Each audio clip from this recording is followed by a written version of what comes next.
alternative plan equivalency, and a Senate proposal regarding state VSA plan equivalency. Is that right? We have Those- 5 Exactly. houses. And we have, You have 5, but several of them are not ready for prime time. Okay. So what we're going to talk about right now are the House proposed notice requirements. You see Yes. that? Yep. House proposed changes to reopener language, Yep. Yep. and House proposed changes to audit language. Yes. And we're not, we had a misunderstanding about the issue regarding qualifications, and so we just want to clarify before we want to clarify that before we move forward on that conversation. So we just, the sounds good. 3 of us contacted, and we'll settle that, but so we have 5 amendments then, right now? 3, 2 Senate, and 3 House. 3 House, 2 Senate? Senate.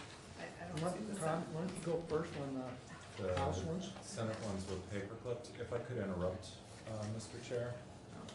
We only have Joyce until 4:30. So if there are financial questions, the committee may want to ask her. And then the only other question is whether I should ask the editors to stay late tonight. I don't think it's necessary, Okay, but they should be here early in the morning. sounds good. They're All always here early. right.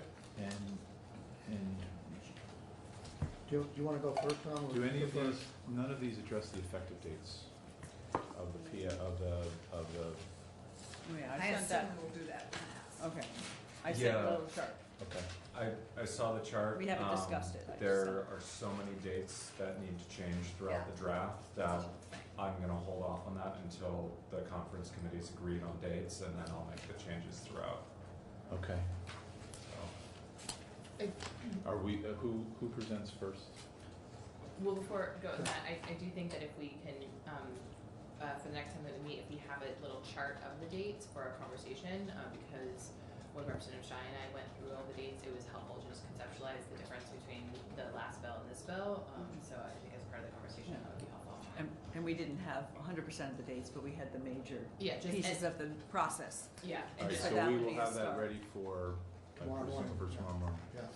I'm thinking, we have until 10. I would think it would be safe to meet at 8:30 and wrap this up. That's fine with me. We just have to make We sure. may have to wait for the printers to come back, but I think we No, can shake hands. We can conceivably aim for that, absolutely. Right. And so 8:30 tomorrow morning, we can set that so we don't have to Right. race at the end of the day Right. today. So Right. 8:30 tomorrow morning is fine. Right, you'll be here, you can be here? Yeah.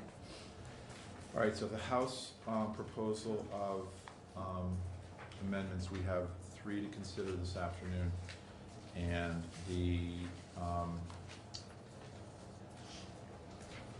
and this goes, I'm sorry, Damien, how would we handle the one that we also didn't have, because I think it was a conversation, what is it that has to be deleted if we were to consider the moving from combined 16 weeks back to 12 individual?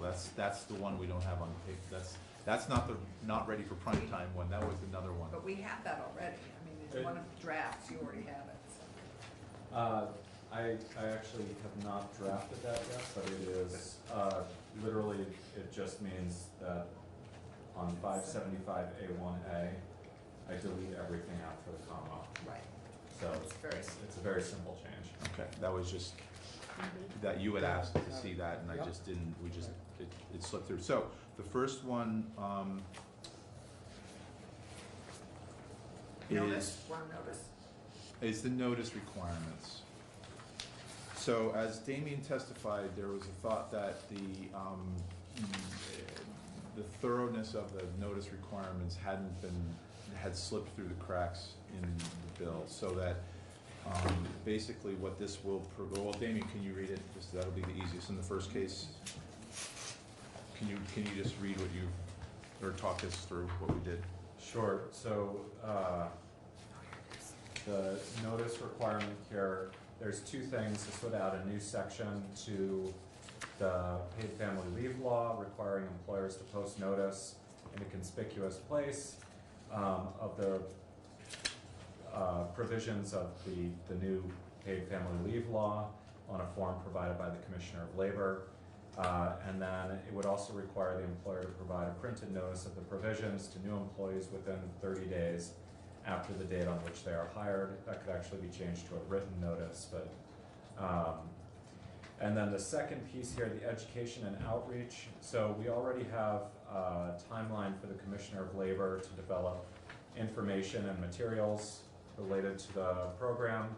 So this adds a model poster and pamphlet providing notice of the provisions of the law to those requirements.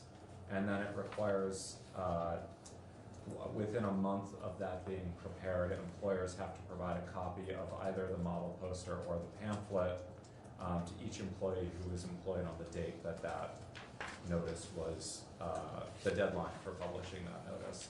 So that covers all current employees, and then going forward, all new employees will get notice, plus it should be posted so people will know what their rights are.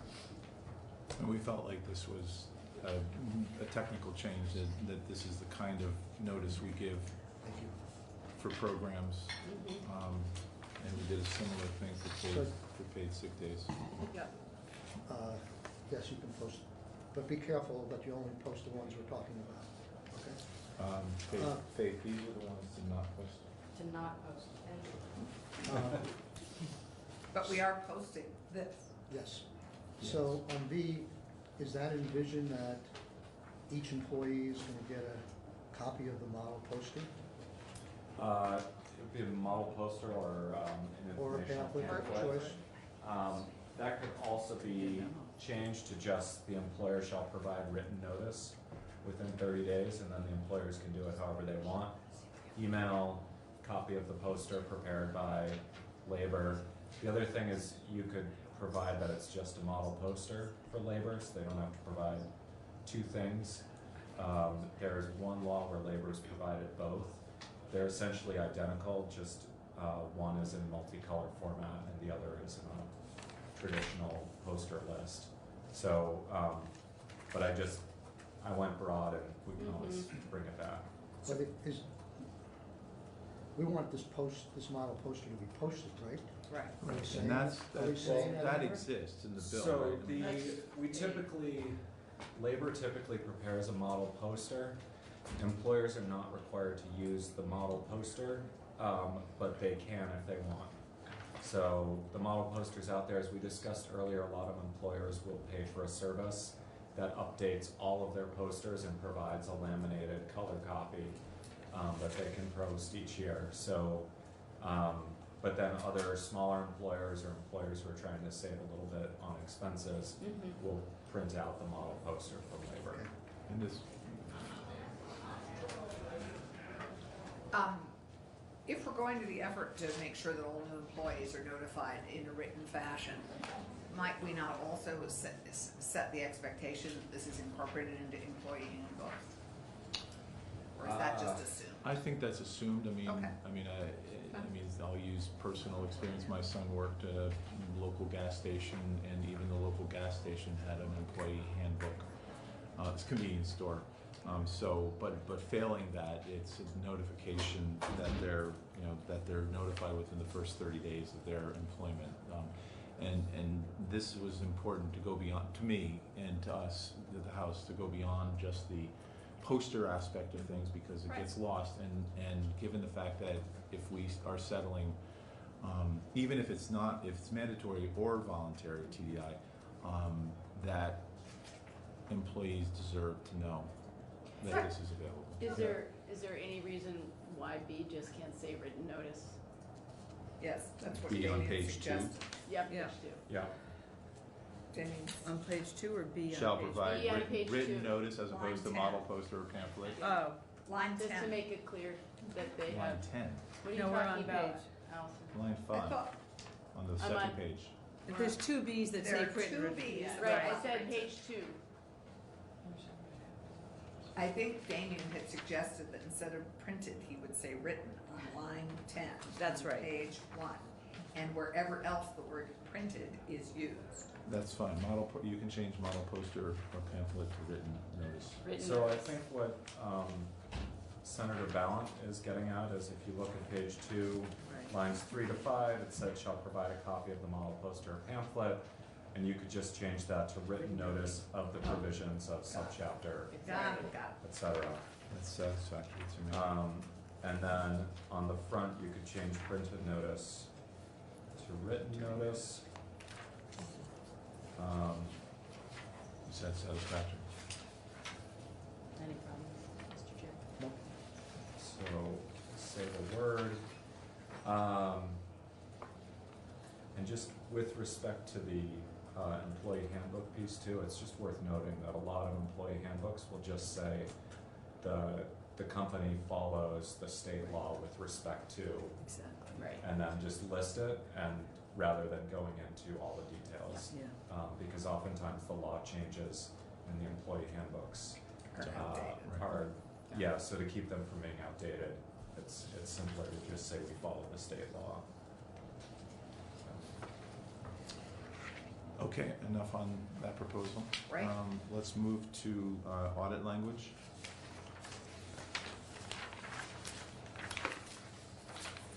Damien, all yours. Yep. We have audit language already. This is just to clarify what would appear in the audit and how it would be reported to the So relevant the committees. audit language was in the Senate version, but not the House version? Yeah, so the audit language was added in the Senate, and then this builds off of the language added by the Senate. So, What was the language that the Senate had? the Senate language was, if you take the first sentence, the insurance carrier shall have its books and financial records related to the provision of family and medical leave insurance pursuant to this subchapter audited annually. And then it said, and the Commissioner of Financial Regulation, and shall provide a copy of the annual audit to the Commissioner of Financial Regulation after that. So the second sentence in 7A is entirely new. And then after Commissioner of Financial Regulation in 7B, that is new. So the new sentence in 7A provides that the audit shall also include detailed information regarding the number of claims submitted, the number of claims that were denied, the number of claim denials that were overturned on appeal, and any changes in those amounts with respect to the prior year.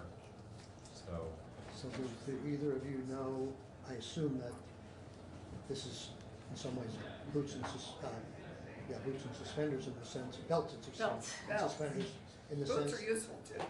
in the sense that this seems like pretty commonplace stuff that you would be looking for in an audit. So I'll let the House kind of talk about that.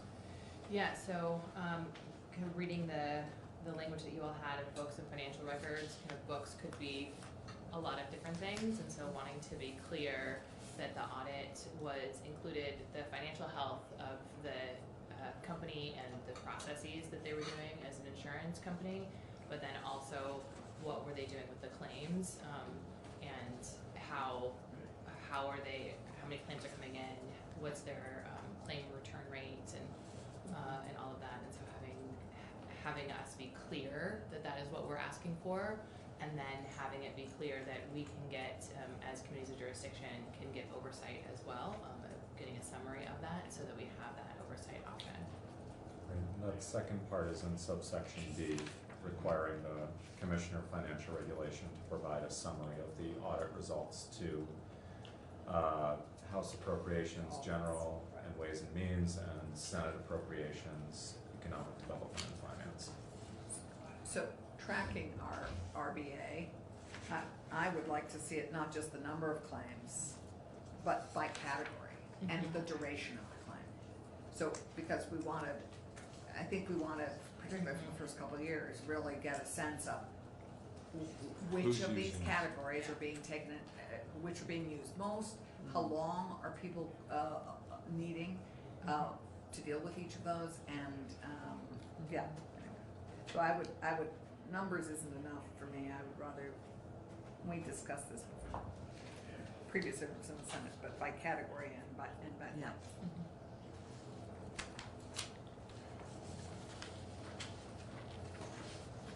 Okay. Third, Next. the third is House proposed changes to the reopener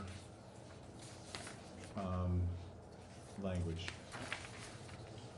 Looks good. Thank you. And that, Damien, is just, what are the additions to this and what's in the bill? So,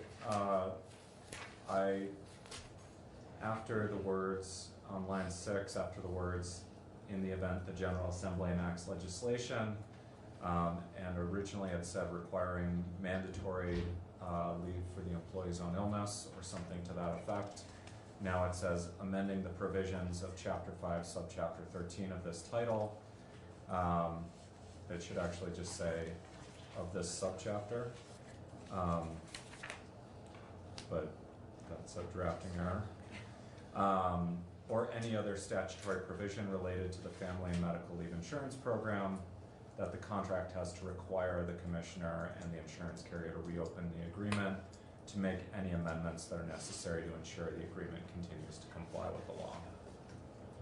So is that just, can I consider that just a larger included but not limited to in this case, I mean, the mandatory language was in there. But this So encompasses mandatory, but it can include any scheme that the legislature decides to. Right, push so for example, if the legislature decided to change the appeals process, or to require the insurance carrier to provide notice or training or something like that, this could allow the agreement to be reopened to address those issues, including funding changes and so forth. Right. And is this language that applies to almost any other contract through that we have in terms of how we deal with third parties or whatever? I mean, if we notice that there's a flaw in a contract or a flaw in a process that we've contracted with, do we not have that right? I don't know. I can't answer that. State contracts are not my area of expertise. I know with collective bargaining agreements, the parties have to agree mutually to reopen the agreement. And in the contracts that I worked with in private practice, typically you had to agree to reopen the agreement. But this is information instructing that this be a part of the negotiations between DFR and. This has to be a term of the contract. So this is something that potential insurance carriers that are bidding for this contract will understand is going to be a term if they get the contract. So it's not necessarily 100% locked in. There may be law changes that require the contract to be amended. And this provision is in there to allow for that amendment. In that case, without requiring the parties to reach some mutual agreement to reopen the contract, or otherwise reach the point where they say the contract, because the law has changed the contract, we can't actually execute the terms of it, so we have to amend it. And in this case, what this is saying is anytime the law is amended, they have to look at the agreement to see if it needs to be amended to keep in compliance with the law, and if it does, they need to reopen it and amend it. So. Yeah.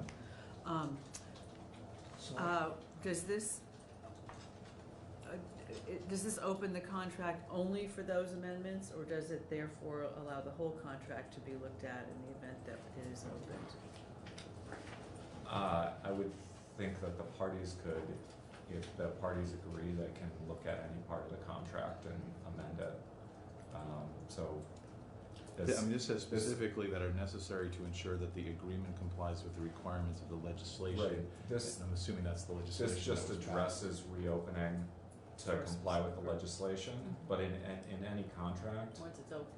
That's what well, I mean, the other thing is the parties can always say, you know, that provision we had in around notice, that's not working, we need to amend that language. And then if they agree that that's the case, they can create an addendum to the contract and revise that provision in the contract. So I think what you're concerned about is this going to potentially cause problems in the plan because something significant will change. The terms of the law are still that the contract has to comply with the law. Okay. And the contract can be terminated if the insurance carrier falls out of compliance with the law. So So that's our protection. That's your protection in there, is that the contract has to include a term in there that provides that it can be terminated at any time if the insurance carrier fails to comply with the law. Is this only applicable to the contract between the state and the insurance carrier that's going to administer the plan? Yes, It doesn't have anything to do with the equivalent plans that people sign up with? that's correct. Okay, This is just for the state's administrator. okay. The equivalent plans, that's between the employer and their insurance carrier. And that's what we have for right now. Yeah, go ahead. So may I just revisit the audit? Because I forgot that Carrie Brown was in the room. And I'm gonna channel my inner Tiplin and also ask that we track it by gender. That we do by category, length of leave, and by gender. Good. So then if, I think if we're getting specific on demographics, then we should, include demographics, because also looking at what are the, race categories that are being included or denied, and, in terms of age, if that's helpful. So I don't know if there's another, right now there's not another demographic that jumps out for me, but that would also be very clear if there were disparities or discrimination that was happening from the insurance company if we tracked those two additional demographics. The only thing I would point out here is the insurance carrier may not have all that information. So, Or it may be revealing of individuals, particularly if you're looking at race in particular, and if there's anything else that's attached to it, it might not be able to be anonymous. So there would be something that would need to be in there as well. And I just question, our roles here about what can we do now, given the parameters that we're working with, and I think this can fit, given that you've already proposed an audit, and what can we revisit as we move forward in, even in this session in terms of. I definitely agree with that. I don't want to go too far on some of these things without taking any testimony, because I'm looking at this last one, and there's a concept in law about interference with contracts, and I get a little nervous that the person, if we do hire a private entity to do this, and then the law changes, and then they say, well, we didn't anticipate that in our pricing, and we don't want to have any more part of it, then it disrupts the whole thing as opposed to grandfathering them in until the next contract renewal. But as you say, I think there are things like this we could continue to look at during the session and get witnesses in and add to the law if the law gets signed. And this is something that DFR this is their job. Right. This is their understanding of these, and I see Joyce leaving.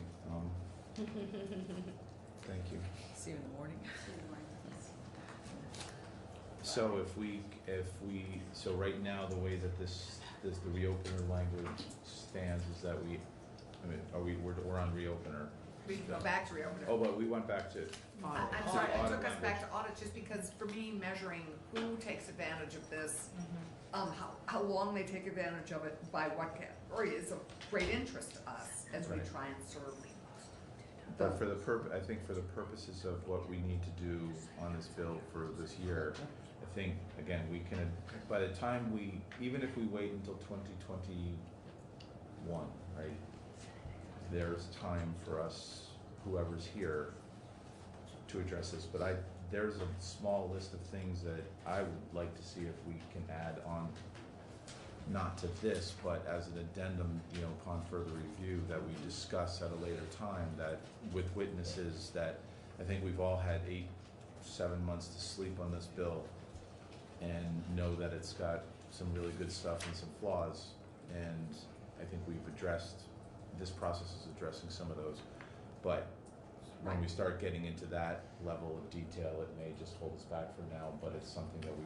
I actually think the Government Accountability Committee would really support our getting more data, just so I think at least the first two things, lengths of stay and category, would be very important for us to understand. I mean, I don't care what we include, I just think we need as many measurables Sure, as possible as we do a new. sure, no disagreement with that here. Yeah. I don't have any problems with the suggestion that Deanna made. I thought we're getting further in there without hearing from people Okay. with Right. capability is, Length and category, I think are critical. Okay, so, go ahead.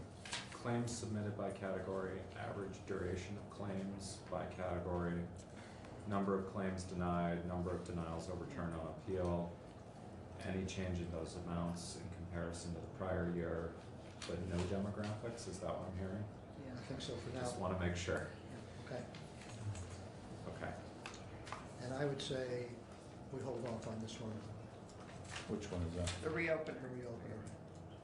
because you're concerned about the changing the deal. Yeah, I'm perfectly willing to have people in and talk about it, find out if it's not a problem, we can add it later. Which leaves the reopener language as is. It allows us it only allows this provision for moving from voluntary to mandatory if the General Assembly passes that change.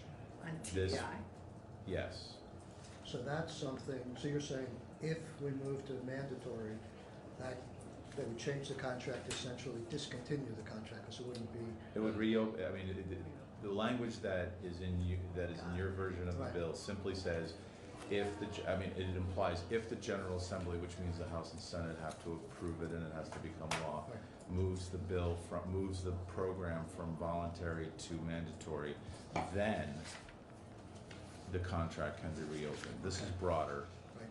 but And that's something right that- now it's only limited to, if I'm not mistaken, it's only limited to the mandatory versus, voluntary versus mandatory.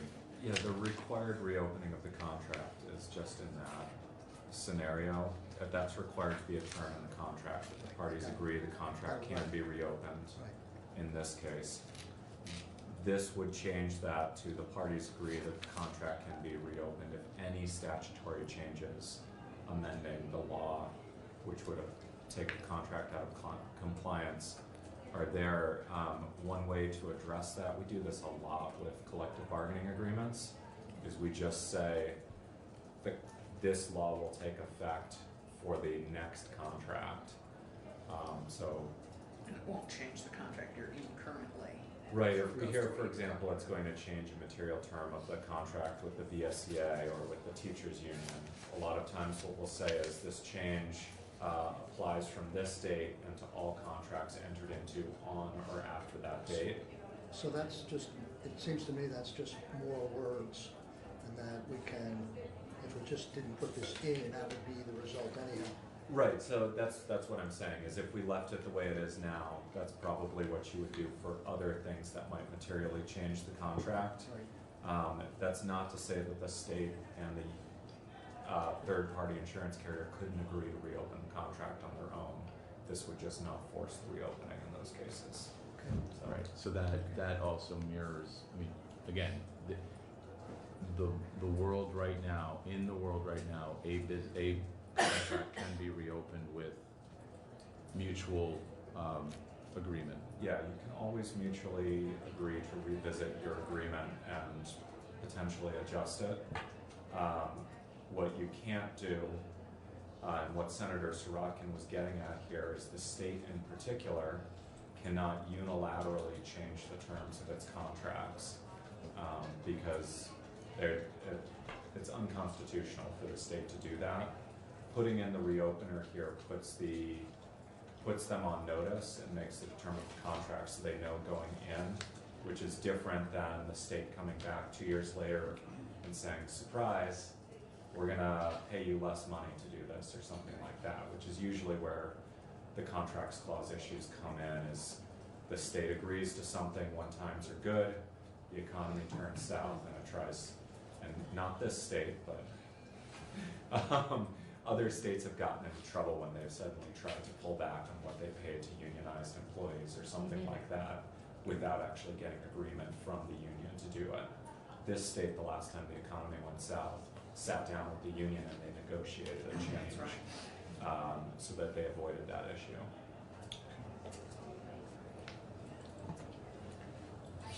Okay, that's, Okay, you know, and we, again, we'll have, not ready, hopefully tomorrow morning will be prime time for this other amendment that we have. And for the Senate amendments? yep, Let's hear the Senate amendment. okay. So in reading over the bill on, I think both sides, in terms of the equivalency plan, we didn't include, this came up from the state employees when we testified, we didn't include the fact that something can add, as many people say, to the value of an equivalent plan if it covers TDI. So there was no consideration of an alternative plan providing for TDI in terms of whether it met equivalency to the state's plan. And Damien and I picked that up. That's what the short version talks about. Do you want to explain a little further? Sure, I just want to make sure we're looking at the same piece here. Here. Yep, got it. So, this piece here, this is where the Commissioner of Financial Regulation reviews any alternative plans. And then what we, And I'm sorry, an alternative plan is, the state has a plan that will be administered by, This- under this scenario, okay? Mhm. It's not the state-run plan per se, right? Or it could be, I Right. suppose. so there's the state's plan. And then my company says, hey, I can buy, my insurance company has offered this product to me, for this price, can I do it? They have to get clearance from the state Exactly. to do this, so they're gonna show the brochure and the charge list and the benefits list to DFR, and DFR is gonna determine, Whether it's okay or not. Yeah, is Yeah. it equivalent or not?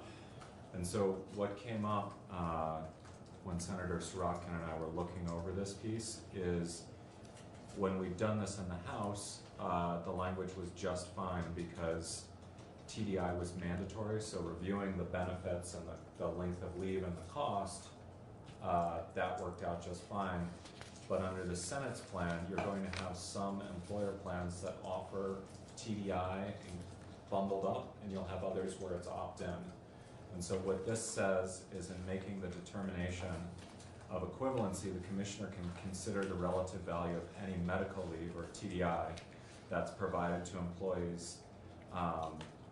And then the subdivision cross-reference is the reference to basically the provision that says you have two options. One is to say you can opt in, or the other is to say I'm just gonna provide this to all the employees.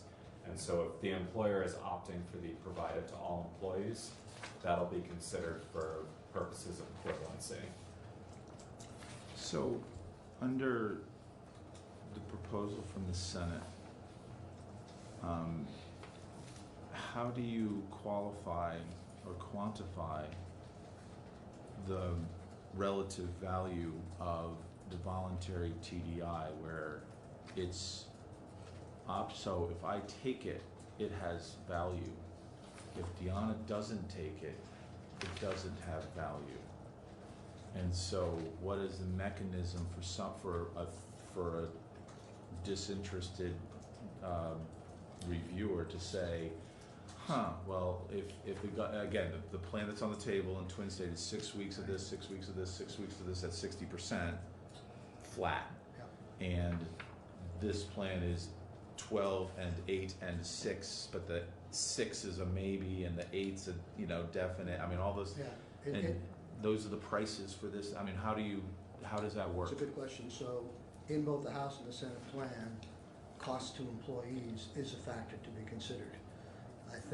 I'm not sure it's gonna be a scientific assessment. I mean, it's gonna be sort of like veggie and Pepsi, throw everything into a black box and come out with the product. But I guess these actuaries have ways of doing it, and the next provision we're suggesting deals with the issue you're talking about, and that is,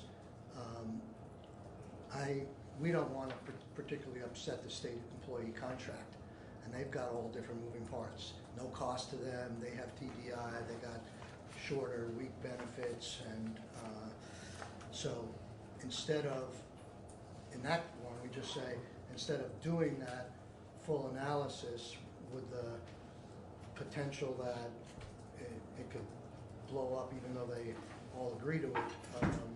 We're saying, let's just move on, let them, at least the commissioner can say that that's an equivalent plan. And that's what he would have to do in a case-by-case basis. But all we're really adding here is, in this amendment from what we had, is the TDI, the issues of other relative benefits, the length of the leave, the wage replacement rate, the cost to the employee. Those are all complicating factors already in terms of coming up with the equivalency is. But it just seems to be fair that there probably will be plans out there that are like the state plan that includes TDI. So. So, Guess I see people maybe taking these things. What's that? so if I'm understanding this correctly,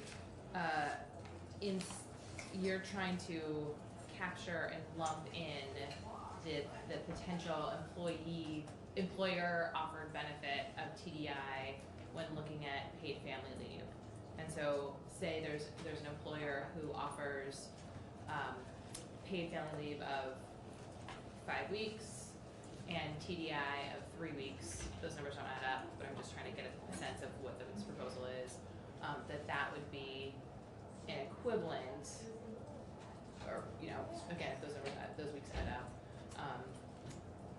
to the paid family leave that we're looking at. That's the intent of this? We're not. So I think the way to think about it is, so there's value to each type of leave. And this is saying if the employer is lumping that TDI in, that value should be considered versus the state plan where your mandatory value is only the first two. And that, I think that's basically what this is looking at, and that was left out on the Senate side last spring, probably just in the rush to get things done. That was, I think, something that was just overlooked. So that's all this is saying. We had a bunch of senators that came to us and said, are you upsetting existing plans in terms of someone buying into this equivalency? And what they were saying was, what if they have slightly different benefits, nature of the benefits? And so this is what we came up with. And it doesn't have to be a paid leave. It's possible that it could be partially paid by the employer and partially paid by the employee. Then that would be another factor that they weigh in. One of the things that we looked at in terms of the state employee program that made me think of it is that, as you know, because you heard this on testimony, they got a 0.25 wage replacement if their plan didn't go forward. Right. And under this thing, under our proposal, it's 0.20. So I was thinking, if I've got my facts right, that they're probably getting a slightly better benefit because they're getting states willing to pay them back that kind of money if they don't go through. So should we be sticking our nose into that contract right now? Well, the other thing that the SEA proposal has was in a classic collective bargaining situation, the state put this plan on the table, and the VSEA returned with their cascading issue, which I don't know if you heard about, where they've wanted to be able to use accrued sick leave to care for family members, which is an integral part of this, in which they would be able to get reimbursed at 100%. And so that is that, again, in the classic sense of at least the way that I understand the way that the contract has been proposed and agreed upon by the union, is that the language says if this leave plan is implemented, this is what you'll get.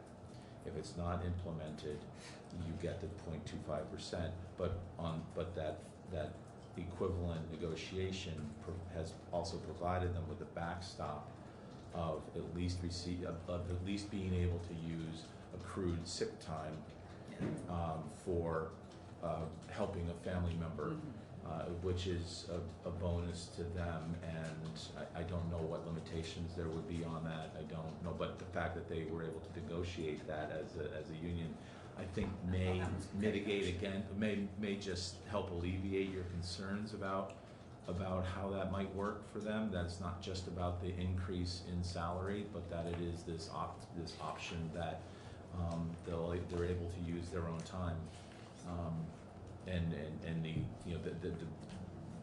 the administration's testimony on why they included this is because, of course, new employees don't have accrued leave time to the level that an older employee might have. So I don't know which way or the other, whether it's better or worse.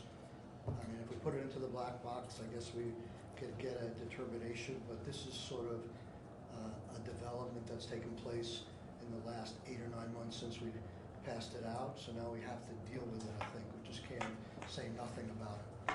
sure, but is that so is that That's the second one. that's the second one? Yeah, the first 2 paragraphs. So the first one is simply for, the first one that you're proposing is simply for, regardless of the program that the state implements on its own accord, someone else still, as a business, still has the option to have a different, which is similar in some respects to what New Jersey does, is that right? Well, I think it was in both versions of the bill. All we're doing Yeah. in this one is adding another factor, which is, Yeah, no, I'm just TDI. clarifying that this is something that having the notion of having a private plan, so these companies that already contract with other people, and by doing this alternative plan, this is the part that gives them a waiver that says that they can, that they and their employees don't have to pay into the system. yeah. Okay. California and New Jersey both definitely already have this. There may be 1 or 2 other states too, but those are the 2 that I know for sure have an alternative plan option. Their language around it's a little different, but they do offer employees the option to get a private plan. Okay.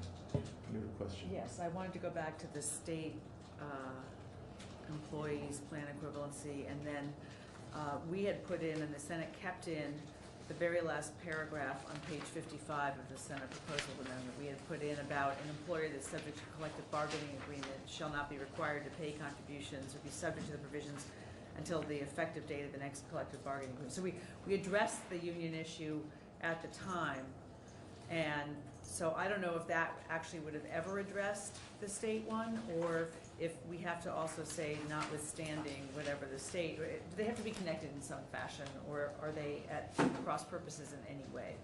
I don't think they're at cross purposes. Thank you.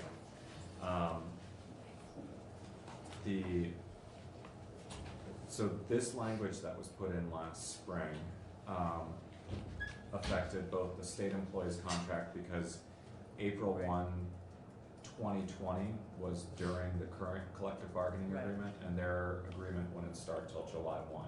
Right, But there's also other unions in the state Right. that are going to be affected. yes, And school districts are on a variety of different schedules. Right. Municipalities, same thing, they're on a variety of different schedules. And then the other thing is you have any sort of private unions that are under the National Labor Relations Act. They're under a variety of different schedules too. So having this language in here is still probably important. Yeah, Because it's 100%. gonna prevent the unions and the unionized employers from having their contract go out of compliance. right, And also prevent them from having to figure out, so we owe all these contributions, but we haven't actually agreed who's responsible for them. right, And so I think that's still important.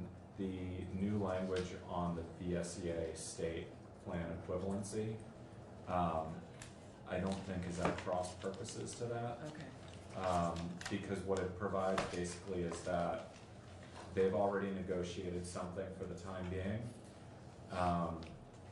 And so that'll be deemed to be equivalent for this first contract go round, and they're not gonna be required to negotiate they're not gonna be required to conduct additional negotiations under the law, which says they have Right. to negotiate all Yeah. this stuff, for that contract. So they've already negotiated that contract, they can do it Right. for the next one. So would they revert to the last page when the next time they come up for contract negotiations? Would they automatically have to revert to that? Or So are we they- forevermore deeming whatever the state does as equivalent? So the way this is worded here, it says the paid family and medical leave program agreed to by the state and its collective bargaining unit that takes effect July 1, 2020 shall be deemed to provide equivalent benefits. That's only been agreed to for the That current one. contract. Okay, And then again, this is the bargaining agreement, or the bargaining requirement in 3 Mhm. VSA 638 that is in the law that this is creating, so they're required to bargain with the union on how they're gonna deal with family leave each time Yeah. through. That's just not applying to the contract they've already The current one. negotiated. so the after, next time around, the union's free to say, we didn't like this, we want 8, 8, and 8. right, Or we want 70% wage replacement, or whatever it is. And then at that point, they can go through the equivalency, okay. so. So is that our segue to this? I mean, That's it, except for the effective dates. Yeah, the effective dates, I've updated dates in here. Obviously, these dates may change again based on the conversation this morning.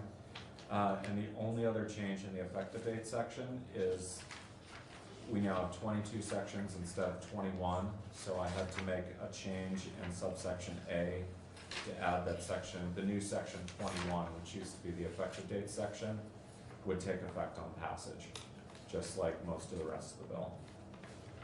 So,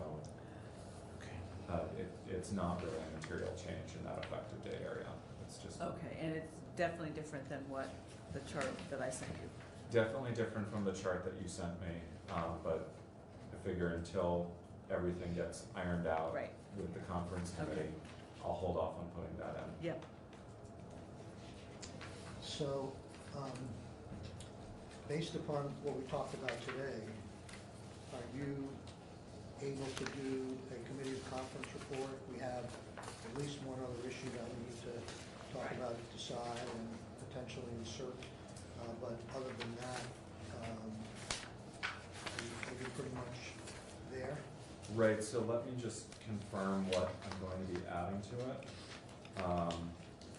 and I actually would just like, a few minutes before we break up, just before we agree that we're all, I just wanna talk to my conferees, specifically, and give you an opportunity to talk about the amendments that have been presented and, end tonight on a to be continued note, but I don't wanna, Okay. but, that speaks, Damien, based on whatever we end up with now for tonight, you can have that, I guess the question is, you can have that starting, a conference report can be Ready. There you go. formed. Yeah, let me just see. I hate that word. So the 12-week language, we've got an easy fix for it, Okay, so I have removed the 16-week cap, right? the VSCA equivalency, the plan equivalency, the audit language, and the changes to the notice requirements. Those are the 5 changes. Plus, I've already drafted the beginning basis for the conference report with generically just move all the dates forward 1 year. So I'll have those highlighted and then we can work through those tomorrow unless you agree on dates tonight. Is there anything I'm missing for what would need to go into that So conference tomorrow, report? when we see the next report anyway, Representative Scheid pointed out, while we know that in order to make it 12 weeks and 12 weeks rather than 16 weeks, it requires just a deletion. Right. But we will see that on paper when we see the, You'll see that. Is it all right with the committee if I do the conference report as a strike all? Does that work for everyone? Or would you like to see instances of amendment? Because there will be Can we not? dozens of them. There So, will be dozens of them. yeah, with all the dates. Oh, yeah, I think a strike all's Well, easier. Yeah. Okay. I agree. Let me just understand. So if we did House secedes to the Senate version with the following amendments, you're saying, because right now, we don't have that many, and as opposed to something appearing on the calendar, except I don't know what all the amendments on the dates, whether that, you have to bring in every section and all this stuff, and then it becomes really long. I'm interested in brevity. If we can highlight the changes in a conference that way, as opposed to What, handing Strike out all. a bill. why don't I try to do instances of amendment? See how It'll it take looks. a little longer to draft, but I mean, ultimately, the length will be shorter. There will just be, And you're it will- gonna have a lot of And instances. it will also of amendment. highlight the 5 changes we're Mhm. making, as opposed to, But if we were, I'm just thinking out loud, I mean, my concern with just only having the amendments is that it's been a while since people have seen the whole bill. Right. And so if the whole bill appears in our respective calendars, that gives people an opportunity to read it cover to cover. And then if I mean, what we have to present are the instances, I mean, I would simply say, this bill is roughly the same as it was last year, except, and then go point to point. I mean, that would be a report that I would get from them. I wouldn't have to I would go through a substantial portion of the bill in general, but I would highlight the changes. We would be able to highlight the changes. What's the best way to go that way? okay, so this is the way I think, and I'm willing to defer. For you guys, it may make more sense to do a full bill, because we sent you over something that we already voted on, Right. and we're making just 5 changes to that bill. You know, we had a lot of agreement at the end of the year on what we sent you over there, but maybe your full body are not aware of all those changes, so maybe you. I wanna think see- that's an accurate So statement. maybe you wanna see it. I prefer, I could get up there and say, you know, these are the changes we made for what you already voted on. Yep. And be done. Yeah, no, You're I- gonna have to go through the whole bill. That's how Strike all would for us, be easier I for you. I agree, and I think in this case on a bill that's just important, I think it's important, given the time difference between the two, that just to give, I don't mind Like I losing a say, few I'll branches defer on a tree I'll to defer provide to you people the guys. opportunity to read the whole bill again, if they have, this is a conference report, there will not be further amendments, that people have to have an opportunity to voice their support or opposition to what we've agreed upon. So I just, Right, yep. I'm just trying to adhere to more information in this particular case will be better than less. And, I mean, I'm assuming that we Difference need. between the House and the So, Senate. I'm then. Don't say it out loud, Mike, don't say it out loud. So I'm gonna rein him in a rare move, I'm reining him in. So, what I can do is prepare a strike all amendment. Then I can also prepare an outline that says in Right. section X, Right. these That's right. changes were made. That's In right. That would be section- perfect. Which is roughly what you do for any bill. Right, I It think just- that for the House. in They're just particular. usually not Upon 55 request. pages. Well, the bills, but but yes, I mean, but I'm not concerned with, That's we're asking you to do more work, but also, if we can take 5 minutes now, just a 5-minute break. So could you just go back to what you just said? I thought actually, Damien thought that a strike all would be simpler for him and would be better for you, which I think Yes. it would be, quite honestly. Yes. Right. That's where we are. And Okay, that's what we- but then he would present us with, I With- mean, when we ask Damien for a bill synopsis that builds the foundation of any floor report that we do, Damien will basically give us this. That he's already Yeah. done Yeah, with some Your changes. summary but- of changes, blah, but- blah, blah, so you'll get Perfect. that. and That'll be the floor we're report. older now, so bump up the font. Yeah, at 18, could we request 16 or 18? No, there's 16 or 18 there's points. probably Hey, I a have rule a new against eye. I'm like the bionic woman. it. So if we can take 5 minutes before we Okay, adjourn. we'll leave you here and we'll go to another room and come back. Actually, we were gonna go across the hall, cause He's got a room. I They You got a room? Yeah. Okay. All right. Do you need me or do you want to? We are fine with the proposals that you put forward and with the language and with the amendments to the amendments that we've made, so we will see what appears tomorrow morning. Okay. And we're fine. continue on with the the employee qualification language tomorrow, and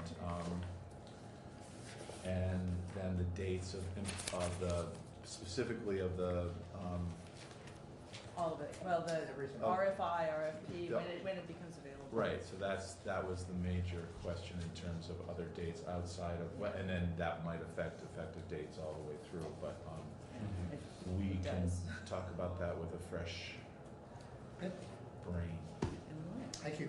I'd like a fresh brain. Thank you. I'd actually, Why don't we, So I'll 8:30 probably is- look for you in the cafeteria, and I will, 8:30 tomorrow 8:30, morning? but we'll meet.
This joint assembly is convened pursuant to the provisions of JRS 29, which the Secretary will now read. JRS 29, joint resolution to provide for a joint assembly to receive the state of the state message from the governor. Resolved by the Senate and House of Representatives that the two houses meet in joint assembly on Thursday, January 9, 2020, at 2 o'clock in the afternoon to receive the state of the state message from the governor. The Chair would now like to recognize the Senator from Chittenden District for the purpose of making a motion. Senator Ash. Thank you, Mr. President. I move that a committee of 6 be appointed by the Chair to wait upon His Excellency the Governor and escort him into the chamber for the purpose of receiving his State of the State address. Now, the Senator from Chittenden District has moved that a committee of 6 be appointed by the Chair to wait upon His Excellency the Governor and escort him into this chamber for the purpose of receiving his State of the State message. Are you ready for the question? If so, all those in favor, please signify by saying aye. Aye. All those opposed signify by saying no. The ayes have it, and the motion is carried. The Chair will appoint the member from Woodstock, Representative Kimball, the member from Newark, Representative Lefebvre, the member from Londonderry, Representative Payela, the Senator from Windham District, Senator Ballant, the Senator from Caledonia District, Senator Benning, and the Senator from Grand Isle District, Senator Mazza. Will the committee please assemble and perform the duties assigned to it? And the joint assembly may be at ease.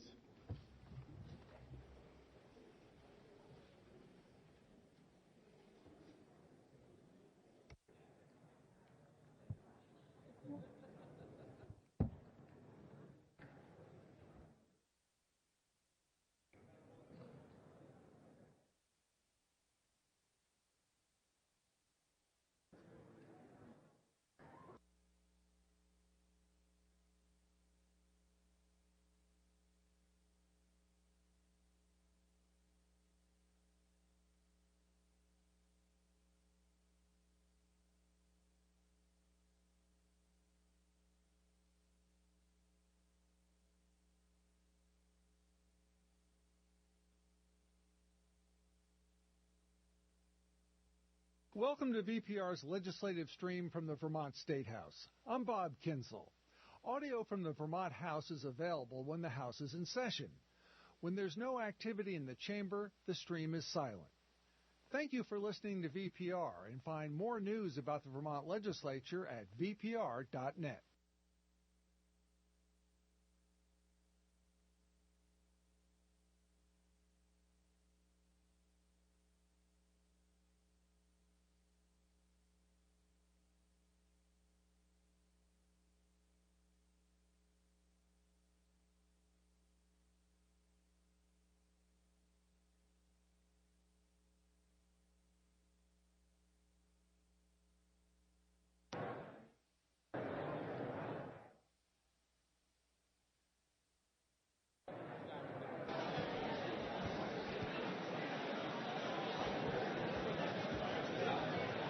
Mr. President.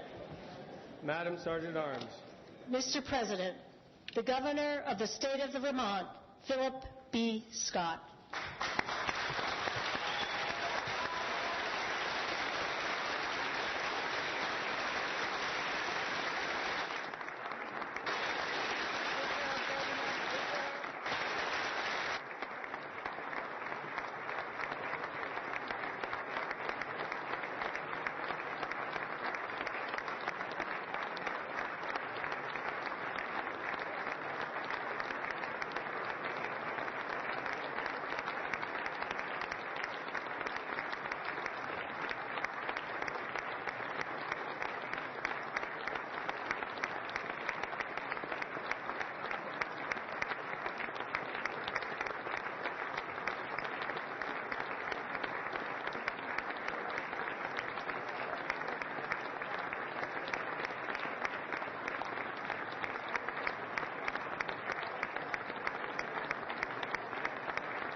thank you again, Madam Speaker, for the switch I keep forgetting. It is now my distinct honor to present to you the Governor of the State of Vermont, the Honorable Philip B. Scott.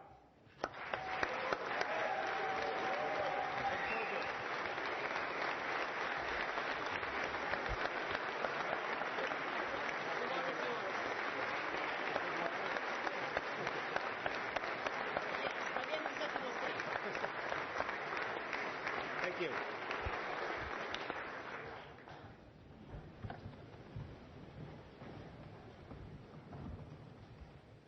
Mr. President, Madam Speaker, Mr. Chief Justice, members of the General Assembly, honored guests, and fellow Vermonters. Today, I welcome the opening of the legislative session with the same optimism I had as a freshman senator from Washington County nearly 2 decades ago. I come before you to report on the state of the state, to reflect on the work we've done, and to share a vision and priorities for our future.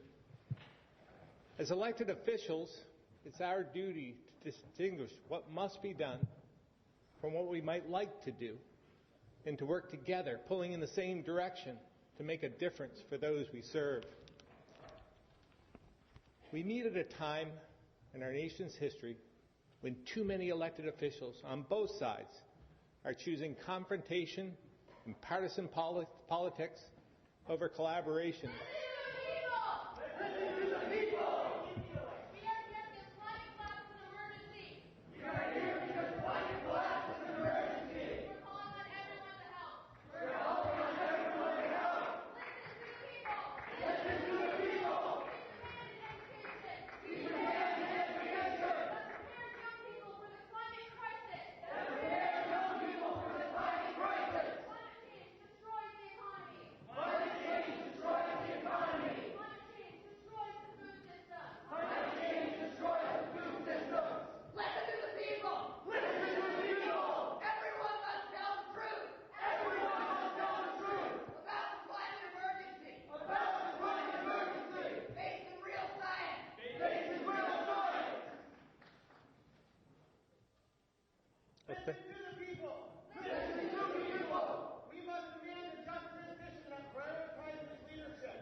Okay, thank you very much. We appreciate that. We just did. Thank you very much. Thank you very much. And now it's time for you to listen to us. We got it.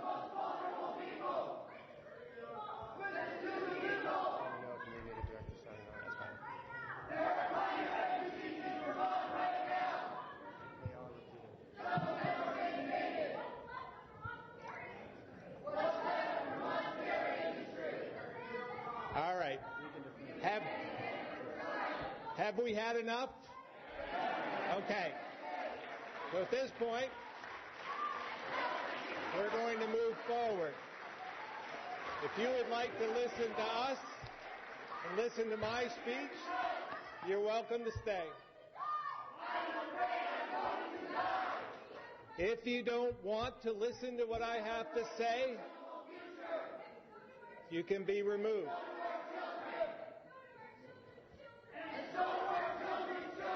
Got it.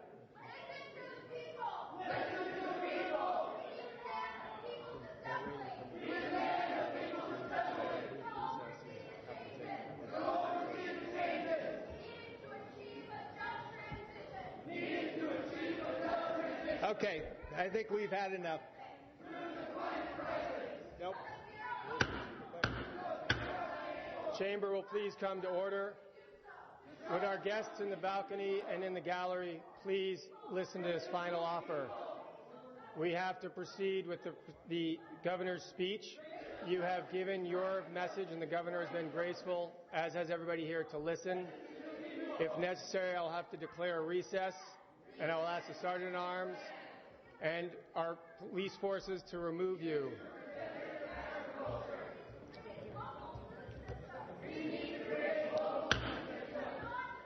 The General Assembly will now be in recess till the fall of the gavel. I would ask the Sergeant-at-Arms and the Sergeant-at-Arms support to please remove these individuals from the chamber in order to hear the governor's remarks. Thank you.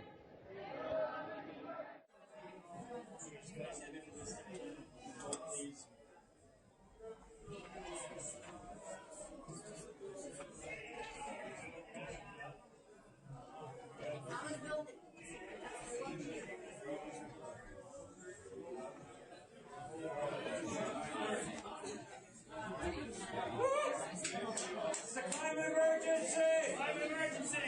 Go to jail. Okay? Good. Bye. You're doing your role.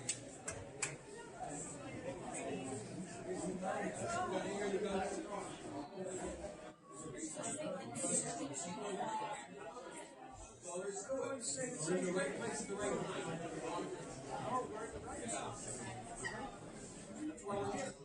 No, you're going to disrupt. I am still on the road.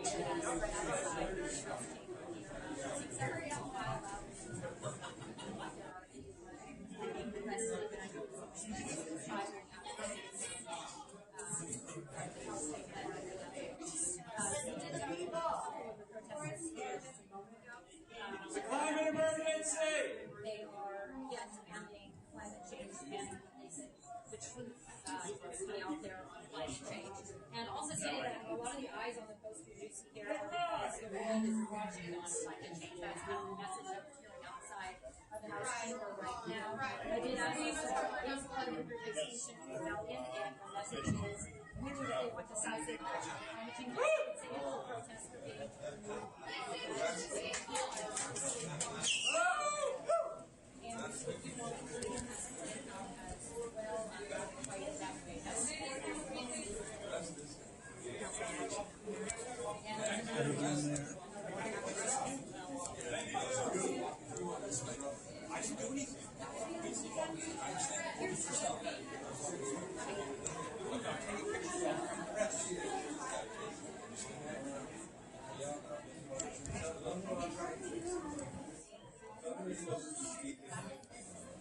The governor needs to address the public health emergency. It's a worldwide emergency. We can see the consequences and the symptoms of not dealing with this emergency. You're going to be able to use this on the camera? Listen to the people.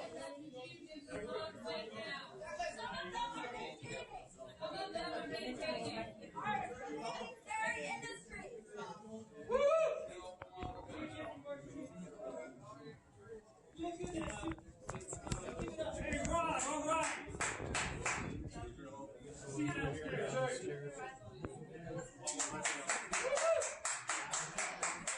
Thank you. Come on, man.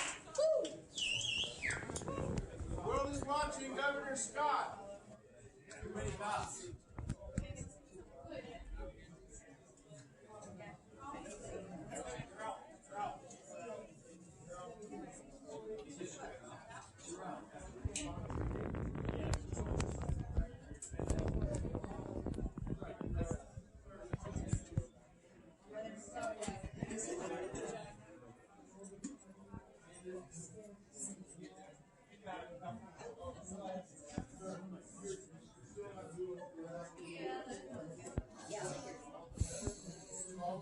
Yes, I got you.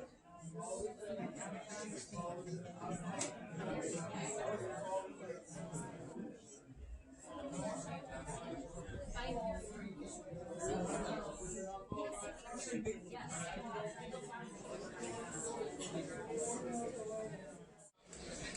I have a right to be here just like you do.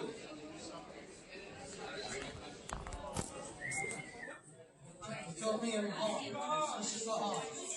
Fill me in. Fill me in. Fill me in the hall. Never take 2 seconds and stay.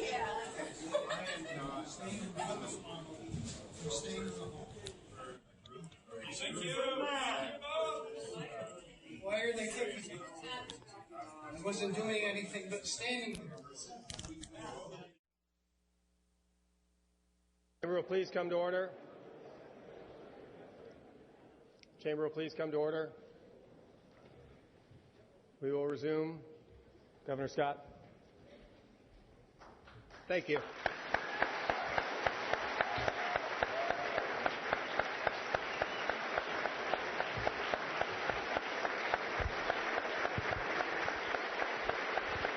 Thank you very much.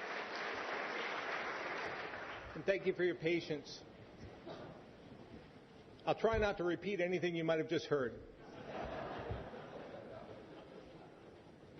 We meet at a time in our nation's history when too many elected officials on both sides are choosing confrontation and partisan politics over collaboration and progress. Polarization, the us versus them, is our nation's greatest threat. It's weakening our country and the very foundation on which it was built. That's why in state houses and town halls across America, it's up to us to show that people from different backgrounds with different points of view, as we just saw, can unite around our core values and our common humanity. It's up to us to prove that listening and learning from each other is far more constructive. And it's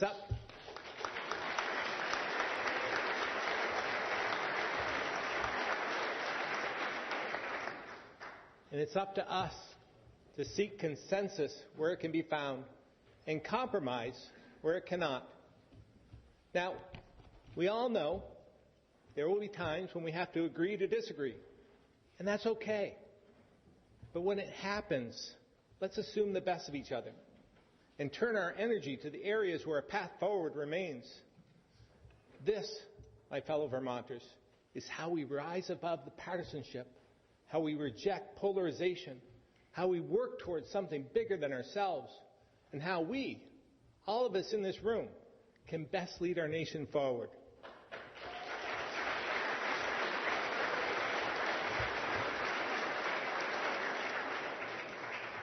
I have enormous faith in our ability to achieve meaningful results, and my administration is ready to work with each of you in order to do so. Unfortunately, time is not on our side, because while good things are happening and progress is being made, too many of our counties, communities, and families remain at a critical crossroad. The fact is, where we are as a state and where we go from here is in the hands of every Vermonter. It's in the weathered hands of the dairy farmer and construction worker, and the reassuring hands of the first responder and emergency room nurse. It's in the determined hands of our entrepreneurs, and the persistent hands of our teachers, coaches, and mentors. It's in the compassionate hands of family and friends, and the helping hands of our neighbors. The state of the state, our values and identity, are guided by, but have never been defined by, what happens in this building. It's the people of Vermont doing all they can to lift each other up who will shape our future. They define who we are and all we can be. World-class innovators like Dr. Marjorie Meyer at UVM Medical Center, who is a leader in the treatment of women with opioid dependence during pregnancy. Entrepreneurs like Kyle Clark, whose company, Beta Technologies, is building electric aircraft, which will lead to a significant reduction in global carbon emissions. Or the volunteer firefighters in Ludlow, who spent their Thanksgiving Day cooking dinner for a mother and her 3 children, whose stove caught fire that morning. And Gloria Powers from Glover, who provided a home for nearly 400 foster children over 25 years. And at age 72, is still giving back, volunteering at the local senior center. And young Justin Sears from Colchester, who wanted to do something nice for the kids at his school this holiday season and raised over $1,000 to buy his classmates lunch. Then there's Cecilia Hunt from Fairhaven, who for nearly 40 years donated so much of her time to everything from blood drives to food banks and town committees. She's made such an impact that her community reached out to let me know how much she means to them. And by the way, when my staff called her to invite her here, she wouldn't accept credit for 40 years. She said, "It's only been 36. Friends, Cecilia and Dr. Meyer, Gloria and Justin, and members of the Ludlow Fire Department and Beta Technologies are here with us today. Please stand and be recognized.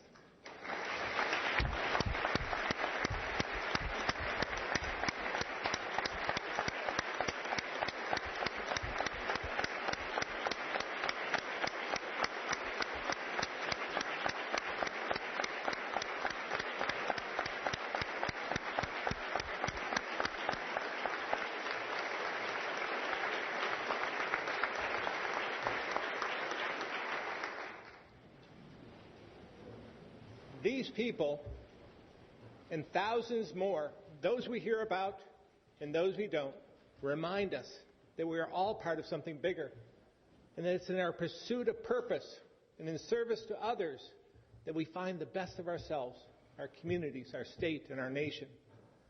So, even as we face major challenges, these Vermonters show that in the hands of our people, doing all they can every day, the state of the state is strong.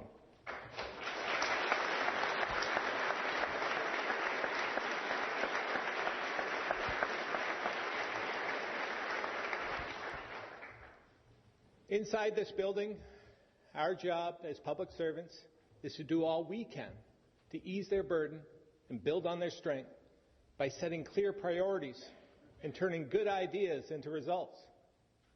And here's my biggest concern.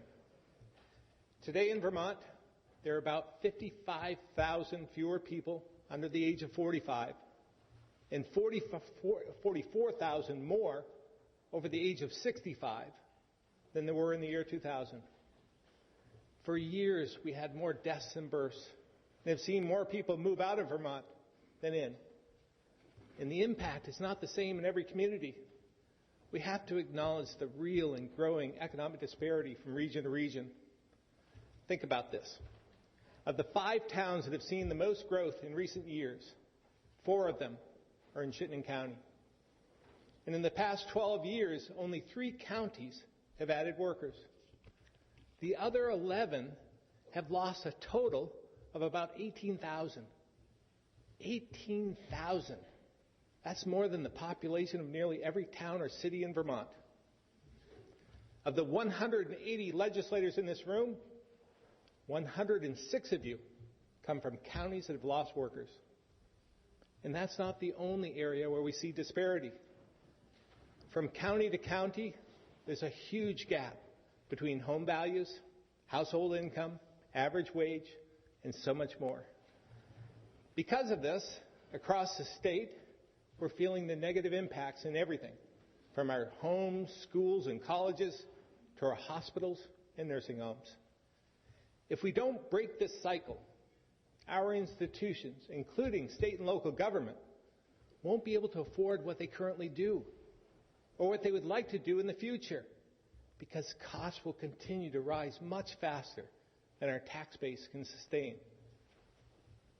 My friends, this is what a demographic crisis looks like. In too many places, and in the lives of too many Vermonters, I see and feel the emotional and financial toll of policies built for a few areas in the state that can afford them when the rest of the state cannot. Businesses, families, entire communities doing their absolute best to maintain budgets and meet their needs with fewer options, fewer people, and higher costs than they had last year, and the year before that, and the year before that. Sustainable economic growth has become too hard and too rare in too many areas. It's hurting people. It's regressive. It's creating regional inequity. And it's by far the biggest and most immediate challenge to our state and the ability of government to help shape the future. We must act now to give the people of Newport and St. Johnsbury, Hartford and Springfield, Brattleboro, Bennington, Rutland, Randolph, and every other regional economic center and the towns around them the tools they need to survive, to grow and thrive with the self-determination and dignity they each deserve.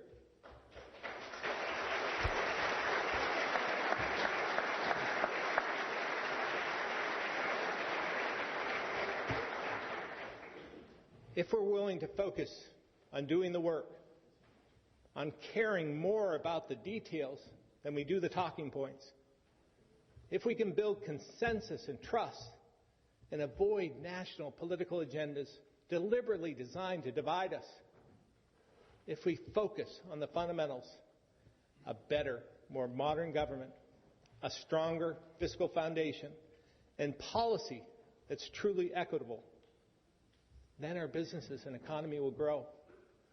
Putting more kids in our schools and broadening our tax base, making our communities stronger and more resilient than ever before.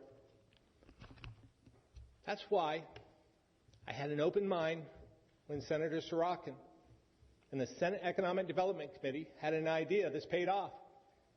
They said, remote workers can work from anywhere, so let's give them an incentive to work and live here in Vermont.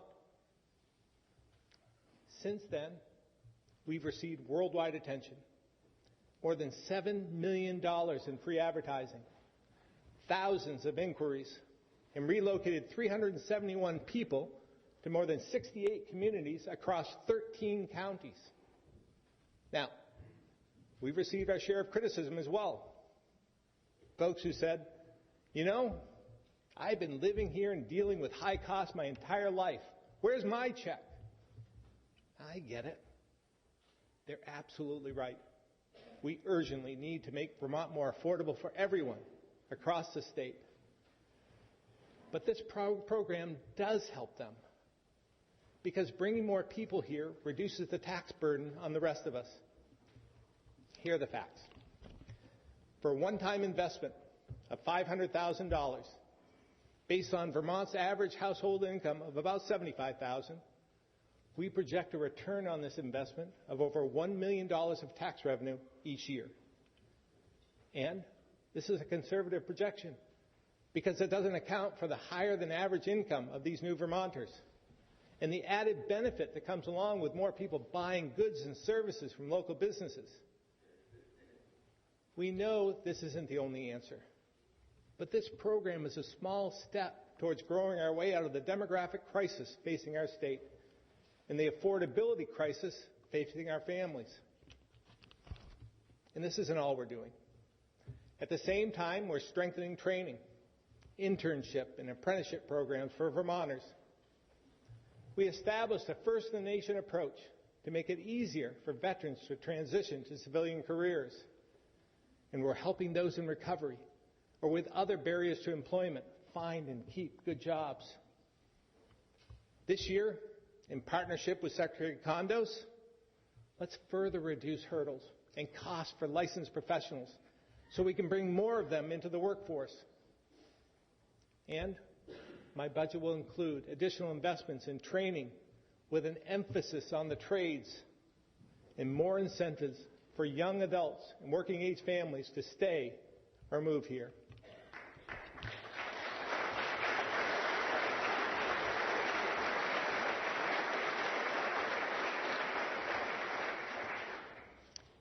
It's also important for all of us to remember, over the last 3 years, we've taken steps to help Vermonters keep more of what they earn.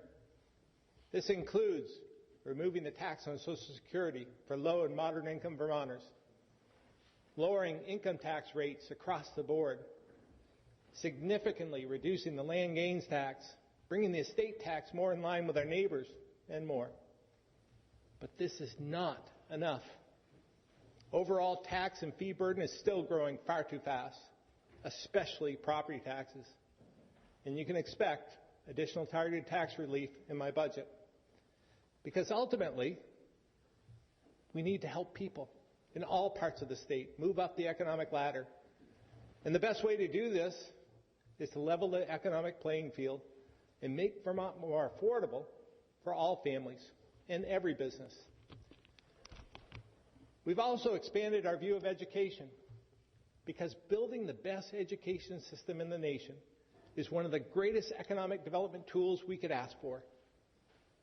Rather than just thinking K through 12, we broadened our focus from cradle to career. Together, we've increased state funding for childcare by about $10 million and invested $5 million more in higher ed. And we've added nearly $1.5 million for career and trades training. But here, too, we must move more quickly. The disparity from school to school and district to district is a growing problem. It's unfair to taxpayers and fundamentally unfair to our kids for their educational opportunities to be determined by where they live. We need to be honest. Costs are rising, yet opportunities for too many kids are declining in too many parts of our state. And so is student performance in areas like reading and math. Reversing this trend has been the driving force behind each of my education proposals. And this year, my budget will once again increase investment in the cradle to career continuum. We'll also support the work of the Agency of Education to improve performance. And if you're ready, I'm still willing to have a discussion on how to direct more of our current spending to our kids instead of letting it be consumed by the growing inefficiency of an outdated system.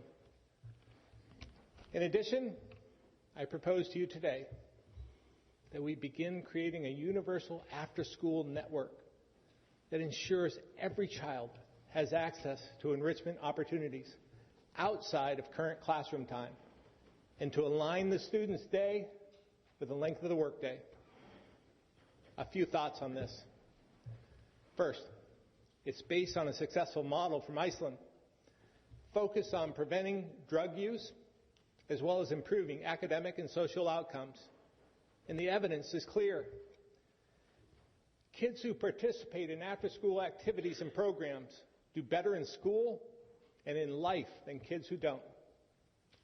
Second, a universal program expands choices for every kid. It doesn't limit them, and it would be voluntary. Those who currently go home to their families or participate in drama, music, sports, debate, or older kids who choose to work could all continue to do so. Third, it supports working parents by reducing the logistical and financial burden of after-school care. Finally, we're not recreating the wheel. but we are creating more equity. Many schools already have after-school options through organizations like the YMCA and others, but it's far from universal. There are a lot of details to consider on an issue like this, and I fully recognize that as we put the many challenges of Act 46 behind us, one size will not fit all. That's why I've asked Education Committee chairs, Representative Webb, Senator Baruth, to give this idea some genuine consideration.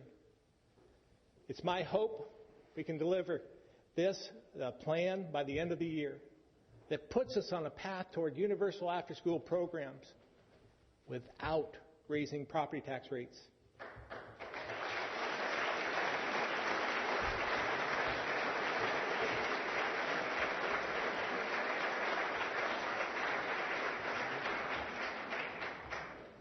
We also have a continued need for more housing working Vermonters can afford. In 2017, you joined me in passing a $37 million housing bond, which is leveraging another $170 million in other funding, making it the single largest investment in workforce housing this state has ever seen. Since then, nearly 400 homes have been completed. Another 175 are being built, and about 200 will be underway soon. With almost 800 units, we far exceeded our expectations. And it's already generated $158 million in construction activity, with more to come. And it's not just the housing bond, because alongside additional initiatives, more than 2,000 residential building permits were issued in 2018, the most in over a decade. But because of the economic imbalance from region to region, I still hear about the difficulty of finding an affordable place to live. That's why my budget will include a package to revitalize existing homes and build more of them, targeted to the places that need it most. This is an area where we found common ground, and I look forward to working with you on these proposals, as well as your ideas. I also appreciate the sense of urgency Speaker Johnson and others have placed on modernizing Act 250, which is necessary to build on this progress. The balanced approach we're working on would enable concentrated development where people want to live and work. And when paired with my proposed investments in housing and economic development, will support more vibrant, walkable, and livable downtowns and villages, which, as the Speaker has said, supports economic growth and is a critical piece of our work to combat climate change. For these reasons, I'm optimistic that important updates to Act 250 to better meet the needs of Vermonters can be made this session.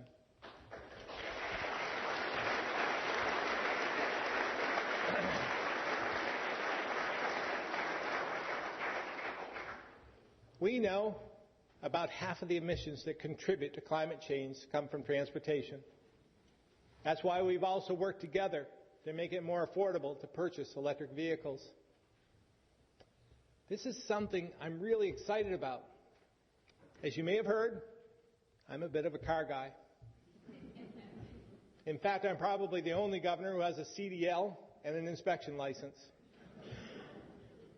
So when I see Ford coming out with a 450 horsepower electric Mustang, seriously, which will do 0 to 60 in about 3.3 seconds with zero emissions, followed by an electric F-150, and Jeep building a hybrid Wrangler, and Amazon's plans to purchase 100,000 electric vans. And then you see Harley Davidson offering a line of electric motorcycles called Livewire. When you see all this, it's clear this transition is happening right before our eyes. We're on the verge of big advances in terms of technology, as well as competition. We need to be part of it to benefit our environment and our economy. And I'm pleased to report we're making progress. In addition to the privately funded charging stations being installed across the state, we've invested over $1 million in charging equipment. And with investments through the Volkswagen settlement, we expect to nearly triple the number of state-funded charging stations by the end of 2020. And to make EVs even more affordable for low and moderate income Vermonters, we provided $1 million in purchasing incentives. Utilities, auto dealers, many employers, municipalities, and individuals have all stepped up alongside state government. As a result, we've seen a 160% increase in the number of EVs on our roads since 2016. But we know this is not enough, so we're not stopping here. As part of the all fuels efficiency conversation before the Public Utilities Commission, we're asking that a portion of energy efficiency charges be directed to transportation electrification. We're also using VW settlement funds and federal grants to purchase more electric school and public transit buses. As we look even further ahead, I strongly believe it's incentives, not penalties, which will help us transition more quickly. I hear from Vermonters across the state, like those traveling long distances for work out of necessity, not choice, and others, like our seniors living on fixed incomes, who struggle to fill their gas tanks and heat their homes. I simply cannot support proposals that will make things more expensive for them. Instead, my budget will propose more incentives and a greater focus on affordable, clean energy, as well as expanding our battery and renewable energy storage sectors and the jobs they can create. And I'll propose giving small co-ops and municipal utilities more flexibility in order to innovate. From clean energy to our 20-year, $1 billion commitment to clean water, we've shown protecting our environment can be done in ways that also strengthen the economy without making Vermont less affordable for families and businesses. Now, we're also strengthening the health and safety of our communities. We took significant steps over the last year to protect kids, passing legislation to address the vaping epidemic and to ensure drinking water at every school and child care center will be tested for lead. And this work will continue. Beyond our schools, many of you, alongside the Agency of Human Services, have worked diligently to improve our mental health system. This includes adding inpatient capacity, which is critical to getting people the care they need when they need it. The budget I'll submit will expand this work and focus on prevention, early intervention, and community-level response. Now, I know we're all concerned about the Brattleboro Retreat. This private institution has been around for nearly 200 years. It employs about 700 people, making it one of the region's most important employers since Vermont Yankee was closed. But age and size don't make it immune to the same demographic challenges others around the state are facing. And just like the rest of us, it too needs to adapt. This healthcare provider is simply too critical for us to let fail, especially with no alternative. This would have a devastating impact on our mental health system and the region's economy. We all have a stake here. Just last year, we invested $4.5 million out of the Capitol bill. That, combined with rate increases, totaled an additional $16 million. And that's on top of tens of millions in Medicaid funding. That's why I've directed my administration to work with you to do everything we can responsibly do to help the retreat, just as we're doing everything we can to help Springfield Hospital as well.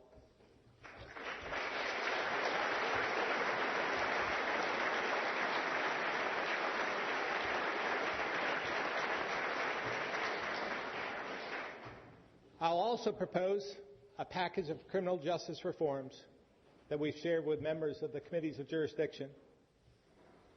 We'll look at little things that make a big difference, like waiving license reinstatement fees for suspended drivers and better supporting inmates transitioning to the workforce. And it will also include some bigger changes, like tough mandatory minimums for human trafficking and a provision to address the loophole that has allowed violent, mentally ill offenders to go free. As we continue to create a more effective criminal justice system, we must remember that justice for victims and accountability for criminals must be top priorities.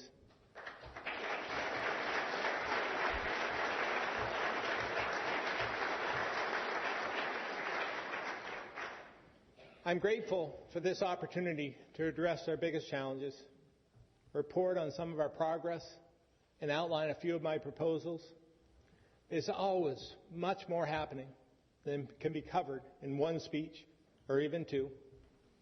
And I look forward to all of our discussions in the days and weeks ahead. Over the next few months, the way we go about our work will not only determine the results we're able to deliver, but also the strength of our institutions, the faith Vermonters have in us, and the example we set for our kids. We must acknowledge the trying times we live in, the pressure from political parties and special interest groups to fall in line, stay on message, weighs heavily on some. Honest efforts and thoughtful ideas from good people are too often mischaracterized, misrepresented, and belittled. And all of this is intended to divide us and bully us into an us versus them mentality. In this environment, the solutions to serious problems in our state and in our country don't always come fast enough. And to those of us who care more about progress than we do about political power, that can be very frustrating, even discouraging.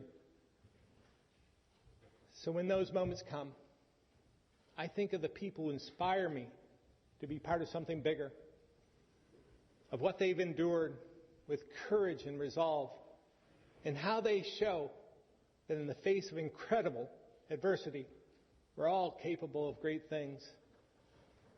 People like my dad, I think of what he went through during his 2 years at Walter Reed, and how hard he worked every day just to live as normal a life as he could, how much he accomplished, and how much I admire him.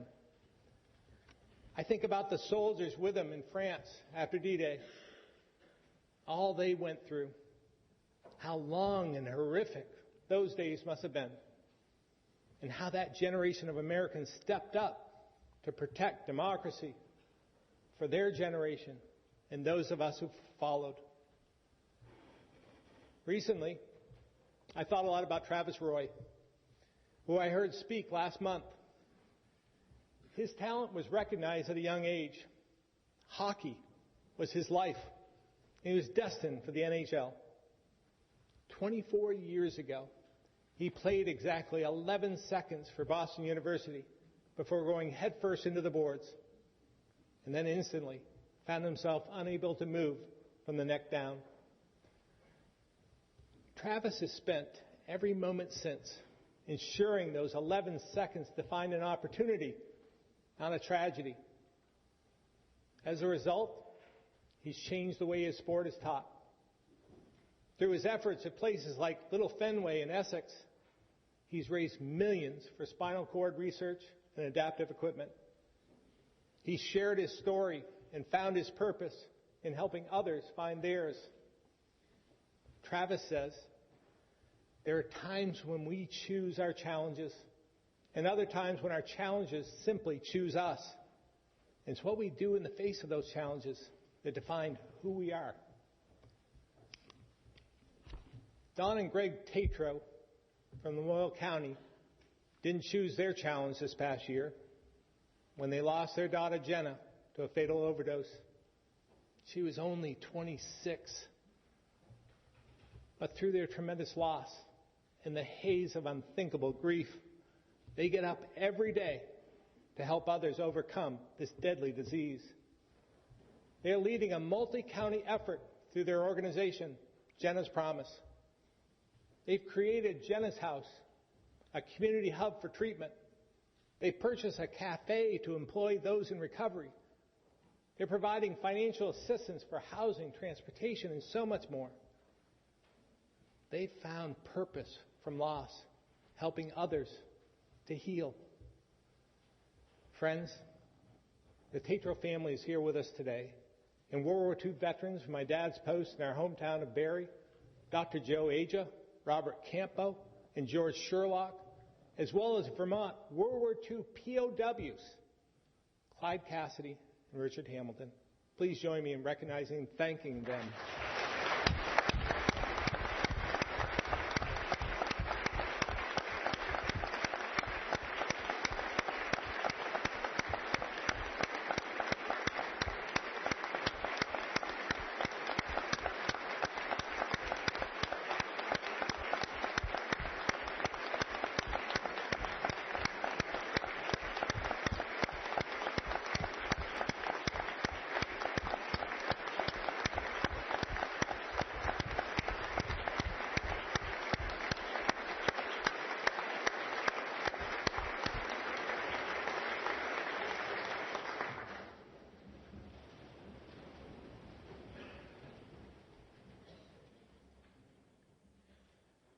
They're here to remind us that when our common cause is bigger than politics, there's no challenge we cannot overcome.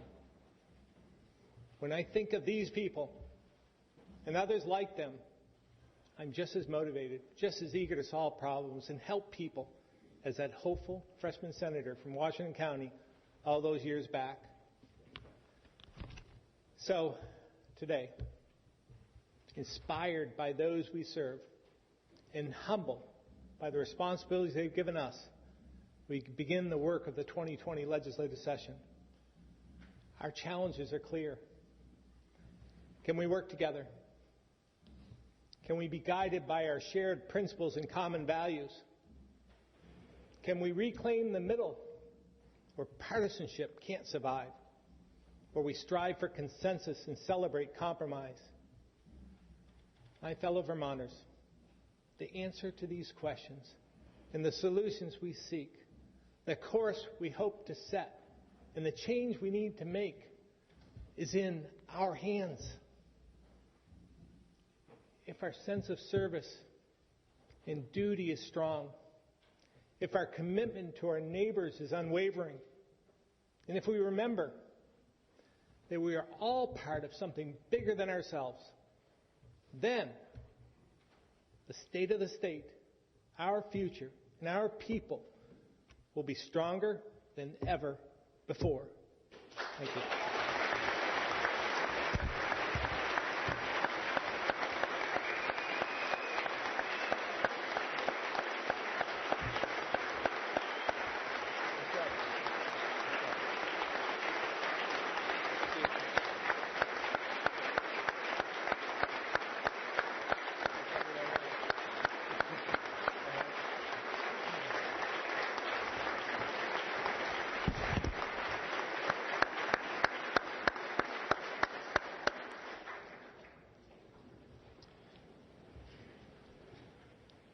Will the committee please reassemble and escort the governor from the chamber?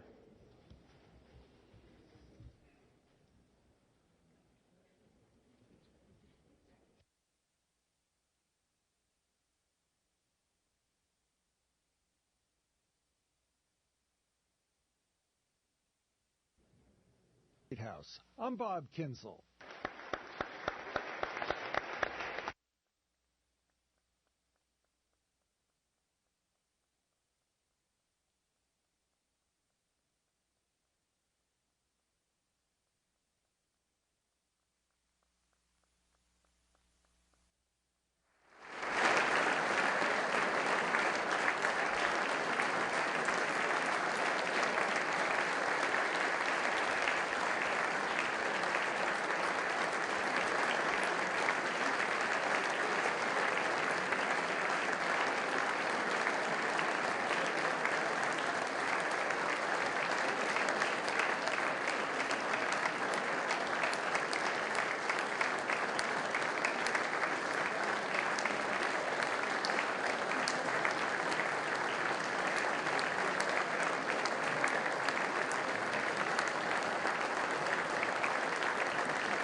ready to go.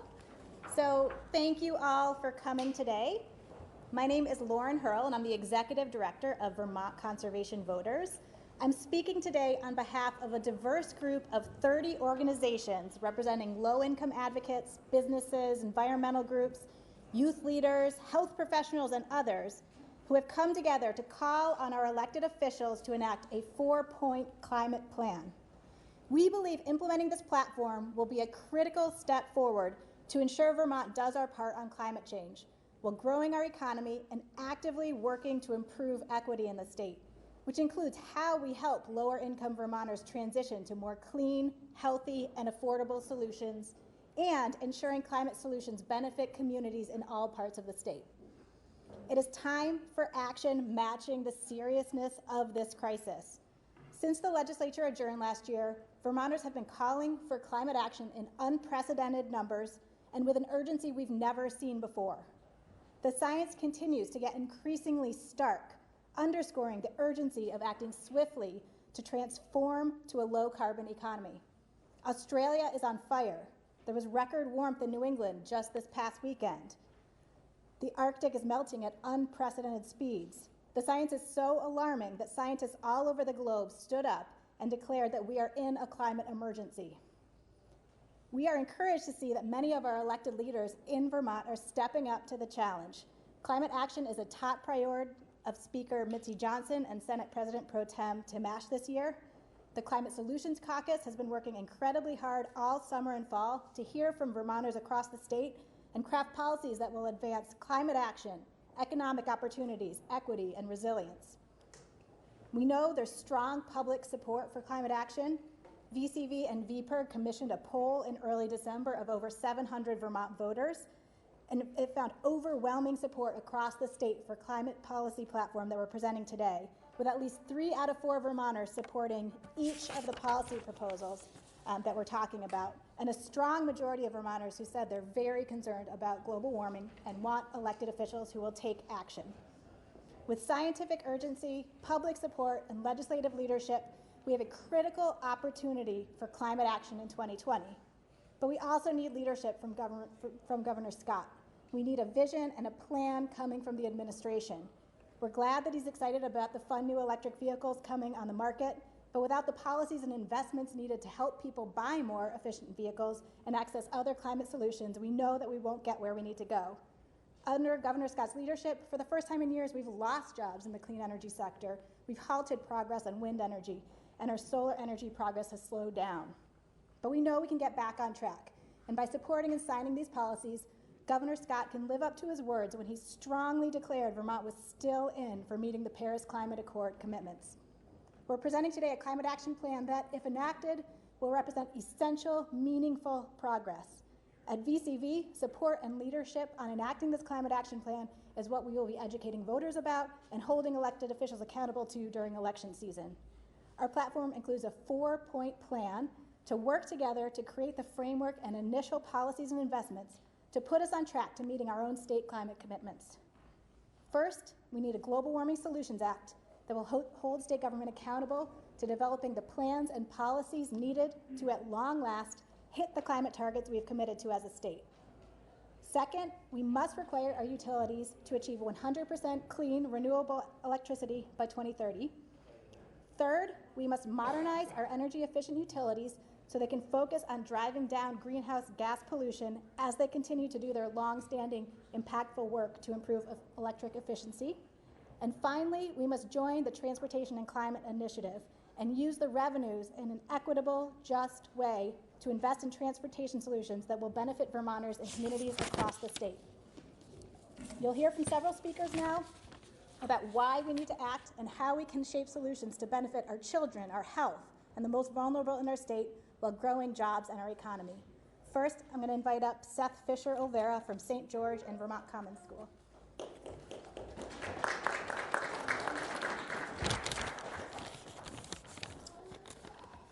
My name is Seth Fisher-Olvera. I live in St. George, Vermont, and I'm a senior at Vermont Common School in South Burlington.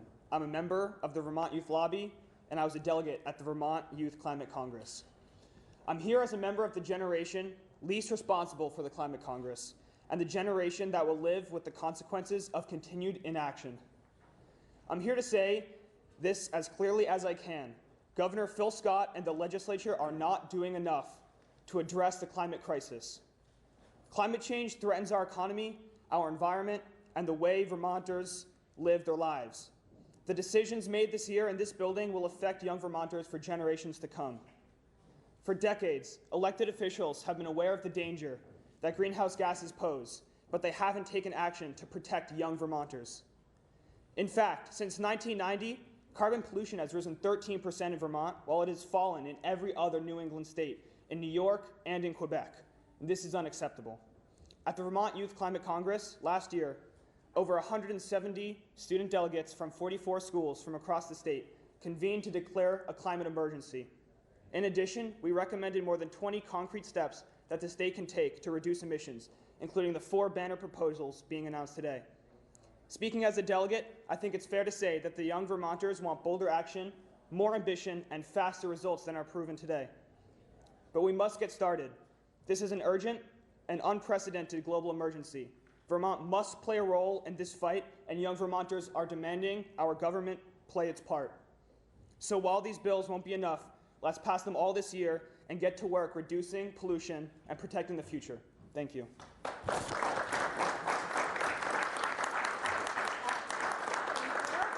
Next, I'd like to welcome up Dr. David Rand, Assistant Professor of Medicine at the University of Vermont and a member of the Vermont Climate and Health Alliance.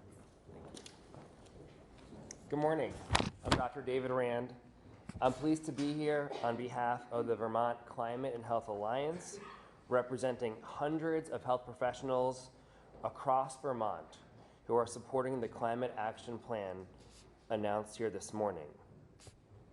As your doctors, nurses, veterinarians, and other healthcare providers, you expect us to act to protect your health.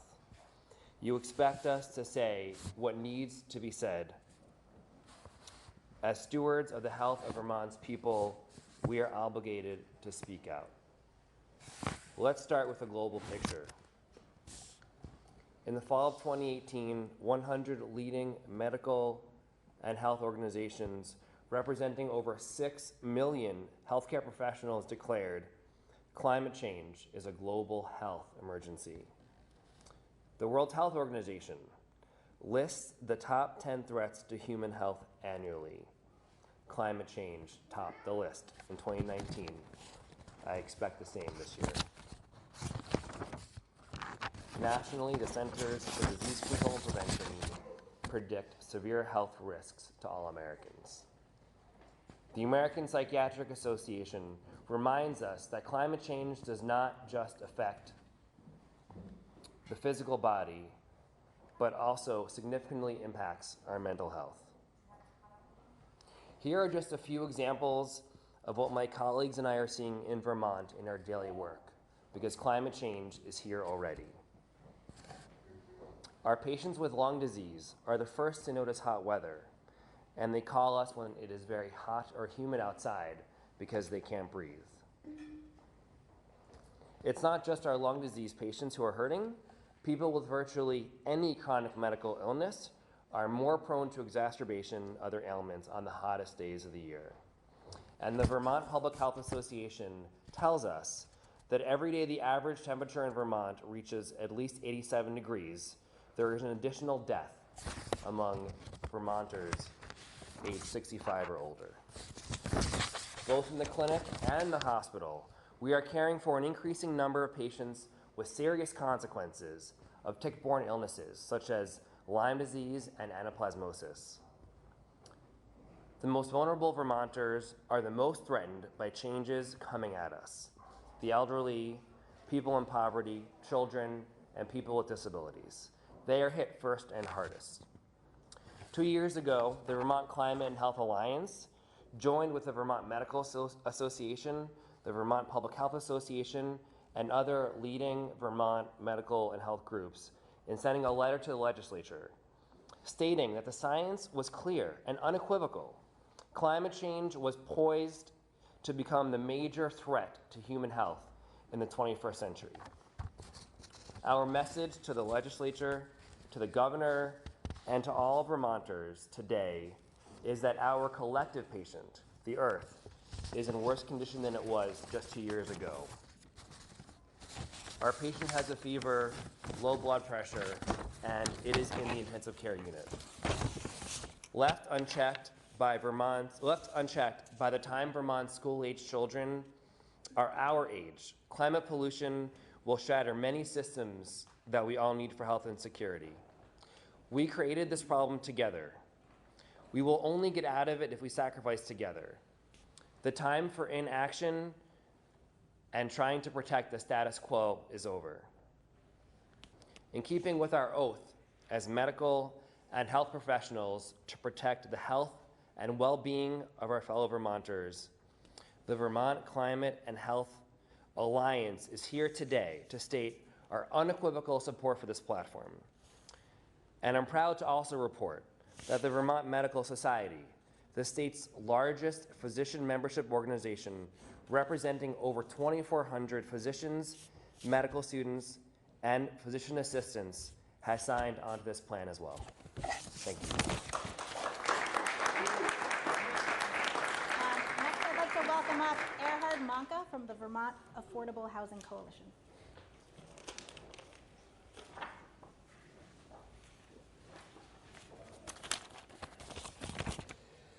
Thank you, Lauren, and thank you, Dr. Rand. My name is Erhard Manka, and I'm here representing the Vermont Affordable Housing Coalition and the tens of thousands of low and moderate income Vermonters that our members serve. Our coalition is made up of over 90 organizations that include the state's affordable housing developers, housing authorities, homeless service providers, low-income advocates, and anti-poverty agencies. Our coalition is here today to join the call to the Vermont legislature and to Governor Scott at last to support climate action, climate actions that are necessary for Vermont and live up to its climate commitments. So why do housing and homeless organizations support these actions? Because we understand that climate change is a low-income issue. Climate change is a housing issue. When we look at the impacts of climate change, low-income Vermonters are disproportionately impacted. They suffer the greatest consequences from our increasingly extreme weather. They live in the most risk-prone locations, the most vulnerable structures, and are the slowest to recover from climate events. As just one example, those most affected by Tropical Storm Irene were low-income residents in mobile home parks, one of which, Tri-Park Mobile Home Park in Brattleboro, with 333 lots, is the largest in the state and is still struggling to recover 8 years later. That storm drives home an important point. The climate crisis will impact Vermont and Vermonters, and is already doing so. That's not a reason not to act, though. Far from it. Doing right, climate action builds stronger communities and safeguards against the impacts that are on their way. Every policy in this platform can and should make Vermont communities from Burlington to Brunswick more resilient against the impacts of climate change. The other reality is that climate actions like weatherizing low-income families' homes and building housing that is both affordable and efficient aren't just good for the climate. These actions directly make the lives of families all around the state immeasurably easier and better. These actions not only help lower our carbon footprint, they lower the overall cost of the housing, making it more affordable for the low-income Vermonters they serve, all while creating good-paying jobs that boost our economy and keep our hard-earned dollars in state instead of exporting them through the purchase of fossil fuels. Members of the Vermont Affordable Housing Coalition are taking climate action every day, but the work we're doing and the individual choices so many Vermonters and Vermont businesses are making are simply not enough on their own. The governor and the legislature need to join us in taking Vermont's climate commitment seriously, and that is why we stand behind the 2020 Climate Action Plan. Thank you. Thank you. Next, I'd like to welcome up Jordan Giaconia from Vermont Businesses for Social Responsibility. Morning, everyone. So my name is Jordan Giaconia. I'm a public policy manager with Vermont Businesses for Social Responsibility. VBSR is a business association representing over 730 business members in every industry and every county across the state, united in our shared mission to advance an ethic that protects the natural, human, and economic environments of Vermont as a business thrives. From global brands like Ben & Jerry's and Burton to small startups like Mamava, VBSR members are some of the most successful and iconic businesses in our state who together shape the Vermont brand. If the legislature and governor are in need of inspiration, we ask that they look no further than many of our leading businesses who are already taking steps to reduce their emissions and move toward energy independence. It comes as no surprise that these companies are deeply worried about the looming threat of climate change and increasingly optimistic about the economic opportunities bold climate action presents. Climate change is without question the single greatest threat to Vermont's communities, ecosystems, and our shared way of life. Spring is arriving earlier, heavy rainstorms are becoming commonplace, and our summers are hotter and drier than ever. Meanwhile, more frequent and severe storms cause floods that cost us millions and damage property and infrastructure. From winter recreation to local food and drink-driven tourism industries, these changes disrupt nearly every facet of our state's economy, and we can no longer afford half measures. Despite widespread bipartisan support for Vermont's greenhouse gas reduction goals and a standing commitment to the Paris Climate Agreement, Vermont's lingering dependency on fossil fuel continues to keep our emissions on the rise and our economy stifled. Rather than exporting billions of dollars on out-of-state fossil fuels, we urge Vermont legislature and governor to advance renewable energy and efficiency solutions that will move us off of imported fossil fuels, curb greenhouse gas emissions, and reinvest those dollars into building a new innovation workforce, ensuring a just transition into a clean energy future for all Vermonters. Failure to do so will put our communities at risk and all but ignore one of the greatest wealth-generating opportunities in our history. VBSR has long advocated for a triple bottom line of people, planet, and prosperity, and I'm here today to tell you that none of these values are mutually exclusive.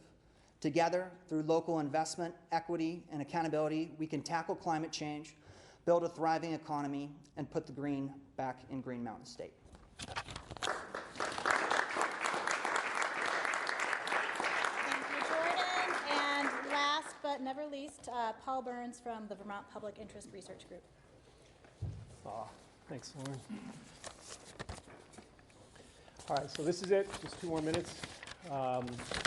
Thanks everybody for being here. Good morning again. My name is Paul Burns. I'm the Executive Director of VPIRG, the Vermont Public Interest Research Group. We're the largest consumer and environmental advocacy organization in Vermont. I want to start by thanking all the members of the 30 organizations who have joined in this call for bold climate action today. That we face a climate crisis, a climate emergency, is undeniable. Every city, state, and nation understands that scientific fact has a responsibility to take action that is equal to the challenge that we face. As you all know, Vermont has not yet met that challenge, not by a long shot.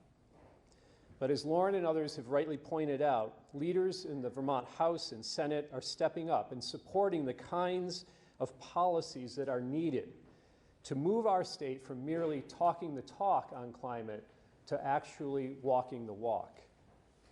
Now it's Governor Scott's turn. More than 2 years ago, he proudly proclaimed that we're still in after President Trump announced that he was pulling the United States out of the Paris Climate Accord.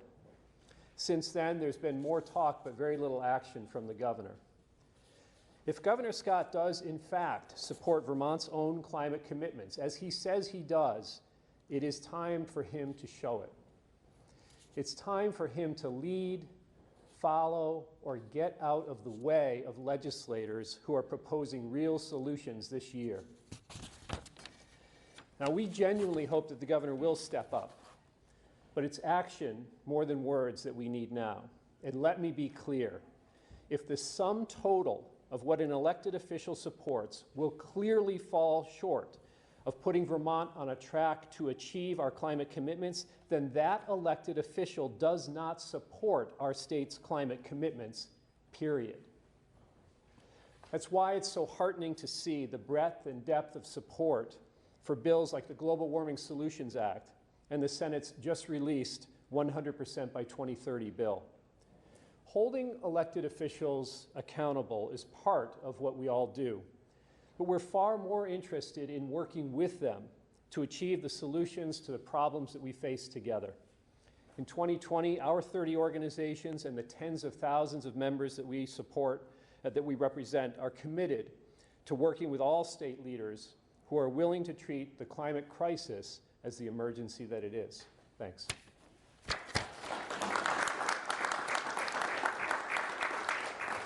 Thank you so much, and we would now be happy to answer any questions you might have.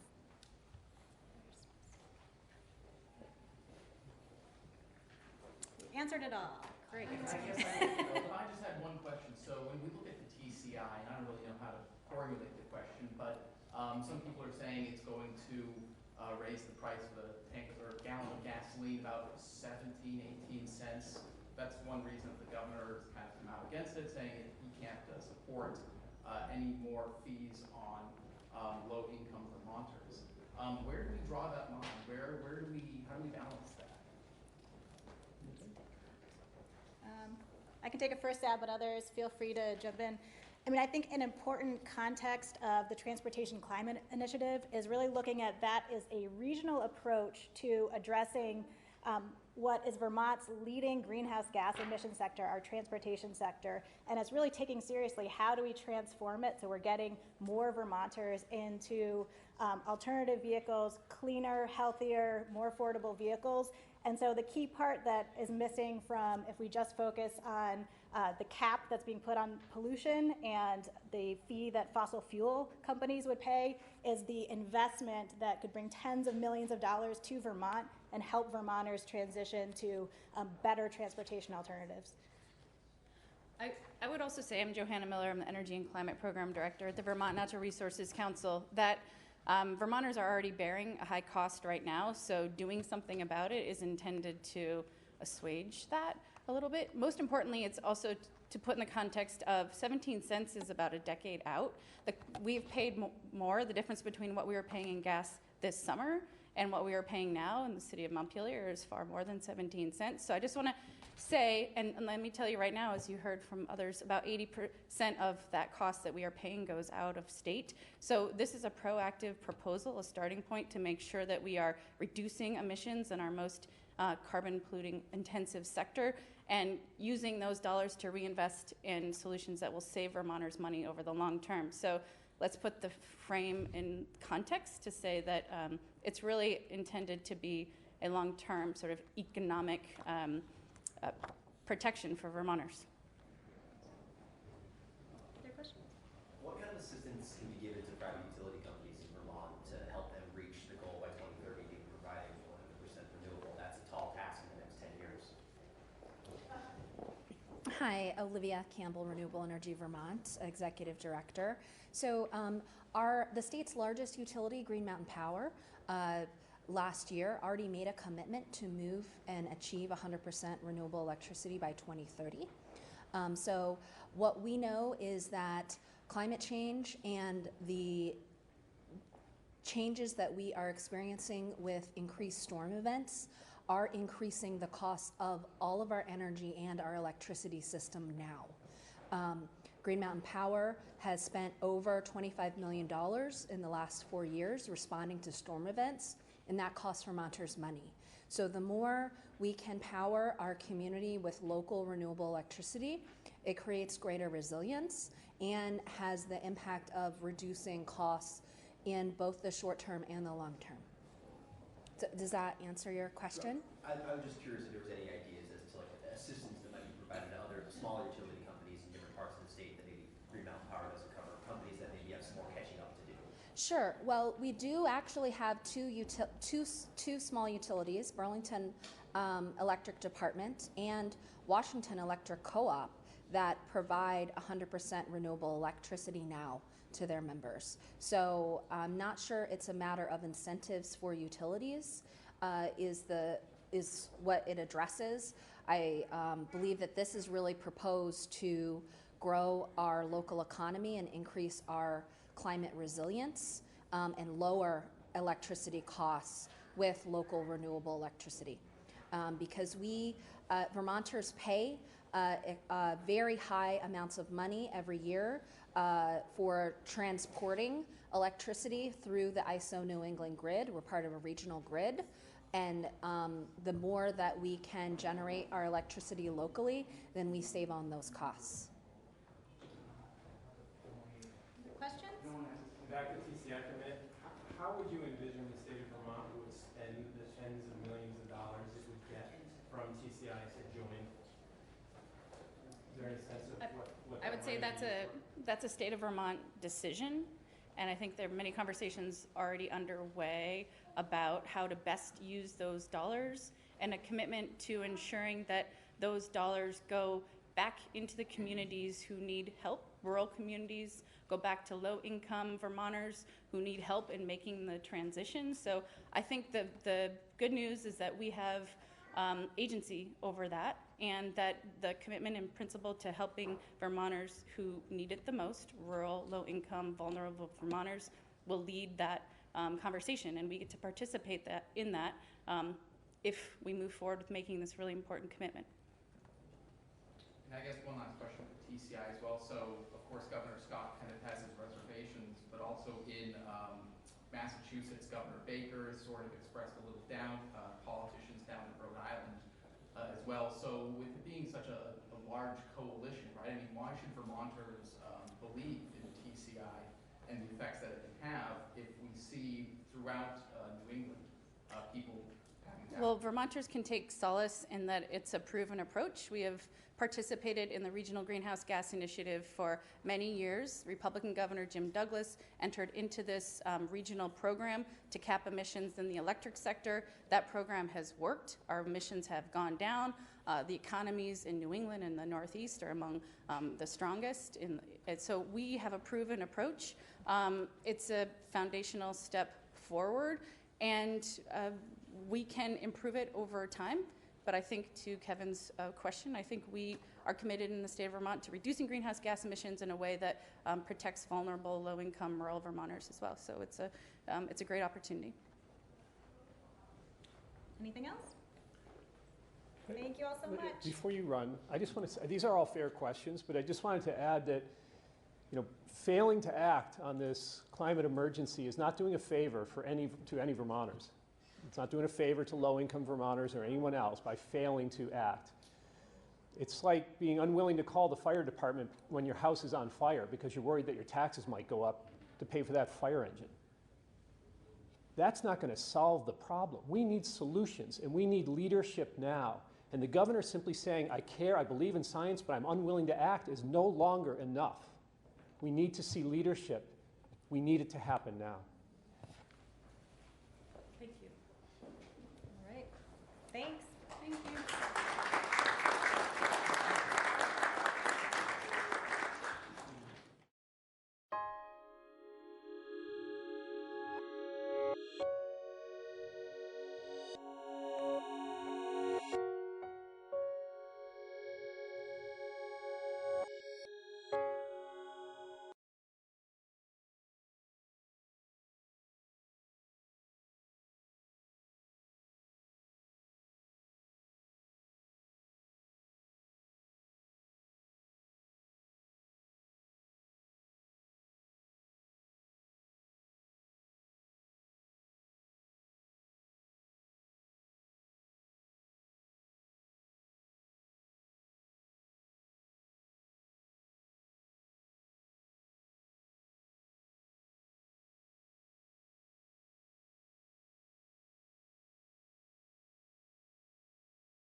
Road.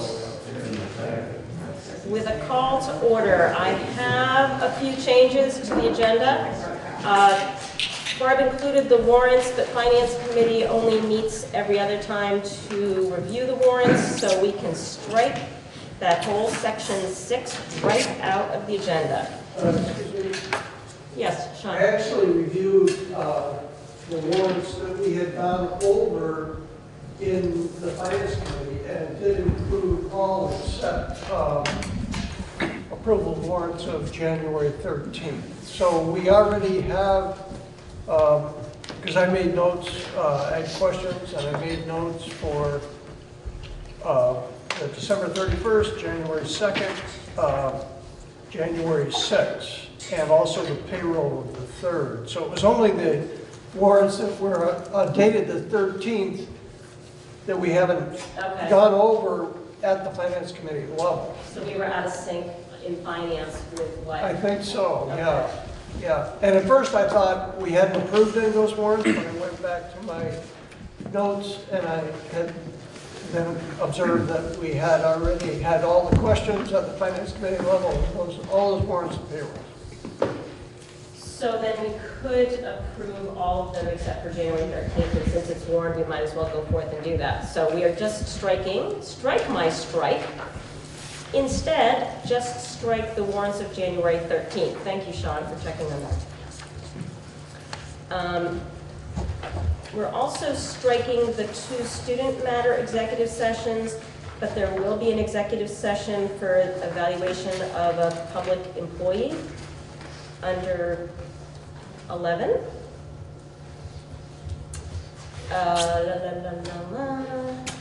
And under 8A, I want to add approval of the warning and scheduling of the budget information session. That can all go under 8A, annual meeting.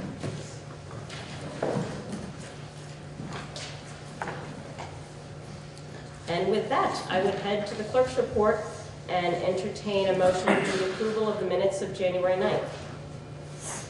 So moved. Thank you, Tim. Is there a second? Second. Thank you, Ann. Any discussion? I just had one small tweaky thing, is it's, you had written Gale Associates as G-A-I-L, but it's G-A-L-E, like a big wind, not like a girl's name. So just, sometimes people are searching for things in documents. So. Any other changes? All those in favor of approving the minutes of January 9th, please signify by saying aye. Aye. Nays or abstentions? I'm going to abstain. I wasn't here. The ayes appear to have it. The ayes do have it. Moving right along. Recognition of visitors. Hello, visitors. As you know in practice, we will, before voting on anything, we'll take input from the public. We like to have the board discuss something first and get informed, and then ask for public comment. If there's something on the agenda that you would like to comment on, we reserve the end of the agenda. That is item 10. Before you make a comment, please state your name and wait to be recognized by the chair, and then state your name before speaking. Moving on to communications. I really had no communications except for a few lawyer things going back and forth with Barb. Did anybody else have communications to share with the board? Woo. Quiet. Excellent. Then we can move on to committee reports. And I know finance hasn't met, but Sean, do you have anything to report? No, we will meet again on February 5th before the regular WSESD board at 5 o'clock. And personnel. We just met this evening and we came up with a mission statement. Manage and review personnel matters, review and approve 1% requests, oversee supervisory union negotiations. And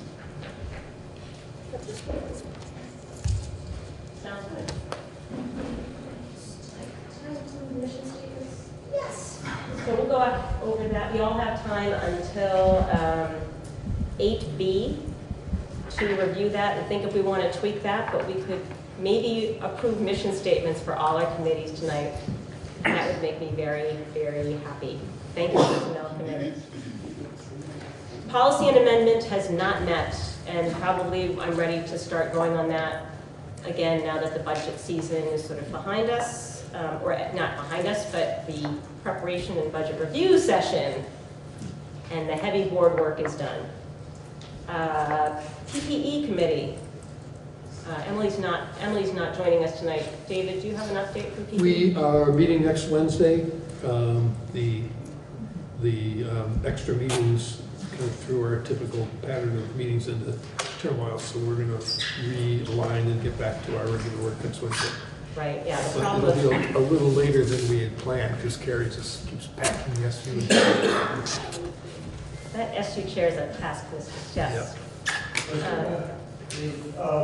We did have the Field Stakeholder Committee, which was a part of that subcommittee, I believe. And that was on the 15th. That was a public meeting. Right, it's not a committee that the board members sign to it, so they're really, and there's no chair of that group, so I'm not sure how to, I mean. Yeah, I was just sort of saying it Yeah. because it happened. Yeah. Maybe we could have a PPE, since it is a public meeting, maybe the PPE committee members have volunteered for the SU board, which has been a much busier board than we originally thought, but maybe we could ask one of those. I attended that meeting as a member of the public. Do you want to report out on it? No, I think probably it will be better to report out, or, you know, when more information comes to light, I think it'd be probably more appropriate. Emily was there and took minutes. Oh, that's right. So there is a record of it. Okay. I don't know, was she there today? No. Oh, no. There were no minutes today? There's minutes that we took. Really just followed the agenda that Gail set and gave them some feedback along the way. But I don't have formal minutes ready yet. Right. Yep. Should have thought about that, Emily, since you were available today, but she wasn't available for that either. I guess I could make one comment. I was, at the previous regular meeting, I had made the comment that I was a little disappointed the way the subcommittee was chosen and that I wanted to participate. And it, as far as I'm concerned, it came to fruition at that meeting, what I had predicted. So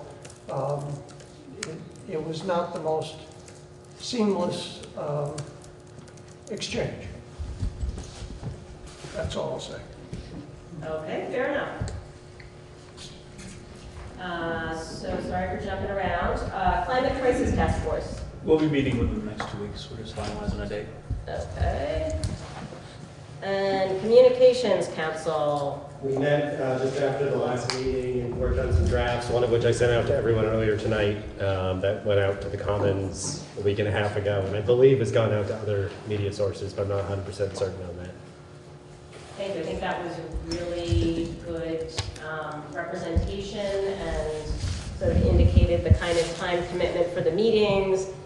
I hope nobody takes from that that it's only 2 to 4 hours a week, but when you read it carefully, you start to realize, oh, you have to prep for meetings and things like that. So I think it was a really good description of what the position requires. And I think, you know, somewhere between 5 and 10 hours for regular board members seems like the right amount, and a certain amount of personal time flexibility. Does that?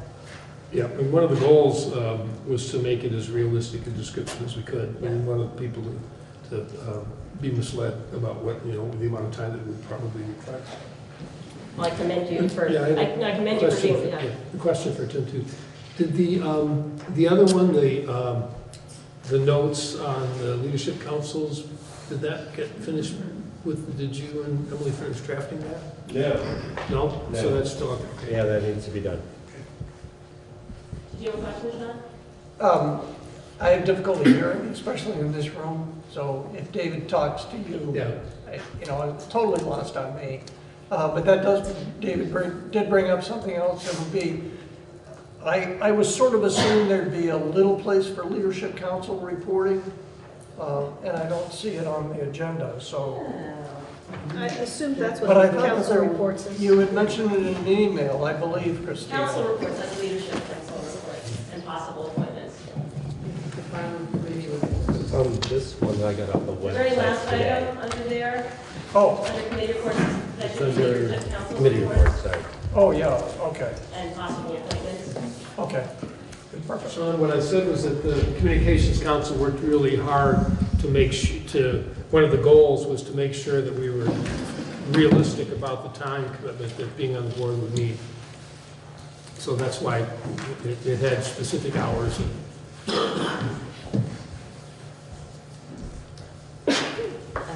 So thank you for doing that, Communications Council, I appreciate that. Good writing.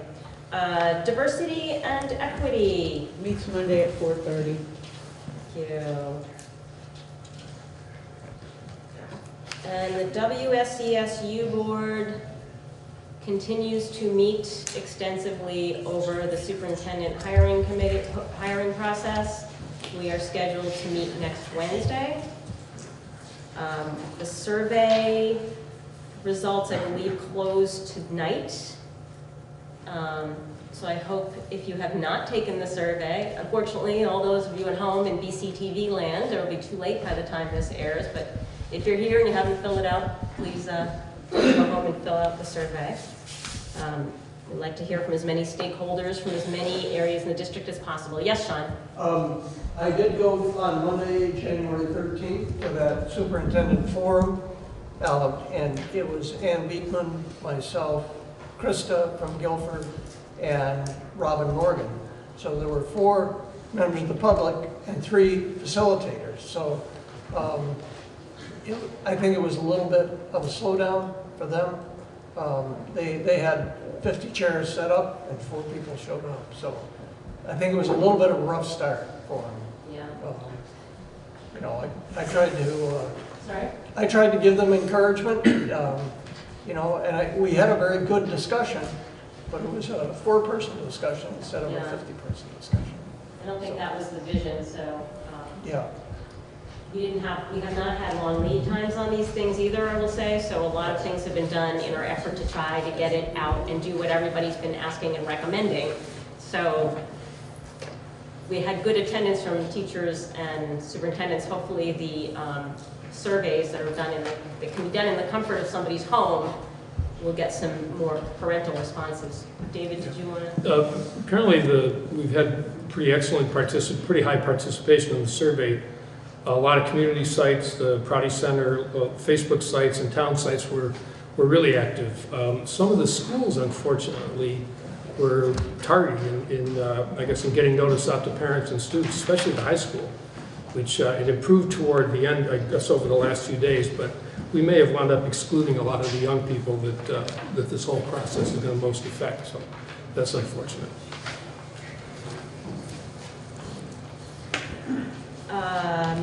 Moving on to council reports. Do we have any appointments left? Yes, we do. Why don't we do that first? So from Green Street, we have Sharon Carlton Newton, Andrea Frost, Maureen Gallagher, Abby Healy, Deb Schiller, Rebecca Stamulus, thank you, and Bryn Tucker. Do I have a motion to approve the slate as listed by Lyle Holiday? So moved. Thank you, David. Thank you, Ann, for the second. And for Academy School, we have Robin Morgan, Valerie Racine, Carrie, I'm going to butcher this one, Carrie Slasa, Nina Wilson, Zephyr Ethier, and Rich Levy. So let's vote on that first slate, and I should have waited Oops. to do both slates. So I'm let's sorry. vote on that first slate, and then I'll take a motion on the second slate. So all those in favor of the slate for Green Street School, please signify by saying aye. Aye. Any abstentions? The ayes appear to have it. The ayes do have it. I would entertain a motion to approve the slate as listed by Lyle Holiday for, was that Academy School? Academy. Academy School. So moved. Thank you, Ann. Thank you, Chief. Thomas. Thank you, Thomas. All those in favor of the motion to approve the slate as listed by Lyle Holiday, please signify by saying aye. Aye. Any abstentions? The ayes appear to have it. The ayes do have it. And thank you to all of those who were willing to step up and do this work. It's really fun to see them get started. And so to that end, Sean wants to share, I'm sure.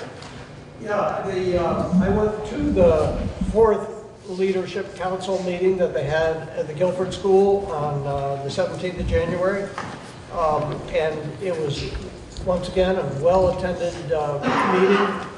A lot of input from all kinds of, teachers, community members, and the principal, John Gagnon, was there and gave a comprehensive report of, vision.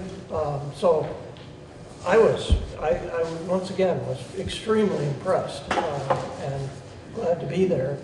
I have been saying to them that it isn't always going to be me. So I've done 3 out of the 4, and they would welcome any other directors. And it's usually Friday at 1 o'clock.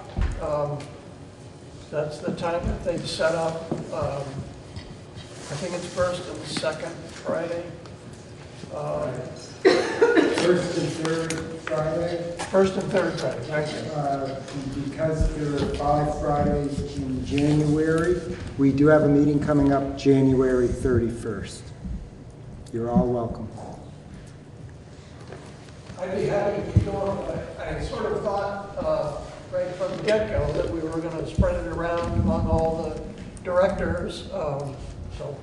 So we had gone back and forth on this before these were set up, as we were and we had left the language pretty loose about attendance, and we weren't sure we were going to get the extra 2 seats, so we might have had 10 leadership councils and 8 directors, which was going to be tricky.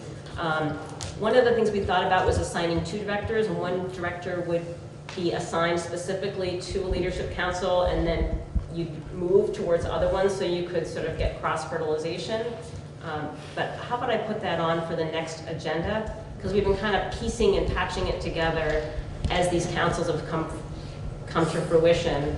But maybe it's time to really think of a vision, because there's a lot to be said for having comfort between the person who's attending the meetings and what happened.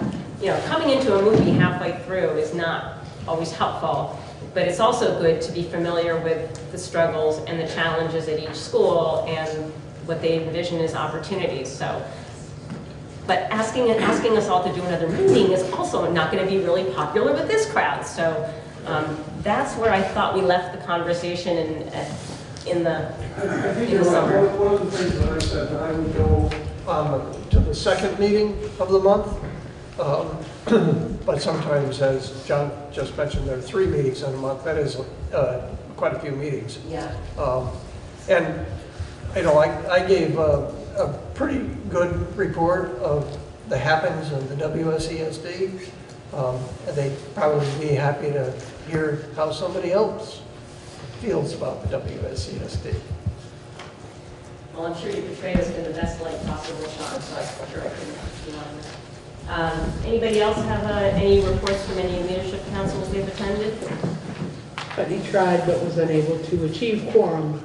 So there was a conversation, but there was not a meeting, and consequently should not be reported here. Well done, well done. I went to the Dummerston Leadership Council meeting, gosh, I think that was last week. So this was their second meeting. I couldn't stay because I had an SU meeting for the entire thing, but they were really working on coming up with priorities, and Julianne led the group in kind of a activity that a lot of the teachers have used to kind of prioritize and look at what they would like for opportunities at the school so they could set their future agendas and prioritize their needs as a school. So it was well attended. It's a good group of people, so I was excited to see that up and running. And we look forward. So no other leadership councils have met as yet. Excellent. Jamie. Liz and I are co-chairs of Jamie Comtois, Putney Central School, and Liz and I are co-chairs of the Leadership Council at Putney Central, and it's just really exciting. I don't know what reports have come to this body yet, but we have a full slate of teachers and community members who now have had 3 meetings, and so I just wanted to say that we're looking at things around aftercare meals and problem solving that. We're looking at things, we're looking at having conversations about how to set goals and our expectations. So I'm really looking forward to the opportunity to report to this body and wanted to know what the expectations are for how chairs can report to this body. Should we be doing submitted reports? What form of communication should we start? That's an excellent question, and I think Sean wants to weigh in on that. Yeah, what Guilford Group did is they have a clerk, so it actually happens to be the 5th grade teacher. And so she writes up minutes, and then Barb posts all the minutes under WSASU under Leadership Councils. So the minutes are there. So I think that would be, that would suffice in terms of education for everybody on what is transpiring at every one of the schools. And it wouldn't necessarily have to be reported out to the WSESD board. I think one of the questions we have documented that, Ruby is our clerk, and we do have minutes that we're posting and sending. One question I have is, there was discussion that leadership councils would be a way to share the will of that school with the body as questions came up. And so I just am curious about any mechanism. We have had discussions about what should we be voting on and sending our voice to the body. And so that was something that came up at the first or second meeting. So we don't have to take that time now, but it's a question that came up for us, and I'm just curious about that. So I'm going to say that since I've penciled in that we're going to have a discussion about leadership attendance and who from the board is going to attend the meetings, that we should probably throw this whole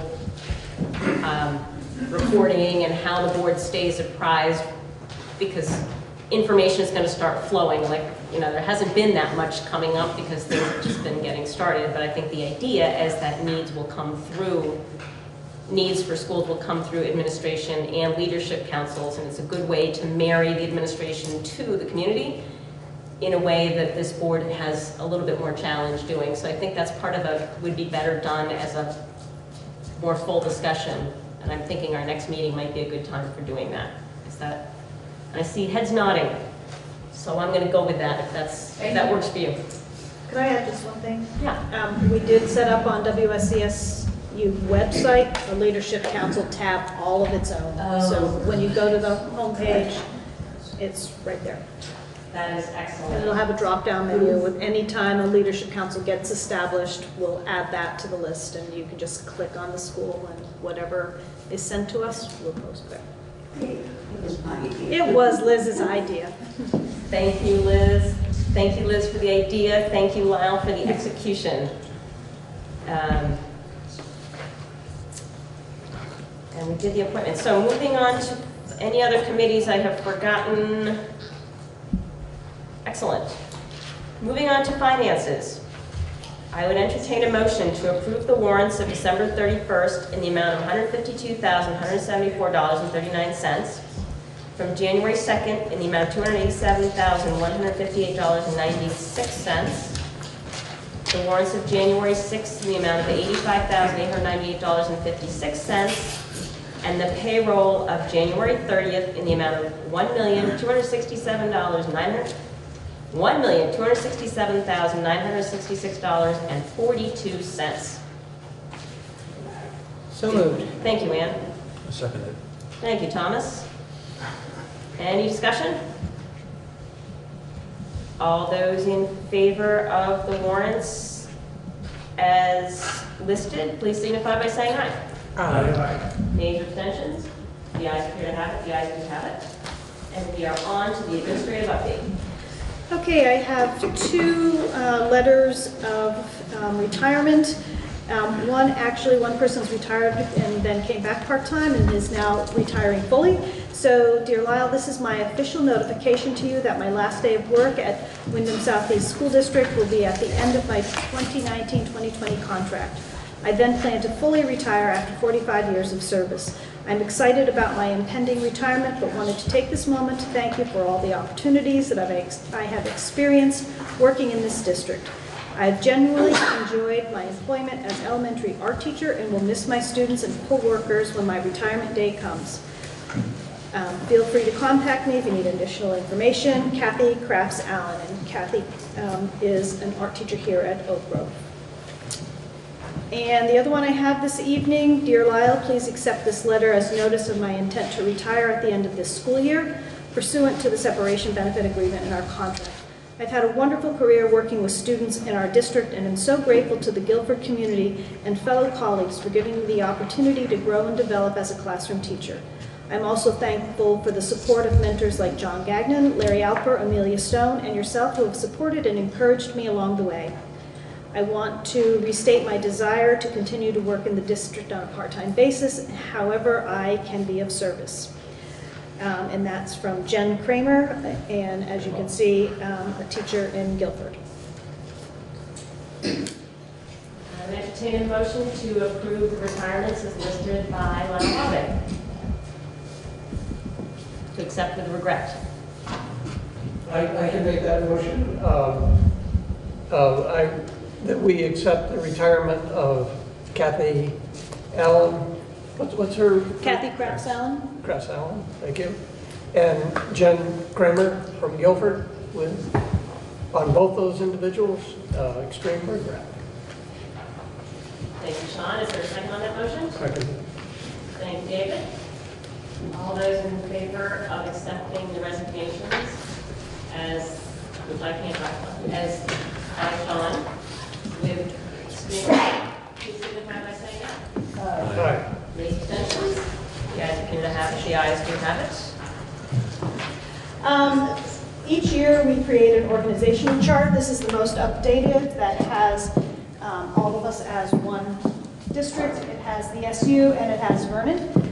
It's just for your information. It lists either principals or program directors, finance, technology, etc. So I'll let you look at that, and if you have any questions, you can send those my way.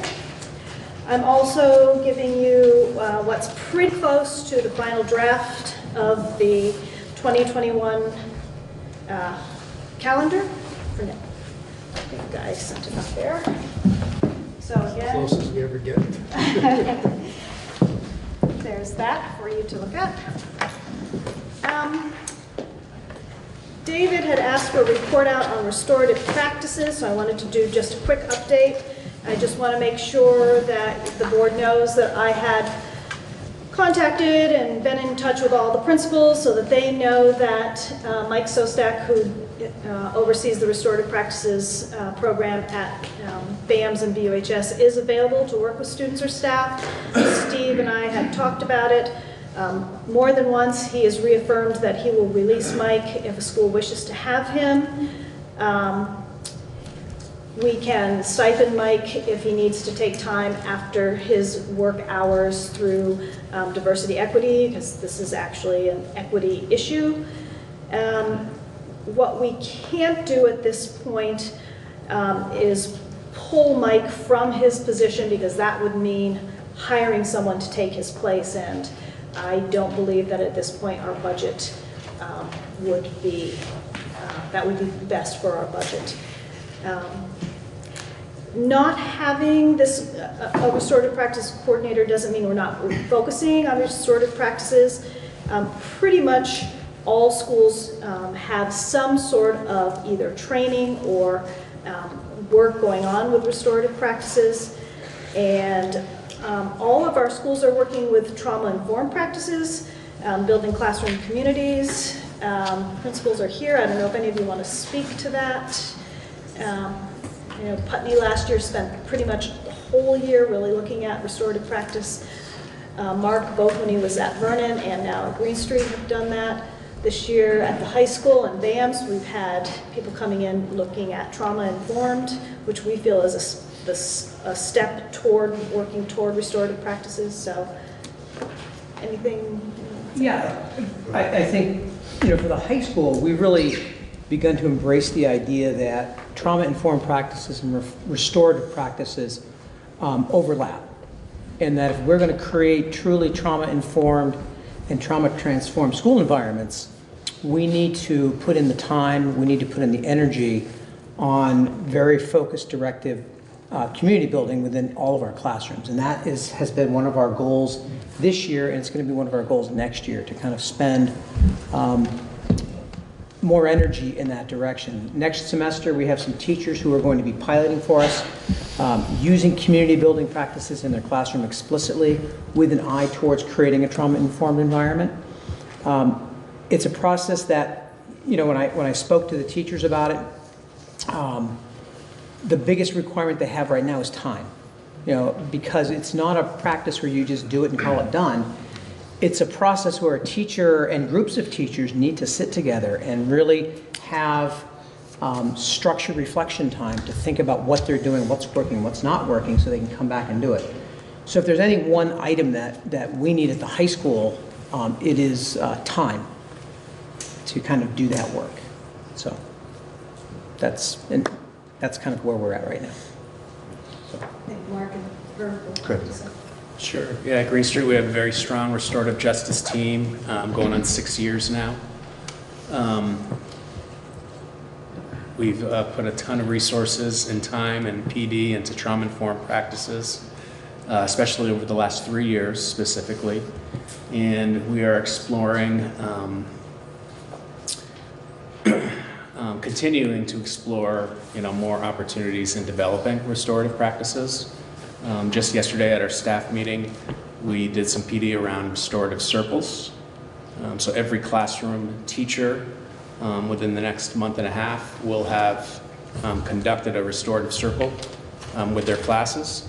And we're looking at turning that into a normal practice, a routine that we use for a morning meeting.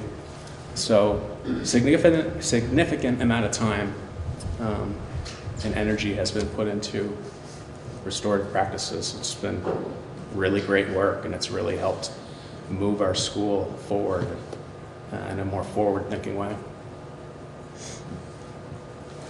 Yeah, so at Putney, we're in our second year with restorative practices. We try to think of it as part of our whole school, whole child approach to social emotional learning. Traditional thinking around restorative practices focuses oftentimes on the restorative aspect of it. In other words, something has happened and now we need to make it whole again. What we're learning is that it's most effective when we focus on what Steve mentioned, actually, that they're trying to do and work on at the high school, is about relationship building. Teachers getting to know kids well, and vice versa, so that when and if the inevitable conflicts arise, they have the toolkit to help the kids resolve conflict without it getting too out of hand. And so far it's been great. We've worked with Mel Motel going back to last year with the teams. It's been part of our professional learning community work once a month. And we have a 2-hour optional workshop on the PD day on the 27th for teachers and staff. Anybody who wants to attend can do it. And we'll follow up with another similar training on a Friday afternoon when we have winter sports. So everybody will get that 2-hour training. So that's pretty much where we're at right now. We see it as a logical extension of the PBIS work that we've been doing for 11 years now at Putney Central. So it fits in. It's all of a piece. The mindfulness work, it's all important work, and we're trying to do what we can in order to make sure that all of the kids have somebody in the building that they can turn to when they need to. And there's a concert tonight at Academy School, but Kelly and John, if they were here, and I think you heard them report out at their school about the ongoing work that they have They spent last year really researching what other elementaries are doing across the state. You may remember we had actually, as an SD, applied for a grant, which we didn't get, but the academy folks went ahead and did their training. So this year they are implementing that. So.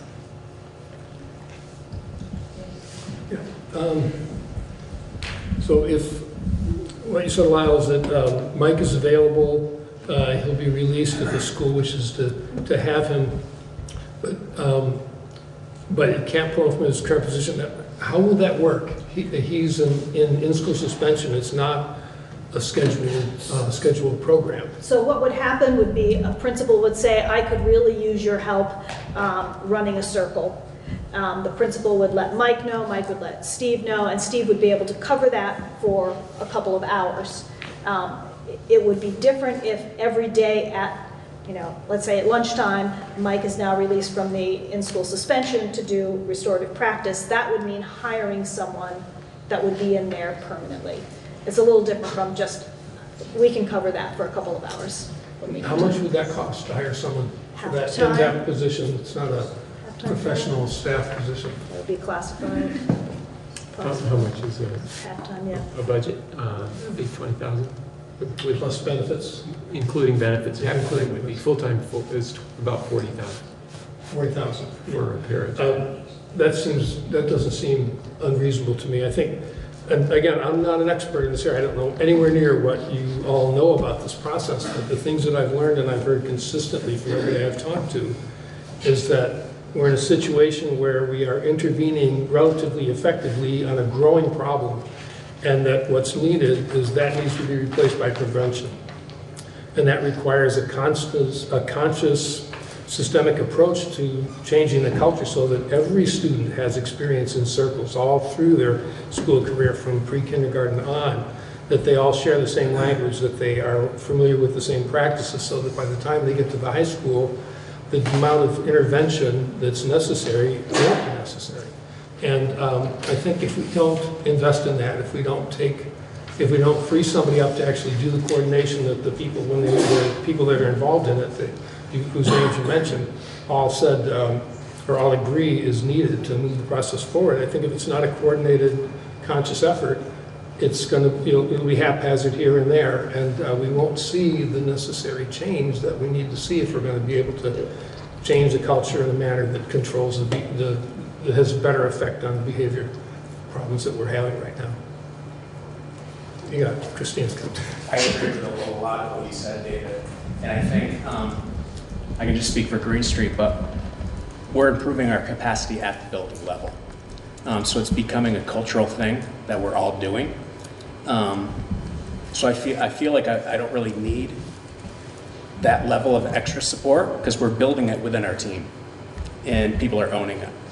And that's been a very powerful experience.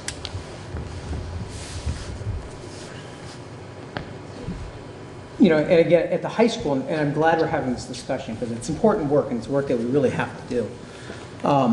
At the high school, we've got a group of teachers that have taken now two or more courses on trauma-informed practices, and from that have done that work with restorative circles and community building.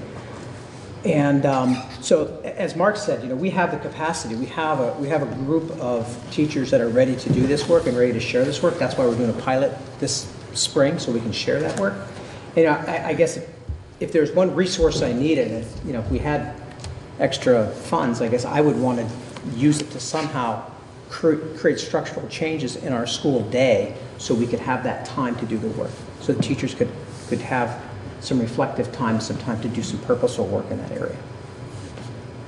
Schools that are PBIS schools, and a lot of our schools are, there's tremendous resources that PBIS puts out there that are free. And we've been accessing that throughout the last 2 years as well.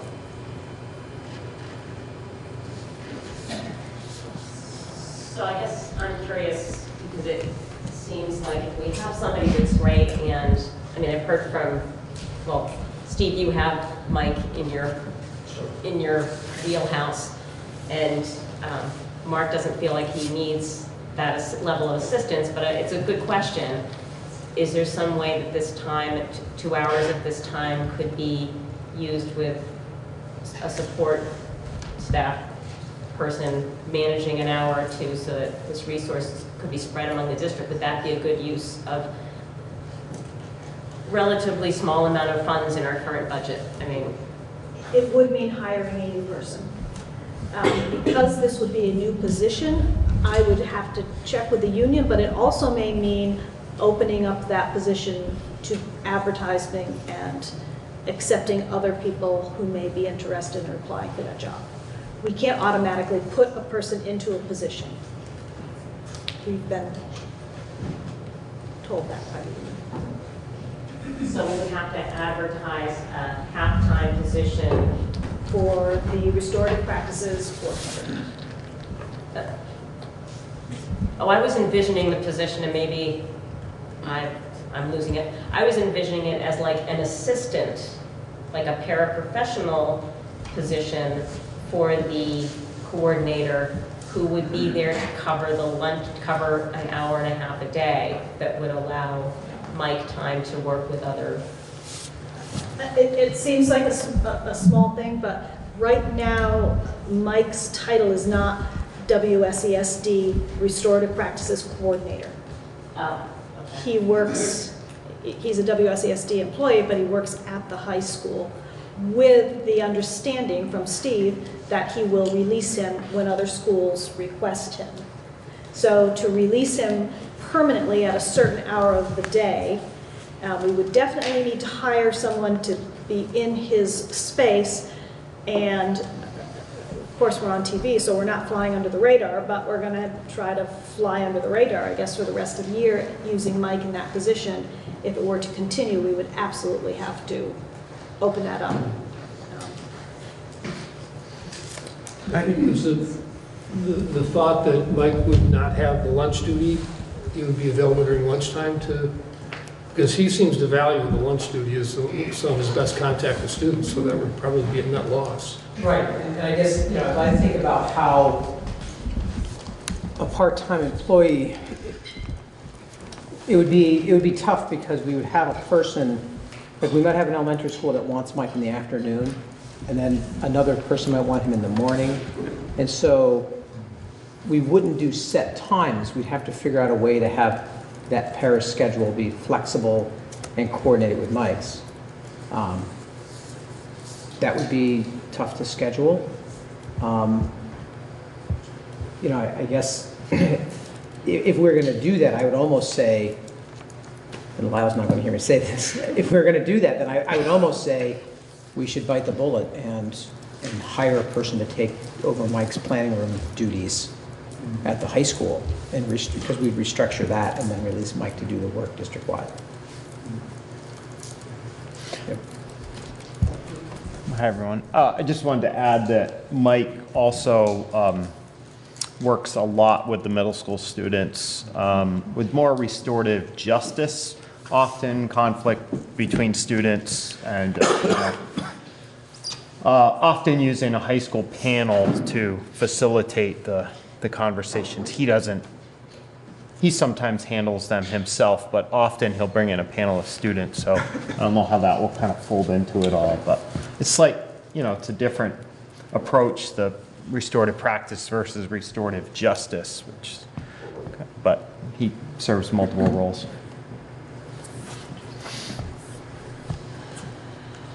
Well,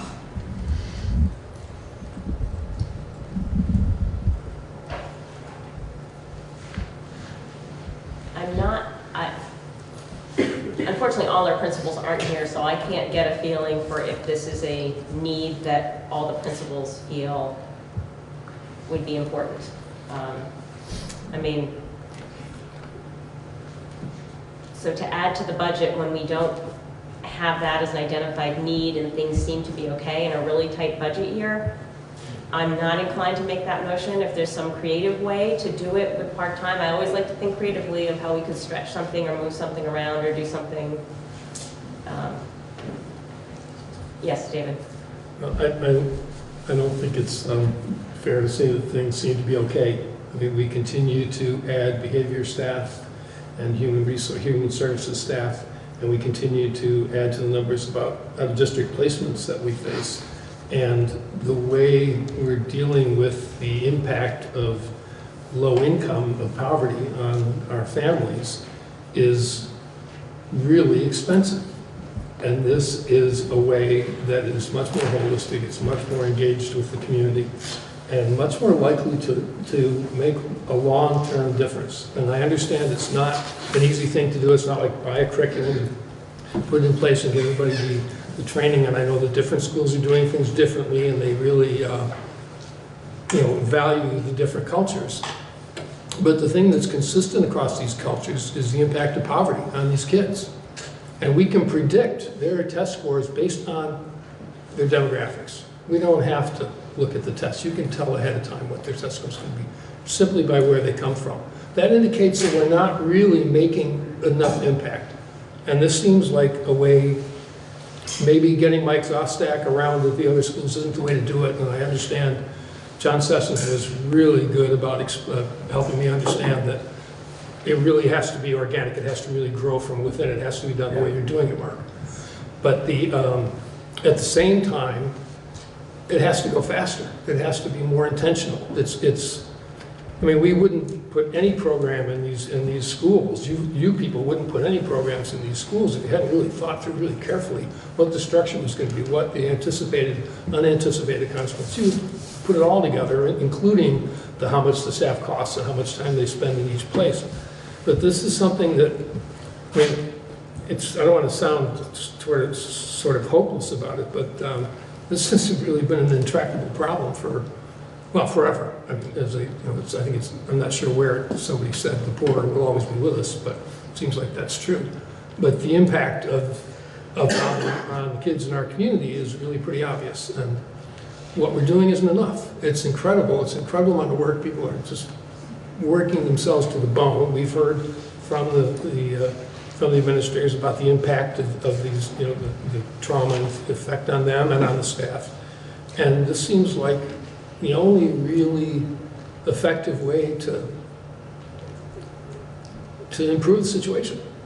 And maybe I'm wrong. I'm perfectly willing to be proven wrong, but hiring more behaviorists and sending kids off to out-of-district placements doesn't seem to be getting it done. Well, they're not silos. Yeah. These people work together in our schools, and that's really important. Yeah. From counseling to restorative practices to ABA responses, they're not siloed people. And when we think of social emotional learning, all those folks need to be working together. So we're building those resources in our schools. The key is systematically, how do we become more effective and how we work together. And that's what we're working on. Steve is working with this. Oh, sorry. I just wanted to let Lyle. Yeah, sorry. Because I agree with a lot of what you said, but I do want to make sure that people know that implementing restorative practices is going to take time, and it'll be time before it has an impact, and we are still going to see those out-of-district placements, and we're still going to see the need for, excuse me, the social workers. But as Mark just said, they need to all be working together. And that's what I was hoping Mike's function would be to coordinate those efforts. I mean, that was the description. That was what they said they were looking for. So that's kind of what I had in mind. I'm not sure where it's gone off track, but that was the Well, thought. I guess I think I would love to hear what the board could do to support, like I was like, oh, so you want a longer school day? Is that what you were asking for, Steve, when you were asking for time to do this structure? But I didn't throw that out there on camera because I thought you'd kill me. But Well, I can tell you what I like. Okay. What I really like is a late entry, initially once a month and then maybe more frequently. A late entry where students come to school and we start classes at 10:15. And during that morning time, our teachers do the work of restorative practices. They do the work of trauma-informed instruction. We take the time, like right now, faculty meeting's a half hour at the end of the day.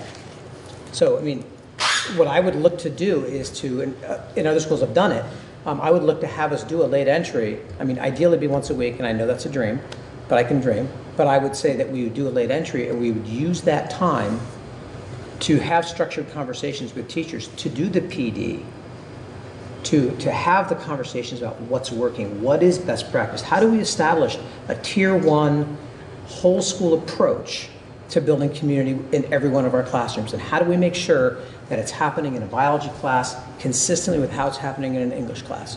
Because for the high school, that's the big challenge. We have 65 professional staff. And so that's, the resource we need is time. And, right now, CVU, Mount Mansfield, South Burlington, those high schools are all doing this model. I guess that's a much larger discussion that we would need to talk about, but I don't think it's impacting this budget that we're talking about now particularly. It may impact the way professional development days have been sorted out here for teachers. It may change that. I do have a concern because I know in my town there's children that don't go to school when there's a half day because the parents have to go to work and they can't get to the bus, it's too far.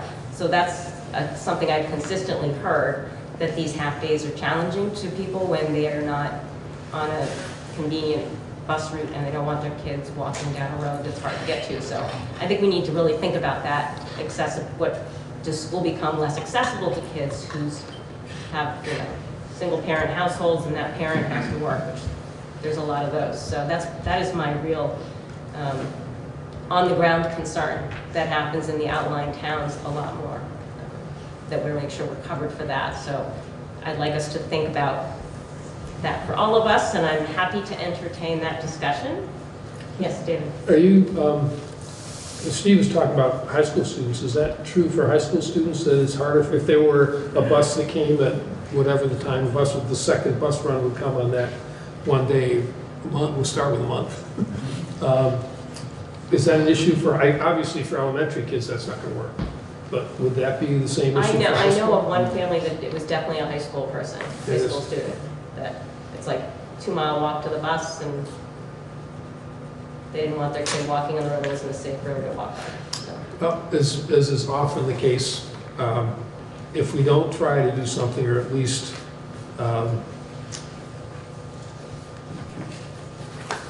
create the ability in this budget for something like what Steve just described to happen, then it's 2 years. And as they said, it takes a long time for these things to happen, and the longer our budget cycles put us behind a year for everything. So I'm really. But I don't think you're asking for something additional training, you're asking for time. And time is money, but not in this case, right? Well, it was a high school only, time would be money, in that we would have to find out from the bus company what it would cost to run the bus runs later for use, for high school, middle school, career center. And probably provide some monitoring for students that had to come on the first bus. Right. Well, there wouldn't be a first bus. So we do an elementary run, and then we do the high school run later. So, and I can find out, I can ask. Yes, Sean. If what I heard correctly from the administrators that have spoken is that it's something that's happening within the schools, all the staff members are getting involved, and there's a lot of value to that, as opposed to integrating another person with a different idea, which may be very valuable, but it's the fact that everybody is sort of recognizing the problem up front and center, and it's becoming a focal point, and I think that has a lot of value. That's what I've been trying. That's what I've been trying to convey. That's what I heard you say. So I think that attitude or that knowledge is, I have a lot of respect for it. The other thing is that we've been going over and over budgets, and the night that we are considering approving the budget is at the best time to be thinking about another big, maybe not big, but another budgetary expense. I would rather have it developed, more carefully and with all input from all administrators. I think I have a much better idea of what it would look like and what the plan would be. I would like a more well thought out process of what, systematically, how would it work? I wanted to add that each of us, I think all of us have our own leadership teams within our building, principal and teachers who join a leadership team. And those teams often kind of help develop our action plans and kind of plan our professional development. And really, you know, I'm sure Mark has used that model, or I assume he's used that model to help develop this. And so it's important for each of us to work with those teams to look at what we're doing with trauma-informed practices, to build it in-house, to build the capacity and the common shared understanding that this is the direction we need to go. At BAMS, we've done a lot with trauma-informed work, or a fair amount. Staff have identified that's a need. I want to see resources to be able to bring in like a Mel Motel or a Joelle Van Lent, who we've worked with. They're experts in this area. These are their careers. And to bring them in and maybe have a day where they just come in and work with teachers in the classroom. It doesn't have to be a PD day. It can be a regular school day where they come in and work with teachers who are starting to do some of this. So from my perspective, I'd like to have more time to really look at it as a school and talk as an SU as well around the direction we're going here, and have resources available. But I'm not personally necessarily feeling like it has to be a person. It's a resource that I hope we would have, whether it's time or. So Frank, do we have to approve the budget tonight? It would be helpful to do that, but no, you don't have to. One discussion that I've had with Lyle and Barb about, if the board wanted to have the document available for town meeting, we'd really need to approve it tonight. But there's no legal obligation. The thinking is when citizens are all together at town meeting, it'd be great to have that. And even tonight, it's not a guarantee we can make that deadline. Generally, town offices like documents like today or tomorrow is usually the latest in the month to be ready. So it's possible if we approve tonight, but there's no legal requirement to do that.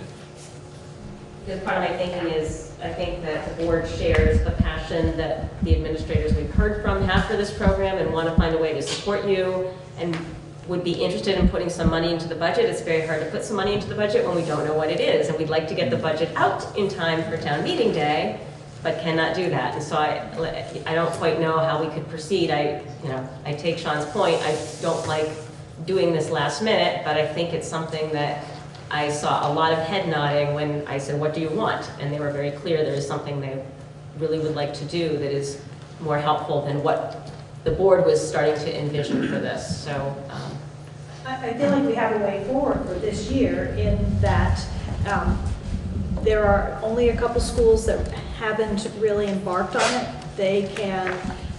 We could pay Mike to do some after-school work with those schools.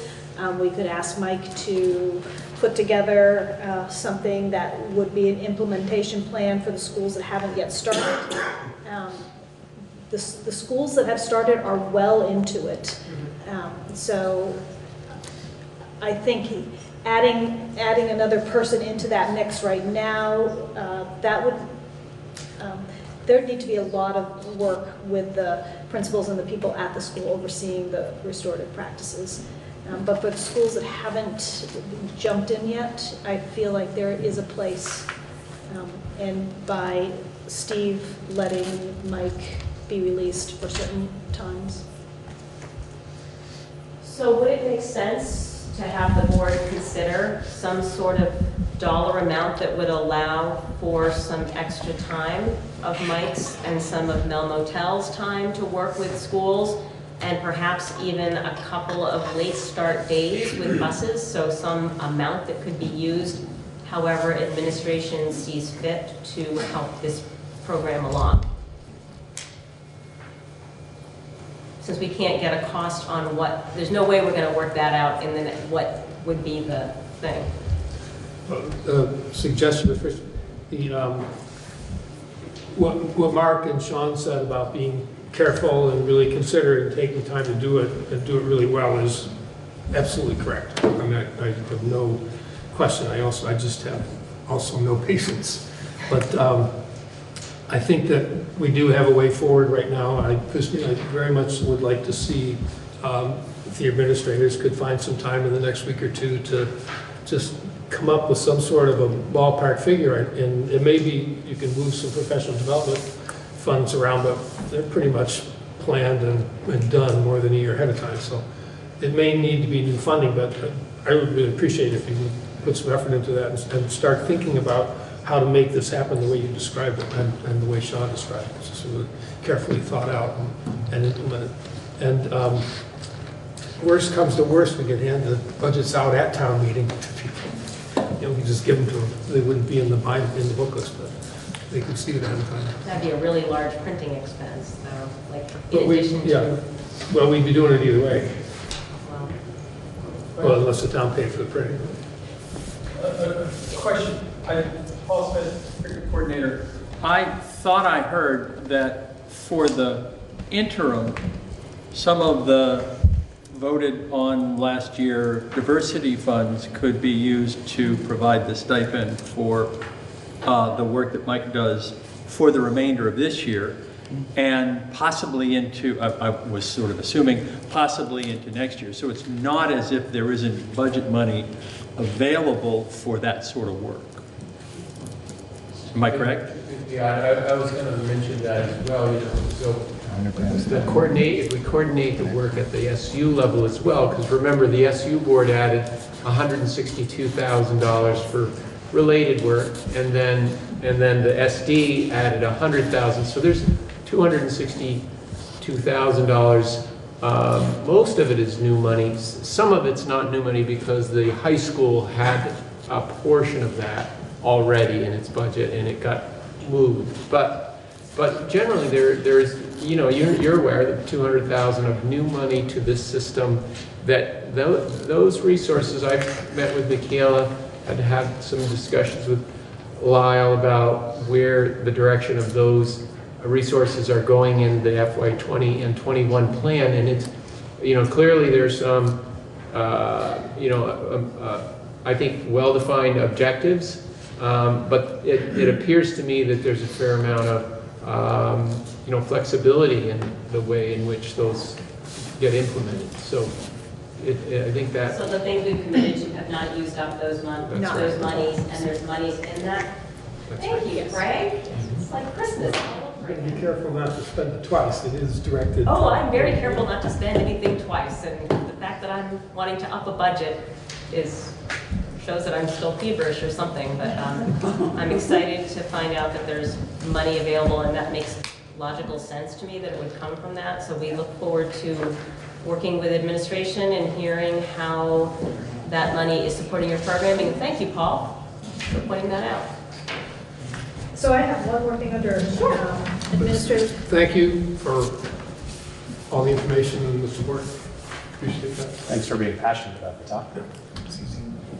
So we had determined at the June annual meeting that we would be sending informational postcards announcing this year's upcoming annual meeting on March 17. We have sort of a mock-up of what those postcards would look like. If you want to add to the postcard the dates of the public information meetings, we'll need those dates tonight. So I don't know if that's later on the. I had that in my ad scheduling the budget. That was one of my ads after I got this from Barb. So, which is actually our next item. So we can just right into that, which is scheduling our budget information session, which must happen between March 7th and 16th. And that way, when that postcard goes home, people can attend the informational session that we will have to do before the actual annual meeting.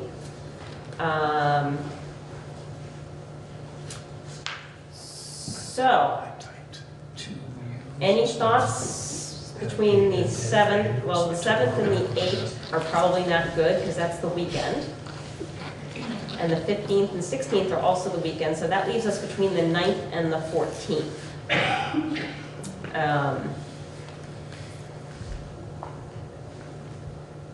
For administration, is there any night that works better for you?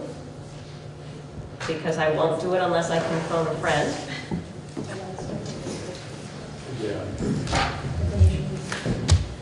March 11th.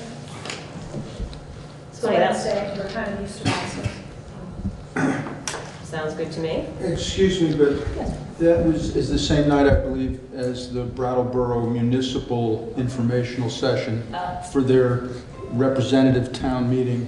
Would be a conflict there, I think. Is the representative meeting on the 21st? Yes, and the informational meeting is 10 days earlier. So the 10th. Thank you. The 10th is 10th, Tuesday? Does that work for you, Frank? I could do that. 6 o'clock? March 10th, 6 o'clock? And where is this going to be? That's my next question. Seeing as we have Steve here, should we do it at the multi-purpose room? At the sound of the multi-purpose room is not good. No, yes, I've noticed. Yeah. The one in the middle school is better, isn't it? Do you feel like We're it's the better? best. You're the best? I'm just kidding. Apparently, they're the best.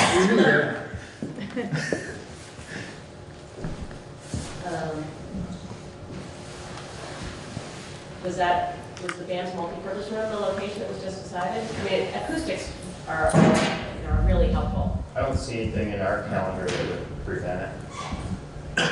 So, I would entertain a motion that we schedule a budget information session for March 10th at 6 o'clock at the BAM's multi-purpose room. Thank you, Tim. Is there a second? Second. Thank you, David. All those in favor, please signify by saying aye. Aye. Any abstentions? The ayes appear to have it. We have our budget information session scheduled. Barb, get those postcards to the printer. And where is the annual meeting? At the high school. I assume it's at the high school. It's where it was last year. In the gym. In the gym. Yeah. But we had good miking for that. I think it was. Yes, we all had mics. If that was okay. And we will get mic runners and the whole thing. That was amazing. I'm also going to take care of this before we launch into the budget, so I don't. Oh, I'm sorry. Moving back to Putney. I guess I may have missed this at some point, but I thought that there was a point. I'm about to raise issues about childcare. I'm just warning you. I thought that you were going to be considering at some point a timing for the annual meeting that was easier for families that have kids in the school system to attend. Last year, you had childcare, which was awesome, and I really hope you're considering it again this year. But the clock stopped on the childcare before the end of the meeting, and I think that if there's a commitment on the part of this board to encourage engagement by parents, then you have to prioritize either adjusting the time of the meeting for the future, even if it fails and you put it on a weekend and nobody shows, but figuring out a time that's better, or really making it a priority to have adequate childcare and advertise that there's adequate childcare in advance. So I don't know how that factors into your postcards and things like that, but I haven't seen that conversation. That doesn't mean it hasn't happened on the part of this board, but I just don't want that to fall away as something that you're considering. So we had discussed it as a board, and the process for having the SU hire childcare took about 3+ hours of the superintendent's time, because it becomes a supervisory union employee. And so they have to be fingerprinted. we're not very successful at finding internal candidates, so you have to make sure that people have gone through the process because we're hiring them. So it's not just calling up a babysitter. So we had spoken about when leadership councils are up and running to have leadership councils be one of their charges for when the meeting is occurring in your district, that the leadership councils find people to do childcare. Leadership councils have taken some time, so it takes it off of the superintendent's plate, which is generally a full plate, and allows it to be a little bit more streamlined for childcare and doesn't put it under the requirements of a school district that we're hiring childcare. I've hit up my daughter to come do it though, and my son is coming as well, and she's CPR certified and everything, so I am working on that, but it will not be, I'm not putting it on Lyle's plate for this meeting. And the date of the meeting is set, and that was set at the last meeting, so that could be reset at this meeting, I guess, but, and maybe St. Patty's Day isn't the best day of the year, but maybe it is, I don't know. But this meeting date is set, so there's nothing we can do to change that. And I think, according to Ruth Barton, a long-standing member, that weekends were horrendous for getting attendance. They were the absolute worst attendance level. So when they tried that. So I think a lot of permutations have been tried. And I believe the quote was, short of giving out a free bedroom set, increasing attendance from an evening during the week meeting has not been successful. So. Yes, Liz. When you were looking for childcare last year, did you ask professionals? I asked all. Did you? I sent it out to every school news folder, asking every teacher, paraprofessional, all classmates. EES and EES. At the preschool. Probably not private providers. I called in personal favor from the early childhood education world to do this. So it was a leaning on my part to find somebody who was certified and a personal favor that I had to call in. So it was not simple. Yes, Jane. Hi, I'm Jamie from Putney. Lyle and Christina and I think, hustled collectively to try to find people. And I remember going in the hallways and asking every para-educator who was already fingerprinted. I volunteer to help coordinate that now so that we could find somebody, so we could include it on the postcard, so it's not on your plate, Lyle. And I do agree with Ruby that this is something that's so critical for our new district to make a commitment to, and I would make a commitment as a volunteer to hustle and coordinate with my principal to identify people at Putney Central who might be interested, and I'm happy to coordinate with other schools that would have similar folks, that if they had 2 months advance warning, they could put out in their schedules. I think we were struggling because we might have been pretty close to the date, as I recall. Well, the other issue was it was after summer started for. Oh, yeah. Oh, it was right when summer came. Yeah, it was the worst day ever. So this, I feel much more optimistic that someone would like, because I recall that we had a compensation. It was. Yes, and I assume the board will compensate again. Jane, just so you know, we need to get these postcards to the printer by next Wednesday.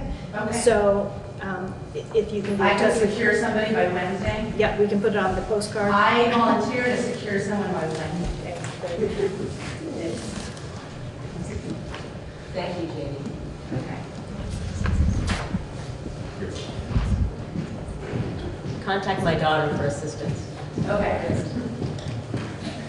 All right. Moving on to the warning for the upcoming election. I think I will read it because this wasn't distributed beforehand. Warning, special meeting, Wyndham Southeast School District. Legal voters of the Wyndham Southeast School District, including the towns of Brattleboro, Dummerston, Guilford, and Putney, are hereby notified and warned to meet as follows.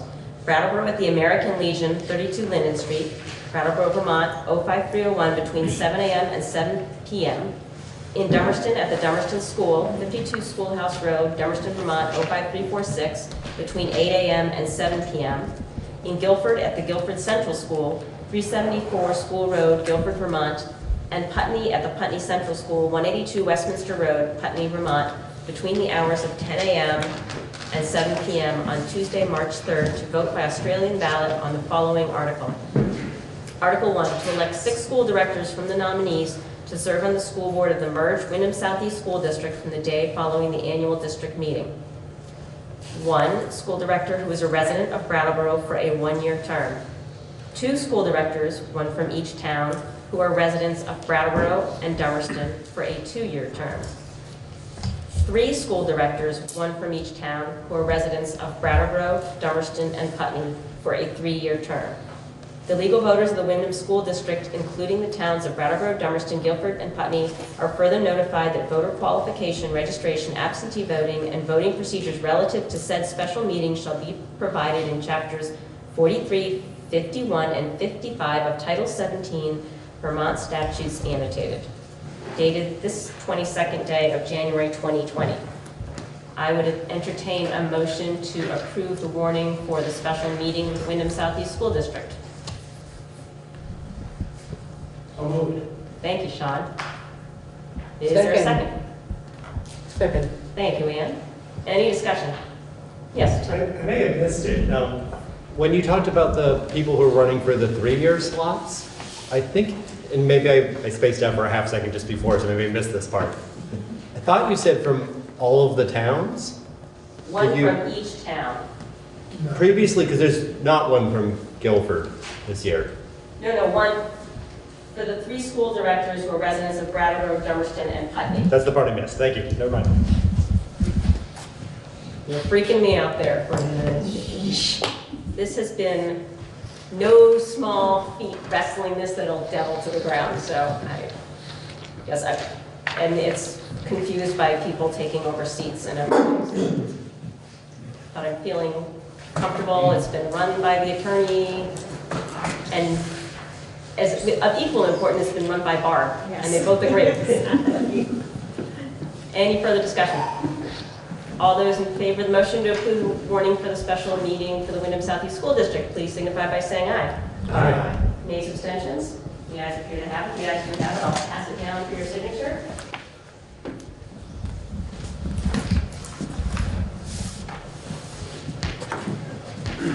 Okay. And that brings us to the budget review, and I believe there's extra paper copies of the budget for. We have some extra copies up there, yeah. And we'll be sure it's on the website tomorrow. Excellent. So, how would you like to proceed with this, Frank? What do I you can think give you makes an sense? overview of the documents, pretty briefly, and then we can have, our usual discussion, questions, if you like. Is that okay? Does that move forward? I think it does. I see head nods. That sounds good. If you're okay. Okay. So I've emailed you the summary document. It's a 1-page summary document. I'm sorry, yes, I emailed that to you this afternoon. And then I had emailed you earlier revised budget document and then the detailed budget. So I can go over that. That's here, right? Yes, that's there. And then I thought we should also review the capital plan. It was part of our discussion last board meeting, and so I summarized each district into a single document, and I can give you the overview of that as well. So the summary document with the graph on it, that reflects what's referred to as functional overview of the budget, as opposed to a site-based presentation. And functions meaning direct instruction, vocational programs, as you can see under the expenditures, support services for students, administration, operation of maintenance, and food service, as well as debt. So this is a way of looking at the same information that we've been considering But as I said, instead of site and then salary, benefits, services, supplies, equipment, this is everybody together. But what are we doing in direct instruction? What are we doing in support services? So as you can see also, we discussed to some extent potential retirements. Our union contracts requires notice by January 15th, and we did receive several notices. And so on the second page of this summary document, I have updated where we were at the last discussion on January 8th at $51,311,000 in total expenses. And then on page 2, the revisions since then, largely associated with those retirements and the projected replacement expenses. You can see we reduced the version we discussed on January 8th by $140,000. And those are reasonably conservative estimates of new hiring scenarios. When we go back to the summary page, with those reductions, now the revised total expenditures are up by 1.8%. So we have a $50,276,000 current plan. I'm looking at total operating expenditures on the first page. And this proposed budget is $51,171,000, which is a 1.8% increase over the present budget. I've left the $800,000, as we had discussed, as use of fund balance to reduce taxes. And the graph, maybe the only thing I would point out there is obviously the largest portion of the expenditures, this is a percentage of total, is in direct instruction. But also, I argued against the state's classification system of putting the special education assessment in the 2,500 group, which has historically been associated with fiscal services. But that is what they've done. So I just wanted to point out that you see the second largest wedge is the darker blue. That's 16%, and that's almost all special education services. So, you know, as a member of the public, I would be, you know, I would suggest that you consider that graph from the point of view of the two blues are essentially the same investment. It's special education is considered a direct instructional service to students. So there are the overviews, and maybe one other quick comment. As you look at the first page and you see a 1.8% change, clearly there's no real dramatic changes in spending, but maybe the negative $154,000 caught your eye in support services for instruction. And so I just wanted to comment. We're not cutting programs. What that reflects is what we talked about last week, our last meeting. It's approximately $103,000 of really good programming for grant funded in the Career Center. It is not being requested in the fiscal year 21. Those are one-time grants that are getting programs off the ground. But then, you know, I know Nancy's here, and she spoke to this last meeting.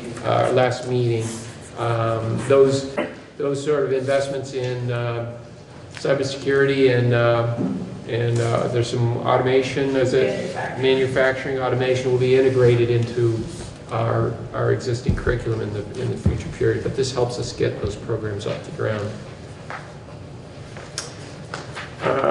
So when we go to page 3,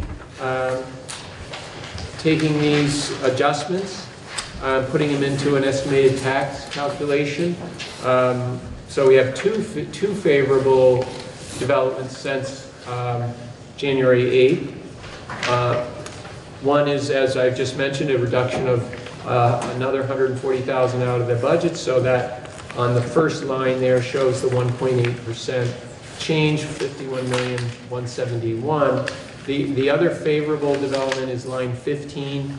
We've got a revised average daily membership turned into an equalized pupil count by the Agency of Ed, and we've risen by 9 students, which is great. So we were 2241, and now we're 2,250 students. You see that on line 15.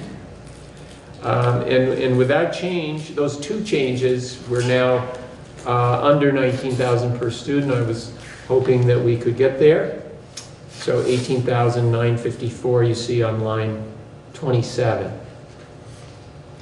And those calculations result in a lower tax rate from our previous version.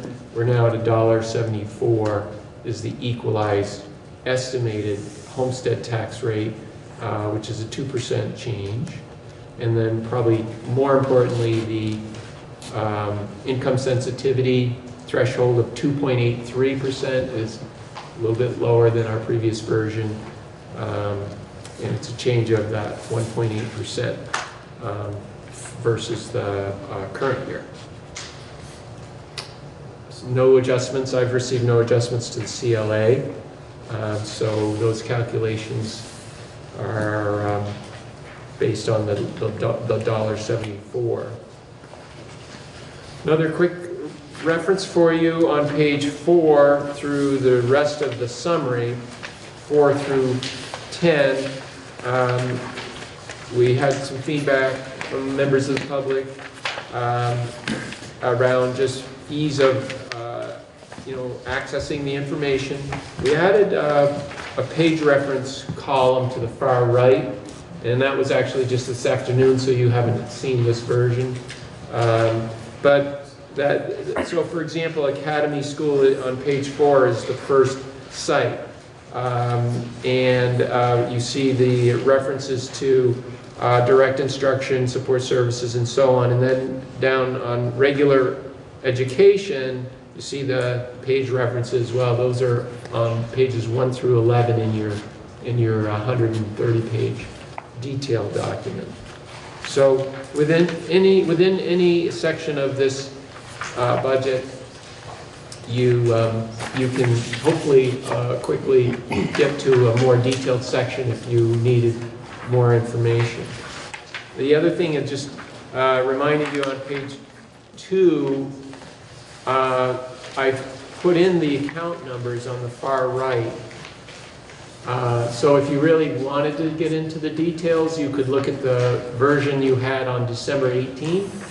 You could look at this version, and it's those account numbers that are different. So that's where you would see the differences in the detail.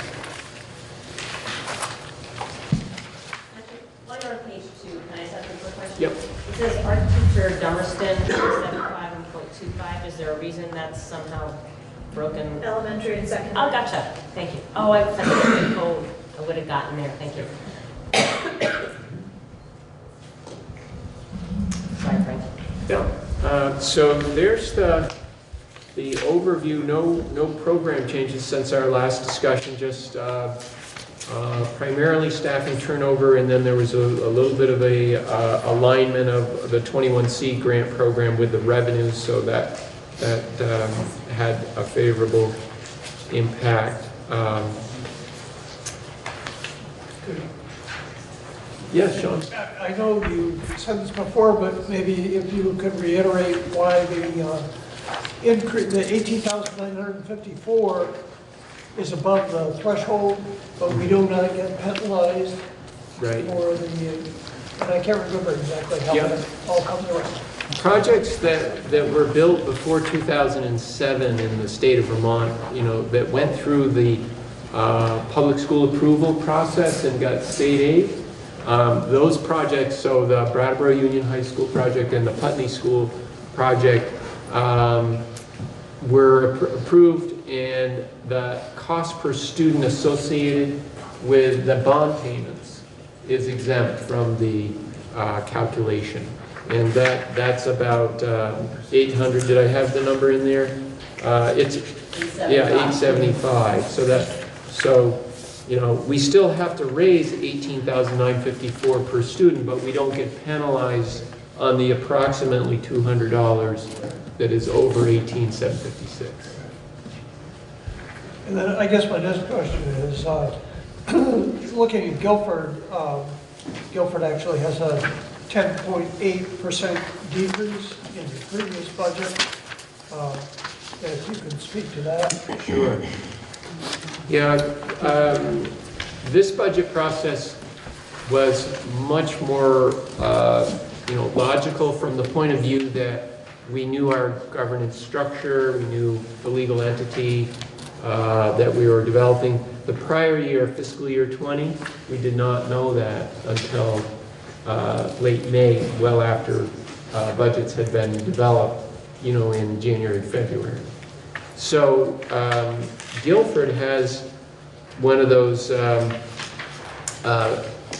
payments that existed in fiscal year 20 under the old assumption, and then in the new, it was dissolved, and that is the payment from Guilford to UHS for the BAM's tuition. So there was $380,000 that's in the kind of the basis for fiscal year 20, and then when you go to fiscal year 21, 380,000 in direct instruction is not in that assumption. So when you pull that out, Guilford, I think the increase is still up about 5%, as I recall.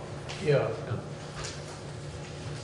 If you were looking at, we still pay for the band students, but it's just in a different location budgetary-wise. well, it's one of those things that because we're now all on the same equalized tax rate, there is no differentiating, a cost per student, and it actually the cash flow is eliminated. The same teachers that educated the Guilford students at BAMS in 2019 and in 2020 and 2021 are all the same, the same expenses. There's no new expenses or any less expensive. It's just that we're one entity, so we're not paying ourselves. Right.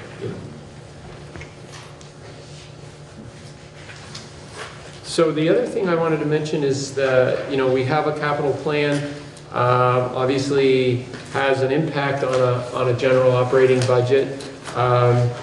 And we have later in the agenda discussion about the Academy project that we talked about, the feasibility study last meeting.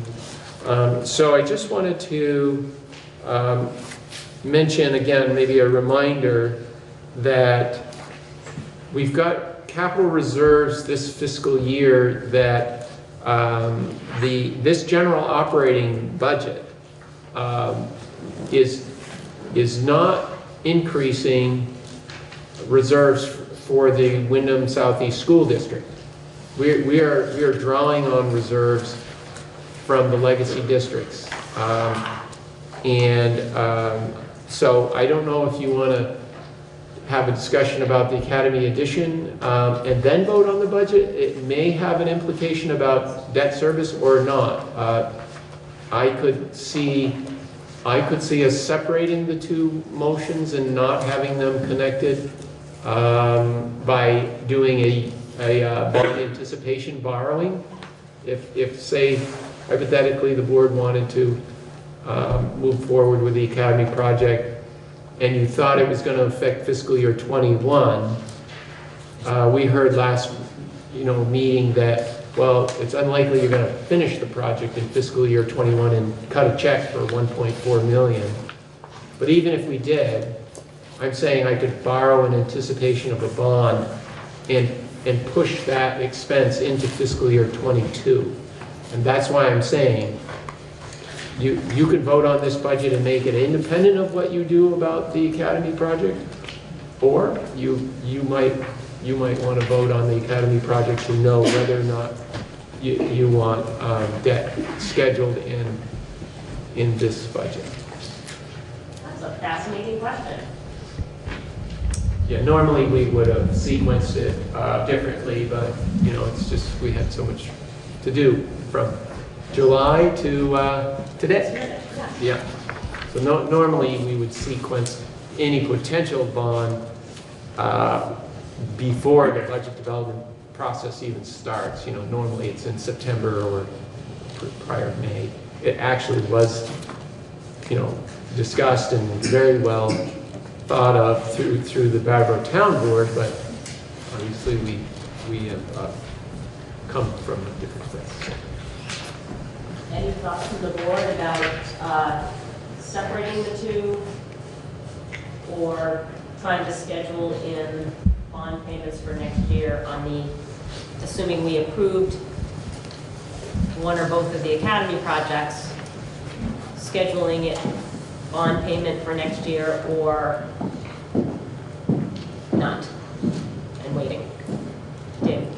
I think we got the cart ahead of the horse. We haven't seen the proposals. I mean, we heard a presentation, but we also talked about alternatives. And unless other people got it in the mail, and I didn't see it, but I don't know what the proposal is going to be.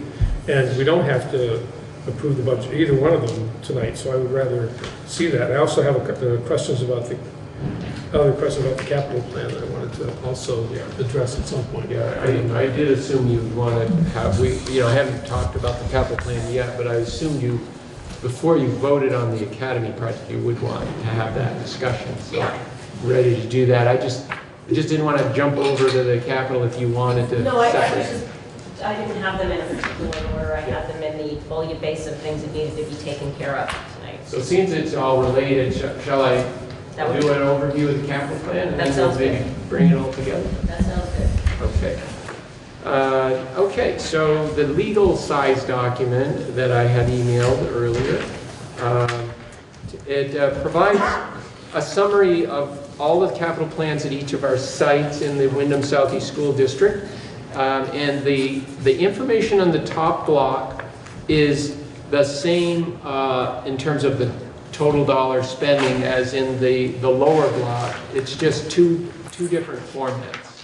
So the top block on page 1 of 17 in this capital plan is the type of improvement. So taking all of our buildings and looking at how are we proposing to spend money in fiscal year 18 and 19 or actual what we did.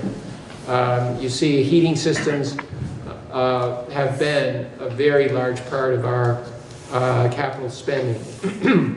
And this is across all schools. And then the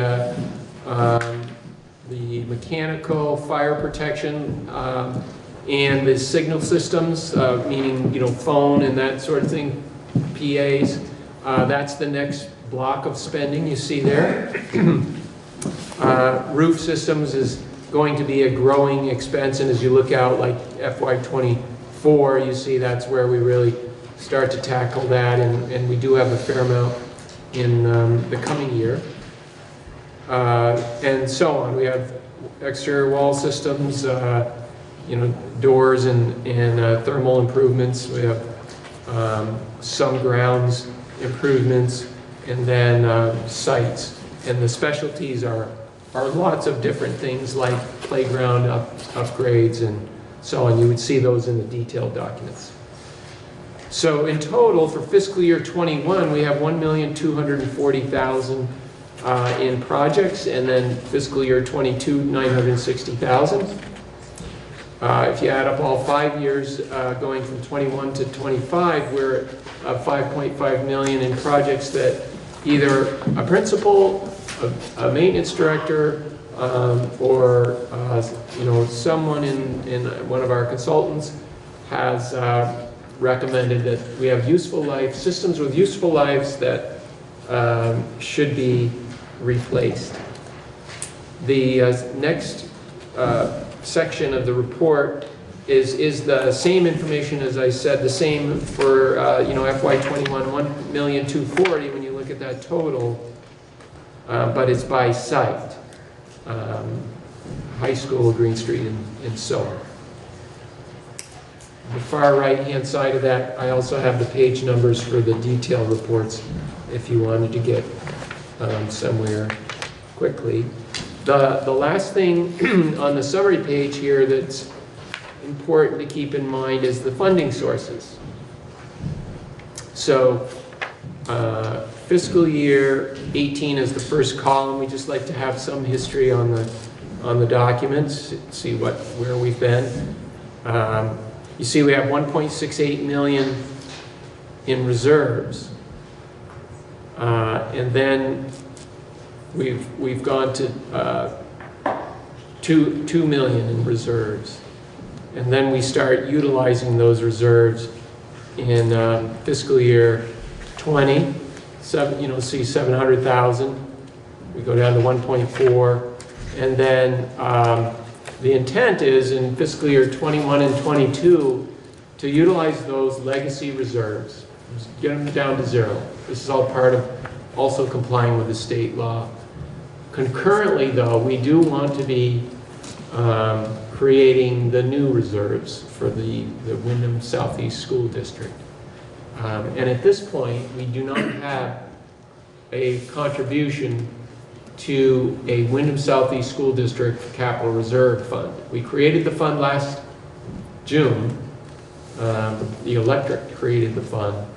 But I've just drawn this to your attention that we're intentionally utilizing legacy reserves that were restricted based on the Articles of Agreement that the State Board developed. So, we have a well-funded capital plan as for the next 2-3 years, but we certainly need to go to work in identifying how we're going to sustain the level of investment that you see we have. The other thing that's very significant is fiscal year 24, we have the high school bond payment of principal, 1.6 million coming off the budget.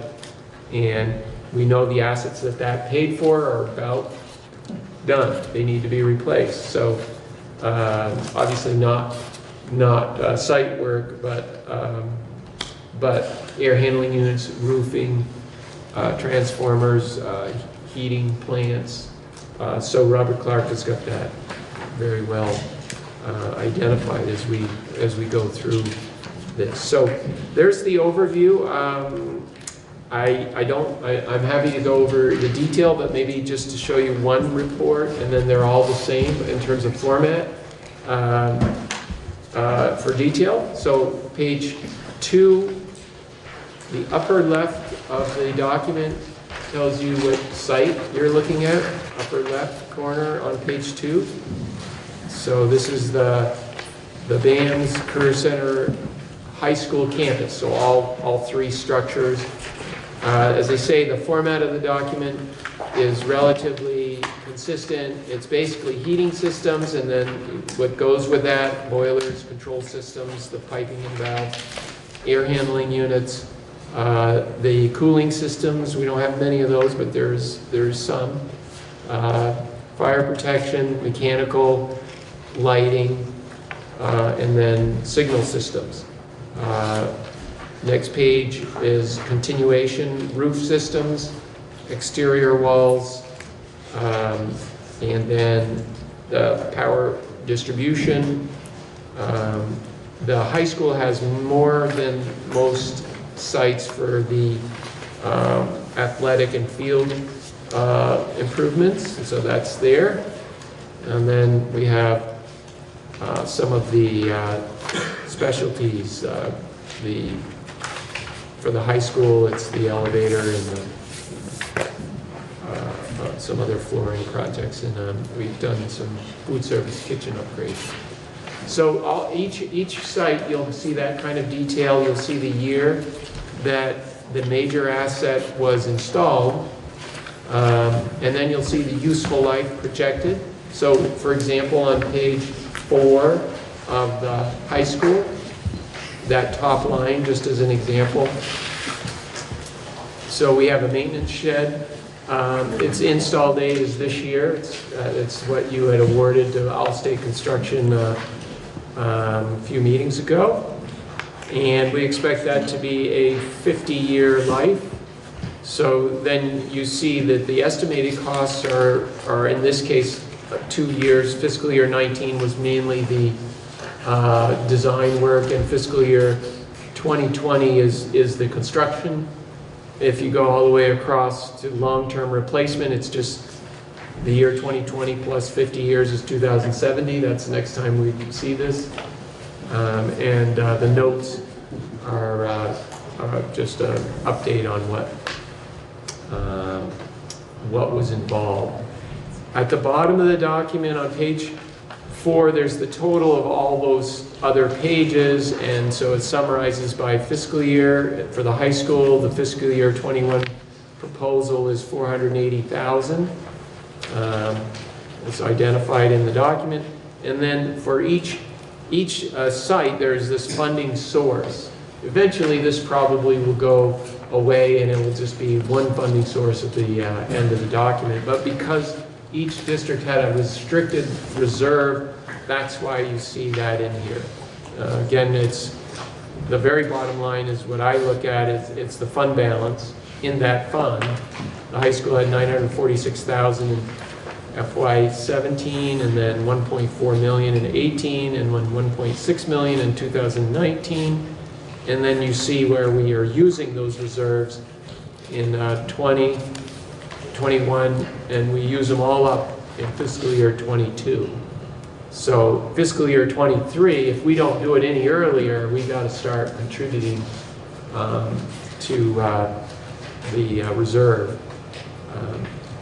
So that's the format of the report. You see the Brattleboro Town is by each school site. Upper left generally tells you what district, or now it's what site, what school building you're looking at. And then page 11 is Dummerston, and Guilford is 13, and Putney is page 15 and 16, and then that first page summarizes all of that. Thank you for this, Brett. For your usual thorough and understandable presentation. So I have a couple of, maybe we'll talk about, we'll do it sort of last in, first out. We can, if there's any questions on the capital plan, we could do that, because that will fold into the general budget and talk about if we want to start socking money away to the capital plan, if that's okay with the board.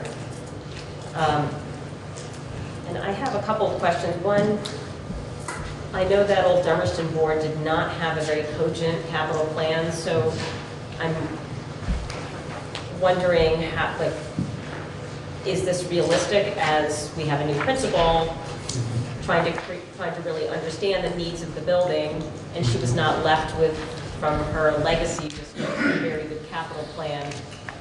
So I'm wondering if the Dummerston is realistic, and then I'm wondering, are there other issues coming up that might affect this capital plan, because we haven't had a chance to take a deep dive into all the schools that. Yeah, good question. I think the urgent issues are all addressed there, or they are scheduled. So that answers that question. So it's pretty realistic. But Dummerston is the one that we do need the most, I would say, review. We did have a very good energy audit in 2000, I think it was 2017. It was part of that Clean Energy Development Fund with the wind and wood heat. So we do have good guidance. I know Dummerston has an energy committee, and they've given us some feedback. And then the other very positive thing for Dummerston, but it's also for all, is that the electrical purchasing is through a solar array. That doesn't affect our capital because we're not going to buy that field, but it's related to energy use and the investments. I think I do want to review the timeline of the boilers. I haven't had a chance to really get into that with Julianne, but 2024 is out there a ways, and I know they had frozen pipes and some unpleasant surprises over the last week. So. No frozen pipes and goodness, but no heat. Okay.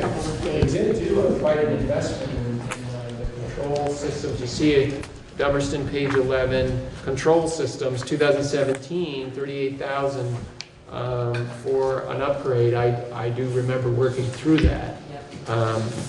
But it's amazing how quickly those things go obsolete and how technical they are to keep running. So, yeah, I do need to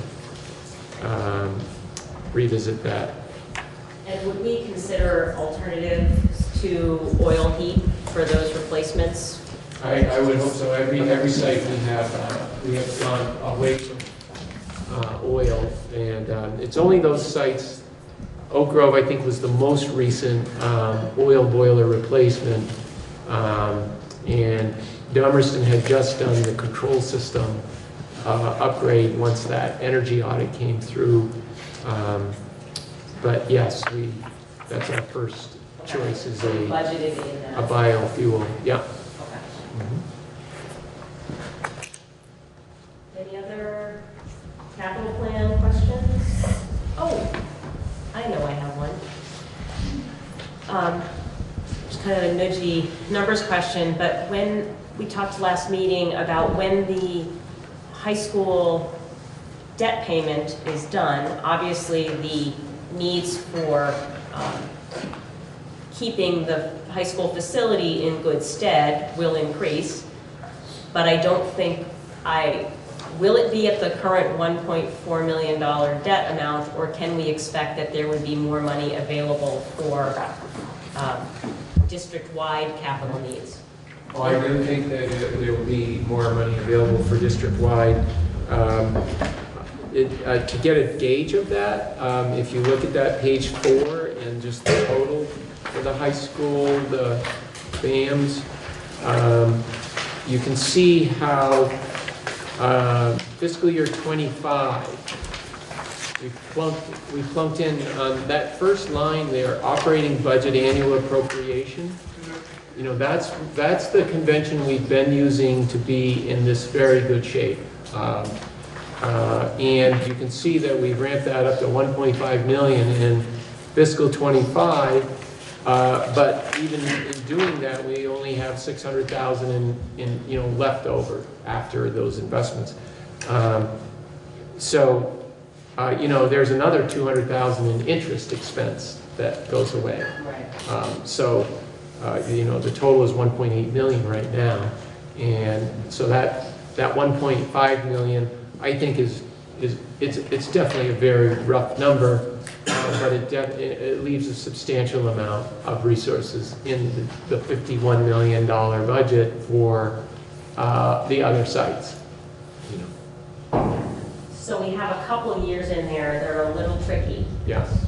To get to the other side of that high school bond. Yeah. And so I'd be curious to hear what your recommendation would be to make sure we are able to meet the needs in 22, 23 until we've got that bond paid down. The main source of funds, in addition to, let's say, about $100,000 per site, has been historically in the operating budgets. In addition to that, it's been the budget surpluses that the boards have approved to be transferred into the reserve fund. I would guess, off the top of my head, it might be half and half. Half the funding we have is a planned appropriation on the tax rate out of the general fund that goes into the reserve fund, and maybe as much as half is like at the high school, it's more tuition students coming in than we foresaw, and that creating revenues that could be transferred in. These kinds of variances have happened at the other districts as well. These surpluses. 2 years ago was actually a special ed surplus. So I would never count on a surplus for the future, but if history is any indication, we may have a source of funding that emerges through surpluses. So that's part of the tricky place we're in. It's a contingency we can't predict at this point. And then the other is we know that we're at 19,000 almost in cost per student, 18,954. This budget doesn't lend itself to adding for a future reserve where we already have sufficient capital reserves. So I think it'll be an interesting conversation after this fiscal year ends, and we're looking toward the fiscal year 22 budget, that we'll have a much better plan on what FY22, what it needs from the general operating fund to get back on a firm footing. And what we might have. Yeah. Okay. I like that answer. So one last thing, if I could, is just because if we do want to talk specifically about the Academy project later on in the agenda, just so you see it, it's on page 7. Oak Grove starts on page 6 and ends on page 7, and then Academy starts on page 7 and ends on page 8. And the project that you heard from the Stevens and Associates and from Kelly and John last meeting is on page 8 in the renovation modular. And you can see what I've done is just put a series of $100,000 assumptions, and that would be a debt payment. And I do have one in FY21, and I've got $50,000 this year. So both of those fit within the reserve. So we do have an appropriation in the general fund budget in the Brattleboro town sites, the schools, of about $300,000. So there is new money in the tax rate coming in to fund these projects. But you can see the proposal is to spend more than that. So you kind of get the summary of that on page 10. When you add Oak Grove, Green Street, Academy, Canal Street School, Estiville School, you get to page 10, and that's showing us that the operating budget for fiscal year 21, the budget you have in front of you, has $284,000 in new money in it, and then an assumption of 103 more that will be basically drawn from the reserve. And this is assuming you approve the project. If you don't approve the project, then I would adjust this schedule. And by project, you mean both projects? Yes. Okay. And then maybe one other point, David, you mentioned, you wanted to see an alternative to maybe the feasibility study design, and I would suggest that that is really important that we look at alternatives, but it's generally something that you get from a bid process. You ask for a base bid with what will meet a permitting requirement, and the state education quality standards. And then in that bid process, you ask for whatever the board and the educators feel meet the learning environment needs. So it seems to me it would be unusual to make that, that future analysis the determining factor as to whether you move ahead to meet the needs of the students at the academy school based on a future sort of alternative plan. And I say that from the point of view that Kelly and John have worked very carefully with a professional consultant, and they've come up with that feasibility study that you saw that meets the urgent need for learning in that site. A bid process will tell us whether there may be another alternative design, but I'm suggesting that we don't want to defer the solution for those students to some future study.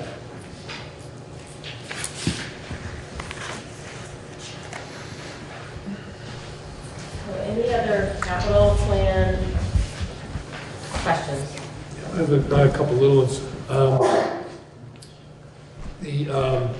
I think I don't have an old capital plan here, but I thought that the high school roof was sooner than 2024, and I thought it was more than 474. Am I just remembering that wrong? No, you're remembering correctly, yes. I asked Robert Clark to update this, and he has looked at it very thoroughly. He had to do some seam repair and some other sectional repair. He doesn't like to do that because that's if it's only going to get you another 3 years, he'd rather replace the whole thing. But he couldn't wait. In the section that required that 400,000, you're remembering correctly, can be, it's not done, but it has, the useful life has been extended.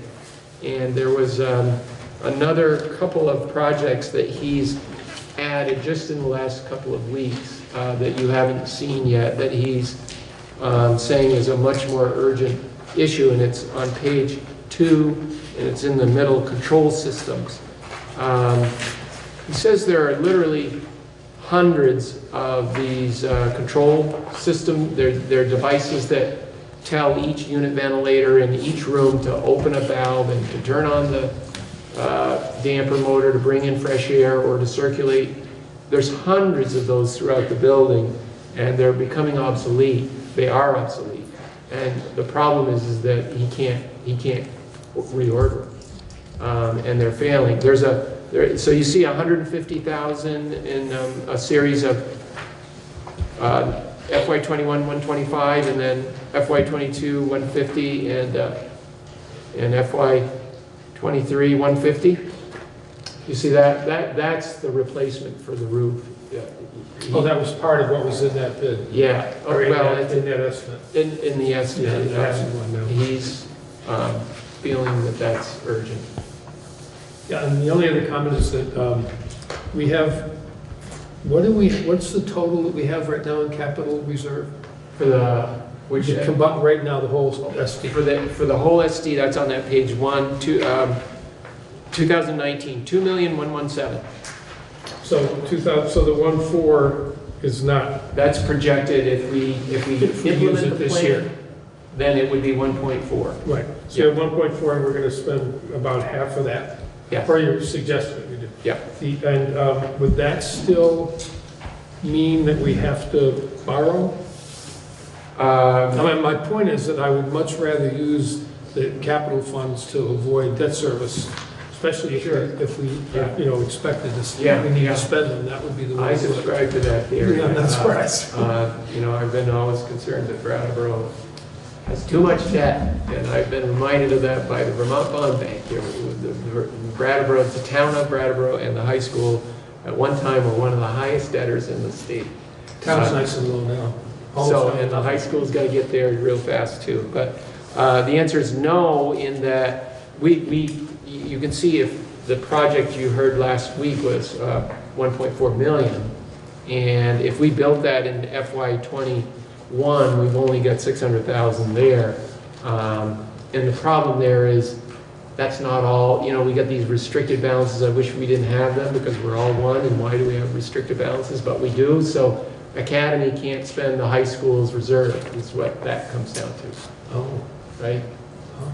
So, I mean, that's what that article in the Articles of Agreement said. If you have a restricted asset, you've got to implement it as it was restricted. So it will be, as you can see, no problem for us to do that for each site. The high school and Brattleboro Town are the two sites that have a couple of years to go before you totally consume those resources. And so Guilford has a reserve as well. But I didn't realize that I thought restricted meant it was committed to a specific project, not that it was in a capital fund for that. those schools. Yeah, I'd love to get a broader clarification on that, but that's what I've been informed.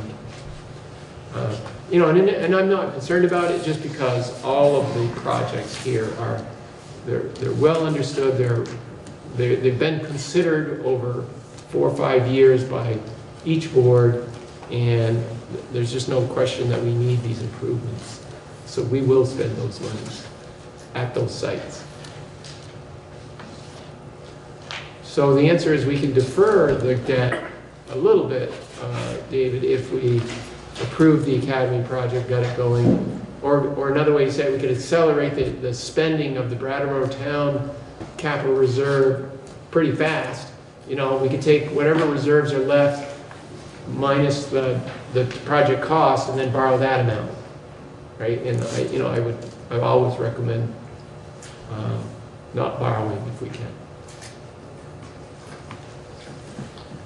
Thanks. Yep.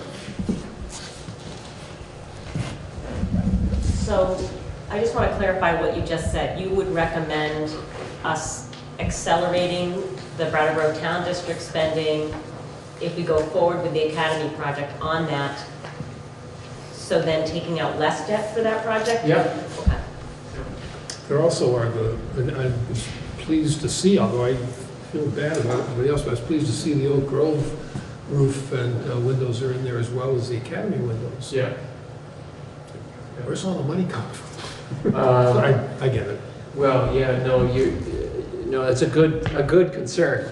We will need to, if we don't borrow for that full project, 1.4 million, then we'll have to start coming in fiscal year 22 with general fund appropriation to fund, Oak Grove and so on. Yeah. Yeah. And to fund any debt that we take. Yeah. Yeah. I'm sure Franz noticed that we're looking at 7-cent tax increase right now, and that's with a, 1.8% budget increase, so that's kind of scary. I have to say, I really appreciate your saying that we should be spending down those funds, because don't we get penalized if we don't use them within a certain amount of time? Within 5 years, yeah. So we should be spending them down, Mm-hmm. so that even if we kind of offset it with Mm-hmm. putting some more in the other account. Right. So we should be mindful of that, I think. Yeah, but at the same time, we want to, recognizing that in 5 years, we've got a cumulative $5 million improvement. So we want to have $1 million going into a plan to just stay break even. And we don't want to be running where 1 year you have no capital investment and your tax rate is artificially low, and then the next year you add $1 million or $2 million, and your tax rate is very high.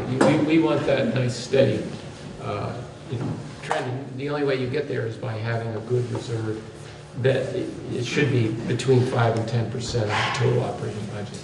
But I'd hate for us to be really careful on those funds, and then at the end of the time be, to rush to figure out what to do with them. Yeah. We won't have a problem with spending it. I think one of the reasons that we've got the $1.2 million payment every year is that there was a lot of maintenance that was put off, particularly in the high school, and a lot of upgrading that needed to be done that didn't happen, so it wound up costing $50-some million. And the idea is to spend $1 million every year for 50 years instead of all of that at once. So that's not very realistic, but to try and keep up with things rather than have to do it all at once. Yeah. So anything else from the board on the capital plan? Yes, Sean. Well, I guess would this be a bond issue? Would it be a bond vote? I would recommend that the Academy project be a bond vote, and then the question is, how much do we borrow, of the 1.4 million? And we've got a fair amount of time between now and if you approve the project for us to figure out what are we going to spend, and then what do we have available to to pay directly out of reserves versus what do we need to borrow. Anything else from the board? Jamie? James Holdswell, Putney. I wondered what considerations have to be taken into account with the discussions about potential special ed cuts and how that intersects with the reserve funds for capital improvements and other budgetary considerations, so we don't get into a crisis in the next couple of years. Yeah, so special education is through the supervisory union, as you know, so that's a different entity. And the supervisory union has a fund balance as well. It's been substantially reduced, but it still has a good fund balance. So if there is a deficit, we do anticipate one this fiscal year 20. It doesn't affect the school district, the Wyndham Southeast School District doesn't affect this budget. It affects the supervisory union budget. And the only time that there would be an adjustment in advance of the future budget plan that has to fund a deficit, if there is one, is if the supervisory union is facing an insolvent situation, meaning they've got to hire somebody or they've got a contract for services more than their resources, meaning the annual budget that was approved plus those reserves.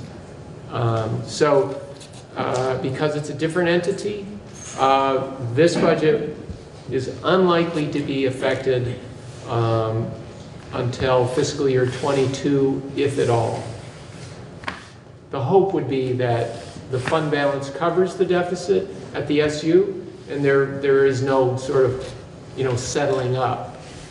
It just means if there is a fund balance, it's because there was a surplus at one point.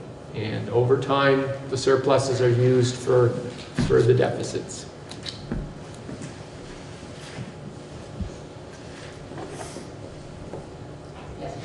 Ruby McAdoo Putney. I guess I just had a question that was related to the field resurfacing project that we've talked so much and you've talked so much about over this year. I guess my recollection, I want to understand where that lives in this capital plan, because my recollection of last annual meeting was that the main expense lived in that legacy capital reserve fund, and it sounds to me like the academy project is also living in that, and it just feels like it's a finite pocket of money, and I just don't see how anything's been earmarked, if something has been earmarked or thought about as kind of a placeholder of this much money for field resurfacing. How are you tracking that? Yeah, so that was part of the capital plan for the high school, and there still is a resource in the capital plan for field maintenance. I don't know, do you have the document? I do. I thought of that field maintenance as separate and apart from the resurfacing project expense. Yeah. So that page 3 where we have Natavich Field and we have that series of $125,000. That's similar to the Academy project in that it would have been an assumed debt payment. And that's what the article had approved at the June 25th meeting, I think it was. Borrow up to, I think it was $750,000. And so that those cash flows would carry the debt. So it's still a plan to address the issues that were discussed. It's the particular solution is still to be determined.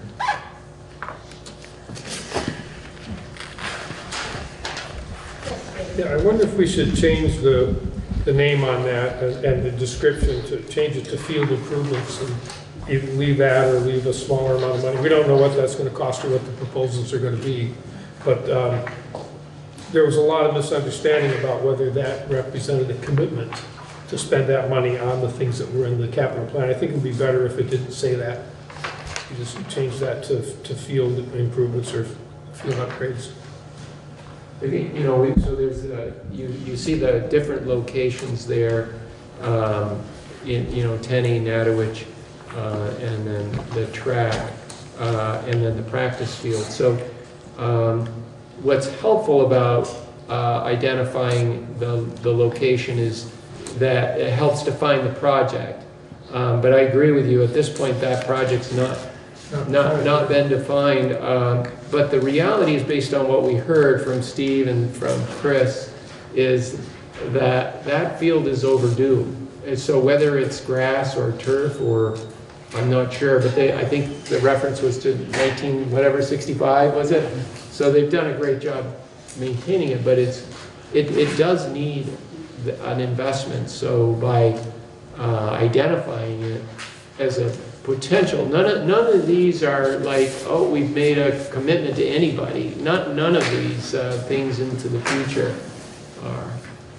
You know what, that might be a really great disclaimer to put on the document, that none of this indicates, because especially as we become a larger district, you might say, well, we were going to get our roof done and this was promised, but actually they looked at the roof and it wasn't. So to say this is a projected, just as an explanation, that none of this indicates for sure it's been funded, because when you see something in writing, you tend to believe it's true, and that might be a nice way to clarify all those. It does not mean that we've committed to these things. These are just projected possible expenditures. That all these, just say all these things depend on board approval. Sure. Yeah. Expenditures. Yeah. Thank you, Frank. Yes, Franz. Hi, I'm Franz Reitzman, Brattleboro. So the overall fund balance situation, we talked about it a couple of weeks ago, and that there was going to be a decrease in the general fund balance over the next few years, and now also a considerable decrease in the capital fund balance. So how does that leave us? What do the numbers look like, and how satisfied are you with the overall fund balance over the next few years? We did visit the general fund. I don't know if you were with us that January 8th meeting, but just as a reminder, we talked about fiscal year 19, all the districts ending up with 4.2 million in fund balance for the general operating fund. And then we're going to use 1,017,000 this year according to the plan. We'll see if that happens. So 3.2 million, and then 800,000 is scheduled, as you know, in FY21. So 2.4 million for the system, and that's still a fund balance of just under 5% of the operating budget. And so that's a little on the low side of the range in terms of what I would consider prudent. But given this is the first first round of the merged districts planning process, and I thought it was a reasonable position. It is also another reason why I recommended not taking more than 800,000 from fund balance for fiscal year 21. So keep in mind, 2.4 million, just a little under 5% in the general operating, and then we have the 2 million that we just discussed of capital resources. That's a good financial position for the school district for fiscal year 21 and 22. We need to go to work for fiscal year 23, 24, 25. We need to focus on restoring reserves, no longer restricted to a site, but a reserve for the merged district. So you would anticipate taking money out of the general funds and moving it into the capital budget at that time, or perhaps the capital reserves at that time? If there's a surplus, I would recommend that, and if there's not, I would certainly be recommending these $400,000, $500,000, $600,000, $700,000 line item appropriations in the general fund that will be transferred to the capital reserve fund to fund those projects, so that we need about $1 million a year in improvements. So we need to get to that level of annual appropriation. And we've got a pass for 2 years. And it's mainly because of the way the Articles of Agreement were written. I'm smiling here just because it's amazing to me how much you sound like Peter Elwell talking about the need for infrastructure investment. And not only is the approach and the fund balance thinking the same, but even the amounts of money that are needed every year turn out to be very similar. Okay. It sounds like I'm in good company. I think so. Good. Of the $1 million club. Oh, yeah. Well, and to just underscore, I think 23 is going to be a very tricky year when we still have the high school debt. That's going to be the really tricky year, because I think the problems get lessened once the debt is 23 and 24 then, I guess. Yeah, it's actually fiscal year 24. Oh, so it's 20, so we got 2 tough years there. Yeah. Cut out. And that's why if we approve the Academy project, we want to be thinking about how much do we borrow, because it will compromise fiscal year 23 and 24 if we don't borrow any, enough. So I'll have some analysis for you. Okay. Would you all like to take a look again at the full-on budget? The buildings are nice, but the teachers and the programs, we do that too here. So, and the advantage of going first tends to get more of our attention. Let me gather my correct papers.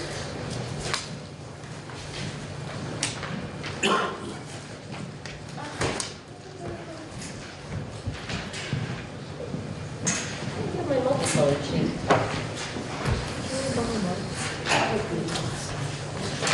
Oh, that's why it is. It's open to the wrong page. Okay. So, thank you, Frank, for wrestling 9 students out of the Agency of Education. Those will use the money well. Yeah, and I do want to thank Steve and Paul and Gary Parzic. We send our data, we got it back, and I pushed it out to everyone that was part of the oversight of that, and they said, hey, I think we're missing a couple of kids, and they really worked hard with the Agency of Ed's back office, whatever they call that team, and we got our added students because of their efforts, so I really appreciate that. Because that's like $150,000, Yeah. basically. Like, in order to get that same bump, we would have had to cut our budget by $150,000, so. Bob Whitford was another key person. Thank you all. That's really important. And also thank you for going through that process of looking at positions and figuring out where we can get the savings there, because when I consider a 0.7 increase in equalized pupils and a 1.8% increase in budget, which is due to things really beyond our control, like health insurance. It's way beyond our control now because the state's managing that for us, and special education. That seems much more, and being under $19,000, which was I don't like to be over the threshold, but to be over $19,000 did not feel good. I feel much more comfortable personally with this budget. I'm only speaking for myself, but we were kind of talked last meeting about how we felt about the tax rate going forward, and our concern that we didn't want to spend any more of our fund balances because who knows what's coming down the pike next year. And I think Frank, you've echoed that quite well in response to Franz, that we were comfortable at the $800,000 mark. But I just wanted to check in with the board about their overall feelings about how this budget looks for the other $50 million that we're spending this year. And if they had any concerns or questions, they wanted to have Frank answer. Yes, Sean. Well, I spent quite a bit of time going over the budget as proposed on the 8th. And I get a little uncomfortable. I talked with a lot of Guilford people, and just looking at the increase and so forth. So I think that what has been done is real needed relief. And I feel very, I know I said this on the 8th, but now I really do feel comfortable with this budget. So,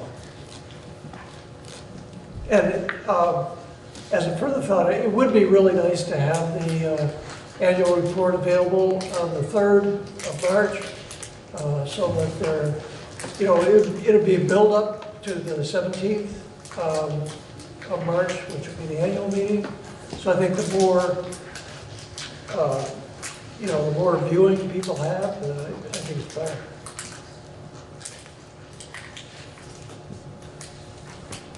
Any other questions, thoughts, concerns?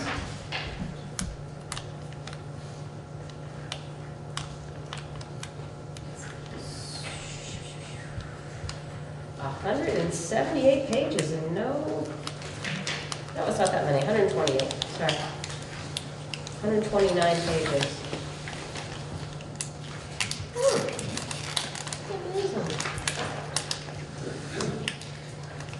Anybody out in the public? Yes, Ruby McAdoo. So I'm hoping that Frank could speak to on the budget summary.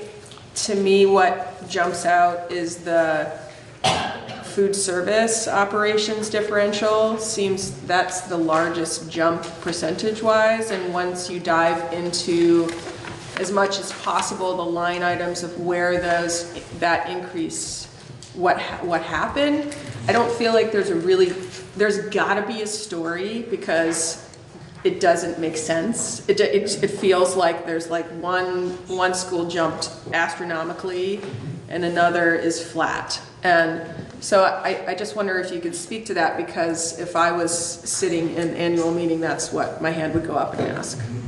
Yeah, the major change is the high school going to Provision 2. And unlike Brattleboro Town Schools, they didn't qualify for the community eligibility provision, which is a very high subsidy based on poverty. So the high school has the same effect for the student, in that all students have access to the child nutrition program meal, both breakfast and lunch, without paying.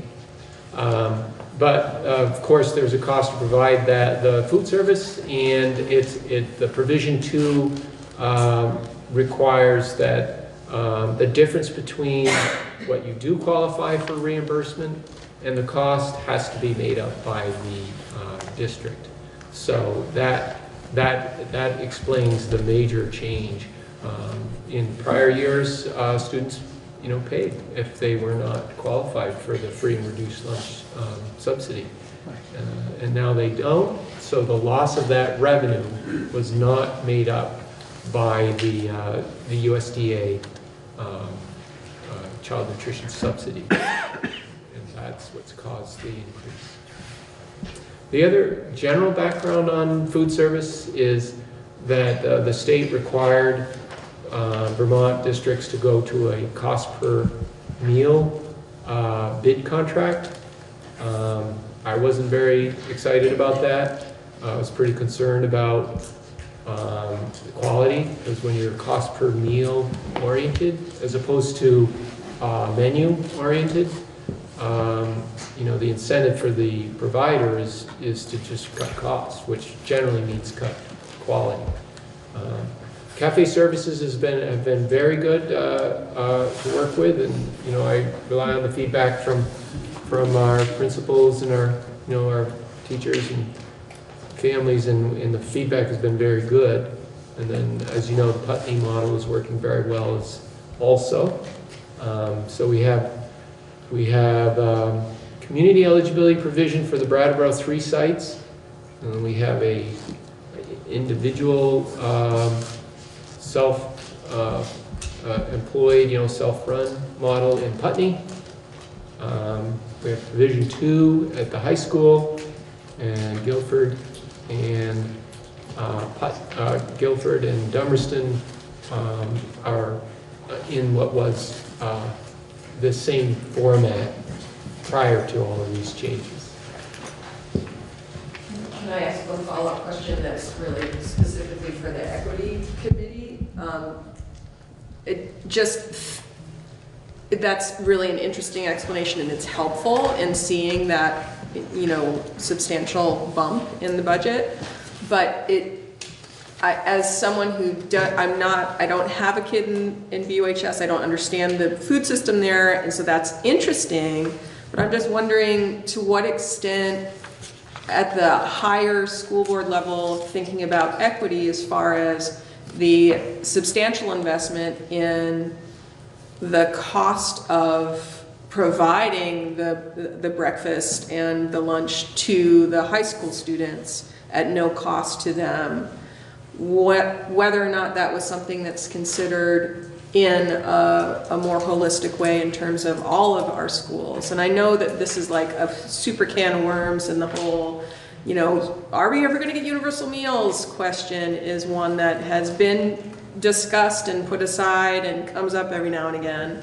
But it's hard for a school like with Putney, where we live just right underneath that, universal meal kind of cutoff, and we as a community, we do pay for our meals. And I'd just like to understand to what extent the board considers this issue of equity, particularly when it comes to budget time and this type of an expense related to one of the schools affected. Just a question. So my question would be, would you like to cut the Putney food program and bring it in line with the rest of the district? Is that what you're asking? No, I'm asking the equity committee if they... That would be programmatic equity, not my equity. Right. Yeah, fair enough. Okay. So I'm asking that committee if it's been considered. So I'm not proposing a solution. I'm asking if it's been something that was considered holistically. So the equity committee has not. They've actually chosen to work on after-school programs. Actually, and there's only so much they can work on at a time, so they've really been focusing on programmatic outcomes for all students, which is really the forefront of the work we're doing, and then has taken a focus on after-school programming. Is that correct? Is that correct? After-school programming and... We're focused on a lot more than after-school program. I wish that was all. But those are the first things you've been working on. You haven't taken... No, that hasn't come up. And it's interesting that you mentioned it, because recently, I can't remember where, and I don't think it was something was introduced as legislation, but it might have been, but the state legislators, and I can't be more specific than that, have been talking about a bill for this year to just say, that's it, we're just going to pay for meals, universal meals for all students. We're not going to do this collecting and all of these other things that we're doing, and including and excluding people. And I think if that doesn't happen, well, first thing, if everybody in this room went home and sent an email to our legislator, to your House rep and to the two senators, and said this would really be valuable, it would go a lot further. It would be a lot more likely to happen. But if it doesn't happen, and I'm not sanguine about that happening, it would make sense to take that up next year and talk about whether we just want to do it instead of them. But again, we haven't talked about it. It hasn't come up. If I could comment also. So the food services also come from a place where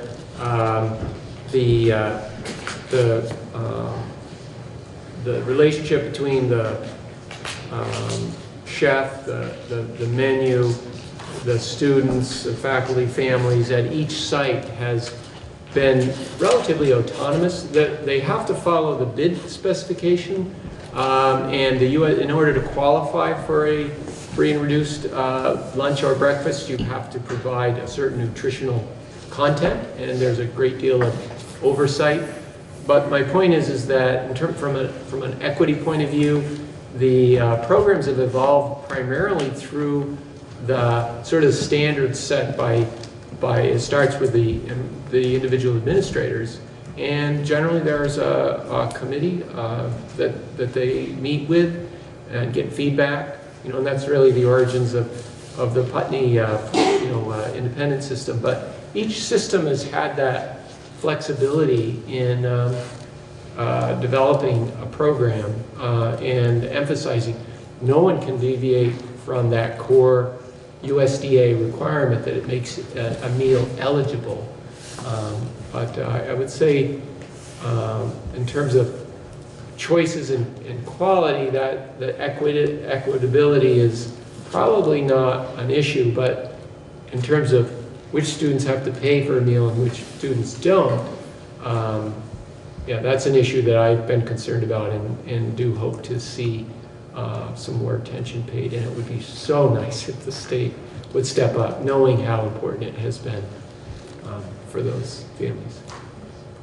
And I think I'll follow along with, we did speak to administration about this at a previous meeting because we were concerned about this, and they spoke to the importance of children being fed when they come to school. And I have a 15-year-old boy at the high school, and you would not want to have him in your presence if he hasn't been fed. So I think that they really spoke to the importance of making sure they all get fed. And I think while it was a big jump last year, when you look at how many students were feeding for that, assuring $176,000 per student to make sure they're all getting fed is how that money has been extended. And I think we're investing about $80,000 in Putney for 170 students. So I don't think our investment is inequitable, particularly.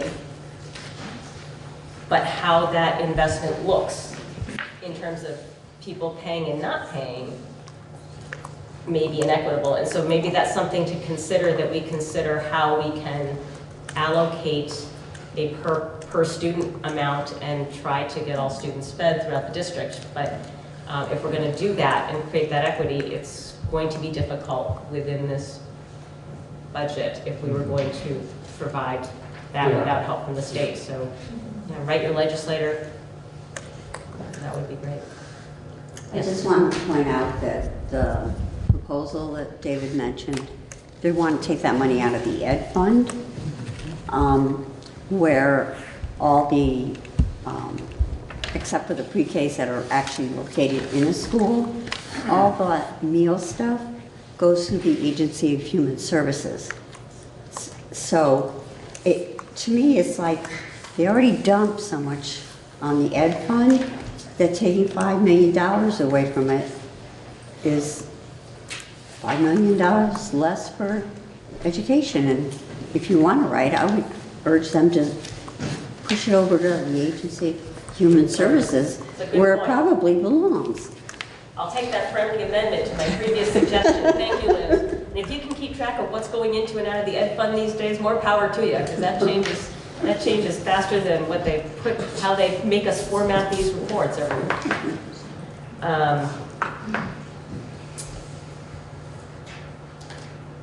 I feel like I'm not doing my duty if I don't have one really super nudgy question.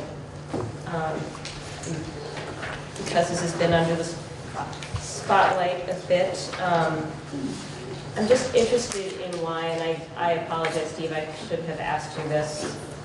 You know what? I'm just going to ask this offline because it's not a big dollar value. So, and not delay this any further. So now we can talk about whether we want to include the Academy project or consciously uncouple it from this budget vote. And we can get this. I would recommend you do have them two separate votes. Okay. I just wanted to make sure you realize that one could have an impact on the other.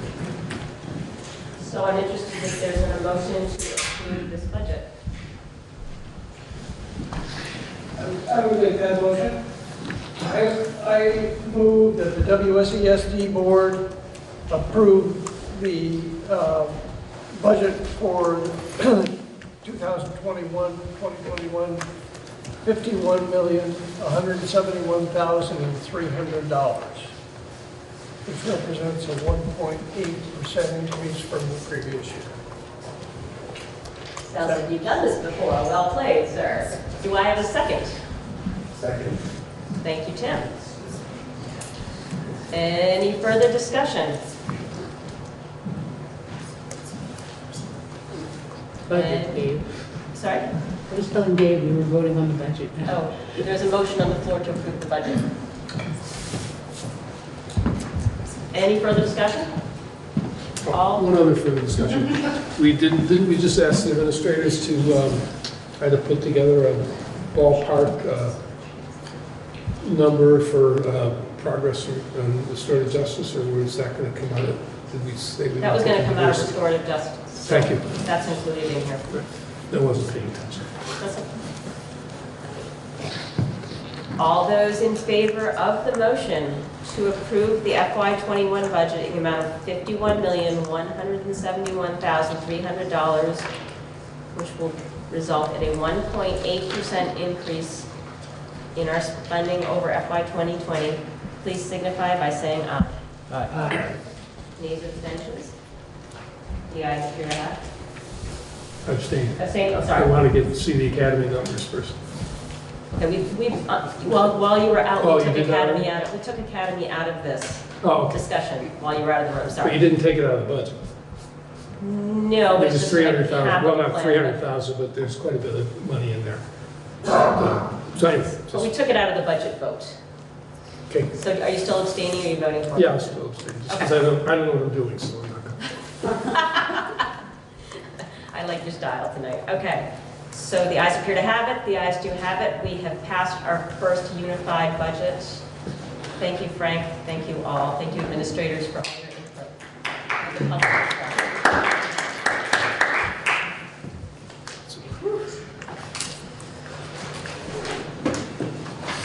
So,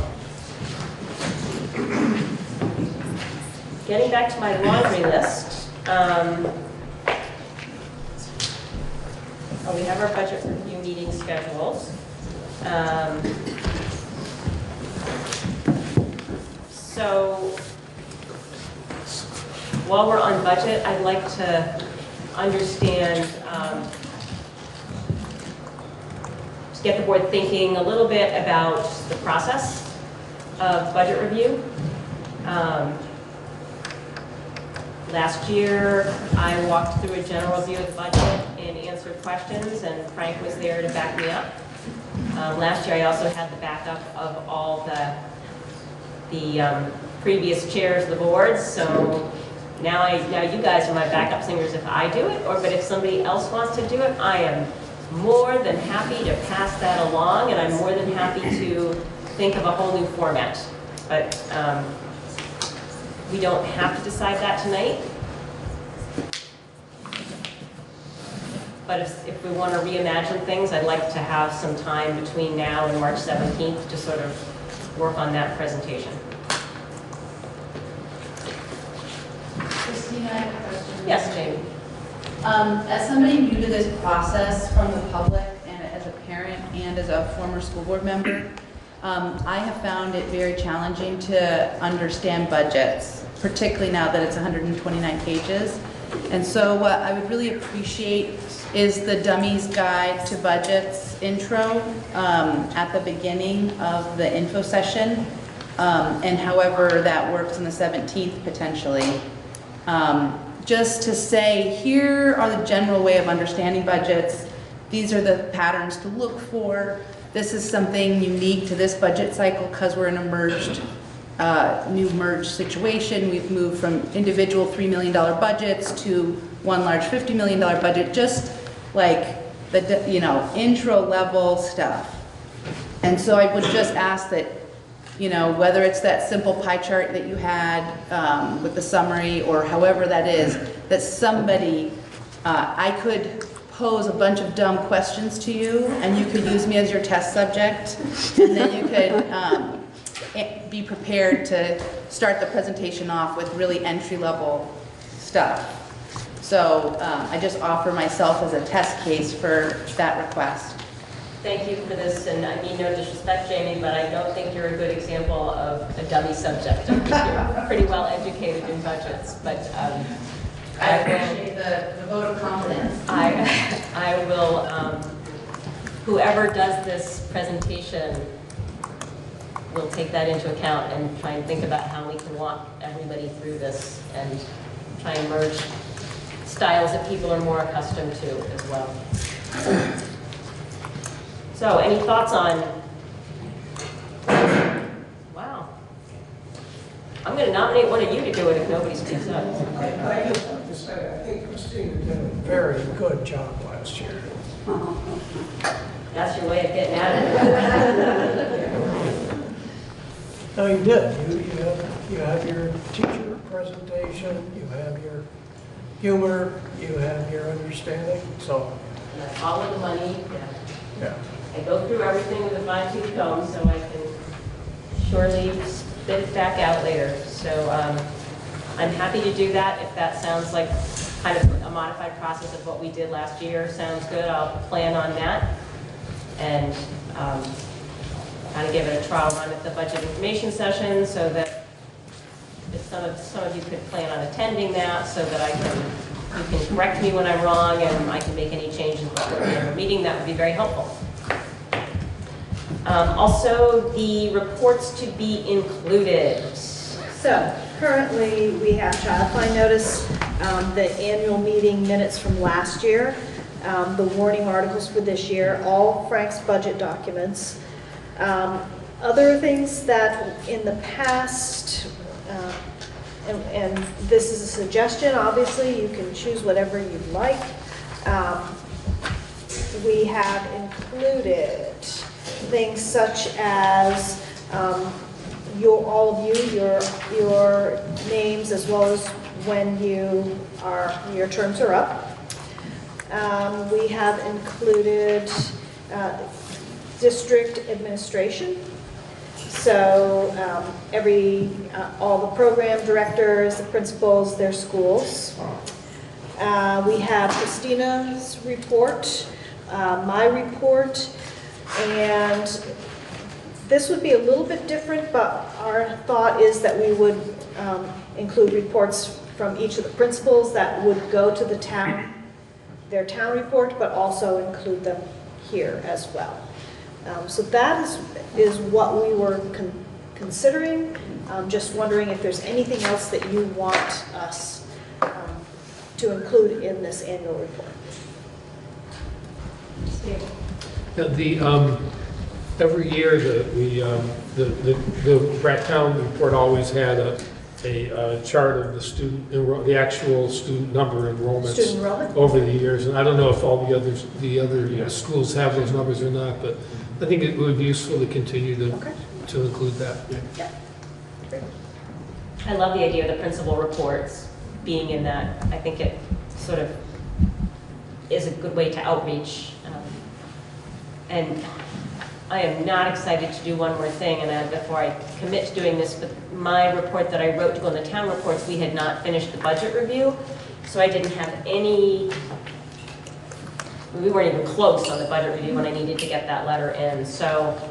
You might update, Add changing, maybe add a paragraph or two, and when does this have to be?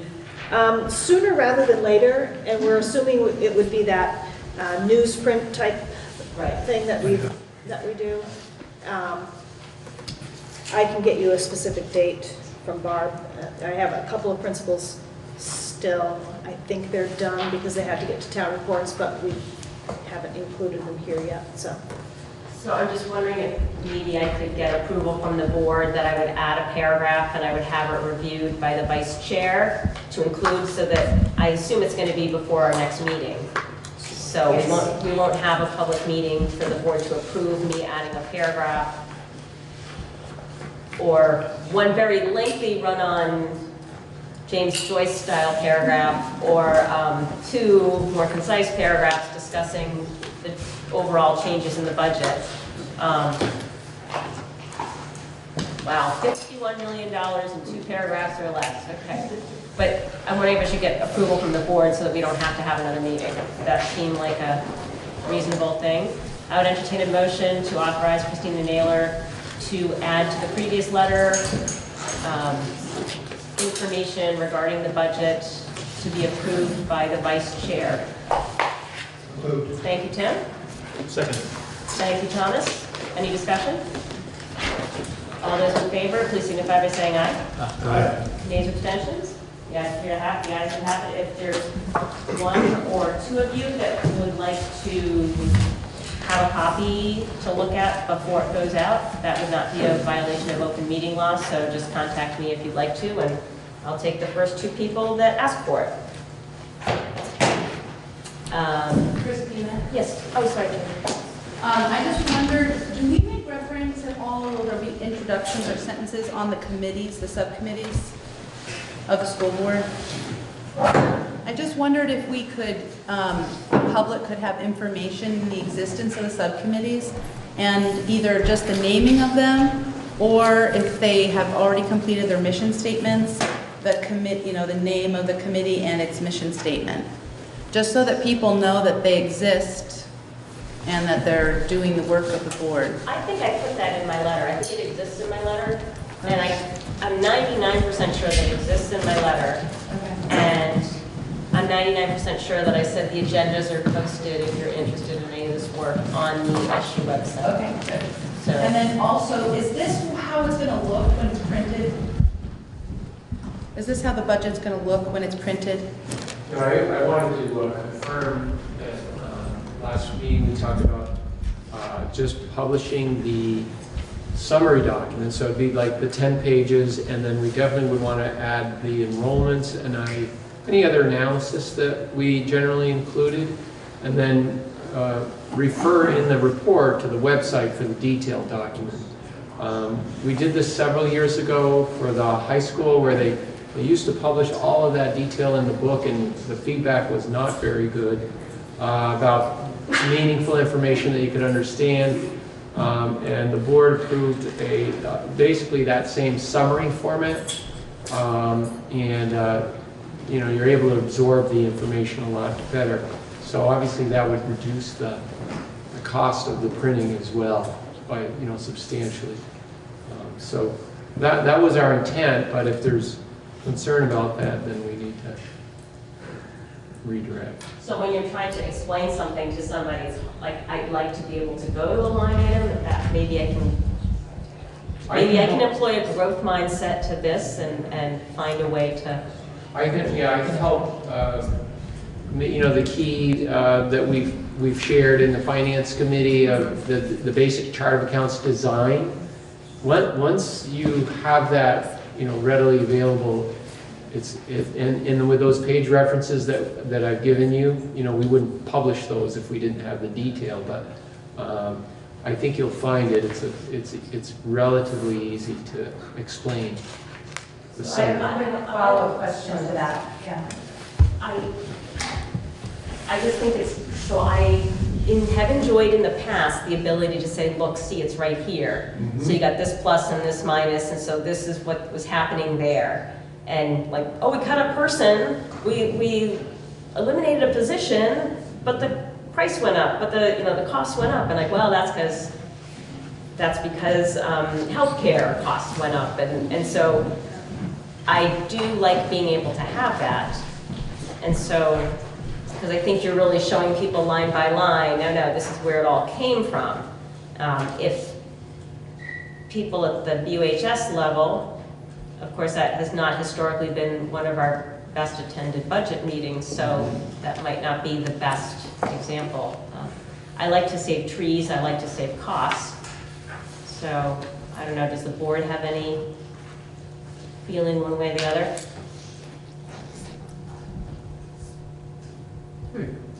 So Jamie, you have to follow. I feel like because this is our first year of being an emerged situation, transparency will be really critical. And so what I was requesting as a part of my earlier statement on how hard it is to navigate this document is maybe something you're referring to, which is Putney, page 1 of 14. Putney, page 2 of 14, that there is a key that people can navigate, because I couldn't figure out how to navigate this document. So that is kind of what Frank was proposing, which is on this multicolored on this document here, there's a summary for Putney. So you can kind of look at Putney's expenditures overall. And you can see how direct instruction, how the various items have gone up and down. So this is what Frank was proposing. So it is more navigable from a... Meaning as the only document the public would be presented with in the report? As the major budget document, yeah. With a reference to the website for the 120-pager. This will be a heck of a print job, and now that Have you calculated it? Have you looked what it would cost? I haven't yet, but David, do you have any idea what the Brattleboro Town report is? I don't. Yeah, I mean, I can find out because Brattleboro Town does, the municipal office does a very big report like this. I just know that the feedback was very positive, and if there were issues, I'm pretty sure superintendent's office and the business office would have gotten a lot of calls about, hey, where's this and where's that. Now that things have been, the website's been upgraded, and you know, there does seem to be absolute standard that folks more and more are bringing devices to the town meetings, but they have access. I don't mean to keep saying stuff, but I just would recommend that there be, I think on average, there's been about, how many, we had 130 people at June 25th. I would suggest that we print copies for minimally half of that population, because half that population isn't going to want to look at this, and the other half is. And if I get there and this line item isn't there, I'm going to be like, my iPhone's dead and I'm mad. Well, the other challenge is I don't have cell phone reception at the UHS most of the time, so will there be some way that people who have their devices would be able to, could we do a temporary access for people that day so that Steve is nodding. He controls all passwords. That's No, we'll just, what we'll do is we'll just publish, we'll let you announce the password. that day and then. Yeah, and then we'll just change it the next day. Do it all the time. Okay. So maybe if we could, so that seems like a reasonable path to me, that we could have 60 copies, 50 or 60 copies like this that are just backup for people that are living in an analog world or don't have access or whatever. And we don't have to invest in that kind of printing cost for the rest of it. That seems like a reasonable compromise. I'm getting a lot of nods from the board. A couple for a browse. Yes, Kelly? Well, I think sometimes, I'll speak for myself, that sometimes seeing it on paper is helpful. But I think if you're having a big discussion of people, and some are looking at paper form, and some are looking at, electronic form, I think that it will work because I think people will be helping each other. And I think that will work. And the numbering will be the same because it will just be so you could, assuming we only have one set of numbers for the documents, I think I could see that working, and I could see that saving us some money and some paper. So, does that sound good to the board? All right. Oh, Tim. Oh, sorry. I'm sorry. How much did it cost last year for the June meeting? I know you had the full budget available for people, so you should have numbers on how much that costed.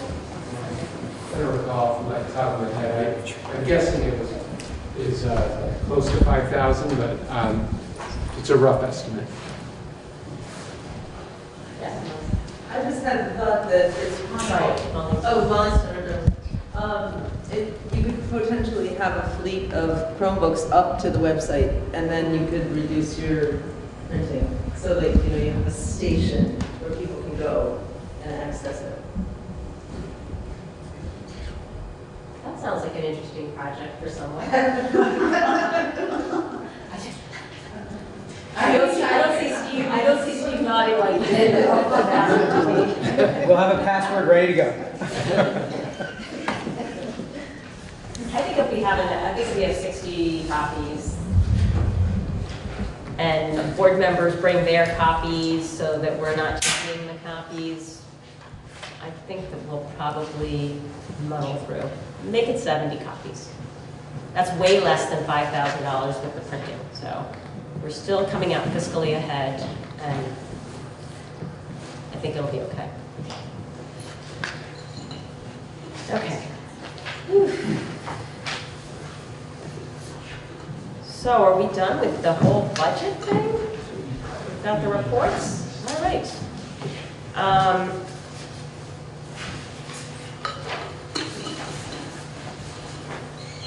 So it is 9 o'clock. We have a fair amount of business left to go.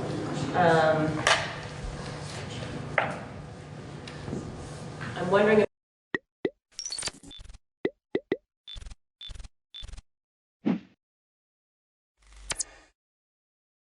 Welcome, everybody. Please rise for the Pledge of Allegiance. I pledge allegiance to the flag of the United States of America, to the republic for which it stands, one nation, under God, indivisible, with liberty and justice for all. Additions to the agenda tonight, I have 3. Under new business number 9, Select Board Secretary resignation. New business number 10, historian's use of space to hold a sale on election day. And old business number 3, Wyndham Regional Council broadband project update. So moved. Moved and seconded to add those 3 items. All those in favor, please signify by saying aye. Aye. Those opposed? Open public comments regarding agenda items only.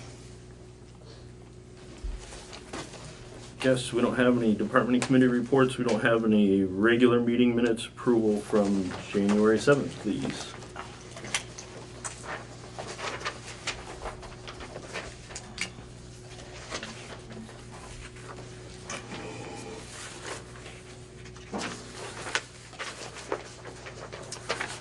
January 2nd. Under salvage yard, should we bold the motion like the rest of the motions usually are?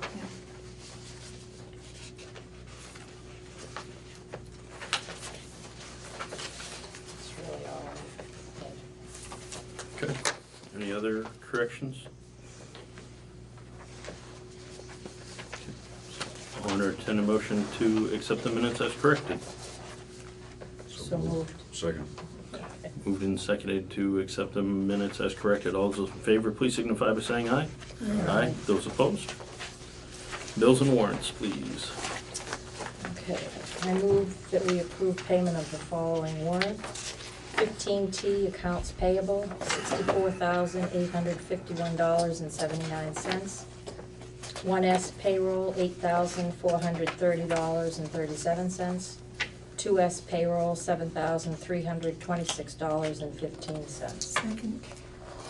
Moved and seconded to accept the bills and warrants as read. All those in favor, please signify by saying aye. Aye. Those opposed? Town sand pile discussion. So it was requested by David to put a concrete barrier, I believe, or something to that effect in front of the town sand pile to not allow, I guess, commercial loads of sand with a tractor or what have you, to help in not depleting the town's pile. So what are our thoughts? Chris, we'll start with you. I had said as long as it does not impede traffic or cause residents to have to park in the church parking lot and cross the street right there, that is fine. I did speak with David about it. He said there was a couple of people that had stopped down and loaded their trucks up with tractors, and that was what the issue was. I am curious, it was also brought up that the people that are plowing for elderly assistance are also utilizing that. And I didn't know how that worked because they are getting paid. So that switches that into a commercial, is my thought on that. No longer is a town use if they're being paid for that. Sure. Jeff? Guess I'm not really sure what the original intent was. I guess I'm not sure what other municipalities do as far as allowing residents just to come and get sand. It just seems like kind of an odd thing to do for residents. I buy my own sand to sand my own place. So I guess without really knowing the history behind it and questioning David, what I reserve my opinion at this point. But I don't think it's quite right. You know, as Chris said, if somebody is bringing a loader tractor in and filling up for commercial reasons, I don't think that complies with the original intent of allowing residents to have access to sand. Okay. Sandy? I agree with that part of it, but there are those that go down because they're residents with a tractor to get it. So I kind of reserved on whether we should do it or not. Okay. Jean?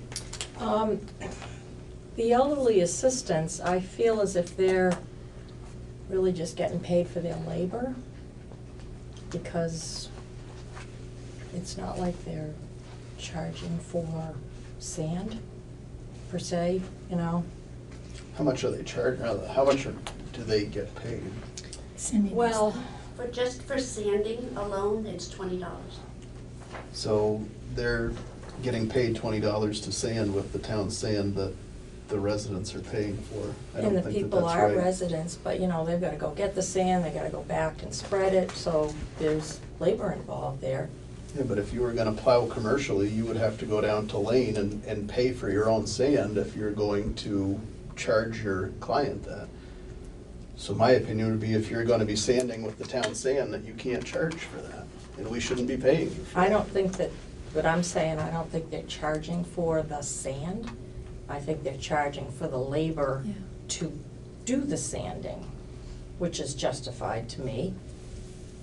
Yeah, they're not charging for the sand because they get it free. So why should they turn around and charge? But Right. I think, And it's for the residents. but I'm not gonna put words in Chris's mouth, but probably a cleaner way to account for it is to whoever's doing the sanding to charge the elderly assistance fund for materials for the sand. Well, that still comes out of the same. Well, sure it does, but like I said, it's a cleaner way to do it though. Yeah. And how much do they get paid for the plowing? I believe it's 40 for plowing alone. It's 50 for plowing and shoveling. It's 20 for sanding. So I don't have anybody plow or shovel or sand my driveway. Is that pretty standard? It's not like the elderly assistance is getting a break because it's a cheap rate, or I don't know. I'm asking a question, not making a statement. I don't know what the Not going sure. rate is. I'd be curious if anybody pays for plowing and what that looks like. And for your driveway, I mean, that's a straight shot, what are we talking there? What do you pay somebody to plow that? Well, the person that we have plowing has plowed us for umpteen years, so we get a break. Fair enough. But it's $20 a plowing. You got a Great deal. When I first moved here 11 years ago, I was paying Carrie Tyler $60 a plow. That was 10 or 11 years ago. I don't know what it is now because I'm on the elderly assistance board thing. Yeah, I know last year I think I was paying 35. I don't know what the rate is this year, so it kind of seems like they're right in the ballpark. It's not like they're getting a huge break to the elderly assistants to do the work. And also, I believe that like Brattleboro has a sand pile for They do. residents, and I'm not sure of other towns, but. Yeah, Brattleboro has a thing, only Brattleboro residents. Right. And that's what ours is supposed to be, only Vernon residents. And I don't know if it's at all feasible that if he were to put that up there so that it is just foot traffic in and out of there, and then during regular business hours, if you needed more, you would have to talk to David and actually go into the yard and get that. As long as you're still a resident and David knows what's going on, I don't know if that would curb any of the Down. excess that's leaving, yeah. Down behind. This resurfaces every few years that there's a complaint like this. Well, There were- there wasn't necessarily a complaint, it was a concern coming from David, who watches that pile and is obviously seeing us going through more sand than we have in years past, because he hasn't brought it up, I you did know, see it, until I now. did myself, I saw a green tractor there, and it was getting sand out of the pile there. Yeah.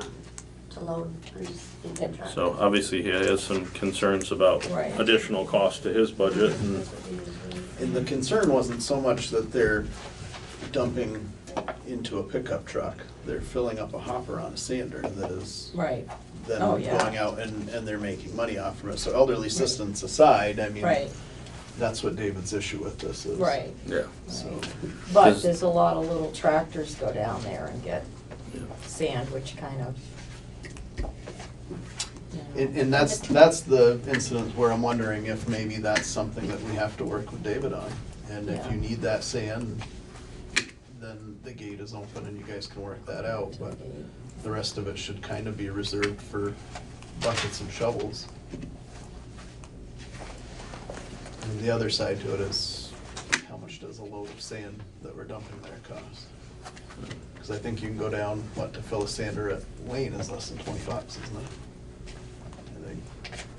So I don't know, I thought that's what one of the classes was saying. Pile of it. so I guess kind of the general consensus that I'm getting, and tell me if I'm right or wrong, is that we would like David to move forward with putting that concrete barrier up, and then work with those folks that, you know, utilize small tractors and things like that to get their sand from the larger pile. I think that's fair enough. Does that make sense? I just hope the traffic doesn't, you know, I didn't really visualize it, but I just don't want people into 142 more, Hmm. you know. Okay, so that's the direction we want to give David? Yes? Yes. Okay. Better than doing away with the whole thing. Totally. Okay. So there's a resolution on that. Great. All right, approve town meeting warning and articles. And you see the note on that, consider additional funding for recruitment. All done. Okay, so just to go through some of the changes that have happened, in addition to the recruitment that we had talked about, that's about, estimated $5,500 to $6,500. That's not in the budget right now that you all approved. If you wanted to add that, now would be the time to do it, because it's going to change that article by $6,500. Additionally, in the articles, some changes. We were talking about what to put in the solid waste fund, waiting to the last minute in case the pay-as-you-throw is approved, to have somewhere to grab from if it's a negative at the end of the year. Or if they decide to get rid of it and pay off the negative balance, where that money would come from. So Cindy estimated about $8,000 would cover it. So I added $8,000 to the solid waste article. Now it's at 108. And you can change any of these at this point. It's Article 15 if you're trying to find it.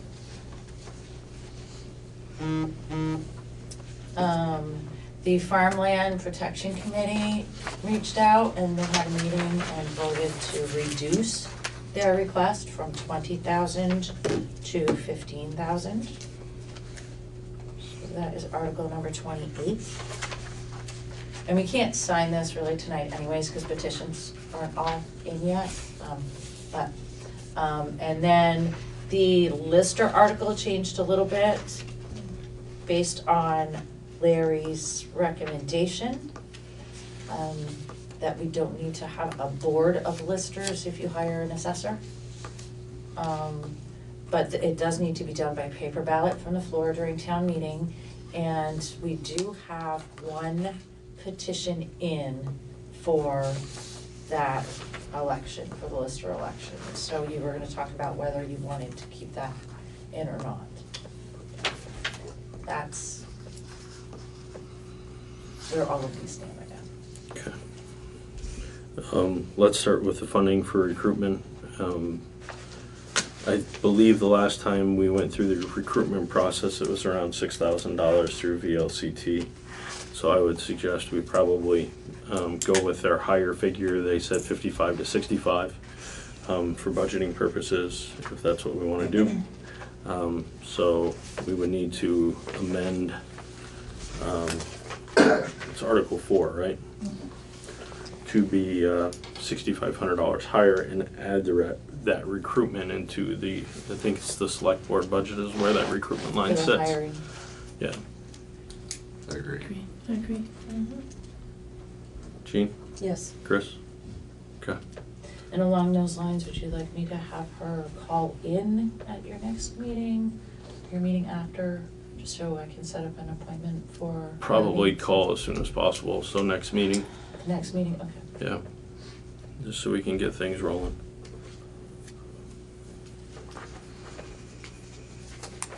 The other changes, the solid waste fund, that makes sense to everybody, increasing that by 8,000 to cover the loss and pay as you throw. Okay. And then the reduction in the farmland, I'm assuming nobody has any issue with that. Okay.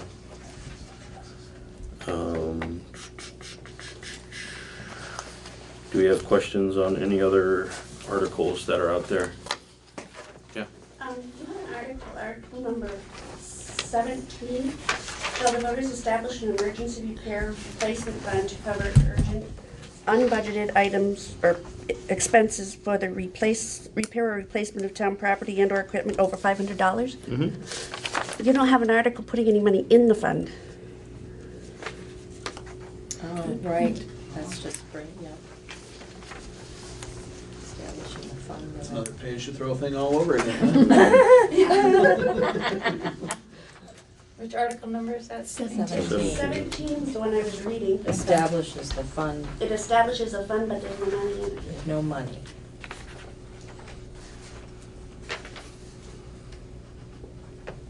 So $10,000 in there still, right? Yes, I think so. Everybody's happy with that? Are you going to make a separate article for that? Yes. That's okay.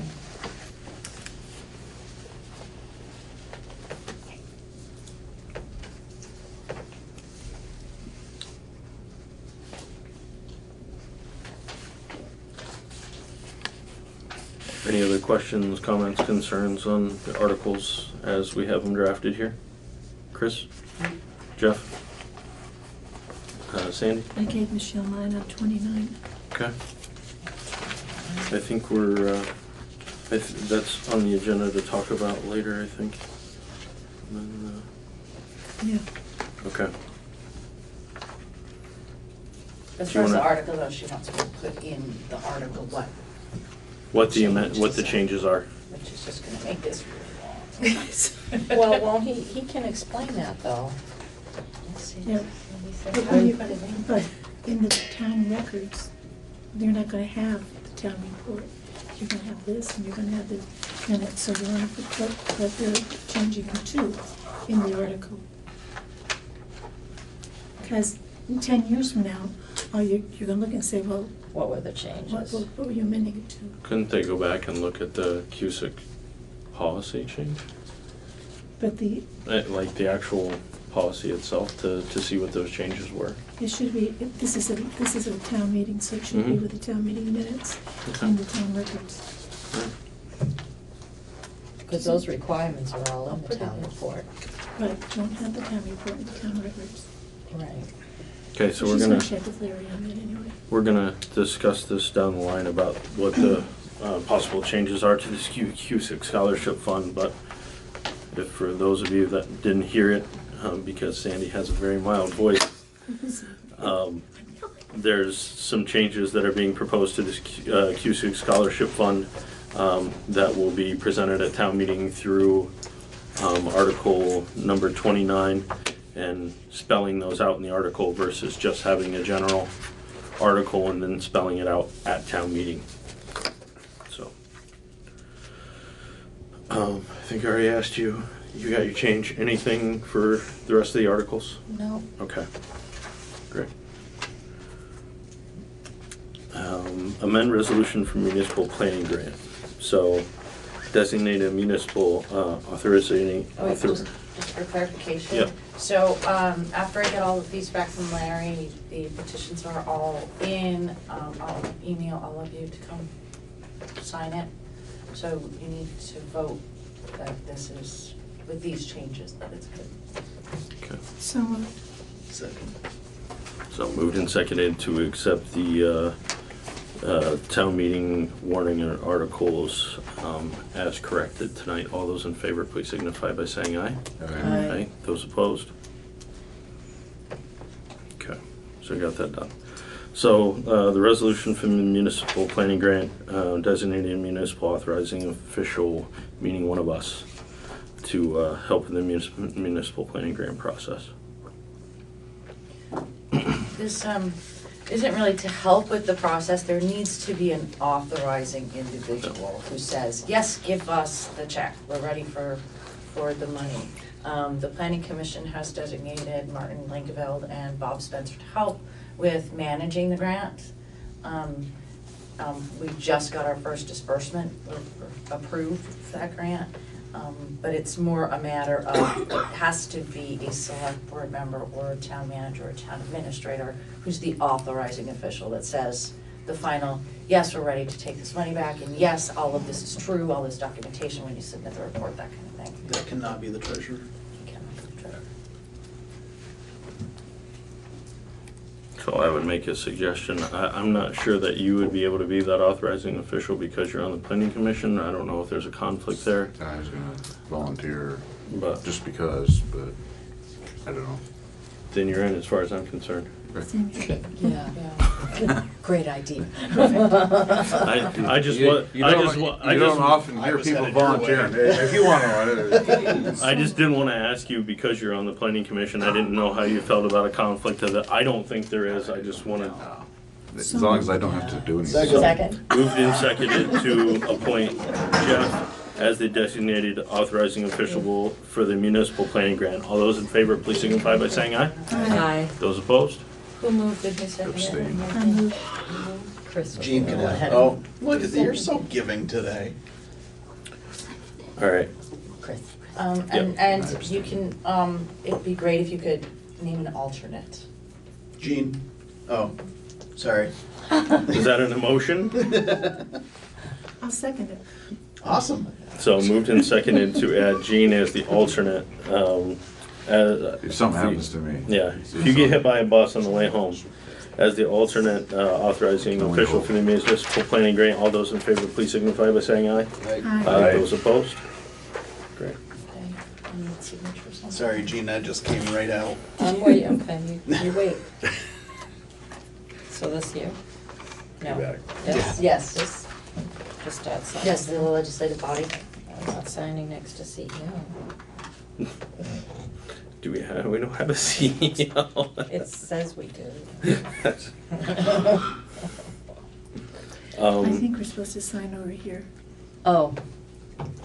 His name, Signature. signature. Oh, name is. Name is writing printed probably. Oh. Signature cursive. Sorry. We'll keep going as we're passing that around. Planning Commission, Economic Development Commission resignation from Jessica Earp. I would like somebody to make a motion to accept her resignation. I do know, well, let's just do that and I'll make my comment. We accept your resignation with regrets. Second. Moved and seconded to accept the resignation with regrets. As a side note, the Planning Commission does have a person that's interested that attended the last Planning Commission meeting. So I expect maybe at our next meeting or the meeting following that we will be accepting that person coming in, which is great.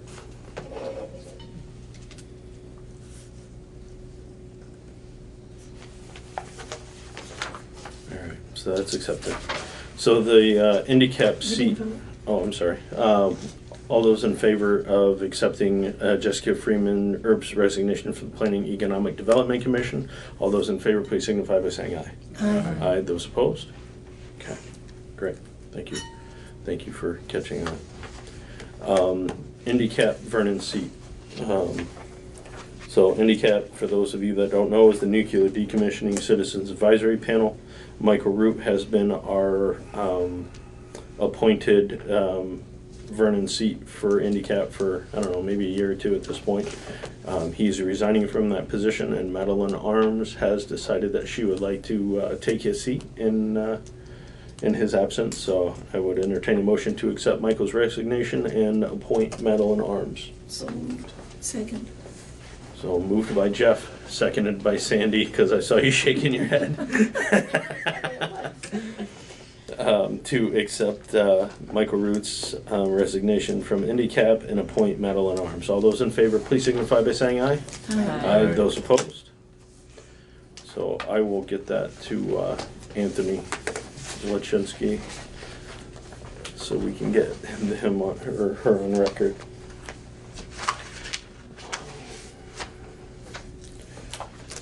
Accept changes to the Cusick Scholarship Fund. I can point out the change is really Yeah. at number 4. Everybody has the requirements. It was $1,000 per applicant. The fund hasn't been funded at town meeting the last couple of town meetings, last 3, I think. So they don't have necessarily. So you have 2 choices. You can either set an amount of money in this requirement, which if you're not going to fund it every year, I really wouldn't suggest doing that. So number 4 just has that the number of recipients and how much is given will be determined by the money that's available. And the select board is the Cusick Scholarship Committee and the town clerk. So really, I've never been involved in that. No, it's the chair, the town clerk, Yeah. and the principal at Vernon Elementary. Ah, okay. Those are the 3. I don't get involved in this either. Yeah. I do. So, Chair of the school board? Yeah, the chair of the school Chair of board. the school board, Mary Ross as the principal has joined us, myself and Tim. Okay. Yep. Okay. Well, I agree with number 4 as it's written. Okay. Okay, so I'll break that up per Larry's instructions in the article. Let's make a motion to accept that, please. So moved. Second. Moved and seconded, Jeff moved. Jeff moved it already, sorry. Second. We'll take Sandy's second. To accept the changes to the Cusick Scholarship as written. All those in favor, please signify by saying aye. Aye. Aye. Those opposed? And you are supposed to review this every 5 years as a select board for the requirements. Is there any record So of there's the last no- time that it was done? I do. No idea. We're good for 5 more years, just keep it in the back of your mind. I know we've talked about it before in the past, just to try to determine what to do with it since it's not being funded. There was talk of having an actual scholarship contest at some point where instead of just, I'm a Vernon resident, give me money, that the kids would write some sort of, this is why I love my town, or these are the things that I want to see going forward for the town of Vernon. Similar to other scholarship. Yeah, very And similar. now is your chance to make those changes. So, or Well, we if can you just want say to make you're a this- Vernon resident, and instead of getting $1,000, you get $500 because that's all we have left in the fund is to, give you little chunks here and there. But his change did say, he did suggest saying An 500. essay and letters of recommendation. Yeah. So, maybe something that we revisit next year and determine whether it's something that we want to turn into a scholarship contest versus just being a Vernon resident as the requirements. I agree with waiting. Okay. So for this year, it's good. Let it ride as it is. Okay. We need to go into executive session regarding Diallo versus Vernon. Mr. Chairman, I move to find that premature general public knowledge of the pending litigation of Diallo versus Vernon will clearly place the town at a substantial disadvantage by disclosing its negotiation strategy. Second. Moved and seconded to go into executive session. No, to find Or, excuse me, say that again? find premature general public knowledge. Yes, to find premature general public knowledge. All those in favor, please signify by saying aye. Aye. Aye. Those opposed? I move we enter executive session to discuss the pending litigation with Diallo versus Vernon under the provisions of Title I, Section 313A1 of Vermont statutes. Second. Moved and seconded to go into executive session. All those in favor, please signify by saying aye. Aye. Aye. Those opposed? We are in executive session at 7 o'clock.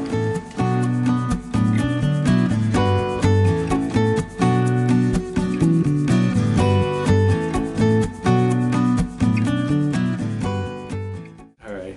We went into executive session at 7 o'clock, out at 7:24. No action was taken.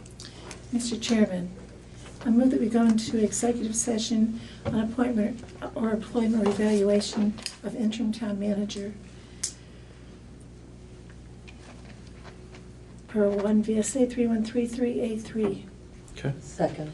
Moved and seconded to go into executive session. All those in favor, please signify by saying aye. Aye. Those opposed? We are in executive session at 7:26.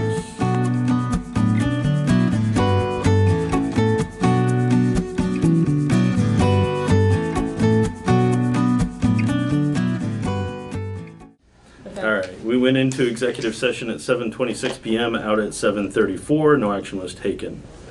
The next item on the agenda is our own Michelle Milrick. Our select board secretary has put in her resignation effective the end of this month. So we need to accept that resignation. I move we accept it with regrets. Second. Moved and seconded to accept the resignation of our select board secretary, Michelle Milrick. All those in favor, please signify by saying aye. Aye. Those opposed? Okay, historians. So what would you like me to put an ad in the paper for a new select board secretary? Unless anybody's got any bright ideas. Because you're gonna have a meeting in 2 weeks. Yeah. Yes. So I would suggest instead of putting it in the reformer, former employer, putting it on Indeed.com.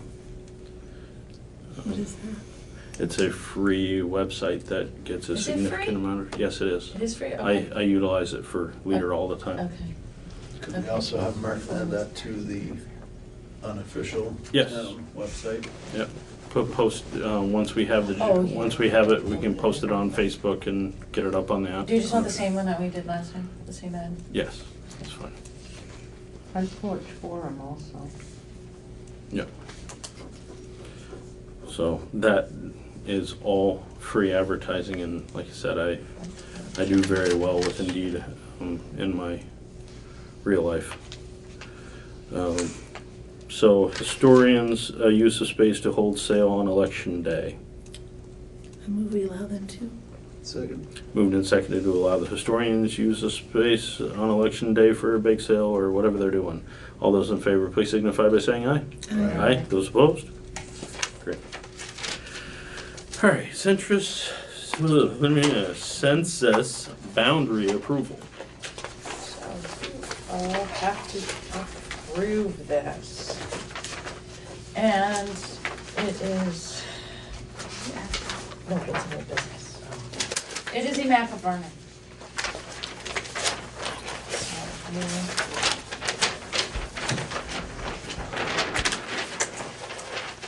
As far as I can tell, it is a map of Vernon. We have to approve that as the census boundary. Oh, okay. That's in the white. Correct. If you want.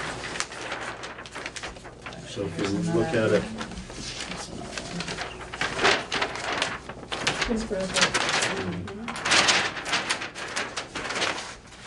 So if you look at it against our map on the wall there, it is consistent.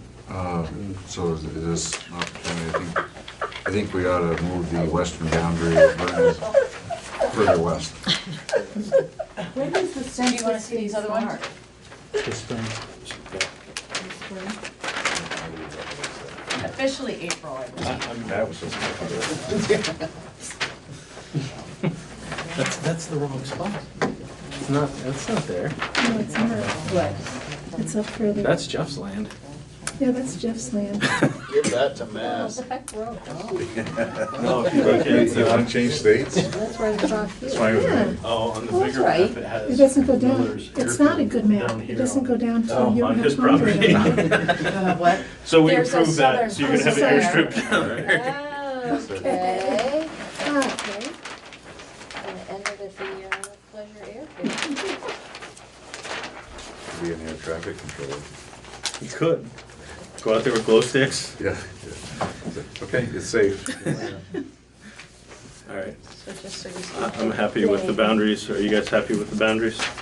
Yeah, if we can't change The them. southern one, this one with the southern. Yeah, unfortunately, we can't take Guilford or the river over in This this is the meeting. largest, I'm sure. It's not Pay for a that. bridge.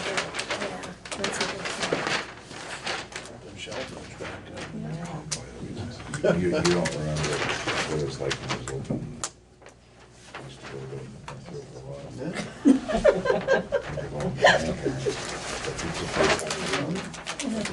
Mr. Chairman, I move we sign the initial boundary evaluation program as the legal boundary for government is correct. Okay. Second. Moved and seconded to accept the census boundary. All those in favor, please signify by saying aye. Aye. Those opposed?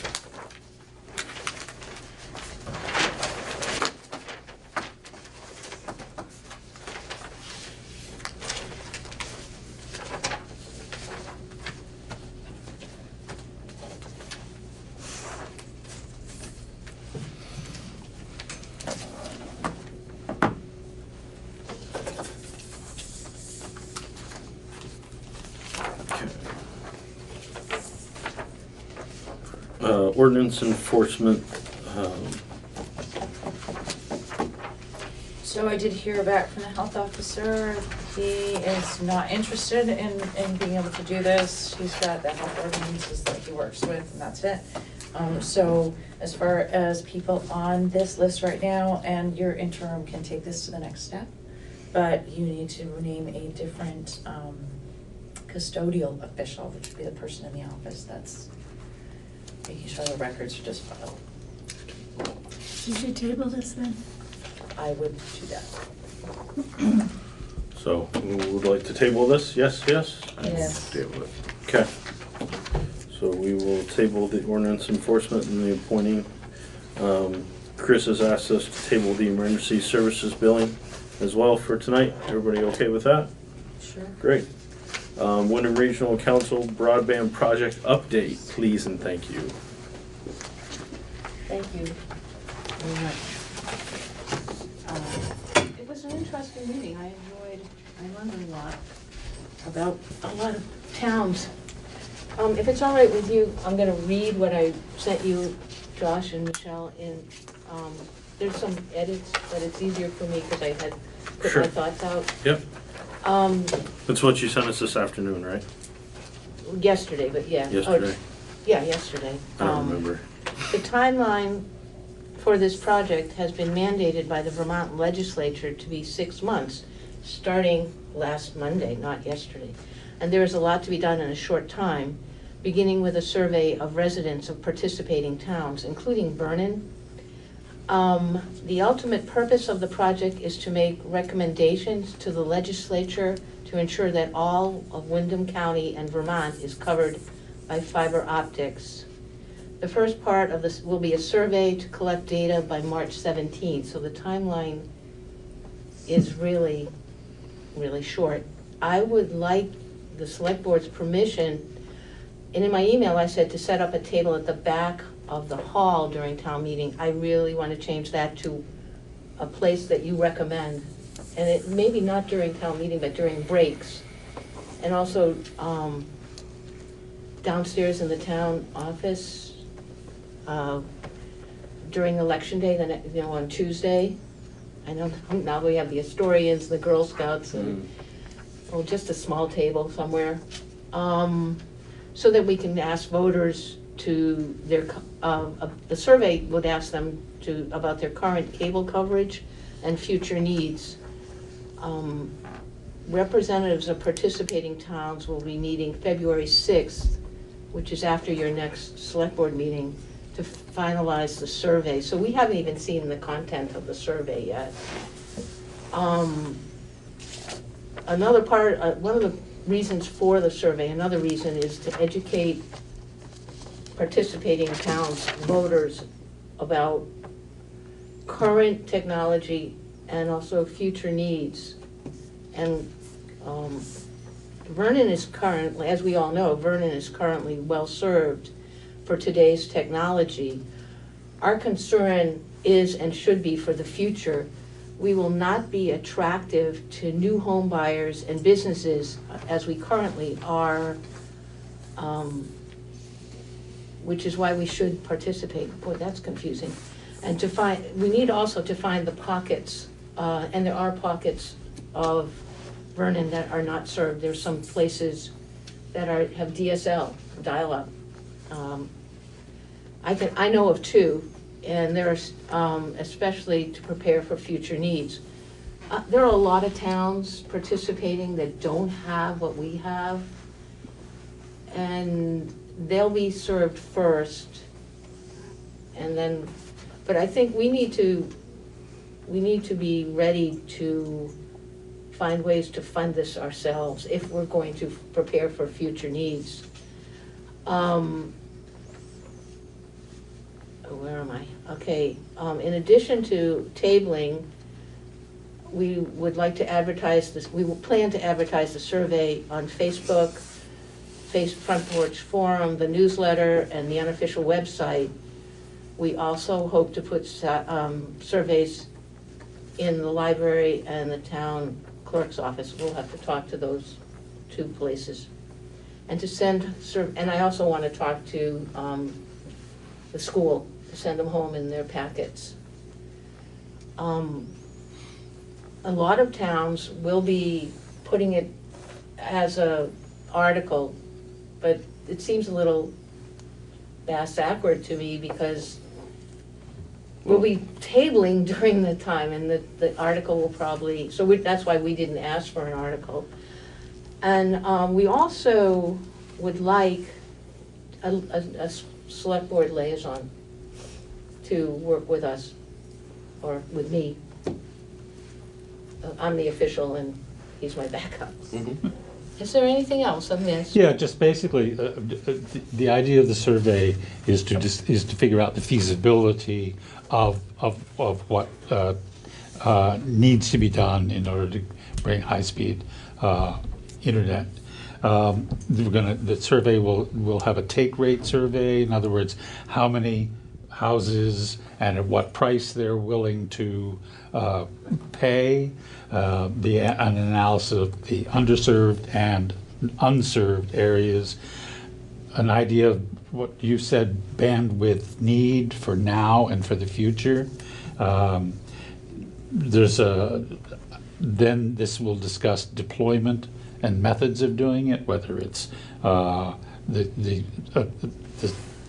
Communications Union District or the CUD, how that, if the legislature puts together a certain number of people, the towns want to be, say we joined with Halifax and Guilford to create a district, and how that would be deployed, what's the most effective and how be paid for, whether it's private, whether it's public, whether it's a public-private organization, whether it's connected to EC Fiber, which is very successful in the Upper Valley, and how to decide which are the best CUDs to put together, and an estimate The basic estimate basically is it costs $30,000 a mile. When we did this before and had a study, we know that basically that it would cost $2 million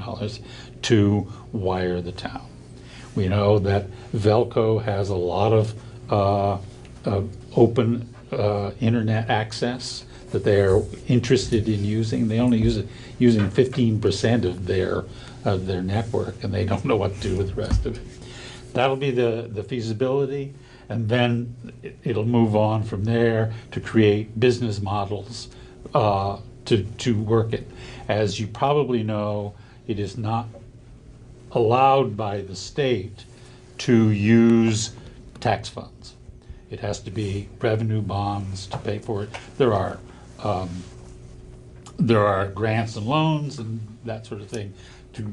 The idea is to figure out the best way to feasibly bring all of us, because we say we're well served. In 3 years, we won't be. I mean, we literally, it's going faster than we can, and the value to the town in getting people to live here and increasing the home values and business values for being here by having an internet that is ready for the future will be very attractive. That's the selling point. But the main thing is to figure out what's the best way to do it. And that's what the CUDs, this feasibility study, the 6-month study, they would like to have a 35% return. That's huge to do in 1 month. So we're going to need, if we're going to do this survey, it's going to have a lot of input. We're going to have to, we're talking about getting all the school buses that are at the high school, handing them out and saying, bring this back tomorrow from your parents, or going to the rec department and going to the games and catching people. It's not going to be, and we're willing to do that. It's not, but obviously the more volunteers and the more people get involved, the better the study and the better for the town. And the project won't cost the town anything. So, I'm even willing some printing. Well, I'm willing to donate a couple of reams of paper and we'll figure out the printing. So what you're looking for us tonight is approval to have a space at on election day and at town meeting somewhere, which I don't know. You know, Senator Doyle used to put out a survey, and it was on the table, and you filled it out and then just passed it back into the town clerk. When you came, it was a little bit of the papers you picked up. You might want to have one of those when you come in, so they'll pick it up, everybody that comes will pick it up. And have Tim announce it? Mm-hmm. And a brief description of why this is important. Right. Mm-hmm. The whole project is, that part of the project is also educational. Because when we did the survey from the fiber optic subcommittee, it wasn't anywhere near as exhaustive as this is going to be, exhaustive and exhausting. And people did not understand. Very happy with what we had then. And that's really outdated. It's going to be outdated, as Munson said, very quickly. So the other thing that I would suggest is, I don't know if Sarah Coffey has plans to come visit us at town meeting and do, the typical political spiel that we get from our Senate representation, the House of Representation, but obviously she's well involved in this, so maybe as part of her, if she plans on attending town meeting and taking a few minutes to speak, maybe she can touch on that as well, and let the people in town meeting know that they can come pick up the survey from you in the back corner or whatever we decide to do. It would also be very helpful if we could get some sort of assent of support from the select board. The select board says this is something we think is a good idea or a good thing. If you do, that the more support we get from every different part of the town, the historians, the seniors, the the rec department, everything we can get to go to get an effective and useful survey will certainly lead us down a path that I think is important. And it's in the town plan.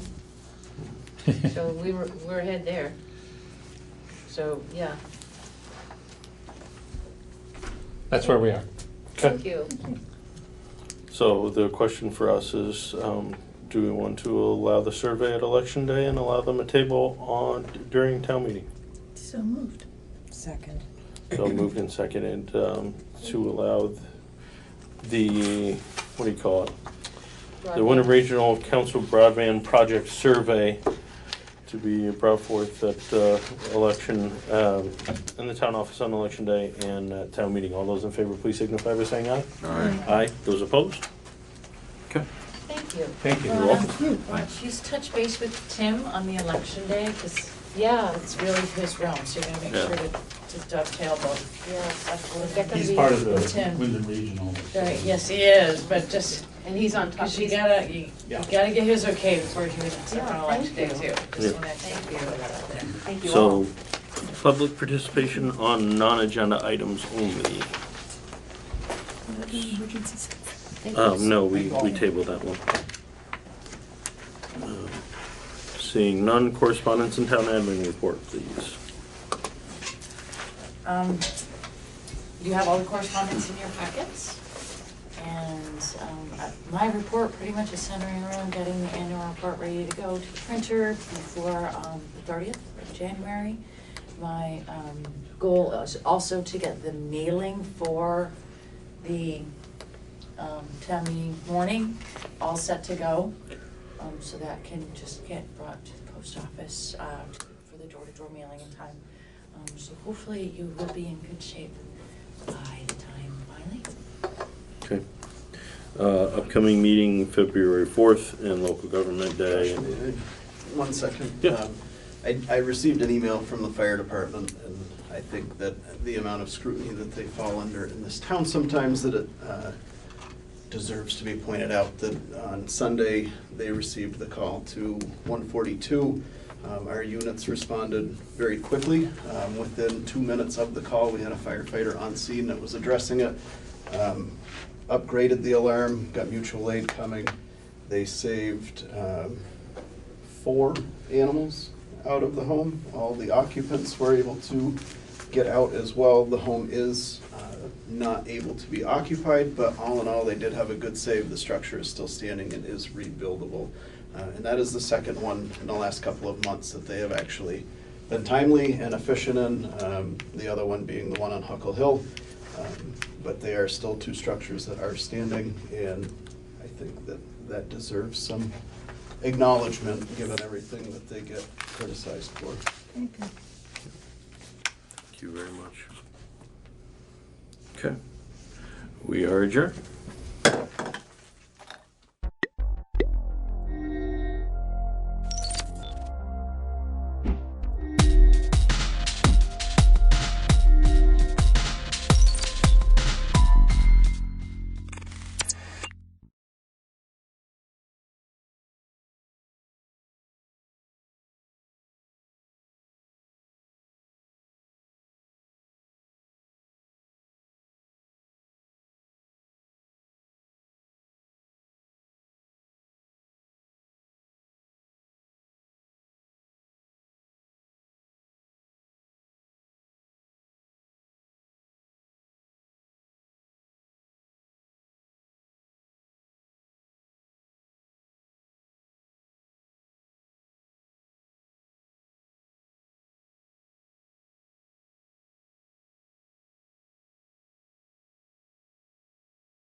welcome everyone. It's like, just like we didn't adjourn. Almost. This is now our new committee room. We have a little more room for guests, a lot more air, which is the goal.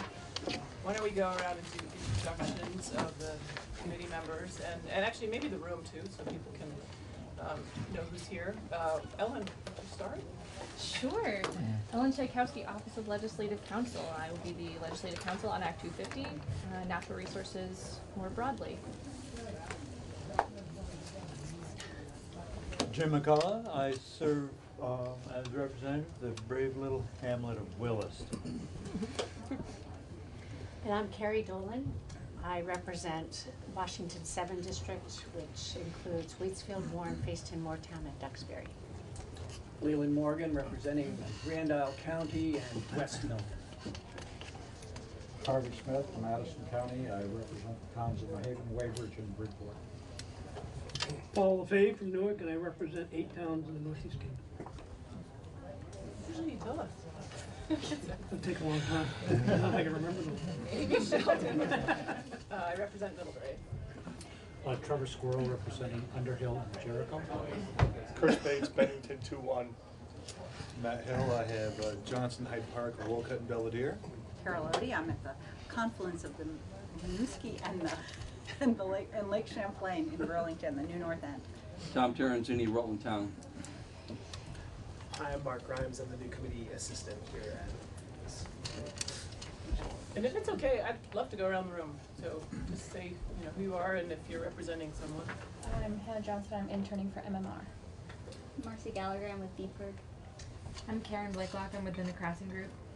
Good afternoon. My name is Chris Cochran with the Department of Housing and Community Development. Peter Walk, Deputy Secretary of the Agency of Natural Resources. Millie Archer, Vermont League of Cities and Towns. Kate McCarthy, Sustainable Communities Program Director at the Vermont Natural Resources Council, VNRC. Diane Snelling, Chair of the Natural Resources Board. My name is Helen Van Beck. I'm interning with Vermont Transportation Agency. John Brabant, representing Vermonters for a Clean Environment. Ed Stanek, retired state employee. John Dillon, Vermont Public Radio. Jane Clifford, Morris Government Relations Group. Greg Bobo with the Natural Resources Board. Evan Meenan, also with the Natural Resources Board. Michael Snyder, Commissioner, Forest Parks and Recreation. Andrew Brewer with Downs Ragland Martin. Laura Notes, newly with the Nature Conservancy. Nancy Lynch, the Vermont Association of Realtors. Who's with the camera and where are you Hi, from? Orca Media, local community access. Wait, what's your name? Adam Blair. Adam. I'm Jim Dandidel. I'm with Kramer Piper, Eggleston, and Cranberry here on behalf of the City of Burlington. Brian Shoup, the Executive Director of VNRC. I'm Billy Coster with the Agency of Natural Resources. Great, thank you all. So with that, we are going to do a review of our committee bill from last session with Ellen, and then we're going to hear about some new work that's been done over the summer after that from the administration and Vermont Natural Resources Council. Without further ado, Ellen, take it away. Great. Just as a reminder, Ellen Tchaikovsky, Office of Legislative Counsel. I am here on 19-0040, which is your committee bill, an act related to changes to Act 250. So when last we spoke, I was here in April, and this is the committee bill that you have spent quite a bit of time on. But to review where we came from, in 2017, Act 47 was enacted to create the Commission on Act 250 the next 50 years. There is a big, beautiful compilation of the report over there that I'm going to reference briefly, but 6 legislators spent a year and a half looking at the history of Act 250, the original purpose with which it was enacted, and the legislation asked the commission to look at how successful the act had been at meeting the original goals of the findings. So the commission had 14 advisors, and they spent a year and a half engaging with the public, learning the history of Act 250, and looking at the changes that have happened in Vermont in the last 50 years. Act 250 was enacted in 1970, so now that it is 2020, we are approaching the 50-year anniversary, and the commission looked at what could be ahead for the next 50 years of Act 250 and what changes might need to be made to reflect the changes that have happened in Vermont. So the report came out about a year ago. The commission made 33 recommendations and also produced a draft piece of legislation to incorporate those changes. And your committee spent time looking at that draft bill and all of the recommendations and deciding which ones to focus on. So I'm going to bring your attention to the chart in a minute. But you worked through multiple drafts. You heard from a number of the technical advisors from the commission, as well as a lot of members of the various agencies who were involved in Act 250, and you took a significant amount of testimony from the public and the private sector on Act 250 and the proposed changes from the commission. So when we left off in April, we were on draft 9.2. That document is on your website. I am not going to do a walkthrough of it. I'm going to walk you through this chart that's on the screen. And this chart, you have seen a version of it, I think last February I had a draft of it for you.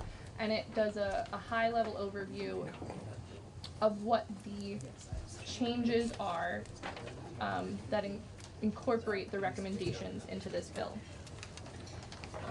So, the first major set of changes have to do with the capability and development plan.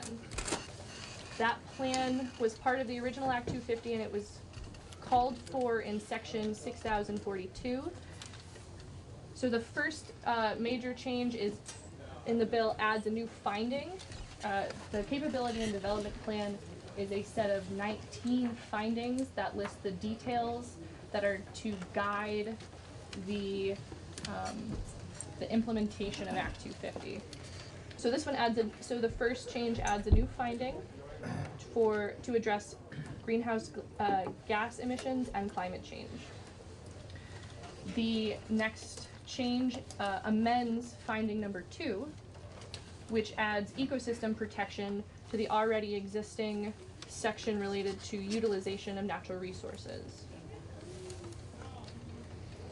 The next change in the bill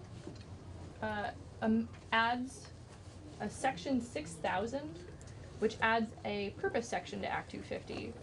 It explicitly references the capability and development plan, as well as the goals of the municipal and regional planning, which is chapter 117 of Title 24.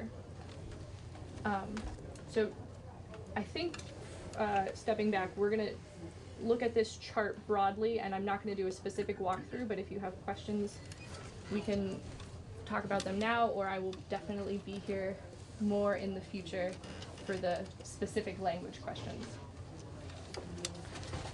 So the next change updates the maps. So it requires the county level capability and development maps to be updated to reference, for reference in Act 250 review. They have not been updated in a while.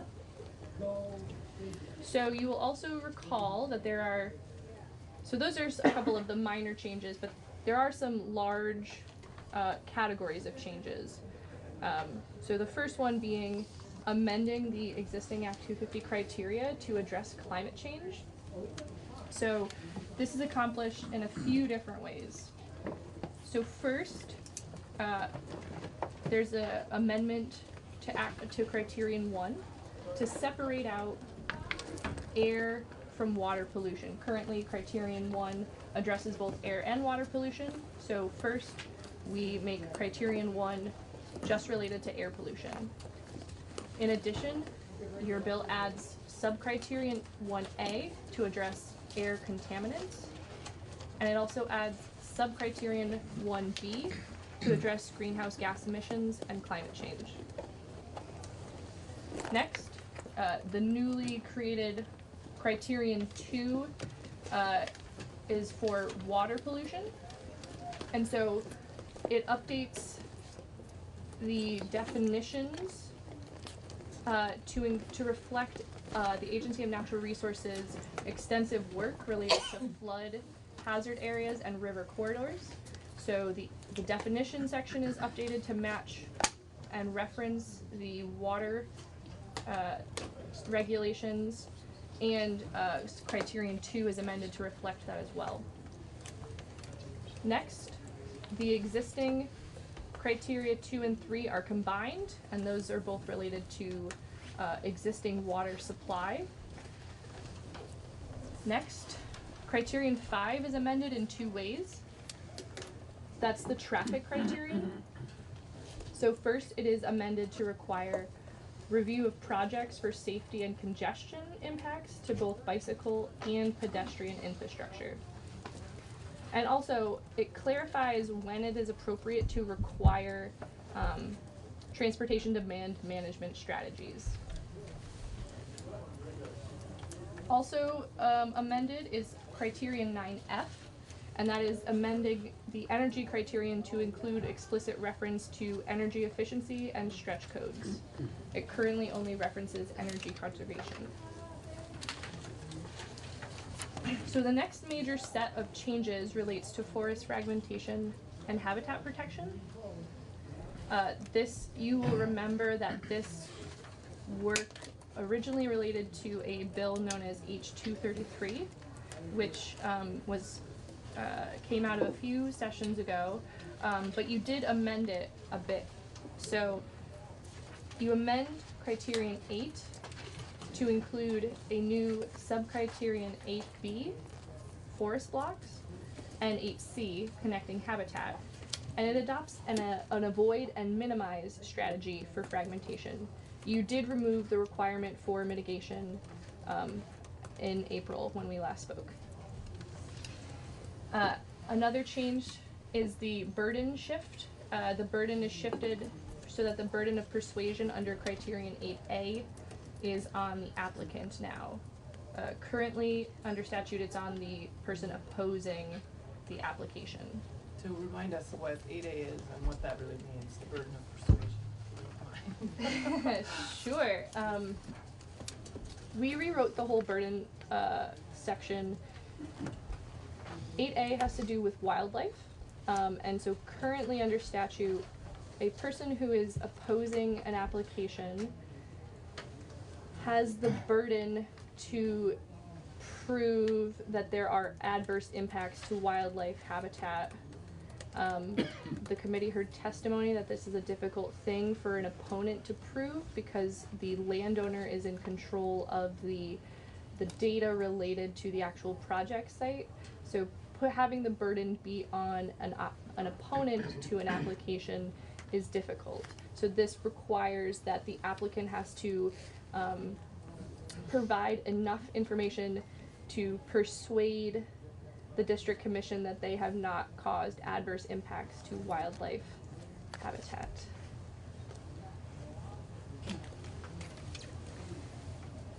And another change requires the Agency of Natural Resources to include forest blocks on their resource maps. So the next set of changes relates to interstate interchange protection. It does a series of things related to interstate interchanges. It adds a new subcriterion, 9I, to protect the area in interstate interchanges that are outside of existing settlements. It also adds a jurisdictional trigger for development that is proposed to take place within an interstate interchange that is not within an existing settlement. And you add a definition of interstate interchange area. Also, it adds a change so that permits can be denied under the traffic criterion 5 if it is located within an interchange area. Next change is to criterion 9K, which is the public investment criterion, and it updates this criterion to include forms of public investment that have been developed since 1970. Next, we get into some changes related to planning. First, regional plans.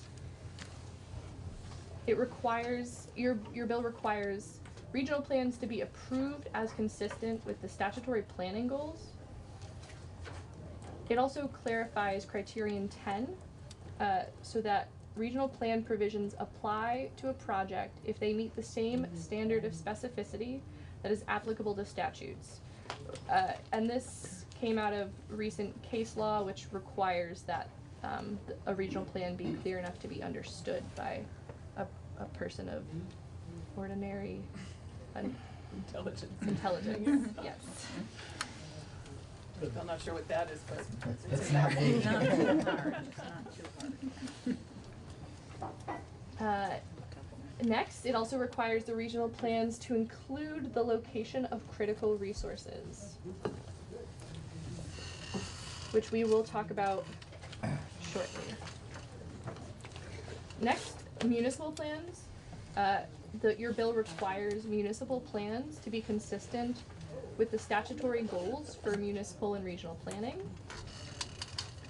It also amends Criterion 10 so that it can be used to be used in Act 250. A municipal plan must obtain approval from the Regional Planning Commission. Next, you added the road rule as a jurisdictional trigger. That is a former piece of Act 250 that had been repealed, and it has now been added back into your bill. And then next is one of the other major groups of changes that both the commission looked at as well as your committee. It's the idea of multi-tier jurisdiction combined with enhanced designation. So, as part of a balancing of interests to support economic development in compact centers while promoting rural countryside and protecting important natural resources, your bill amends jurisdiction to allow municipalities that ensure compliance with the criteria in centers to receive an enhanced designation under 24 BSA Chapter 76A, while increasing Act 250 jurisdiction in critical resource areas and at interstate interchanges. So those two things are together. It also creates an appeal process for the designation decisions. So your bill adds a definition for critical resource areas, and any development within a critical resource area are subject to Act 250 jurisdiction. So you're increasing jurisdiction in areas that you have determined to be critical, while exempting development that is located within an area that's been given enhanced designation. So you added a definition of critical resource area, and you also added a definition for rural and working lands. And development or subdivisions within the rural and working lands area trigger Act 250 jurisdiction depending on the number of acre or lots. So then, related to enhanced designation, you establish an enhanced designation program. So a municipality with a designated downtown, village center, new town center, or growth center are eligible to apply for this enhanced designation. And the municipality that has one of those areas must demonstrate that its bylaws comply with Act 250 criteria, that it has the capability to review development for compliance with those criteria, and they must identify the critical resource areas in that municipality. And if a municipality can demonstrate those things, the state board can grant an enhanced designation, which would allow for development in that area to be exempt from Act 250. Enhanced designation decisions are appealable to VERB, which I will talk about in a moment, which is the new board your bill creates. And it exempts the projects within the enhanced designation area. And it also repeals, your bill also repeals the exemption for farming, logging, and forestry if they are located within an area that's a critical resource area. So that is a brief summary of the changes related to multi-tier jurisdiction. Next, you add a definition clarifying commercial purpose. so that it is not necessary to determine whether monies are received, whether monies received are essential to sustain a project. Also, your bill requires the development cabinet to meet regularly, and I will point out that last session, another committee repealed the development cabinet entirely, so if you want to move forward with that change, we'll need to either reenact that statute or do something else. Next, you also increased the per diem rate for the district commissioners to $100 from the current $50. And then we have the new board. So your bill proposes to replace the current Natural Resources Board with the Vermont Environmental Review Board, or VERB, which would hear appeals from the district commission decisions and the Agency of Natural Resources, in addition to their current duties. This board would be a 5-member board appointed by the Judicial Nominating Board. They would, with members having 4-year terms, and the chair is full-time.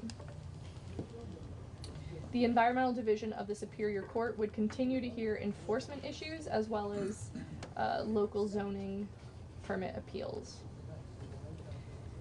It also assigns the risk of non-persuasion to an appellant in an appeal. And then, Could we have clarification? Risk of non-persuasion? no. I'm at risk for that all the time, I think, but I think that's just, I can't speak to it at the moment. I need Okay. to refresh my memory. Alrighty, that works. Cause that, yeah. That's cool. So another change made is related to the supervisory authority of permits. So it reaffirms the supervisory authority of the board and the district commissions in matters under Act 250, which was the original intent of Act 250. Next, there's a set of changes related to permit presumptions. So your bill revises and clarifies the statutory authority on the use of other permits to demonstrate compliance with the criteria, and including ensuring the reliability of those permits. So to get a presumption, the board must determine that the permit was issued as part of a program that reliably meets its goals. It lowers the standard for rebutting a presumption, and no presumption is allowed for permits that allow for the discharge of pollutants into impaired waters. Next, slate quarry, we have a series of changes related to slate quarries. So slate quarries under your bill, slate quarries cannot be held in reserve if they are not in use. Registered slate quarries must provide notice to their adjacent property owners, and the Agency of Natural Resources will add the registered slate quarries to the Natural Resources Atlas. In addition, your bill requires that owners of pre-existing pits and quarries of other rocks and minerals submit extraction data to the board in order to establish a baseline against which substantial changes may be determined. Your bill also creates a process under which property can be released from Act 250 jurisdiction. And finally, some of the most recent changes that you made in April relate to a racial equity review. So the session law provision in your bill asks the Executive Director of Racial Equity, the Racial Equity Advisory Panel, and the Human Rights Commission to conduct a review of the processes, procedures, and language of Act 250 to assess the extent to which Act 250 has contributed to adverse impacts on racial equity and diversity within the state. All right.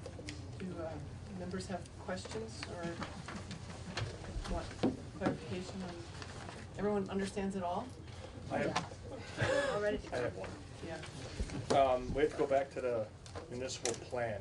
Sure. Where it says required municipal plans to be consistent with statutory goals for municipal and regional planning. What exactly is that again? So under 24 VSA 4302, there are a list of goals and requirements for municipal plans, and currently municipal plans may be consistent with them. So your bill changes the may to a shall, so that they have to be consistent with those goals. Okay. And they have to be consistent with those goals in order to be approved and accepted, and then therefore part of Act 250 review. Yes, the regional planning commissions then approve the municipal plans as consistent, and then they can be used under criterion 10 as to evaluate whether the project complies with that also. So one more thing. So how does that work for like Bennington? If we don't really follow, we're parallel to Act 250, but we don't actually follow it. So how would that work for Bennington, or it doesn't? It would work for something like Arlington, where they would follow it. So, and I am not an expert, but I do know that Bennington has a pretty detailed town plan, and so I don't know specifically to the extent to which it has been approved as consistent, but because there is significant detail in that plan already. So when a project would come up, the project would be evaluated against criterion 10 to see if it is consistent with the plan that Bennington has in place. Okay, perfect, thank you. And is there, Chris, would you be able to speak to whether, do you know anything about the Bennington plan? Bennington's plan is approved, so it would play into Act 250. Yeah, I was just kind of wondering how, because when I talk to Dan Monks, he says one thing, then I come here and I hear another thing, and it's kind of confusing, so. So both the region and the local municipality have plans that play into Act 250 through criterion 10. Perfect, thank you.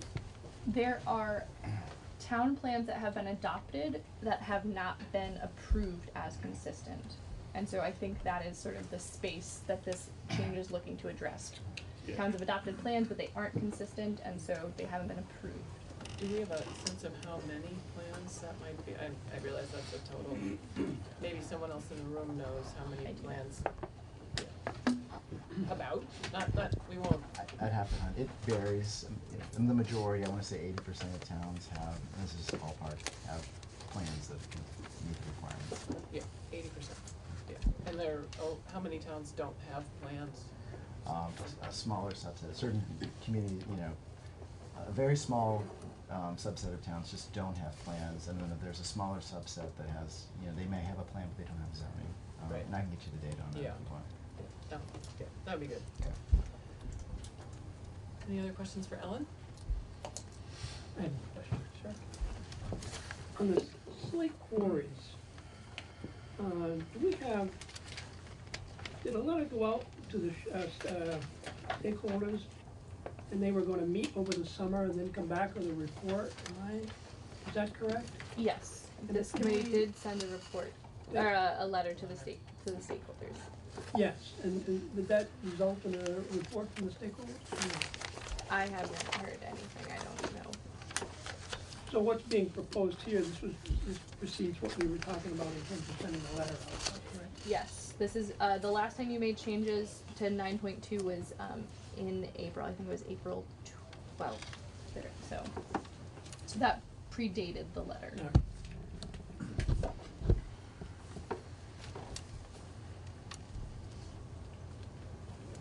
All right, thank you so much. All right.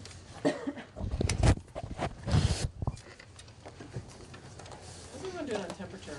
Is it Warm in here. The folks by the thermostat can just turn it down a little bit towards cooler. It'll go pretty quick. You don't have to do much. That'd be great.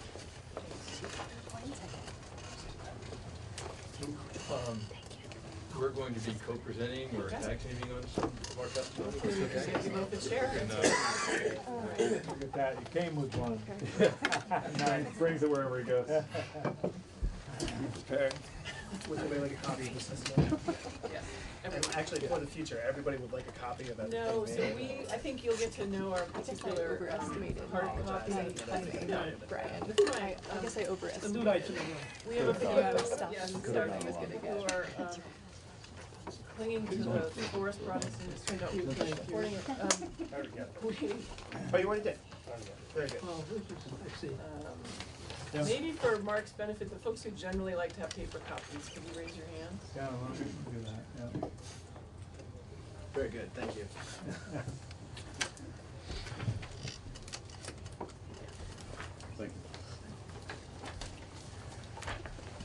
Thank you. So I think as many of you are aware by now, that administration represented by Peter Walk and Vermont Natural Resources Council, kind of representing the environmental community, if you will, has been hard at work all summer long on looking at our draft bill and trying to find some ways to create a bill that many of us can support. They've been checking in with me along the way, and so I thought it would just be helpful for all of you to hear where they're at, and then we'll see where we are. Today's review is gonna be a little bit more similar to what Ellen did, high level. And then we are expecting actual draft language on this, Tuesday of next week, a week from today? Yes. Great. For the record, I'm Peter Walk. I'm the Deputy Secretary of the Agency of Natural Resources. And Brian Shoup, Executive Director of the Vermont Natural Resources Council. We really appreciate the opportunity to come here before you today on obviously the first day of session, and really excited that you guys are getting back into this immediately. We're talking about one of the most consequential historic laws in the state of Vermont, and necessary updates to it. And we appreciate the opportunity to come here and talk to you. Your work last session, as Ellen discussed, built on the work of the Act 47 Commission and raised critical challenges and opportunities to modernize Act 250 and to meet the contemporary issues that we deal with today. As the chair mentioned, over the course of the summer and fall, the administration, along with Vermont Natural Resources Council, came together to see if there were opportunities to take where you guys finished off and see if we could make progress to an area where we could reach consensus on certain issues. And in doing that work, we relied heavily on both where you got to, and then the intent behind the work that you were doing. What challenges and problems were you trying to solve? And so some of the things that we will present to you today will look very similar, and some of them may vary, but comply with the sort of intent behind your deliberations. And so with that, I'm going to hand it over to Brian, and we look forward to walking this through with you, and then hearing your feedback. Just as a reminder, some of the issues that really prompted the legislature to establish the commission and start this work included just that the law is 50 years old. It's dated. Some of the environmental challenges that we recognize today really weren't widely recognized then, like wildlife habitat connectivity and forest fragmentation. Climate change wasn't a large issue. There's been changes in the law over the years that have resulted in it losing some of its consistency across the state. The elimination of the Environmental Board in 2004 or 5 has made the districts a little bit more unwieldy than they were. Projects are more complicated, and the process has gotten more complicated. And a little bit, it's become more challenging for folks, especially folks who aren't really experienced in Act 250 or represented by attorneys, to participate in, especially the appeal process. And the changes in state permitting and local and regional planning and state designation programs have those have evolved considerably since the early 1970s when Act 250 was written. So this is an opportunity to align the law with kind of where we stand today with environmental regulation and land use planning. As Peter said, we really relied heavily on the work that the committee did, although we did agree that we would keep an open mind and agree to kind of revisit some of our past positions in an effort to see if we could come up with new ideas that haven't been talked about, and I think we've succeeded in that, and we'll tell you about those. So as Chair mentioned, we're going to be prepared to provide a more detailed draft bill to you.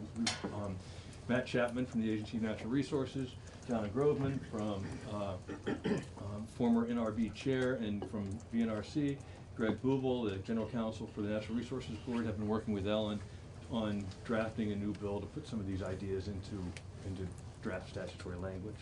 So we're going to organize our presentation into 5 categories, similar to what Ellen did.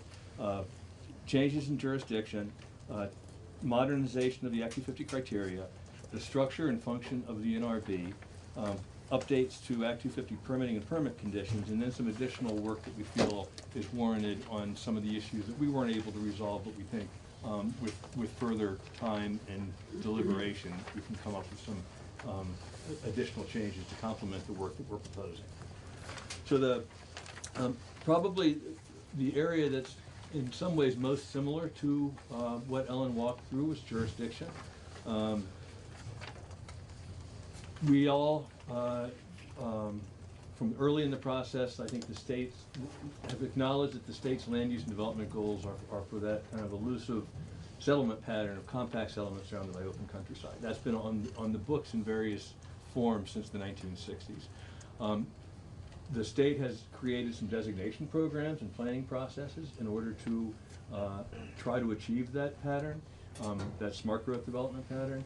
And we feel as though, like the committee decided last year, there's an opportunity to align Act 250 to reflect those goals and those other programs that are in place. So what we were proposing, similar to what the committee did, was we exempt development in designated downtowns and neighborhood development areas from Act 250 review.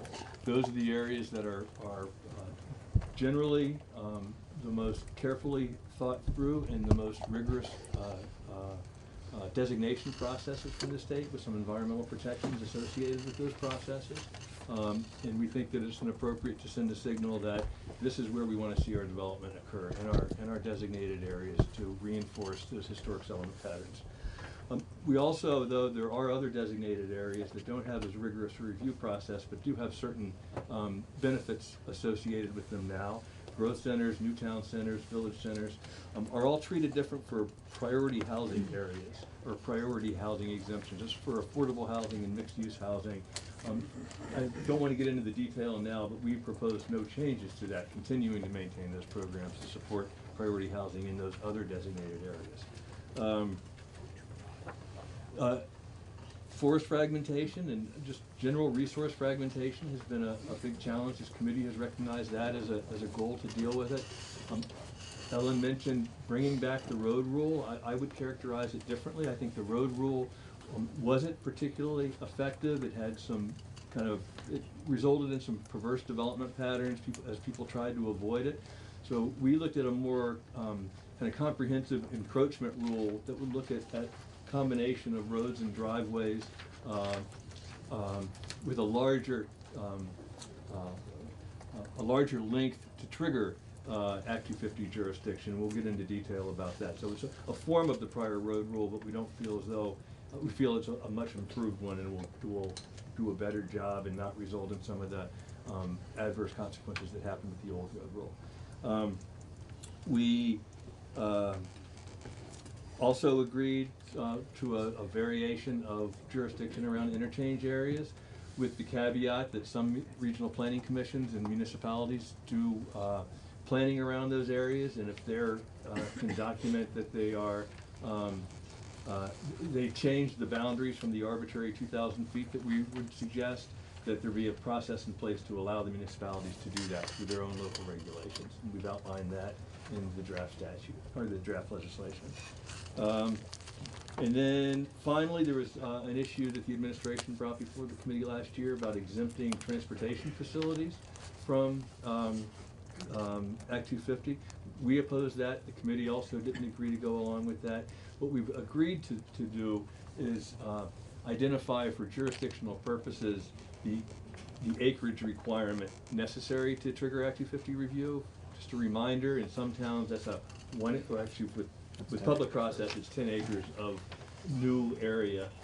We agreed that we would exempt already developed area if it's a road capacity increase, you don't look at the existing road that's already built, you only look at the new area to trigger that review, with the understanding that any new accesses to controlled access highways to our interstate system would not be subject to that, would trigger Act 250 review because of the growth and development issues associated with that. So those are the jurisdictional changes we'd propose. I think I missed one, yeah. You also struggled with whether to lower the 2,500 foot elevation trigger for Act 250 review. Currently under Act 250, anything above 2,500 feet triggers Act 250. You, I believe in the draft bill, had lowered it to 2,000 feet. After a lot of kind of map reading and analysis that we did with the agency and talking to a lot of other stakeholders, we thought that we should not treat everything equally, that we should look at the physical characteristics of the land in determining jurisdiction. So what we agreed to with the administration, and this is supported by some of the folks who we've been sought advice from on this issue, is that we define ridge lines in that we identify ridge lines over 1,500 feet as triggering jurisdiction, but just the ridge lines, not all land over that. So a high elevation plateau, I know in some towns there's a lot of development at about 1,500, 1,600, 1,700 feet because it's not a defined ridge line, it's old hill farms. So we've exempt those areas, and we're still kind of working through how that definition would work and how it might be mapped to provide guidance to the district commissions. So again, ridge lines over 1,500 feet, areas around interchange areas, and a combination of road and driveway construction would all trigger Act 250 review, and it would be exempted in neighborhood development areas and downtowns, and we would continue to treat growth centers and designated village centers, new town centers as priority housing areas. I'm not seeing the elevation one here. It is tucked into the question. We really framed this around the issue we were trying to tackle, and the question was sort of connectivity, habitat, and forest blocks, and so it's in together with the road rule section and ridgeline jurisdiction. Okay. Oh, I got it. Right. In some respects, the two are related because generally you have long roads and driveways to access our remote areas. Just one quick clarifying question. Did you indicate that the definition for a ridgeline would include land above 1,500? Is that elevation the intent included is in the to definition? have a ridge line above an elevation. So if you have to be above a certain elevation, and it has to be on a ridge line to qualify. Thank you. So a 1,200 foot ridge line would not trigger Act 250. I wrote it down, but I still don't see it. That level of detail's not here. We'll walk you through in the language. I think it's going to be easier. There's going to be, as you see, this is a big package. We want to walk through and sort of be able to talk about all the concepts and discuss them with you, and then go and get into more detail as we go through if that works for the committee. Representative Odie, it's the very last couple of words in the third bullet. On which page are you? On page 2. On page 2. Any other questions for this section?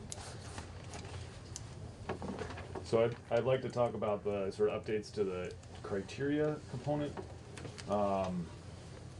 You'll find that many of these are similar to what you worked on already last session. One of the challenges that you worked through, and there was a long section in Ellen's spreadsheet around climate change, we believe we found some ways to address those through existing criteria and updates, and some other updates as well. So if you'll go to page 3 of your packet there, first we start with, as you did, updating criterion 1D to incorporate river corridor and flood hazard area concepts that is consistent with the way the Agency of Natural Resources views those resources. The update to criterion 5 to address walking, biking, and transit concerns. The same with forest blocks and connectivity, connecting habitat in criterion 8.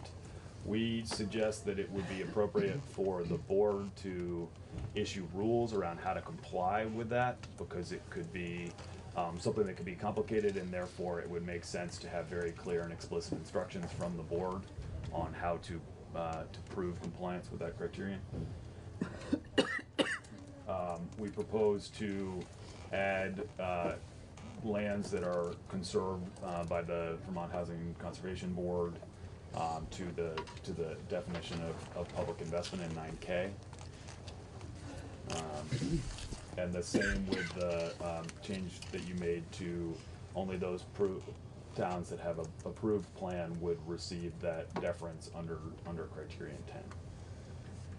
And I have a question, it's maybe just for the lawyers who do this in the room, but that, the town plan, I mean, that, you go to the town plan now under Act 250 review, is that only when the zoning is not clear? Am I remembering that right? No, I think it's the opposite. Other way around. The district commissions currently go to the town plan, Okay. and if the plan is vague and ambiguous, they look to the zoning for clarification. To see if it's clear. And that's based on case law. And the zoning doesn't need to be approved. I mean, this is. That's true, and just for the committee's information, currently, a plan does not need to be approved to have standing under criterion 10. Right. That's a proposed change, both in the committee bill and what you mentioned. And presumably though, if it's approved, it would have the clarity that would allow it to be useful to the review. Not necessarily. Except presumably. Sometimes municipalities are reluctant to be too prescriptive in their plans, and that leads the decision makers to look elsewhere for clarity. If they're too prescriptive. No, They're not prescriptive Yeah, right, enough. that's been the problem historically, okay, yeah. Okay, thanks. Okay. And then the final piece relates to your work around climate change. You talked a lot about residential building development, commercial building development, and energy standards related to that. The good news is that the Public Service Department is working on the RBs and the CBs as the residential building energy standard and the commercial building energy standard. There'll be updates to those by this coming fall, and so we believe it's appropriate to build those into to meeting that criterion. And right now, meeting the stretch code is sort of the only way to comply with that portion, and we suggest making it explicit so it's easier for everybody to understand. And those are and I will say, so that the other piece that is really important is many of the Act 250 criteria address the adaptation to climate change related to river corridors and other things, and we propose some clear indication that we want to that Act 250 would look to see site design and building design that made sure that the property was resilient to a changing climate, which we think is appropriate. Moving on to the middle of page 3, the permitting and permit conditions. This is, you took significant testimony on these topics last year. These are ones we believe are pertinent to discuss, and there's some new concepts in here that we want to consider with you. The first one you've heard, this is part of part of this was in H197, which was the administration's bill last year on proposals on changes to Act 250 relating to conditions on the activity of forest-based enterprises. We built on that proposal and worked to address some of the committee's concerns about the private property rights of abutting landowners, while still addressing the need to create reasonable hours of operation for changing land conditions under the operation of these facilities, right? We have a changing climate that is preventing our forest processing facilities from operating at the same length of time that they did throughout the year because the ground simply isn't frozen and we can't get logs out of the woods. So this changes that opportunity and makes some changes that we think that the committee will appreciate, and we look forward to moving forward. This is the next one is a new one. That's the last paragraph on the bottom of page 3.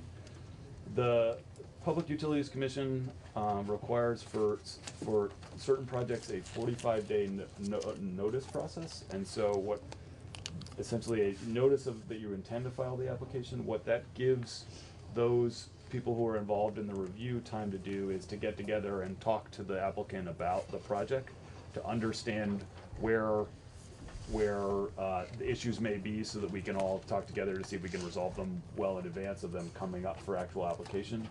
We have found that process to be significantly helpful with project applicants who have opportunities for change before they get to the sort of full permitting process. That is really helpful, and it helps make sure that we're getting the resource protections that we need in order, and having it work on project applicants' timelines. So we propose under Act 250 for all major permits or permits that would likely be majors to have a 30-day public notice process.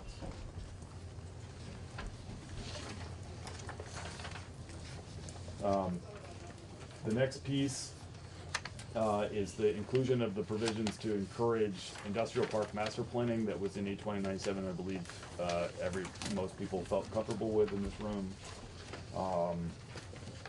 And then one of the issues we've heard from stakeholders is the amount of time it can take for district commissions to get feedback on criterion 6 and criterion 7. We propose a simple change to establish a timeline for that feedback, so that there is some knowledge of when that's going to occur, so that the that a applicant has some clarity as to when that is going to happen. Finally, you talked a little bit. Ellen talked a little bit about the idea of the presumption that A&R permits are afforded under Act 250 currently. In H197, the administration proposed to change that presumption. What we've instead done here is to expand it beyond the current list of A&R permits, which is established by board rule, to all A&R permits under the same presumption scheme that currently exists. And you'll probably be able to give us a list of those Yeah. permits. Yes, we will. And is it just because like new permits have come online and they were never added, or is it? Yes. Still, it would be interesting to see. Yep. What'll get added.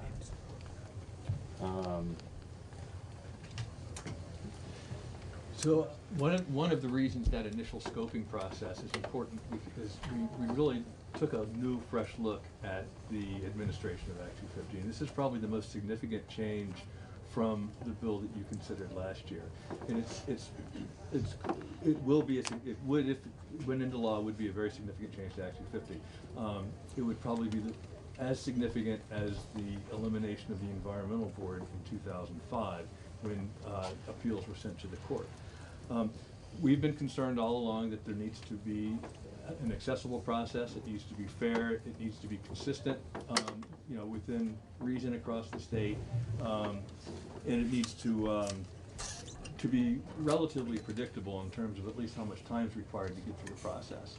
So, very much like the verb, what we're proposing is an enhanced natural resources board, which would be 3 members with representing different professional backgrounds, not only law, screened by a judicial nominating committee and appointed to 6-year terms.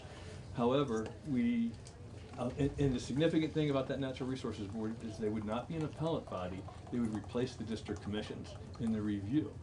We were concerned, however, when we talked about this, that we need to keep some regional representation. So the review would be conducted by a professional board and 2 regional members who would participate in certain aspects of that process. So there would still be a regional review meetings with regional representation, but you'd have a standard review by the 3-member Enhanced Natural Resources Board. And those decisions would be appealed to the Vermont Supreme Court. So that's significant in several respects. It replaces the district commission process with a consistent statewide board representing a broader a range of perspectives, which was a value of the environmental board when they heard appeals. This would only apply to major projects. We would define what a major project is. That determination would be made by the regional coordinator, the district coordinators that exist now, although we are proposing some restructuring of the districts and how they're configured and the number of them. And those decisions on whether it's a major or minor would be appealable to this board. So there'd be oversight over the district coordinator, but they would be responsible for handling the minor, much like a zoning administrator handles a minor. They really are writing the minors now, and district commissions play a minor role in reviewing them, signing off on those decisions. So that's, I'm going to back up again. So that's very, very a significant change. Eliminating the district commissions, replacing them with a professional board, an enhanced natural resources board with district or regional representation for major reviews. And that would eliminate a step in the appeal process. Currently, if the district commission makes a decision, it's appealed to the environmental court. Their decision is appealed to the Vermont Supreme Court. So, original jurisdiction at the local, at the Natural Resources Board, and that skips a step on its way to the Supreme Court. We're still writing some of the rules around making sure that citizens who aren't represented by attorneys would be treated fairly and have access to the process. Which is an important principle that we think we can achieve through this board. So, can I also add that the plan is, the way we have drafted now is all hearings for those major permits would occur in the municipality where the project is located. Read my mind, that was right? my question. So that it is still a local process, but the consistency is occurring by having the same 3 individuals making those determinations around the state as the application of that law. And have you looked at volumes of major applications and whether a single board would have the capacity to fulfill the review requirements in a timely manner? We have talked about that, and we have agreed that this needs to be adequately resourced. We feel though it can do it. One other aspect of the enhanced NRB is the ability to appoint hearing officers. So if it's a major project, but it's not especially complicated or heavily contested by different parties, a hearing officer could review and conduct the review, write the decision, and then the board could decide whether to sign off on that. This model is other than the local representation, which is a new component, and we think it's particularly important for the jurisdiction of Act 250, but the sort of board process and the hearing officer process models very closely the Public Utilities Commission's current process, and we relied heavily on the existing precedent there. And some of the feedback we've gotten about the PUC is it's not as open to citizen engagement, so how would we be addressing So we address that through, as Brian mentioned, the work to help it make it a more accessible process, and to be having all the hearings in the local area where community members can participate. And that early kind of dispute resolution process, or that early process is I think more meaningful than the Public Utility Commission. They often have a pre-hearing, but it's not on the record. It's not anything that really feeds into their decision making, and we view this as an opportunity to work out some of the disputes before they get to the board. And are you imagining that district commissions still exist? No. Not at all, but the district coordinator positions still exist, and that So there would be district commissioners still appointed, or how did we label those, Matt? Regional commissioners appointed to be the representation from those. So in Middlebury, for example, there would be 2 Addison County, or however the district configured, it would be multiple counties, representatives from that region who only review projects in that region in conjunction with the Natural Resources Board. Representative Lefebvre. Did you take testimony from members now who serve on the district commissions? We did not take testimony. We met with prior and existing district commissioners, prior and district coordinators, and some of our partners out there. This is not a consensus piece. It was agreed among us that it would be a workable solution to some of the issues that we've been dealing with. Well, it seems to me we've been at this for about 18 months now. This is the first time I've ever heard it. We had sat in commission with a 6-member commission. It never came up there. Never heard in any testimony that people appeared before us. We had all last year, we had this bill in front of us. Now all of a sudden we're presented with a whole new ball game. And I mean, it's my feeling, we are the legislators, we're the ones that supposedly write policy, and all of a sudden we're now being, confronted with something like a fait accompli. This is what we're proposing, this is, everyone here is saying that we get along with this, fine. I just feel we're being left out of this process. No, well, if I could respond to that, I would say that's not how I'm looking at this. Okay. I'm looking at it as this, we will be reviewing this, and this isn't, I think this is the single biggest thing we haven't, the single biggest new thing in this proposal. And I understand, like, this may need more vetting than we are capable of doing in this session. And that's what that's why we're doing the high-level walkthrough today, and kind of processing that as a proposal. The reason that I said, yes, let's keep this on the table when they came to me is that we didn't get a lot of traction on the verb that was in our bill. We had a pretty big split on the committee, on our committee, on the changes that were in the draft bill. And this one, to me, starts to address concerns on both sides. And I understand if it's sort of, I don't know where it's gonna take us, but I think it's worth just hearing it out. I don't see any of these proposals as fait accompli. Right now, we're just hearing what folks with more resources to work year-round on this issue have done to help us move forward. And if we decide it's not helping us, that's fine. But that's the way I see this work. Yeah, I don't think either of us wanted to create a perception that we expected the board just to accept this as a fait accompli. Again, our goal was to try to take a fresh look at how to resolve both sides of the issue. And it was one that the administration could agree to in a certain, portion of the environmental community. I'm not even saying representing, there's other groups who may not agree that it's a good idea. We thought that we could accomplish kind of our various goals through this. Representative McCullough. So I'm curious, and my question is about this last topic. Did you get feedback from the people you worked with about this particular change? Other than myself, who said it eviscerates Act 250's original intent? We did get feedback from some. I'm not going to represent anyone other than VNRC. And it was like you, it was a mixed bag among some folks. It has support, and it doesn't. I think our perception is the appeals process, especially, is not accessible. It's time consuming and it's expensive, and this is a way to resolve that while still maintaining regionalism and more professionalism in the review process.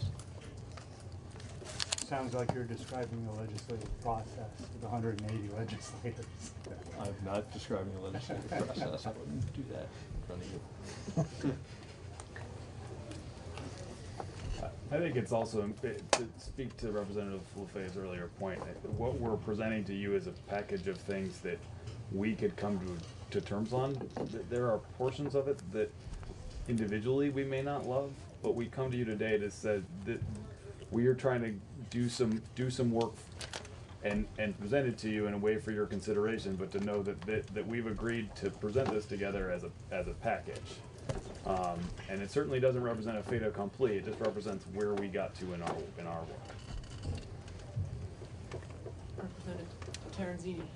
So did you people speak to the local districts about this proposal to basically take away their power?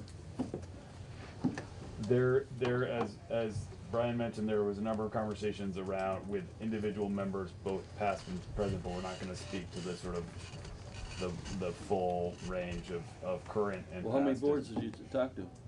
I can't answer that question directly. There have been multiple conversations from multiple people, so I don't know that number. Board members and district coordinators. Did you talk to anybody in Rutland County? Yes. Who'd you talk to down there? I'd rather not represent anybody else. I'd rather not. And I think there's going to be plenty of opportunity for witnesses from Rutland County to come in and testify. Yeah. I bet there will be, Al. Representative Buffet. The issue last year before us, in terms of whether or not, was not in terms of the district commission hearing a project, it was what happened on an appeal. Would it go to this verb, or would it stay with the environmental court? That was the issue that never got resolved. Now, all of a sudden, both those issues are out the window. I think there were broader issues that you were considering as well, and I don't Well- want to speak for you, but I think you were considering issues of consistency, consistent application, oversight of the district commissions, and the individual processes that were going on in those commissions, and we feel that this change would address many of those concerns. There are very few permits that are appealed, and this would create consistency across all of the permit reviews, rather than just those that were appealed. I think some of us felt, at least I felt anyway, that the district commission level, that was where that people got a chance to voice an opinion and have some status in terms of what they offered as to what they thought about the project. And then the district commission would make its decision, and then it was, if that was appealed, then this would go to the select board, or the environmental court, and it was being offered as a verb, as its alternative, and they would take a very close look at what the issues were and if the appeal should go forward. I just don't, so if this professional board now says no go, then you're looking at a Supreme Court case. So for it, yes. Representative McCullough. So, gentlemen, I don't want my pointed question, which divulged my position, to overshadow the great work you have done. I'm very appreciative, and the process has been a good one, and I thank you both for that. Many hours, I'm sure, of sweat and angst went into what the bullet points are here, and there's more work to come as it becomes legislation proposals, and I do thank you for that. I think there's one more section. Oh, sorry, that's me. So bottom of page 4, these are areas where the topics of conversation during the commission process, during your committee hearing last year, and some other topics that we believe are pertinent to discuss.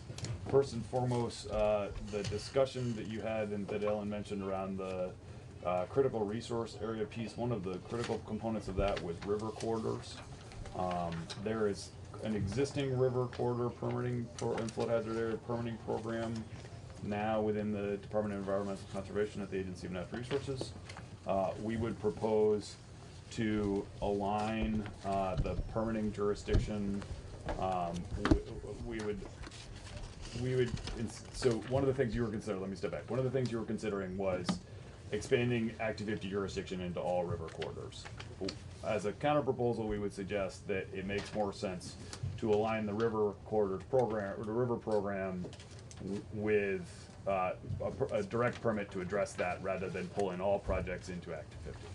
So right now, we would propose, we're able to move forward within the program to create a, if you needed to comply with 1D under current Act 250 jurisdiction, to meet that, to get that presumption, you would come into A&R to get a permit from the Rivers program.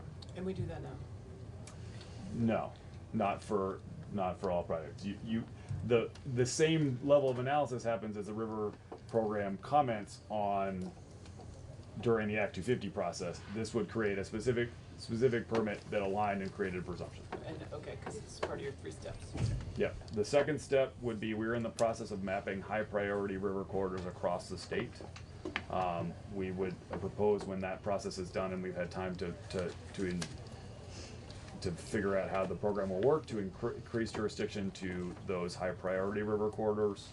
And then we would propose a third step of sort of stepping back and evaluating to see whether changes in jurisdiction from there were needed. So that is the proposal we propose to make with regards to river corridors and how they interrelation with Act 250 and beyond. What makes a corridor high priority? I'm happy to provide a river scientist to provide that analysis. That is not my expertise. Representative McCullough. Question about the mapping. Mm-hmm. get into my disgruntlement. Agency mapping work, of course, blocks and connective corridors, we've been told is not to be used for jurisdictional purposes. We need a specific, I believe, statement that says the mapping that you're doing in this regard is to be used for jurisdictional purposes. Is that your intent? I think we want to be clear that we use mapping across the agency in multiple forms. Some of them are Understood. jurisdictional, some of them are advisory. In this particular instance, it would be jurisdictional. Thank you. Then we propose two planning processes to occur, or stakeholder processes to evaluate a couple different components. One builds on whether or not the A&R permitting presumption should change. We'd also like to include in that review of A&R permits on the record.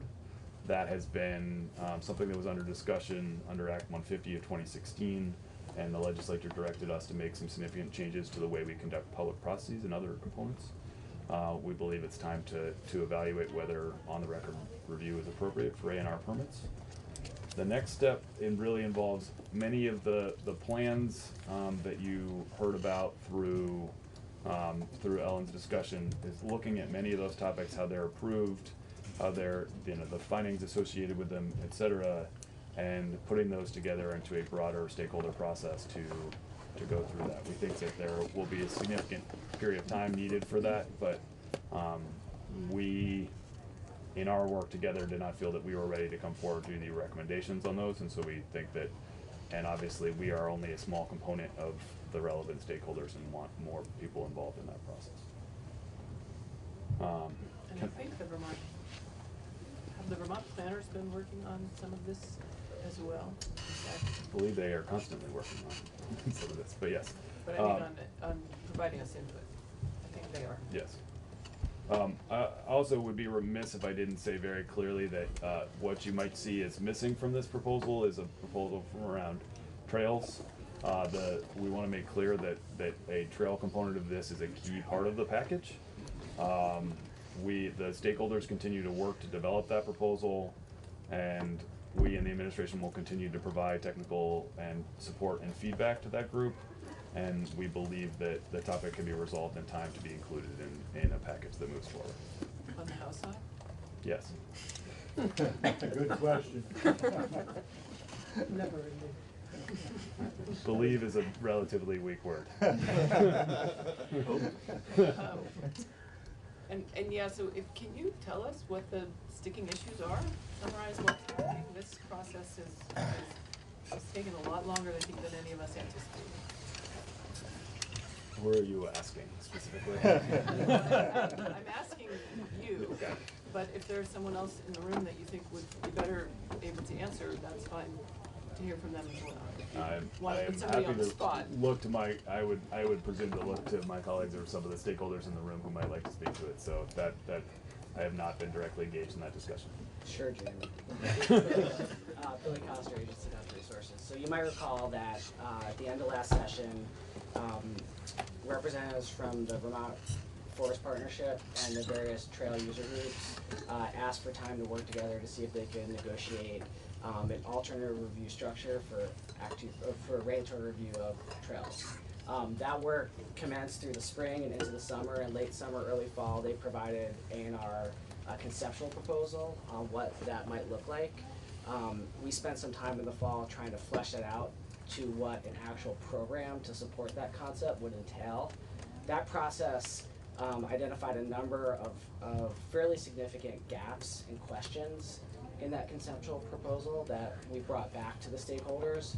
They're currently working to resolve those issues and to determine whether they have agreement on how to handle them.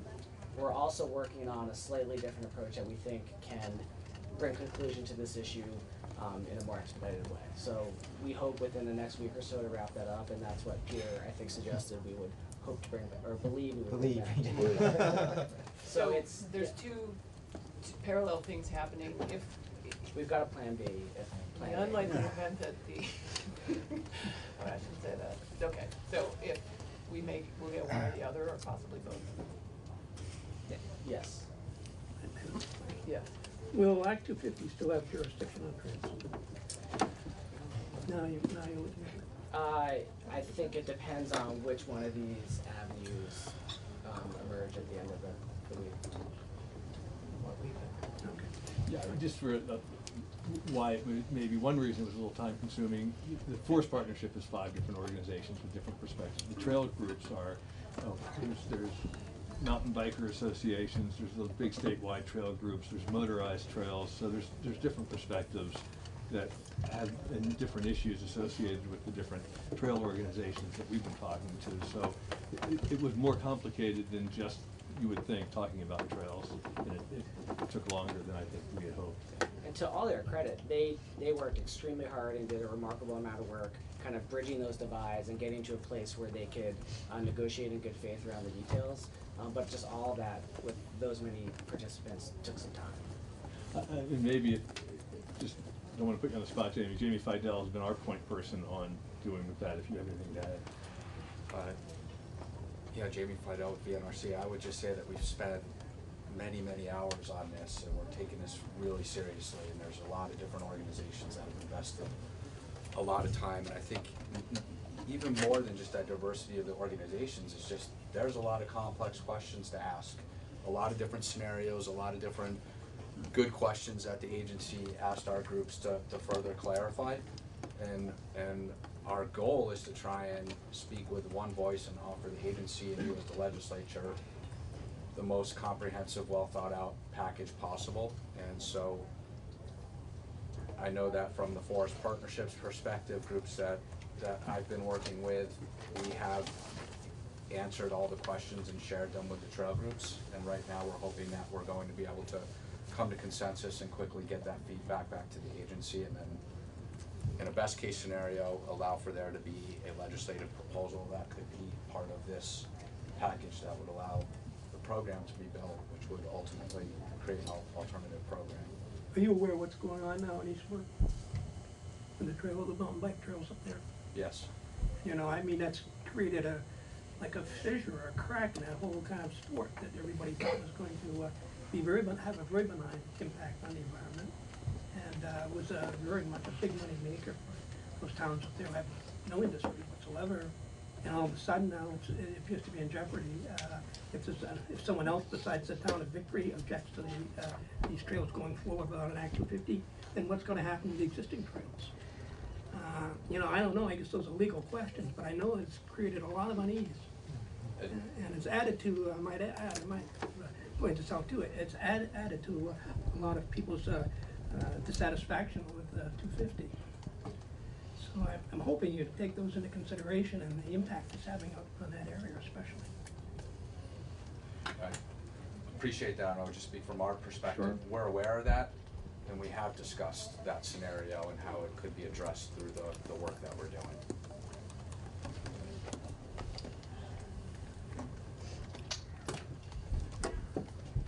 Any questions? Other questions, thoughts? Ideas, concerns?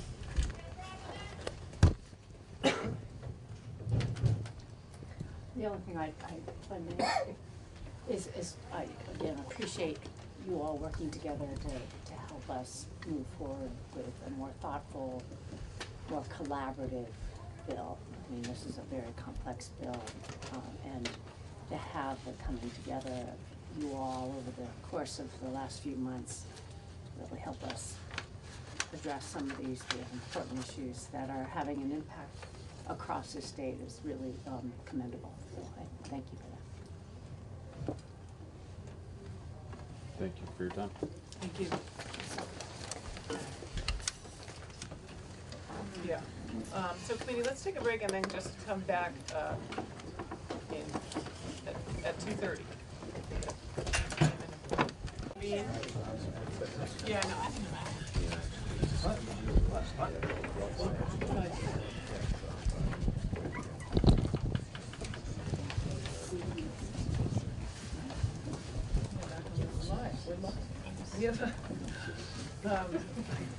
great. Our committee assistant David ready. Okay. Here we were.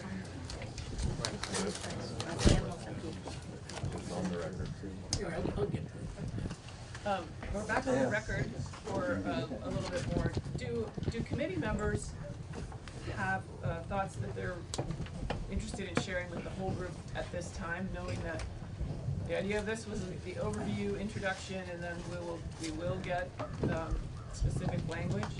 But are there things that are on your mind right now? Thanks. As I was listening to the conversation,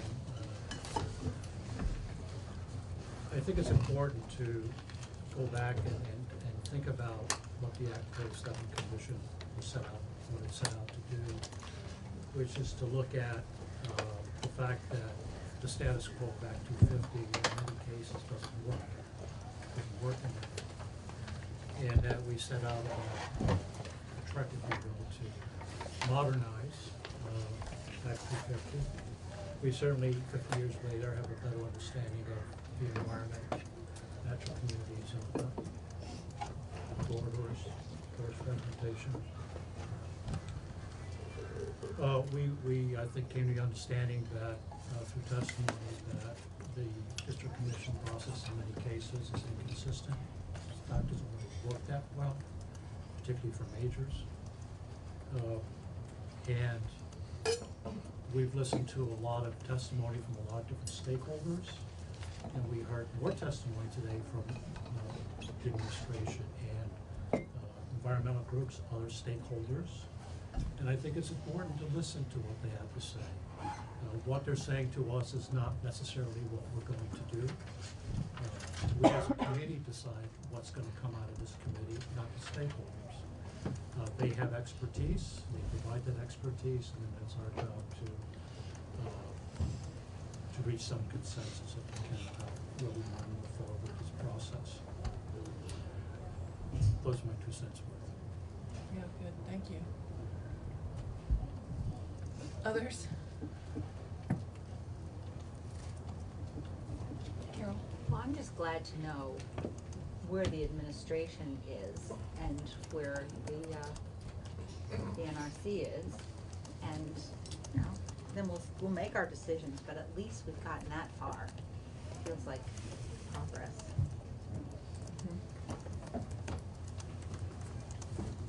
Joe? Notwithstanding my observation about evisceration, I think that the summer's work, so this is a duplication of what I said afterwards. I think the NRC and others, along with the administration, have done yeoman's work. It is up to us to take all the input we get and come up with the best product we can. And I think it's important that Trevor's 2 cents be recognized for at least $1.98. It was good advice for all of us, and for myself included in that, all of us. So I look forward to a renewed focus this January. Starting immediately 2.5 hours ago, of getting this bill as good as we can get it and pass it with a good voice out of this committee and get it on its way to the Senate with a good voice on the floor. They will have their work cut out for them no matter what we send them, and guaranteed what we send them cannot be perfect. And what any more than it'll be perfect when it gets out of their end. But we really need this focus, and I'm looking forward to all of us working together for that. Great. Other thoughts before we move on?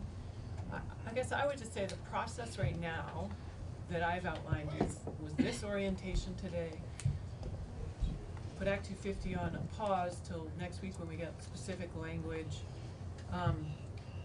I'm open to hearing if there's something that you all feel like you need to hear that's not in this, or that you have questions or concerns that our council could be working on. If you can bring them up, if you know them now, that would be great. Or if that makes sense to you, that's what I'm thinking. Is that we would be revisiting Act 250 again in a week, unless you're ready to hear from others. As pointed out in the break, this does not represent all of the stakeholders or on either any of the sides of the issue. I thought it would be most productive to have specific language presented before we started to hear from others on this, but if you have other ideas, I'm open to how you want to go forward on this.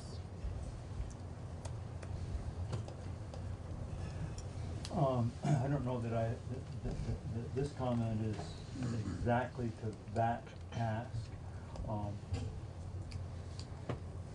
Anything about the Slaters is still glaringly absent.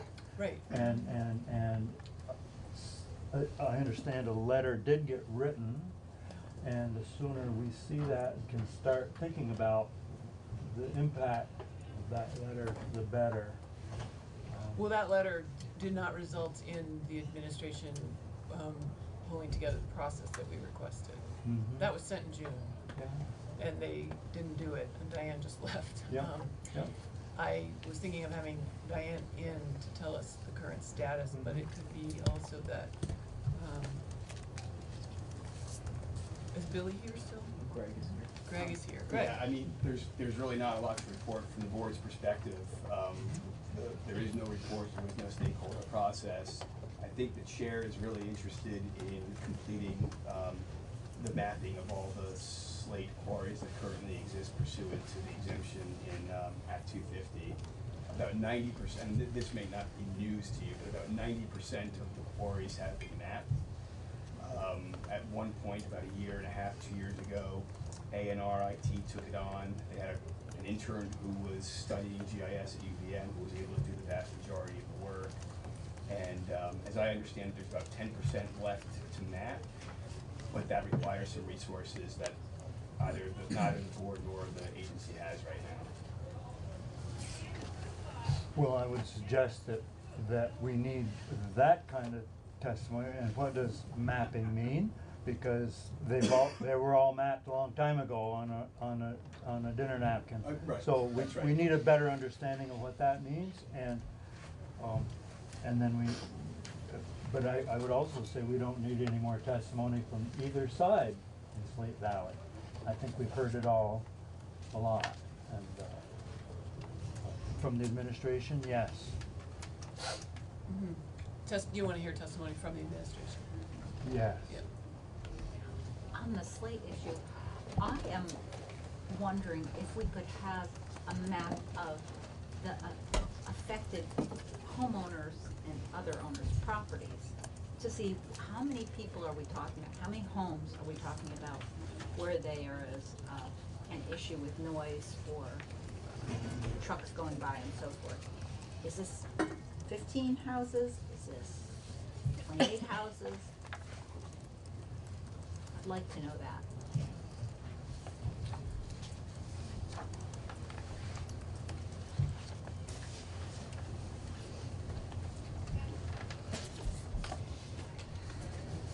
Okay.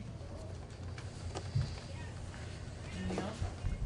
Have you given any thought to whether or not we should try and get another deadline on the trails? I guess the hope is that we'll be ready to have something when this bill, Act 250 bill passes out. And I'm just wondering if that's really feasible. I guess the trails has been in motion for quite some time, and if we don't get something back, it stays the way it is, and I think then it's a bigger issue. We could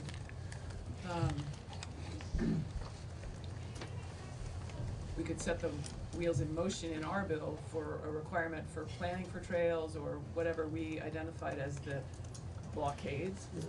We could put that in our bill, but if we don't do that, I would say it stays the way it is and we move the rest through, and then it's something we can take up later, next year.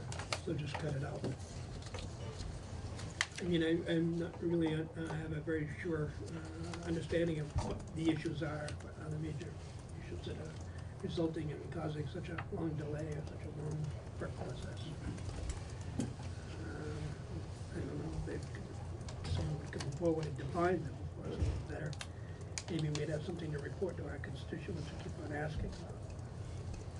Can some of the folks involved in that conversation speak to that request? I mean, we did ask for, we got a nice answer earlier, but it wasn't very specific. Like, what are the issues that are hanging us up?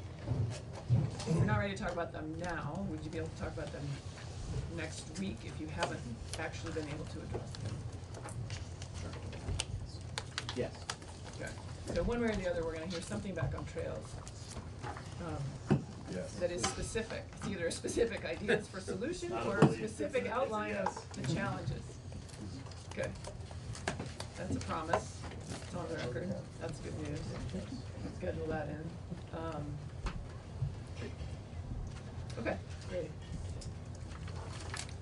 So, as Harvey pointed out, we're all getting in legislative shape again, which requires a certain different set of muscles. We will adjourn probably now for today. I would like us to come back together tomorrow morning for more of a committee planning session to talk about other items. You have maybe, I hope, noticed that on our agenda is for Thursday an overview of S54, which is the marijuana tax and regulate. The reason that's on our agenda is that last year when we thought it was in a hurry, I worked to get some environmental provisions included into the bill with the folks in government ops working on the bill. And I would very much appreciate a more in-depth review from our legislative council on the bill and the process that's been set up, and then to have you all review what we put in there and ask questions and see if we want to be more specific in what we recommend that goes into that bill. The growing of cannabis in other states has created unforeseen environmental impacts, and we can learn from what the other states have done and not go down the same rabbit holes if we can help it. That's my hope, is that, you know, if we're gonna do this, let's try and do it right, and having our brains in the conversation now, I think, can help make it more specific what's in the bill in terms of environmental protection. So we're gonna do that on Thursday. Tomorrow, I'd like to start off the day with a review of the reports that we get every year, and then ideas for how you want to follow up. How many of those reports do we want an actual testimony taken on and a presentation on?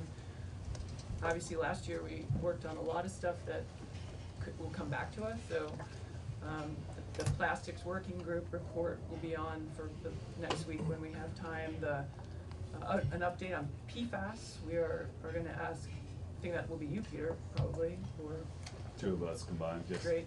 So we'll get an update from the Agency of Natural Resources on the PFAS water quality testing that we started, the report we passed last session. And I'm out of legislative shape, so my brain is tired already from the day. Stuff like that. So that's what we'll do tomorrow morning, and then I expect tomorrow morning before lunch you will have free time to take care of stuff. If you're like me, I have a new phone, I need a password on it. We're all supposed to be transitioning to new iPads. It's time to do homework that you need to do to get yourself back in the game here. 9. Yeah. So generally same schedule as last year, like 9 to 12 on the morning session when we have committee time, and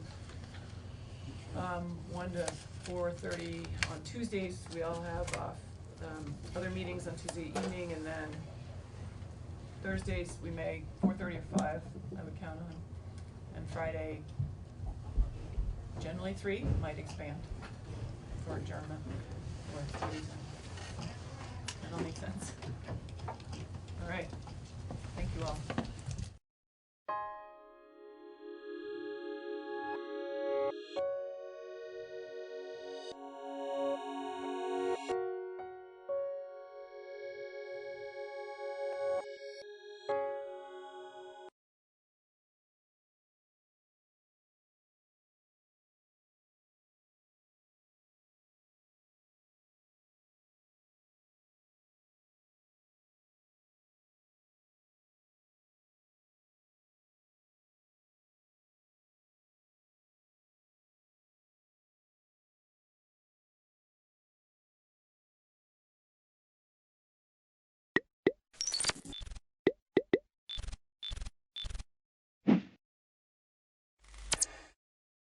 Let's go ahead and call the meeting to order at 6:30. I'll entertain a motion to approve the minutes from December 18th, 2019. So moved. Second. Any discussion? Hearing none, all those in favor of approving the minutes from December 18th, 2019, signify by saying aye. Aye. Opposed? Abstentions? Motion passes with one abstention. All those in favor of approving the special budget meeting minutes from December 18th, 2019? I'll entertain that motion. So moved. Second. Any discussion? Hearing none, all those in favor of approving the special budget meeting from December 18th, 2019, signify by saying aye. Aye. Opposed? Abstentions? Motion passes with one abstention. All right, additions and deletions to the agenda tonight. I need to add under meetings, a discussion about the meeting dates for January, including a pre-town meeting, whether or not we want to have one this year, which would actually be in February, but we should decide that now. And then under new business, I need to add a liquor license for 3J's LLC. Is it liquor and tobacco, or is it just liquor? Just seems to be liquor, okay. Want that written down, Paul? And then I also need to add under new business the potential school tax rate increase.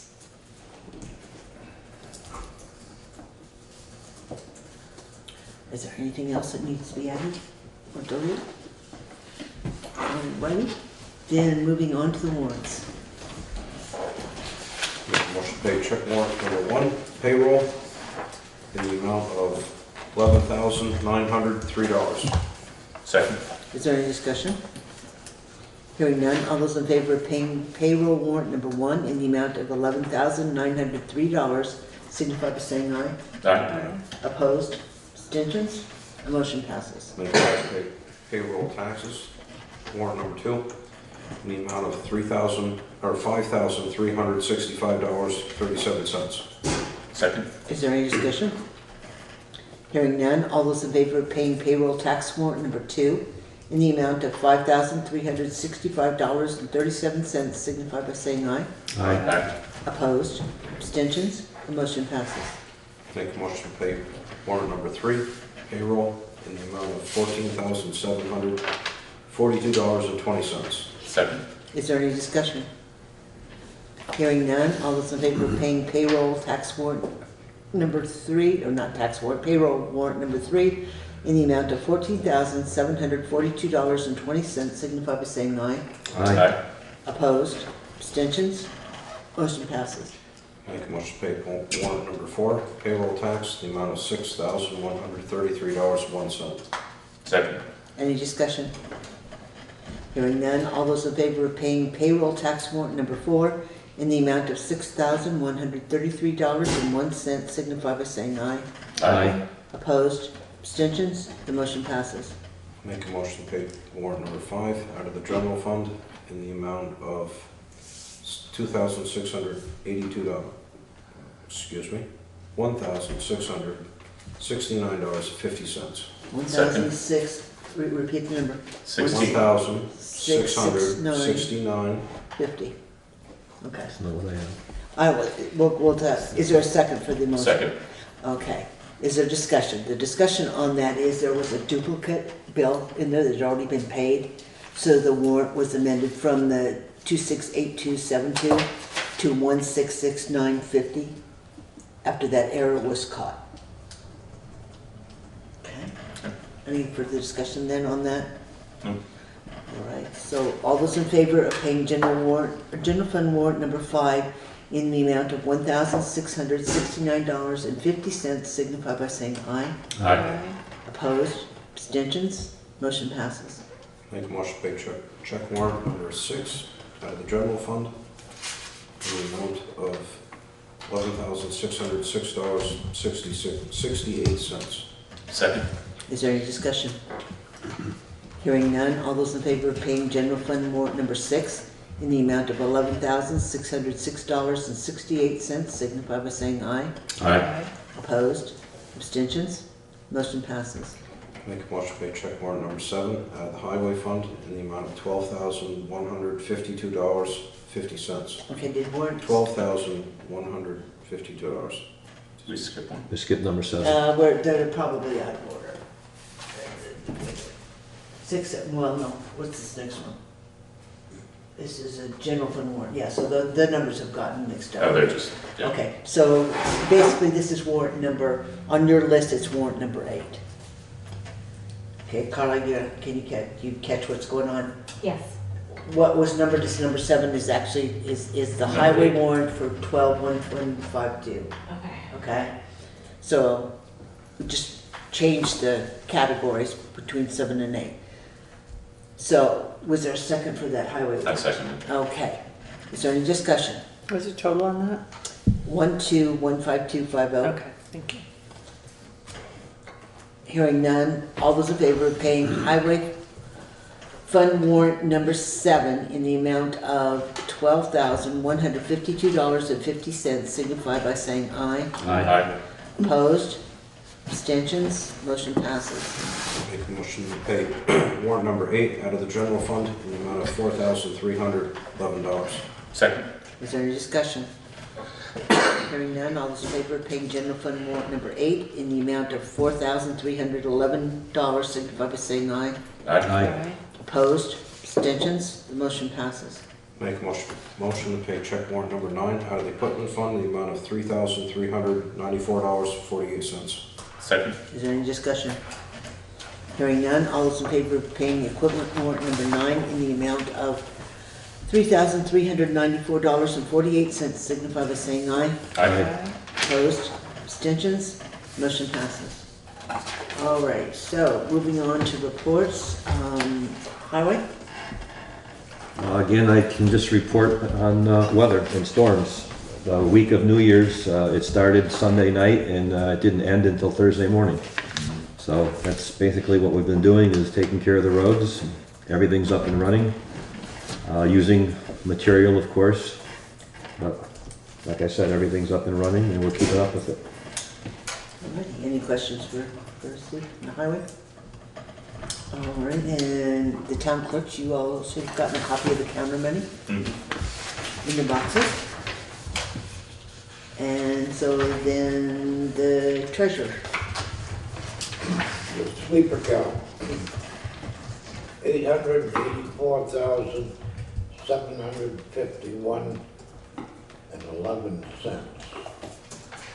Your checking account, $29,741.23. Okay, any questions? No? And then moving on to correspondence, we received a copy of the CLA for this coming tax year, and it remained pretty much the same as it has in previous years. The common level of appraisal is 99.41%. So we're almost at 100% evaluation, and that's about what it was, 99 something last year. So that really hasn't changed. So remember that as we begin to talk about my added school business piece. Happy 99.41? 99.41%, yeah. All right, members of the public, we don't have any members of the public this evening. All business is, in fact, the continuing budget discussion, so we will postpone that until the end of the meeting. So then we'll move on to the new business, which is going to be the 3 requests for the use of the town hall. First, excuse me, the first one is Community Hope and Action. Well, these are actually not town hall, these are all common use. Community Hope and Action on the first Saturday in May for the 2020 Green Up. So would somebody like to make a motion to allow them to hold the Green Up on the Common on the first Saturday in May, which I'm not even sure what date that is. Is it the 3rd? No, second. Second. So it'd be second. So I move that we allow the Community Hope and Action Group to hold Green Up Day festivities in conjunction with the town on the Common on Saturday, May 2nd.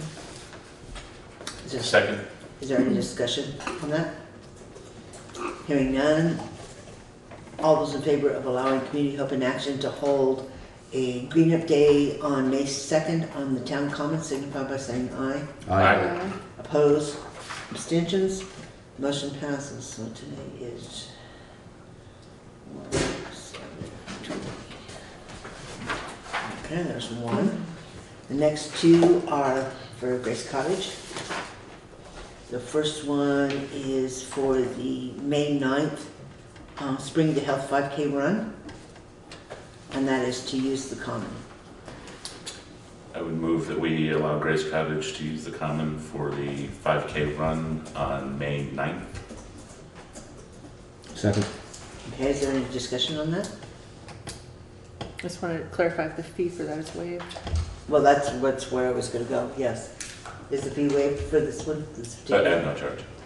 Okay. Was that no charge last year? I don't I remember. think so. Yes. Yeah, it was. Okay, so there's no, okay, is there any further discussion on that? Hearing none, all those in favor of allowing Grace Cottage 5K run to use the common on May 9th, 2020, signify by saying aye. Aye. Opposed? Abstentions? Motion passes, so that's 7, 20. Okay, now the next one is again Grace Cottage, it's on the common. To use the common from July 27th through August 2nd to set up for a hospital fair day. I would move that we allow Grace Cottage to use the common from, was it July 27th to August 2nd? Correct. For hospital fair days. We charge them No, for there's- that, yeah, there's- at there's the a- regular rate. At the regular rate? Yeah. Yes, we did. I just don't remember that, going into that, looking at the policy. So, It's $100. but it's, what is it per day? I don't remember. It's I think it's 100 a day. $100 a day. Is that what it was? It's not on the application, it's on, it's in the, It needs to be on there, yeah. It's in the- I think it's $100 a day. Yeah, I think so.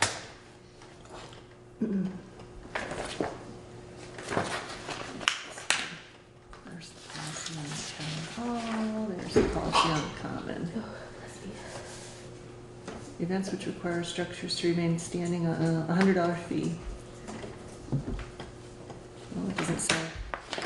It doesn't say. It says a $100 fee payable to the town of Townsend will be required for any individual group, party, or organization using the town common. And then 25 a day extra. Okay, So so, yeah, so it's 100 Sorry. plus 25 times what? 7, 28, 29, 30, 31st, for a week. So it would be 7, so actually 6, so another 150, so it would be a total of 250. Okay, that's all right. So somebody want to make a motion to that effect? So moved. I mean, I made the motion to allow it at the fee Okay. of, I'll amend the motion To at allow the fee it for of 250. 250. Second. Okay. So I mean, further discussion on that?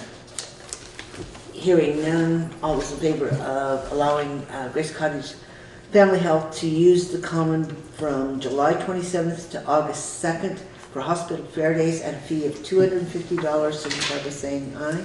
Aye. Opposed? Abstentions? Motion passes. Okay, so that will need to be, these three will need to be notified, Carla, that we'll need a copy for the book, but they also need to be notified that they've been approved, so I know the hospital wanted to clear that up. Can I also have, while we have this, can I make a motion to amend the application form to have the fee schedule printed on it? Go right ahead, you're welcome to take and add the fee I schedule would to move it. to amend the application form. You could to actually Put the fee schedule on You it. can actually correct it and put the fee schedule on. Yeah. Second. You right? can. That's great. I think we Oh, yeah, I'll do it. I think we should do that. Yeah. Yeah, the only difficulty is between the use of the common, which has a different structure than the use of the town hall. Mhm. And it makes it difficult to run the two columns for people that are going back and forth between the two entities. Yeah. You know, you've got summer, winter use here for the upstairs. You've got the common with the standing structures for more than 2 days. You know, that type of, it's going to be very wordy to add the fee structure. Oh, we'll put it in the table. Go check boxes and everything. Go for it. You can go for Carly, it. can you email me the application? So all those in favor of actually amending the usage fee for the town hall and for the town common to include the fee structure signify by saying aye. Aye. Opposed? Abstentions? Motion passes. So that is now your job. Thanks, Will. Sure. Okay. So we took Is there care a of. second on there? Yeah, it was, Steve, I think, Okay, thank seconded you. it. I think. So there's that. The liquor license has to be dealt with. All right, so now we have the liquor license for 3J's LLC, which is Harmonyville Store, and it is a second-class license. I'll entertain a motion to approve a second-class license for said entity. So moved. Second. Is there any discussion? Hearing none, all those in favor of approving a second-class liquor license for 3J's LLC, doing business as Harmonyville Store, signify by saying aye. Aye. Opposed? Abstentions? Motion passes. Okay, this is one of those funky ones where we all have to sign on this side. The right-hand side? Yeah, then we're going to sign up again. That's, that joke is as old as time. Yeah, it is, isn't it?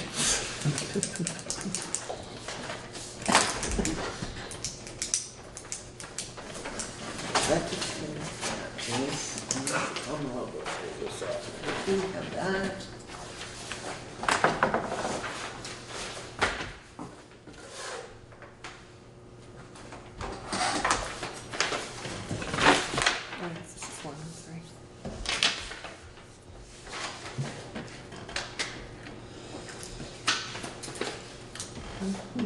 Okay. We all got this, we both did really well. I'm impressed.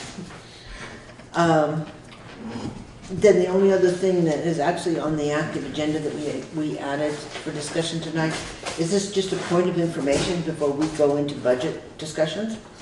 Is the school, West River Combined Unit actually passed their, or West River Education District passed their budget last night, and Townsend's increase is estimated to be 30 cents on the school rate, which means that just the school rate taxes next year for Homestead will be $2.17. That is up 30 cents. There is a meeting next Monday on the 13th at 7 o'clock on the library at Leland and Gray to kind of take public comments on the budget, but they've already passed it. I'm not sure what they're going to do, but that is certainly an increase that cannot be sustained. Just plain and simple. On a $200,000 house, that's an extra $600, and just in school tax. So that was just a piece of information that came out from last night. So if there's nothing else, no need for an executive session that I'm aware of, Carla? No? Then I would entertain a motion to recess from this meeting and then reconvene to be able to do the ongoing budget discussions. So moved. Second.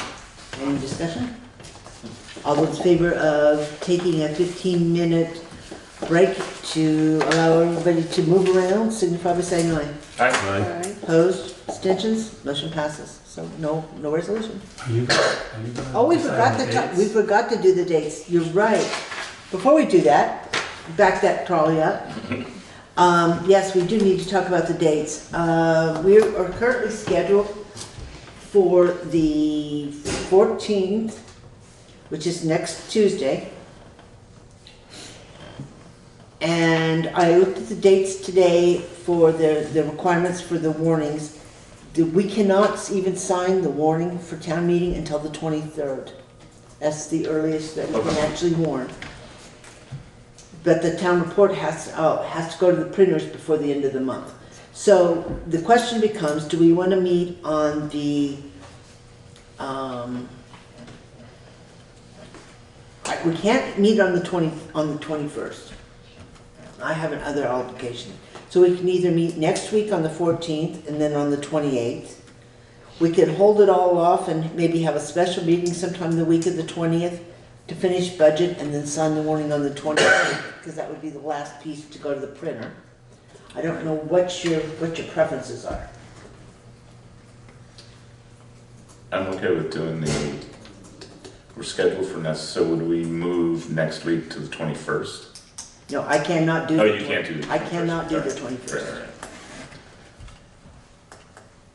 I'm not sure we'd have any business on the 14th, a week from today, other than just finishing up the budget, but we still can't sign the warning. We'd still have to meet to sign the warning the following week. Mm-hmm. So do we do it off day on the week of the 19th and maybe Thursday the 23rd and sign the warning that night? Yeah, sure. That's what I think.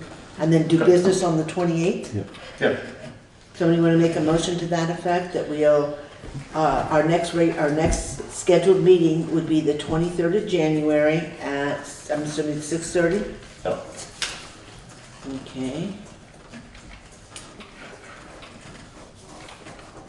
And then we'll leave the 28th as a regular business meeting. So moved. Okay, so the motion is to hold the next scheduled select board meeting on the 23rd at 6:30 p.m. and leave the 28th intact.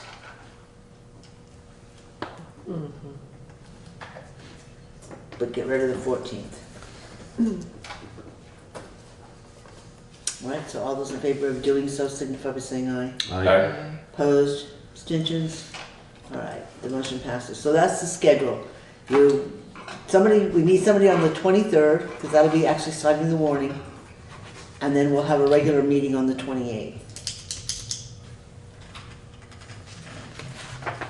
Now we can go into recess. Are you gonna do pre-town? I don't know, are we gonna do pre-town? We always have, haven't we? Although we don't have a school board this year. We don't have there's no school board. What's the point? It usually gives you a little bit of indication of where your issues are gonna come from. Mm-hmm. And it gives you time. And it's a chance to touch base with the moderator. Well, that can be done now anyway, though, but it's really more to find out where the trouble's going to come from and have an opportunity to try to short circuit it before you get to the stage on town meeting day. So it's usually the Monday before. Before. Right? No, it's not the day. It's 1 week. The week before on Monday. Right. Right. Which is in this particular case, it's going to be February. Monday the week before. It's going to be the 24th, if we have it, of February. I would move that we set a pre-town meeting date for February 24th. At what time? 6 o'clock. At 6. Everybody okay with that? Crystal? Is that a Monday? It is a Monday. Can it be earlier for people so that they can get here before they go home? Well, part of it is the fact that we don't want to catch them before they get out. If they get out at 5, by Right. the time they come up the valley, do they want to stop and eat? It's No, I guess it doesn't matter, right? Yeah, 6. that's fine. Yeah, I mean, it's usually pretty quick. Okay, so then all those in favor of holding a pre-town meeting on Monday the 24th at 6 p.m.? Okay, 6 p.m. signify by saying aye. Aye. Opposed? Abstentions? Motion passes.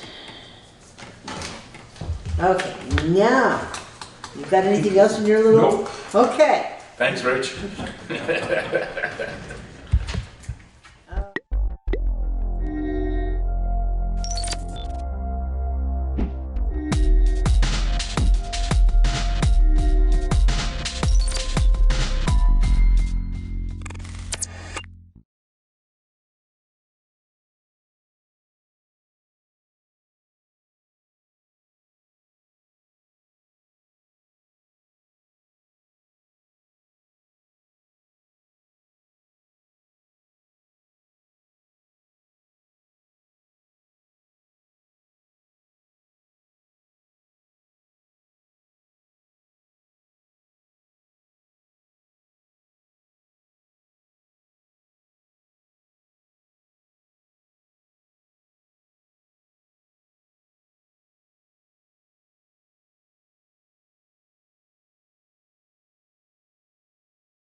to the Tuesday, January 21st meeting of the Brattleboro Select Board. We know the meeting has been properly warned because we came and entered into executive session at 5:30. You will also notice that we are 4 this evening. David is not with us.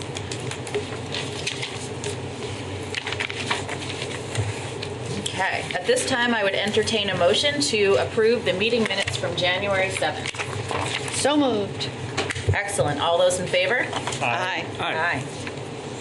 Motion carries. I would like to take this opportunity from Hillary Francis to remind everybody that deadlines for petitions to be submitted for candidates to be on the ballot is Monday, January 27th by 5 p.m.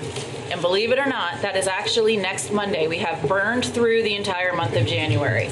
So if you want to submit a petition to be on a ballot, you have to turn it in by next Monday, the 27th by 5 p.m. Peter, do you have any manager's comments? I do, thank you. I have an announcement. I'd like to ask people who are watching on BCTV or online to pay particular attention to this because we have an unusual circumstance tonight where we're adding an item to be considered at the end of the agenda. It's a letter from the Select Board to Governor Scott regarding the Brattleboro retreat situation. And there are just some things that evolved in a way that it wasn't we didn't know last Friday when we warned the meeting that we would need to have this on this evening as part of this agenda. That's why it's coming up as a last-minute addition. I'm going to read the letter in its entirety now so that people watching will know what is going to be considered at the end of the meeting, and then it will be the final item of new business tonight.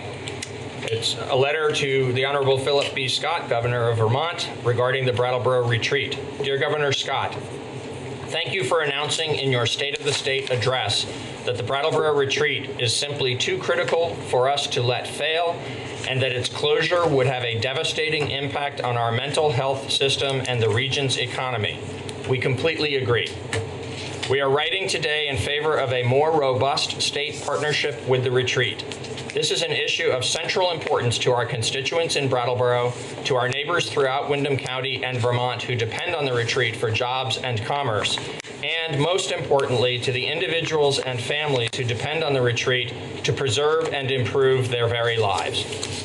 The retreat has been an important institution in our community for almost 200 years. In the 21st century, the retreat has become an important institution for the whole state of Vermont. Partnering with other healthcare providers, social service agencies, law enforcement, and others, the retreat leverages its particular expertise in some of the most challenging aspects of our collective efforts to address mental illness and drug addiction. The retreat provides essential services to Vermonters suffering such acute mental health issues that many other hospitals turn them away.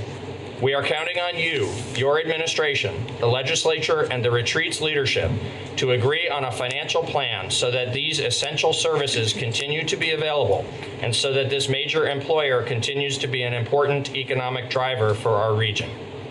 Sincerely, and it has the names and titles of all 5 board members. The board will consider this letter at the end of the meeting this evening, and if it's approved, it'll be signed tonight and transmitted tomorrow. Thank you, Peter. It would be safe to say that by us considering this letter at the end of the meeting, it could give opportunity for anybody watching tonight who would like to come and speak about this letter to come and join us. We will take a break at 8:15. You'll have time to get here, I'm sure. Hopefully, if you want to speak up. Okay. Are there other members of the select board who have comments or committee reports or both this evening?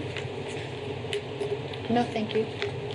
I don't. We had a very productive traffic safety meeting recently, but I didn't bring my notes for what got accomplished, so I'm going to hold off on that and I'll let everyone know at a future meeting. Okay, that sounds good. Daniel? Yeah, I have a comment. I drove home in the snowstorm on Saturday. I'd been down to Amherst to spend my money there. That's not the story. The story is that, you know, when I came back into town, I drove past the Public Works Department where everybody was mustering, and then throughout the afternoon and evening, you know, I thought the snow removal for this particular snowstorm was really well managed, and by the next day, you know, by mid-morning the next day, things were clear, and I just wanted to kind of like appreciate all the work that goes into that, because my wife, you know, told me that she woke up a couple of times in the night and heard the plow go by, and you know, maybe that's work that people don't see so much, and I just wanted to appreciate the staff for doing that. Thank you very much, and I think you're right, and I noticed the sidewalks in front of my house were clear pretty quickly, I thought, on Green Street, so very appreciative of that. Okay. At this time, I will open the public participation section of our meeting. This is an opportunity for anybody who's here tonight from the public to speak on something that is not listed on tonight's agenda. Nick? Mr. Nickerson? I'm Nick Nickerson. From last 6 years, I've been living in Brattleboro. Along with 2 other Republicans, all I can find in Brattleboro, I would like to make a little what's better note to the select board. What's better from the Republican Party, and this came from the Wall Street Journal. Incomes are now rising faster for low-income workers than their bosses. That includes a 5.9% annual income increase for the bottom 10% of workers. So the capitalists are benefiting the proletariat, and Carl is spinning in his box. Thank you. Thanks, Nick. Anybody else have? Just a joke. You can make a joke. No. Karl Marx. Okay. All right, so seeing nobody else for public participation, we will move into becoming liquor commissioners. Would somebody like to make that motion? I move that we become liquor commissioners. Excellent. All those in favor? Aye. All right, and our first and only order of business, but don't let that sound like it's not exciting, is the special event permits for the Brattleboro Love Crawl, which is always a fun and very cool event. Cards. Ooh, lovely, thank you. Thank you. That's awesome, thank you. Stephanie is handing out some cards to us so we can view the new graphic for the Love Crawl. As they take the table, may I just announce the usual for the record that this has been thoroughly reviewed by staff. It's now happened for several years. It's something that we know how it's going to impact the community, and that's in almost entirely wonderful ways. And so all of the review that's necessary in order to ensure that it can occur in a safe manner and it complies with town ordinances has been completed, and it's recommended for approval. Thank you, Peter. All right. Hi, Stephanie. I'm Stephanie Bonin. I'm the Executive Director of Downtown Brattleboro Alliance. This is Elijah Cooper, who is working with me for 6 weeks, has 3 weeks under his belt, and is really a huge part of making this particular event happen, and then is also concentrating on making our Plan a Go-Go, our community calendar, really shine even more. Great. So it's been a joy for me to be working alongside of someone every day. Thanks, Elijah. I do have 2 props with me tonight. How come this doesn't stay on? That's like the test button on the inside. So I handed you the new graphic this year for the Bratt Love Crawl, and then this is an addition that's going to be out in front of each store so that it's more clear where the stops are, and then we can use them year after year. So I thought it would just benefit everyone to a little bit of background and then what the actual crawl is if you haven't been. So the background is that we all realized that the time after the holidays and in the thick of the winter that people like to hibernate, rightfully so, but we all kind of missed each other, and so we wanted to create an event that would bring people back out away from their homes into their community and have some fun for the night. We wanted people to go specifically into shops, and so we didn't want it to be a one spot type of an event, and that's how the crawl was born. So this year is our 5th year doing it. We are pairing 18 shops with 18 Vermont tastemakers, and there are 2 starting points. So people can either choose to purchase tickets, which are available right now online, or at Beadniks or Brattleboro Food Co-op for $8, or they can purchase the tickets the night of. The price does go up to $12 after February 2nd. And so they go to either of those two starting points. They come with their ticket or they purchase, they get ID'd, they get a stamp on the hand, and they get given this year a passport. And that passport shows them all of the pairings and also incentivizes going to an ample amount of them. Some examples of the pairings are, we have people that have done it every year, like Altiplano and Bar Hill. And I, as Cupid, I play Cupid in this event. I cannot separate those two. They will not let me. But other people have new pairings, like Vermont Vermouth will be at Renaissance Jewelry, a brand new company here in Brattleboro, Vermont Vermouth. And then also a fun one is Aqua Vitae is coming and going to be at Vermont Hempicurium. So 18 pairings, and that is the event. That's awesome. What does the ticket get you? It gets you a taste at each of those pairings because each shop is paired with a Vermont tastemaker. So True North Granola is at George J. Brooks. So when you go in, you get a taste of that, then you leave, you come back out to the next stop. Any other questions? Yeah. I understand that we're here for the liquor commissioner role. I guess thinking about this in a kind of inclusive way, I forget why this happened, but I think it was maybe the BAPC put on an event with mocktail pairings, and it was, pretty well liked, I think. And I was wondering whether there could be in future years, non-alcoholic options beyond just like seltzer or what have you. Yeah, this has come up before, and that event was great and was geared to mocktails, and they didn't have cocktails. And this event is geared towards distilleries and breweries and Vermont tastemakers.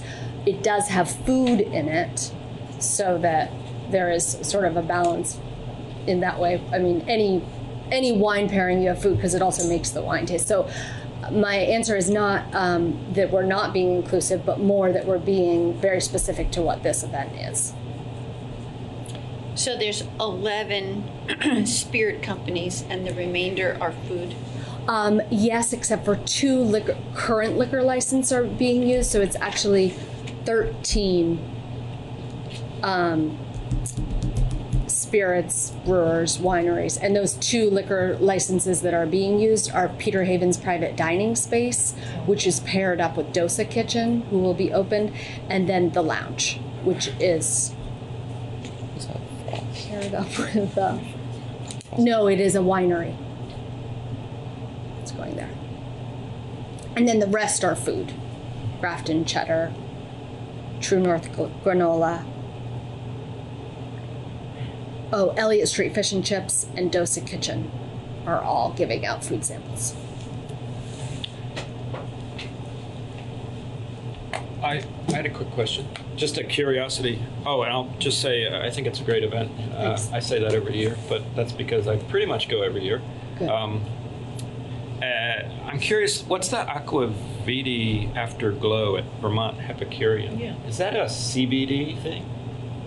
I think that might be a misprint. I don't know what Afterglow is. So Aqua. Well, it's the Aqua Vodka. That's the name of the company. Afterglow is? I think that might be part of the. I just thought there might be a connection to the. No, we intentionally did not put a CBD product there. Yeah.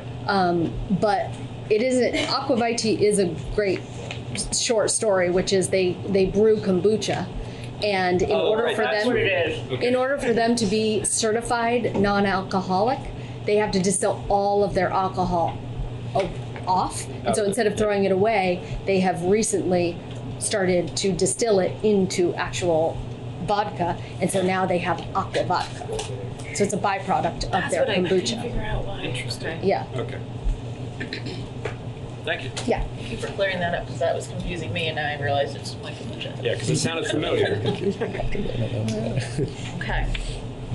Are there further questions or comments from members of the board?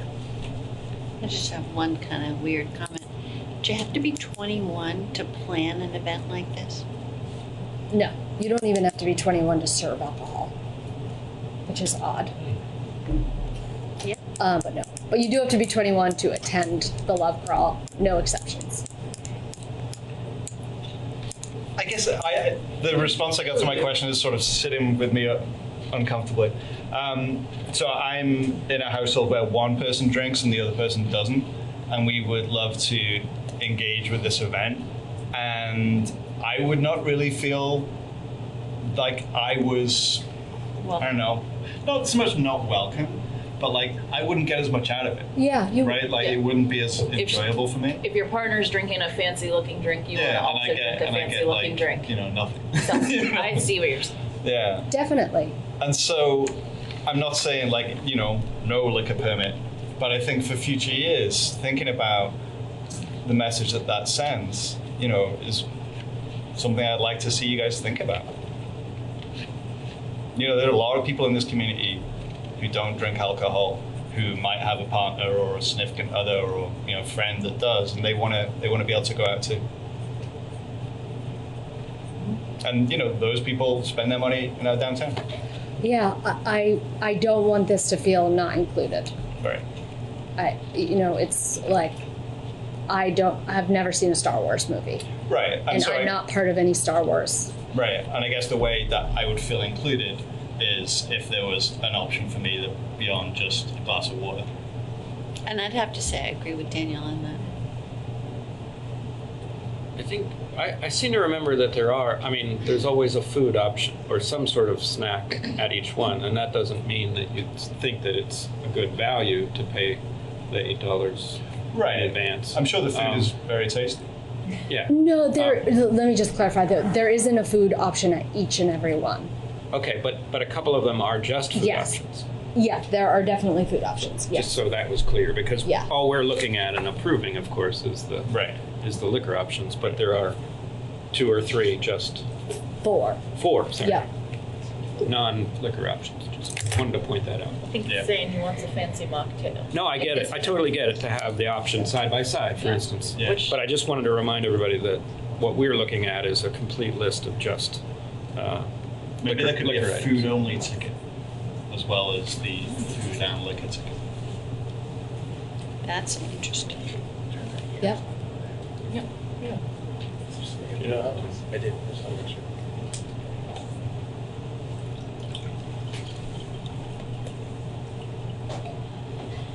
Wasn't sure if there was a ticket. Okay. Are there members of the public who would like to talk about the Brattleboro Love Crawl liquor licenses? Yep. Okay. Hearing no more discussion, I would entertain a motion to approve the liquor license. If somebody was so inclined.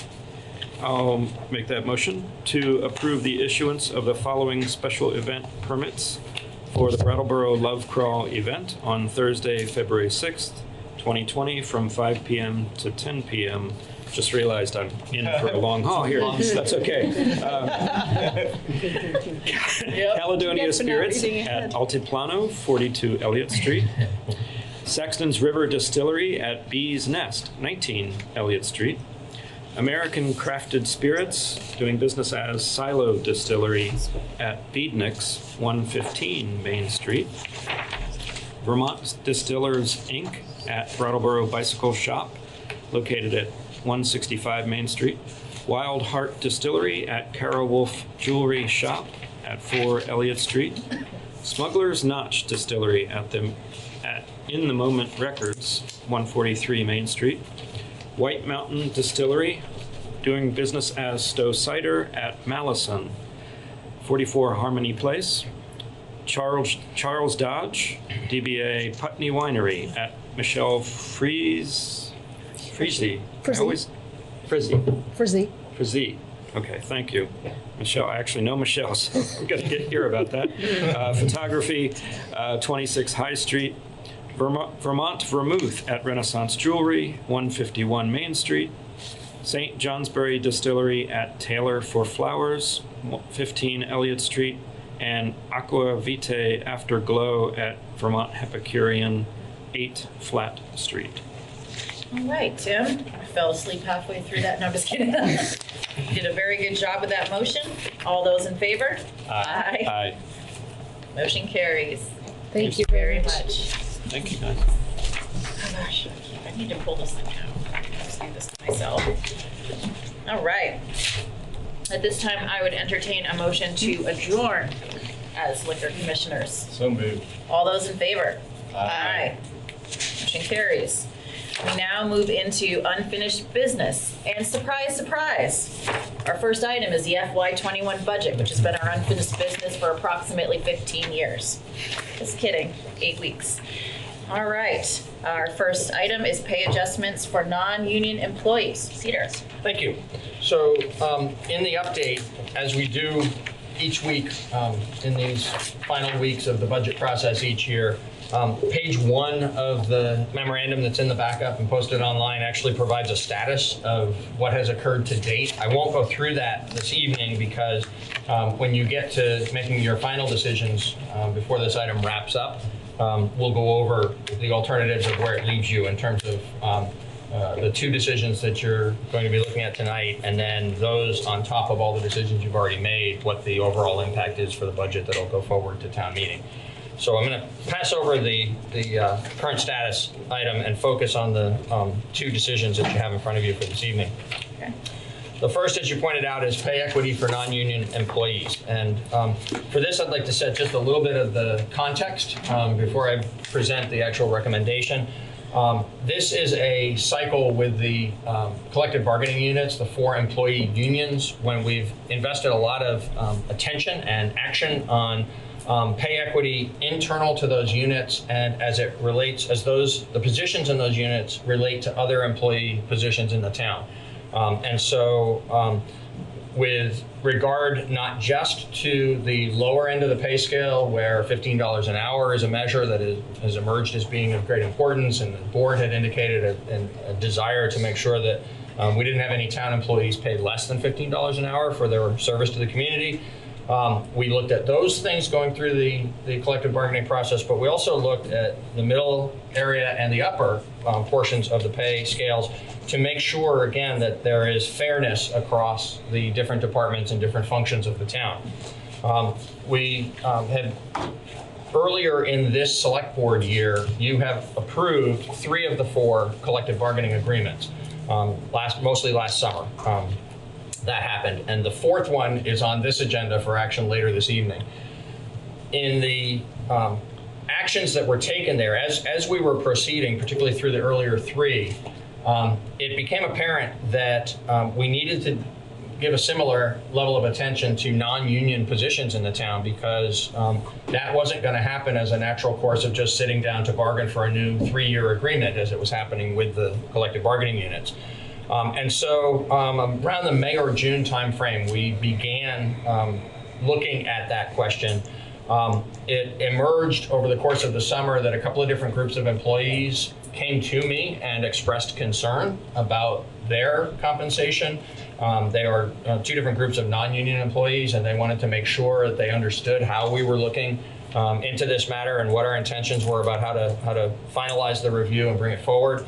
And so there's been a lot of communication on that. There was one evening back in August when one of those 2 groups of employees actually came and addressed the select board and wrote a letter to the editor. So there's been a little bit of public consideration of this, but mostly it's been work that has gone on intensely behind the scenes as we obtained some consultant assistance to make sure that we were assessing this in a proper, objective manner. And then worked first with the senior staff and then with the broader group of affected employees to make sure that we had calibrated the recommendation appropriately to achieve the greater level of equity that we were seeking. The impact of that is attached to the backup materials this evening. So behind the memorandum regarding the budget is a 2-page attachment. On the top of page 1, it says proposed annual salaries and salary ranges for full-time non-union town employees. It then lists each position of salaried non-union employees. And you'll note that there's 4 numbers next to each one. That's because what we're creating is a pay system where instead of just a pinpoint, a single point that is the salary currently paid for that position that doesn't exist within a broader salary structure for town government, that instead, similar to the 3 of the 4 collective bargaining agreements, we're establishing pay ranges for positions. So the bottom number in each case is the entry-level salary for that position, and the top number is the top-out salary, or the top of the range for that position. And one of the reasons why salary structures typically include pay ranges rather than just a single point salary is so that you can create equity in situations where you might have a more senior employee in a position that is roughly equivalent to a position where there's a more junior employee or someone being appointed into a position as a new employee in that rank, so that they aren't on day 1 of the new employee's service, and years into the other person's service, they're not being paid the exact same amount. To differentiate them means to leave them differentiated into the future.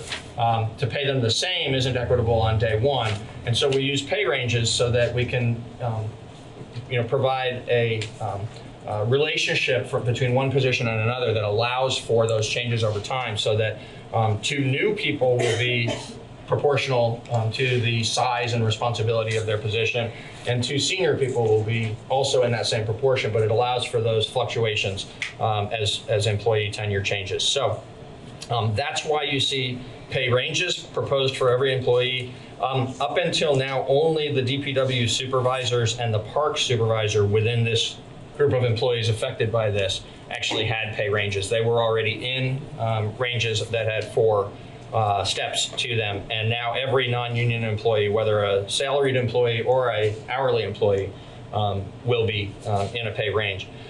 At the bottom half of page 2 of this attachment to the memorandum, there's a header, proposed hourly rates and pay ranges for part-time non-union town employees. And so here you see 2 separate groupings of employees with 2 separate pay ranges that are shown as hourly rates for the 4 separate steps, rather than as annual salary for the 4 separate steps. And the reason for that is because the part-time employees work a variety of different schedules, and so annualizing their pay would have led to very much an apples, oranges, and bananas kind of comparison. The way to keep it calibrated so that we could ensure fairness between the 2 sets of jobs that are represented here is to report those ranges as hourly ranges. The overall cost impact to approve town-wide what is recommended in these 2 pages for the remainder, and my recommendation is that you approve this evening and that it be implemented with the first payroll in February, and that for the remaining 5 months of this fiscal year, the cost impact of the salaries and the FICA and VEMRs being the retirement system, the Vermont Municipal Employee Retirement System. So the town's contribution on behalf of employees and the FICA taxes that the town pays on behalf of employees, along with the salary adjustments, the total cost impact for all of the non-union employees for the remainder of FY20 is $24,000. The total impact for FY21 is $82,000. The 82, in order to determine the impact upon the budget that we're working on, the 82 needs to be adjusted 2 different ways. The first is that some of these employees' positions are funded through the utility budget rather than through the general fund operating budget. So $15,000 of the FY21 costs. I should say first, just noting for the record, that the FY20 costs, because we're more than halfway through FY20, those would be unbudgeted expenses of approximately $24,000. Something just less than 20 of that would be in the general fund. As we've talked often, at an expense of that magnitude, so long as we're managing the overall scope of the revenues and the expenditures in the general fund budget over the course of the year, as long as we're doing that overall job well, an expense of this magnitude can be, we can absorb an expense of this magnitude because there are always going to be some line items that are over and some line items that are under. So we'll manage for this expense as we complete this budget year. And then it's important that since we're 6 months away from the beginning of the next budget year and still finalizing FY21, it's important that we reflect that impact in the budget that you'll be recommending to representative town meeting. So on that one, back to the math, $15,000 that'll be in the utility fund budget comes off of the 82. And those are rounded figures. The exact figure of what we need in the general fund to fund these changes is $66,875. You'll recall that earlier in this budget process, actually at the beginning of this budget process, when I proposed staff's FY21 budget for your review, we had a $30,000 placeholder. At that time, we were still pretty early in the detailed work around this. We had done a lot of conceptual work around it. We had kind of set the framework within which we would conduct this review, but we weren't very far along in actually calculating what the changes might be. And so I missed it. I underestimated significantly, so I apologize for that. But the placeholder that we put into the budget that we brought you is $30,000. We need $66,875, and that's why the impact of the decision that we're recommending this evening would add $36,875 to the proposed FY21 budget. Excellent. That was very thorough, and I have to say thank you so much for the very smart way that you have created these ranges within each position. I'm not even going to guess how much work was put into that. So thank you very much. Are members of the board have questions or comments about our pay equity for non-union employees? Yeah, I would just say in addition to, paying people fairly, I really do appreciate the clarity of laying it out and kind of having a structure that's a little more formalized, and I think that's super valuable just for our employees and all of our taxpayers to just have it laid out very transparent. We're going to benefit from that for a long time to come, just having it done. Yeah. I also appreciate this work, and I note that the whole year's work has been with 3 unions and then this non-union group. And in each case, and in all cases, the goal has been fairness. And I think that that's been achieved, and I'm very appreciative of it. Daniel, you want to add anything?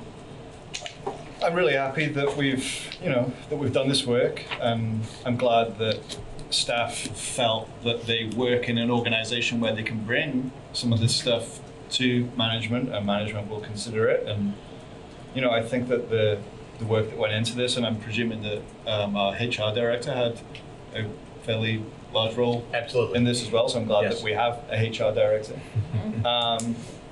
And I'm excited that we're going to be able to retain experienced staff who contribute a great deal of value to the town, and that this will be a good place to work for them, and they will spend their wages locally, and our economy will be all the better for that. So good.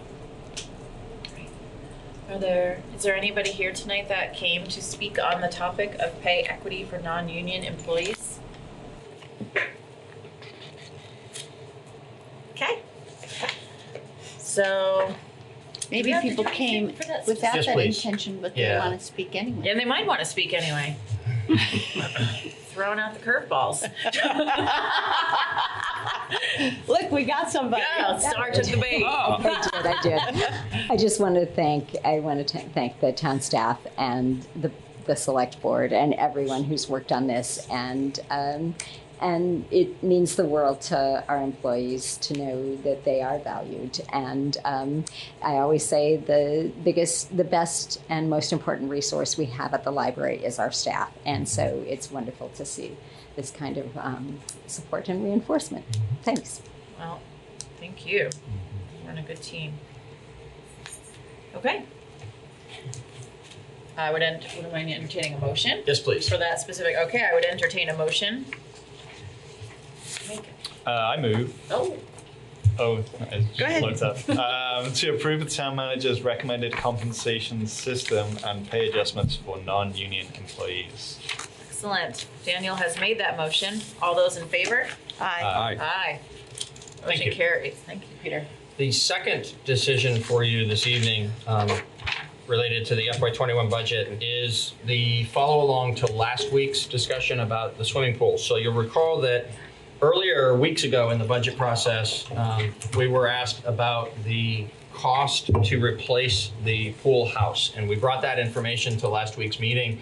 There are a few different options for how that might be done. And the current cost estimates for those range from $475,000 to $760,000. You had some discussion about that. And then moved pretty quickly into the broader context within which that decision would be made related to the overall pool facility.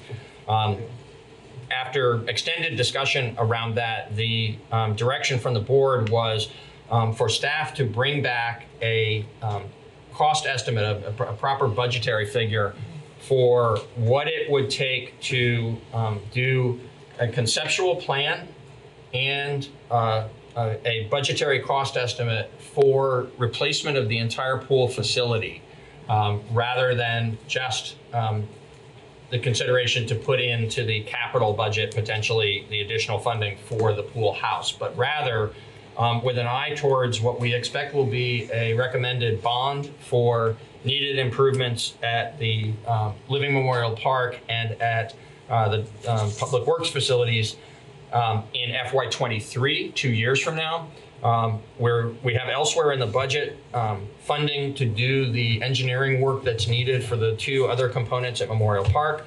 And last year, the same kind of engineering money was funded for the work that needs to be done in the planning process for DPW. And so that work will be completed over the next year. And a year from now, the select board will be looking at how to frame the work necessary to get ready for a potential bond issue the following year. So it's basically a 2-year process of planning, deciding how to proceed, preparing to proceed, and then being ready to recommend a bond to town meeting. If the full swimming pool replacement or major component replacement in the context of a long-term plan is to be included within that FY23 bond, then we estimate $30,000 as what will be necessary to perform the engineering conceptual planning work for that project to come along at the same schedule as the other two components at Memorial Park and the Public Works facilities. And so the question before you this evening is whether or not to add $30,000 to the transfer to the capital projects, the capital projects transfer from the general fund to the capital fund, whether to add $30,000 to that line item of the FY21 budget to fund engineering work in preparation for scoping a possible full pool replacement. Thank you, Peter. Sometimes it can feel overwhelming when we talk about updating police, moving police stations and fire stations and public works and things at our parks. But I think it's important, it's important for us to remember that we live in an aging town, and that's just going to be what happens. These aren't like our homes where 4 people go in and out of it, and maybe we can fix things here and there. These are heavily used buildings that carry a lot of liability for the humans that come in and out of them. And it's important to look at them differently than you would how you update your old house. Are there any other questions or comments? Yes. Liz? I particularly like the way that this budget item is framed. We're talking about this now, right? Sure. So would you like me to explain that to the public? Yes, I would, because I think it influences our decision. Sure. So what Liz is describing, for the benefit of those who may not have looked at this online or have it in front of them at home, is at the bottom of the second page of a 2-page memo. So the first page was that summary that I alluded to earlier. The top of the second page is the specific information about the 2 questions for tonight's decision making. And then the board has an important final decision to make regarding the overall FY21 budget that you will recommend for town meeting consideration. And so because staff couldn't predict where you would necessarily land this evening on the two pending questions, we presented 4 alternatives kind of as a menu. The first one we know is no longer relevant. That was the net impact of all prior changes only, with nothing else added tonight. You've made the decision to add the non-union pay increases. Thank you for that. And so number 1 and actually number 3 also are no longer relevant to your decision making. Number 3 being the net impact of all prior changes and the swimming pool engineering, but without the pay raises. So what remains in terms of the summary of the impacts, and we present it this way when you get to making your final decision so that it can be really clear to you of how what you're doing tonight relates to what you've done earlier in this process, and then how the two together are the impact to bring forward to the public. And so if you were to not approve the $30,000 to do the engineering for the pool, the place where this budget would land in terms of impact on municipal property taxes would be a 2.9% increase, a 3.77 cents increase, which equates to $37.70 per $100,000 of property value as an increase on the annual tax bill. And then if you did decide to add the $30,000 for the engineering for the pool, then option 4 would be where you'd land. And that would result in a 3.1% or 4.03 cents increase in the municipal property tax rate, which equates to $40.30 of additional taxes per $100,000 of property value. So, back to, I wish you would. Okay, so here it all is laid out for us, and it's very interesting because last year's budget, although I wasn't on the select board last year, I was on the finance committee and at town meeting. And the goal of the select board, and which ultimately became the goal of town meeting, was to advance the 1% in order to keep the tax rate low for the middle class, for this vitality of the town, to keep that priority uppermost in our minds. And so this year, it's from the big picture, what we're looking at is, these employee negotiations, and they're multi-year negotiations with 3 unions and 1 non-union. So it seems to me that that's been the organized thrust of all our work. And then it boils down to, it's funny that it boils down to either item 2 or item 4. And when you look at item 2 and item 4, to keeping it in context of the fact that last year we did not have a tax increase because of the 1%. So now with these 2 things, we're looking at a pretty large tax increase with the pool. And it's interesting to me that just this one thing is kind of tipping us over the scale of reasonableness.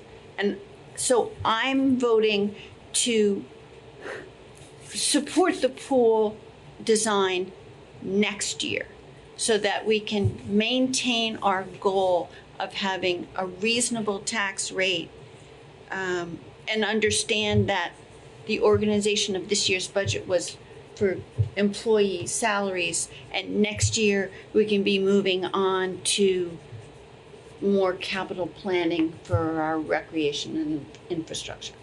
Do you think that would work, doing the engineering next year and then still trying to fit it in for, I just lost the year, FY23. Thank you. It would not be in the same time frame as the bond projects. I would say, I choose my words carefully because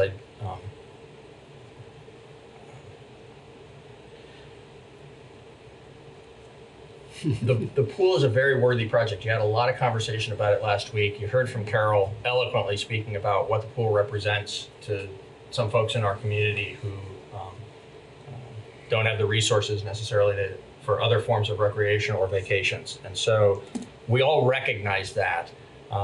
Preserving the pool as an important part of our recreational facilities and programming is essential. Staff didn't recommend this. Staff has produced the information you've asked us to produce. And the reason we didn't recommend it, we mentioned this last week, and so I'll reiterate it tonight, is we see the ultimate replacement of the swimming pool as something that will be important and necessary in the years to come, but is not urgently needed right now. We've invested hundreds of thousands of dollars at the pool in the last couple of years to address a leakage issue and to safe up the pool deck. And so it is staff's perspective that this kind of a long-term planning effort is entirely appropriate and something we should undertake as a community, but it frankly wouldn't even need to be next year, but just, sort of sometime in the relatively near future that we could do the planning so that in the mid to long-term future, we're addressing the need. And the reason we feel that way is because of the magnitude of what the gotta-dos look like, both at Living Memorial Park and for the operation of the Public Works Department. And so what we brought to you earlier in this process as our recommendation was fund the engineering necessary to address the things that absolutely have to be done. The deficiencies at the rink that are going to cause the rink to close if we don't address them. And to address the deficiencies at Public Works that make it not a sufficiently safe facility because of improvements that need to be made to a facility that hasn't much been upgraded since literally about the 1950s or 60s. So those are the things we think we need to be focused on as necessary in the bond for FY23. And we see the pool as being something really beneficial for the community, really important for us to look ahead at and plan for ultimate replacement in a way that'll serve the next few generations of folks here in Brattleboro, but not something that needs to be on this same time frame for the FY23 bond. And we're not looking at the pool closing. If we exactly don't right. make this decision tonight, we're not putting our community members who spend our few brief weeks of summertime at that pool every day at risk. That's exactly right. In fact, summer of 20 would look a lot like summer of 19. 2020 would look a lot like 2019 at Memorial Park at the pool. Daniel. So just to kind of make sure I understand this right. So the potential bond issue, what was it? In 2023 is substantial and is addressing things that need to be addressed, right? Because they're like mission critical things. If that bond is, passed, how much longer would we be looking out from 2023 before we were able to take on a project like renovating the swimming pool to make it a beautiful, shining star in our town?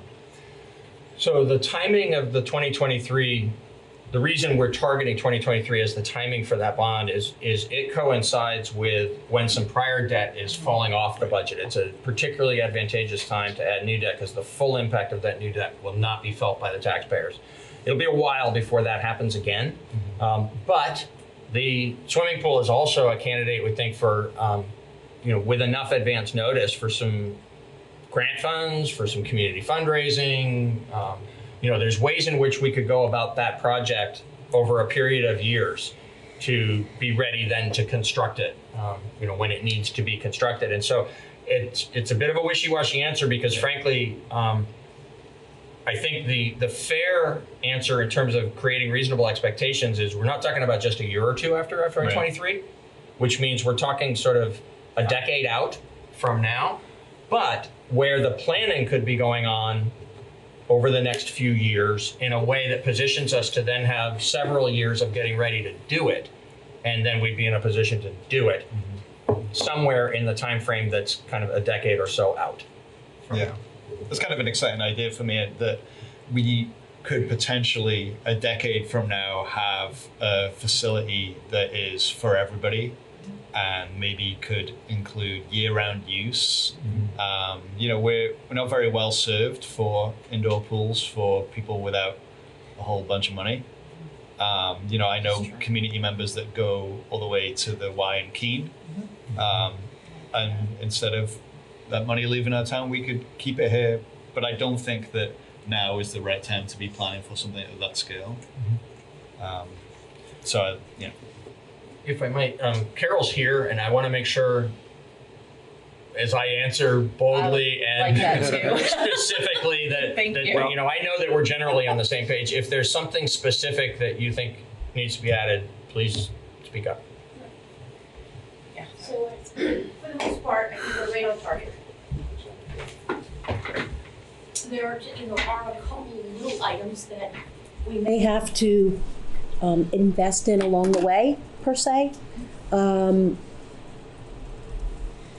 There's no safety issues that we have to say, hey, we need, there's no, we're not going to open in 2022, 2023, though that's not the situation. But I think, you know, you might have to invest in some more patching at the pool, you know. It's still a 1957 pool. We slowed down the leak and then stopped the leak. I mean, I would be totally dismissive if I wasn't being totally upfront with you that, yeah, the stopper is not holding it all back. There is still some leakage. So we may have to invest in some, continue the Band-Aid, you know what if you hear what I'm saying. Certainly we're gonna need to do maybe some spruce up in the locker room, you know, tiling, rubber flooring, to buy us those 10 years. You know, if we're talking a decade out here, we may have to do some of those things. Not this summer, but something we do need to be totally upfront about, you know, just those type of little things that can buy us the amount of time that we do need, just being totally upfront. Thank you. Does that fit in? Oh, go ahead, Tim. Well, I actually have to jump in. I don't think 10 years should be a goal. I think sooner than 10 years should be a goal. And I know I might be unrealistic, but I think it's an important resource for our community. It's already an incredibly important resource to so many community members. But it doesn't feel that necessary to really go on about it. But I did start to become concerned about the absolutely needed bond items becoming sort of an everything bond, and getting out of control.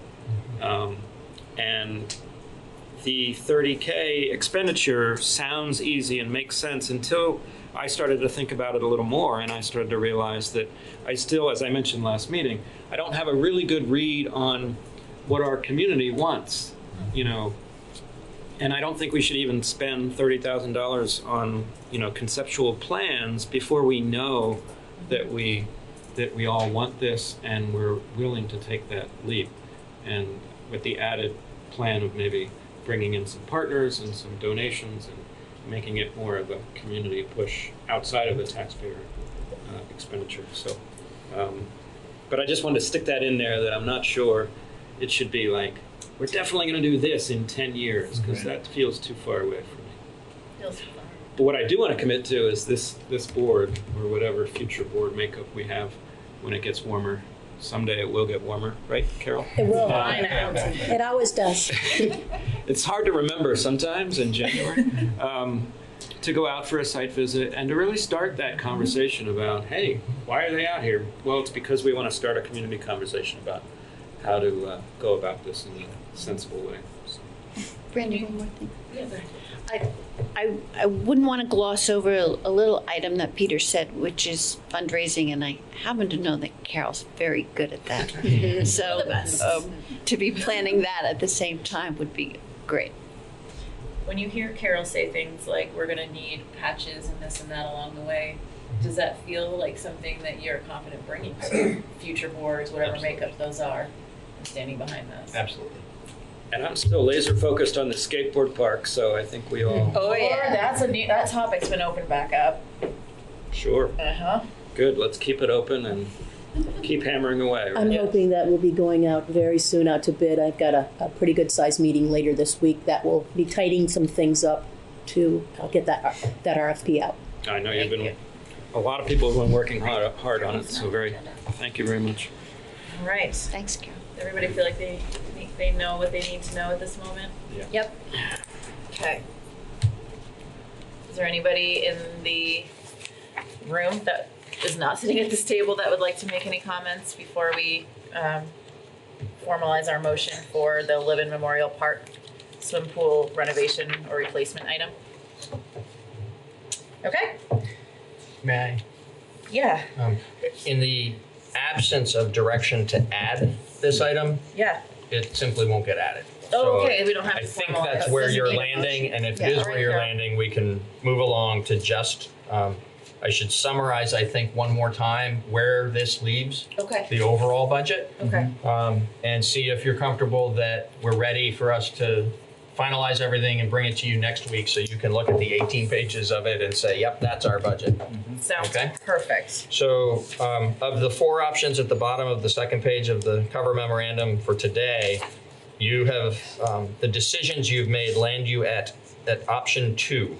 That's the net impact of all prior changes and the non-union pay increases, which is an increase of $59,014 in property taxes above and beyond the budget that has been out on the internet now for almost 3 months, the staff's proposed budget from the first week of November. So for the benefit of the public who may want to look at this before next Friday when we put out the updated proposed budget, it is that budget which is out on the internet right now, plus $59,014. And the component pieces of that, those increases, there's 4 things that are causing the increases. One is the response, the board's positive response to the Human Services Review Committee of Representative Town Meeting, which requested that the allocation of funding for human services be increased by $4,510. The second is your positive response to the Chamber of Commerce and the Downtown Brattleboro Alliance for the request that the Community Marketing Initiative funding always represent 10% of the prior year's receipts on the rooms and meals tax. We had, as staff, in our proposed budget to you, shown it as a flat number based on last year's $42,119 allocated to this funding. The request was to let that be a number that floats with the actual receipts. You approved that at least for this year and as general guidance to the staff going forward. And so this year's impact is $1,629 additional dollars. And you also approved last week funding for Project Care of $16,000 to fund transportation services and the recovery coach services. This evening, you've approved $36,875 additional dollars of funding for the non-union employee pay adjustments. And the total of those 4 items is $59,014. That total impact of the recommended adjustment then to the recommended FY21 budget as compared to the FY20 budget that was adopted at Representative Town Meeting last year, this would be a 2.9% increase in the municipal property tax rate, a 3.77 cents increase in the municipal property tax rate, which equates to $37.70 increase in the annual tax bill per $100,000 of property value. And you don't need to take a motion on that tonight, but if that summary lands you in the place that you thought you were landing, I just need to know that you're ready without any further ado for us to bring you the budget for you to approve as your proposed budget for town meeting. Thank you, Peter. People sitting at this table? So, Yeah? I'm in. feel good. Timothy? I want to just point out something. That in the past, this board has dipped into fund balance to ameliorate some of the effects on our taxpayers. I'd like to say that I'm not in favor of doing that, partly because of, Franz, you brought up some interesting data the other day. Sorry I had to call you out. It was supposed to be a compliment. But concern about towns maintaining fund balance is a good one. And it seems under the recommended level of reserve funds that a town should have to be wise in today's world. So I'm not advocating for doing that this year, as we have in the past, but I am hoping that everyone does realize that there is some good news. Someone mentioned the 1% local option tax. So what looks to be very good news is coming down the pike, hopefully. And I'm to the tune of, so people don't have numbers in front of them like we do, but we have budgeted as income $630,000 for a 1% local option tax. Our first quarter report is something in the neighborhood of $211,000. So, and there is some reason to believe that that's average or possibly even low for a quarter, because it doesn't reflect the strongest quarter traditionally as far as sales tax. So we're looking at possibly in the neighborhood of $200,000 more in revenue to offset taxpayer burden.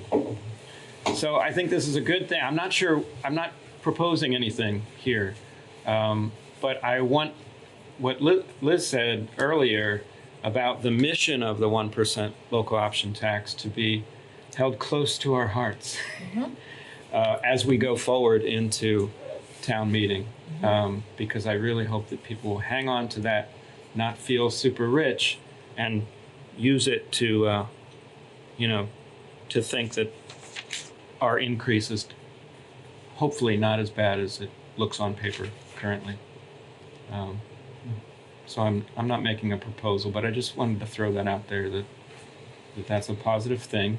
It's real money. And as much as I would love to see our general fund operations flatline or go down a little bit as it did last year, it doesn't look like that can happen. We've invested a lot in our community and our people, and I think that's the most important thing to invest in.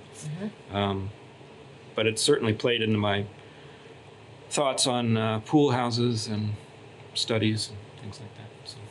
Thanks, Tim. Thanks. Franz?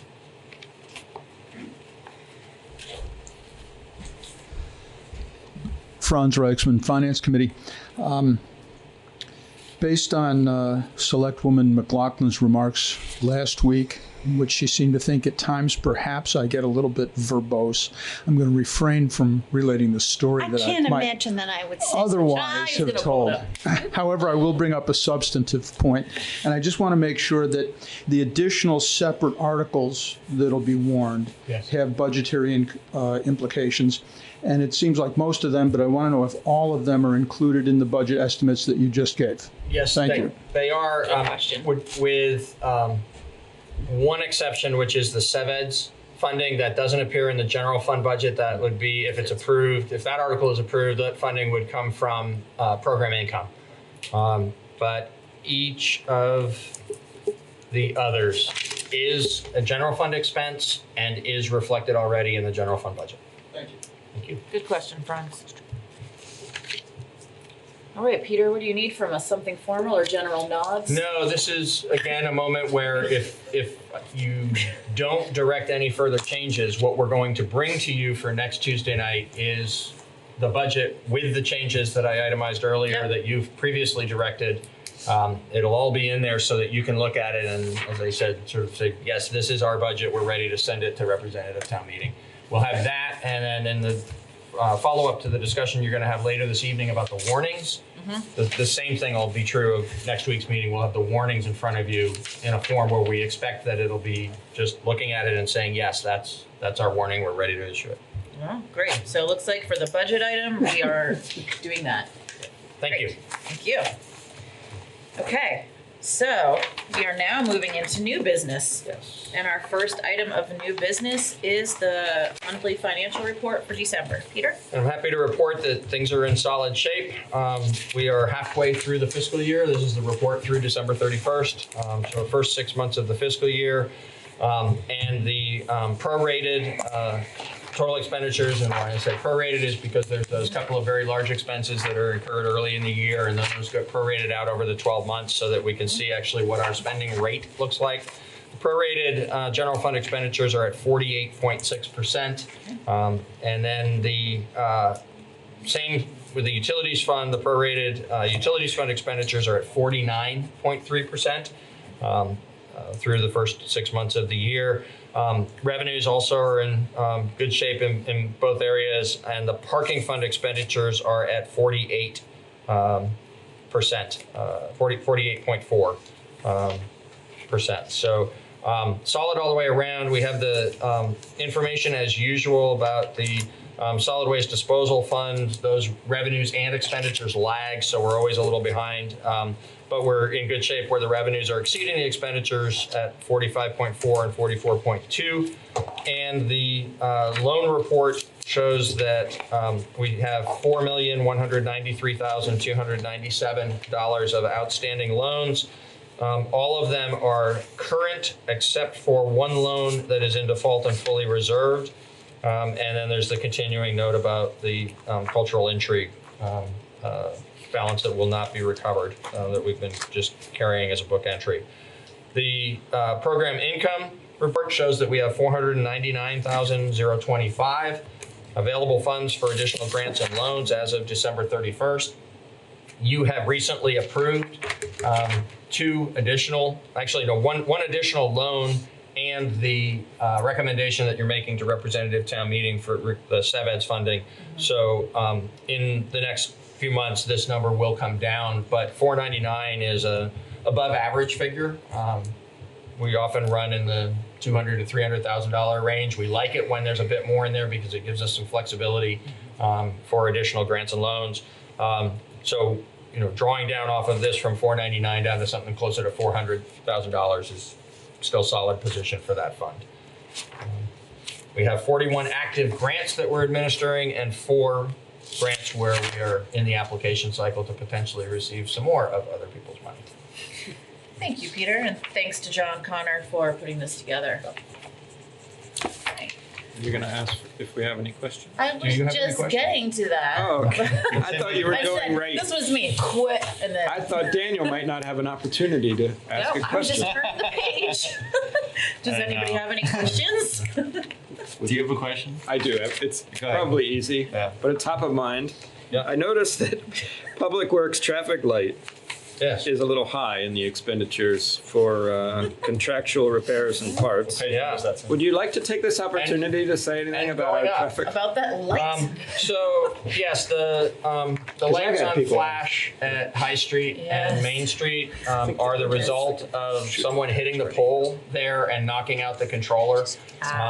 Unfortunately, it happens from time to time, and usually we're able to repair it quicker than has been true this time. We're waiting on a part that we thought we would have already had, and we'd be back on cycle.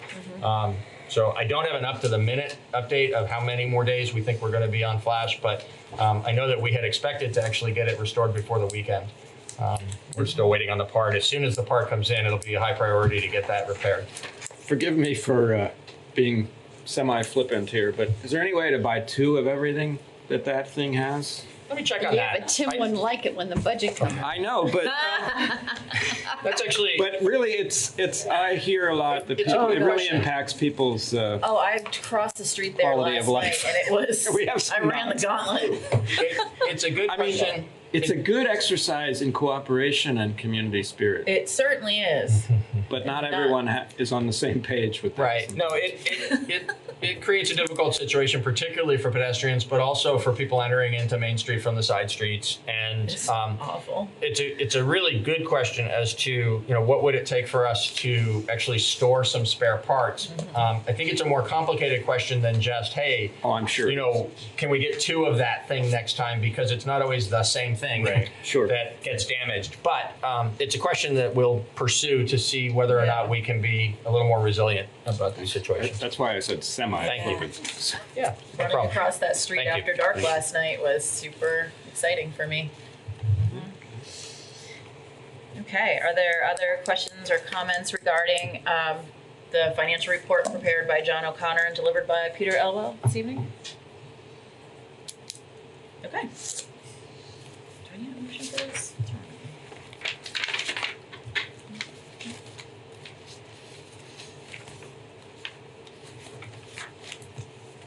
Yeah.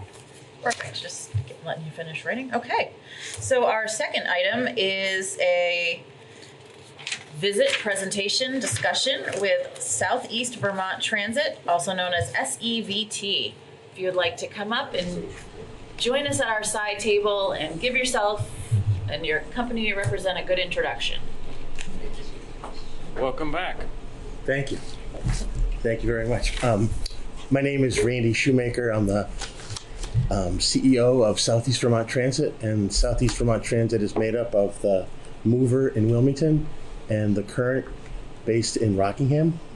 And we merged those 2 companies in 2015, and we have been merging ever since, but it was the current division of our company that runs the Brattleboro service, formerly known as the B Line, has been for many years, and so we have merged, and now we are one company. We don't play the SEVT card a lot, but we're mostly known as the mover and the current.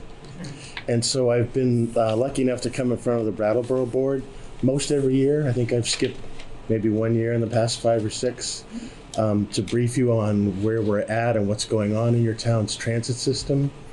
And I prepared a handout I'm sure that Jan has circulated to you, and I don't think I need to read it to you, but I would like to highlight some of the things that are happening with the transit system in town. You might remember that we operate the red, white, and blue lines. We operate also demand response service for seniors and people with disabilities. Demand response is you call and make a request for a ride, and we come by and pick you up, usually on a door-to-door or curb-to-curb basis. Brattleboro is a municipality, so we have ADA paratransit service, and we deliver rides by a number of different sources, and you may see a car go by with a magnet on the side that says current, but we do have 15 very active volunteer drivers, and they're providing a tremendous amount of service in addition to the buses that you see rumbling around town. Really a noble cause and a noble group of people that we're lucky to work with. Since I think 4 years ago, we have been renting a small office in the transportation center. It started out as $100 a month. I think we're up to $108 with inflationary changes. We have a signed contract with you until 2023. And it's a place for our drivers to maintain supplies and for us to just do very basic support functions. It's not really an office or a dispatch center or what have you. We do store 6 buses up at Tarmies, and we really do need a facility in town. We need a bus wash, we need a fueling station.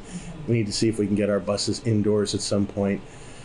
We've identified the needs to our chief funding agency, which is the Vermont Agency of Transportation, and capital funds are, like every other fund, tough to get at, but we're in line, so to speak, and in the absence of earmarks, which the state enjoyed a real plethora of, we need to continue to plan and wait.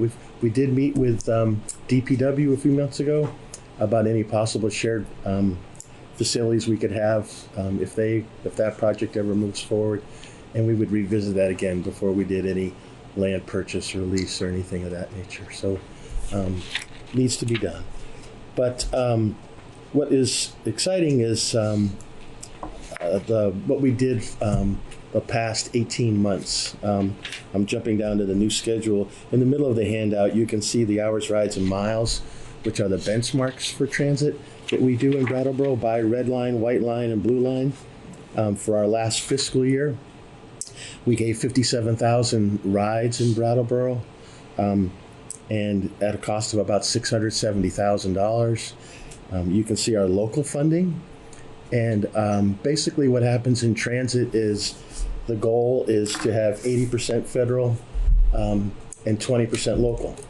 And 20% of your funding could be state, may match half of that in some cases, and in some cases they don't. But you can see in Brattleboro by the local funding amount, the town has given us $50,000 for, 8 or 9 years, maybe, Patrick, even longer. That's about right, I think. Yeah, you would know. You've been here. But we get $15,000 from the town of Hinsdale. We run the Blue Line there. That was a grant that we received a few years ago. And then we collect fares. We have $1 fare per ride. And we've always maintained that fare. I think the riders in town support the bus system. I've talked to previous select boards who wanted to see or to keep the community engaged and demonstrate their support in terms of fares. So we don't hear of people being turned away or I can't afford it. It seems to work out well. And it's a substantial amount of money. But the exciting part that I wanted to talk about briefly was we needed to change the schedule, which was done back in 2014 by a consultant from Colorado. And things got really out of whack between the three lines. And we spent 18 months talking to people, focus groups, surveys, public input, outreach. We brought a consultant in. The state helped us with a lot of support. And we ended up taking a lot of money from, a lot of hours, I should say, from the blue line, and we put it into the white line. And then we took the red line, which basically starts in West Brattleboro, the residential part of our system, and it goes through the transportation center and then back out to Market 32. And that used to be a 2-seat ride. You used to have to get off at the transportation center and get on another bus to go out to Market 32. When we redesigned the route, that is now 1 seat. You don't have to transfer. So we made a lot of changes based on suggestions, and ridership increased 13%. So the graph that you see at the bottom will show you that a 13% increase from October to October is really, really substantial. Most transit in the United States right now is lucky to break even with the previous year, and Brattleboro's enjoying 13% more rides. So we're pleased with the support that we have there. And just a note of explanation on the graph, you can see two numbers for 2018 and 19. One is 60,504 rides, the other is 64,815. The higher number of 64,18 is what those rides would have been if we had counted them the same as the previous year. That two-seat ride I mentioned from West Brattleboro to Market 32. If we had counted apples to apples, we would have been at almost 65,000 rides. So, so far so good with that. And again, we had a lot of support from the town and a lot of input. The only other thing that we did substantially different last year was we introduced a transit app. The Mover in Wilmington had been the beta site for Vermont for testing an app on your phone to say, where's my bus? When will it be here? And we ironed out a lot of bugs in our neck of the woods over that time period. And then eventually the state went out to bid with it on an open source platform. And several different apps now use the technology. And Brattleboro was implemented late summer as a kind of a soft opening. And we're still working out some kinks here, but this software is really, really good. You can set your phone to tell you when the bus is arriving. It'll give you an alert that if you have to walk to the bus, you better start walking now. It'll help you plan your trips. It will show you physically where the bus is. So a lot of good things. And in Brattleboro, we thought in particular it would be very helpful because of the nature of the rides, the transfers, et cetera, et cetera. So we're excited to bring technology to our little bus system. Any questions about our overview? Yep. I have two things I want to talk to you about. I'm a big supporter of buses, and I think your ridership could be significantly increased if everybody talked about and promoted the sustainability aspects of taking the bus. Most people, I think, take the bus because they don't have a car. But there's a whole world of people who could take the bus if they realized that public transportation was advantageous to combat climate change. And the other interesting development in Brattleboro that you may not be aware of is that we have a new sustainability coordinator coming in 2 weeks. And I would think it would be a great idea for your company to increase ridership if you worked with the new sustainability coordinator to promote bus ridership as a sustainability action. And the other thing that I think is really necessary that we've talked about in our goals all year is bus signs. Because I don't have, ESP to tell me where the bus is coming.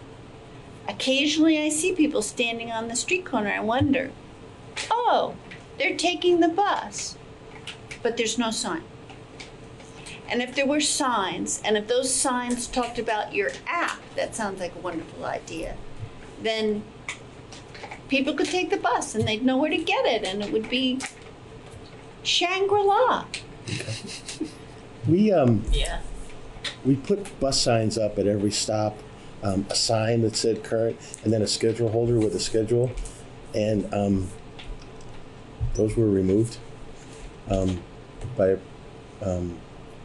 previous administration, and so we've put them back up in some cases, mostly on shelters, but we had worked with the town several years ago to get them up, and then over time a lot of them were removed. Well, I would hope that maybe we could try that again, because I think it's definitely necessary, and I think we agree. You certainly have the support of the select board and town to make that happen, because the bus is a necessary infrastructure, and I think it's a wonderful service, and I thank you for it. Great. Well, we thank the town for their support, and signs are ready whenever. We should probably have a discussion with Peter and DPW again, but yes, we believe in them too, and every stop with a schedule made just for that stop. Here's when the bus is coming here. You can go to so many towns and just see a sign and there's no schedule attached, but we have a system where we have the schedule for that particular stop. And then if you could, tell people how to use the app. Yes. Yeah, download the app. That sounds just like a home run. It would be great. Thank you. You want to throw anybody under the bus? Couldn't resist. Just if I could take a couple more minutes of your time to talk about something newsworthy that we're doing in the very next couple of weeks, and that is we are rebranding the current name and concept into the Mover. Okay. So we have the current and the Mover right now, and we're gonna just go like this and just have the Mover. It's not going to be the mover? Everything's going to be the Mover. So the current, just the concept is going away, but there's no company changes, there's no layoffs, there's no anything. Yeah. But you'll start to see spotted buses in town where you used to see current buses, and each bus has destination signs so you can tell them apart, but right next to the door where you get on, there'll be a bright placard that'll have the name, the color, and the number of the route, and whether there's a fare charged or not. Great. And down at the transportation center, we may have 2 or 3 buses there at a time. Initially, we may have some people that need help, and we'd be happy to do that. But at Mount Snow, we have 16 buses at a time in a very small area, and we're able to communicate which bus to get on. So it's time for us to just finish the consolidation of our 2 divisions, and we're finding out now we've got 54 buses between the 2 companies that instead of having one fleet here and one fleet there, we're moving buses around a lot more, and that's going to help us. And it's hard to put a spotted bus in a territory where Yeah. it's all stripes or waves and vice versa. So we're going to have them all spots, and it's going to be a two-phase program. We don't have the funds to do the whole thing, but we're going to do the Brattleboro buses first. Okay. And you'll see the first bus probably by the middle of February with spots. I know you've seen other buses with spots now because we've always been loaning them. But we just purchased 2 new buses for Brattleboro. They're 25-seat buses, brand new, and they're white right now with just a little decal. Those will be spotted with a Holstein design. And we thought that Brattleboro would be the first place to start because both systems meet in Brattleboro. And the rest of the territory and the other 17 or 18 buses will be done probably in the summer or fall, pending a grant, a successful grant application to VTrans, which has already signaled their support of it. Great. So pretty soon the drivers will be wearing black and having red on them, and you'll see more spots and less waves. I see a sign that just is spotted that just says bus. Bus. You don't like mover? I like mover. I'm just talking about on the side of the road. People don't read very long, just bus. Yeah. Mover's too long. Yeah. I'm kidding. You do what you want. It's your brand. Okay. That's just my own vision. All right. Mover is appropriate since we're, I assume you're making a cow pun. They're all going to be with the spots. Yes. Right. Holstein okay. Well, design. Yes. Well, we're the home of Holstein Right. International. So That's right. Thank you for starting that with Brattleboro. I have a non-cow related question. Actually, in some ways it is a cow related question. It's about fossil fuels. Yeah. And dinosaur. Yeah. And what is the plan for transitioning away from fossil fuels with your bus fleet? A really good question. We get asked this many, many times. Yeah. No doubt. You'll see large transit buses, electric buses, if I understand your question. You'll see, I think, 3 or 4 of them in Burlington. You'll see 2 in Rutland in about a year, and you'll see 2 in the White River Junction area. Those buses are about $1.3 million a piece, and they have very limited range and horsepower. And what I'm driving at is the technology for that is still being developed. Very popular item, very apropos, goes hand in hand with sustainability, et cetera. But the first bus that VTrans ran from Burlington to Montpelier, the electric bus that they ran, ended up going 30 miles an hour and got ticketed by the state police for traveling too slow. And they are putting these buses on flat roads because the ability to climb hills, especially with a full load, is still wanting a little bit. So there's a lot of talk about electric buses. There's electric buses everywhere, but they're short runs on hills and very, very, very expensive. The bus that we just bought for Brattleboro is $175,000, and I realize it burns fossil fuels for sure. But it's hard for us to come up with a 20% match of $1.3 million versus $175,000. So the battery technology is getting better. It's better than it was a few years ago, but I think it needs to be developed a little bit more before it becomes practical. So if I hear your answer, it's when the technology is right and the price point is something we can handle. Yes. Then yes. Yes. And in the meantime, if we all took the bus, it would be more sustainable. That's right. We're still saving fossil fuels over cars in terms of if we can fill the bus or half fill the bus, but we're also looking too at other fuels like propane. We see those in national parks now, and those are getting pricey as well. So we're hoping that electricity makes a big turnaround soon, and until that time, they're very expensive and short life and not really made for a hilly area with a lot of people on it. I had another cow thing that I lost. Is it a joke? It was a joke. Okay. I can't bring it back.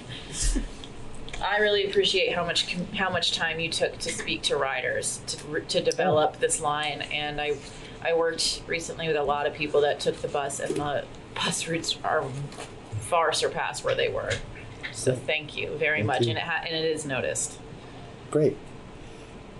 Brattleboro does not hold back on their opinions, and we got lots of it, God, no. which is what made the thing work. Yeah, When they that's true. you said that if you follow what people said, Yep. they will come. That's how you get things done. You're noisy about it. Okay, well, thank you so much.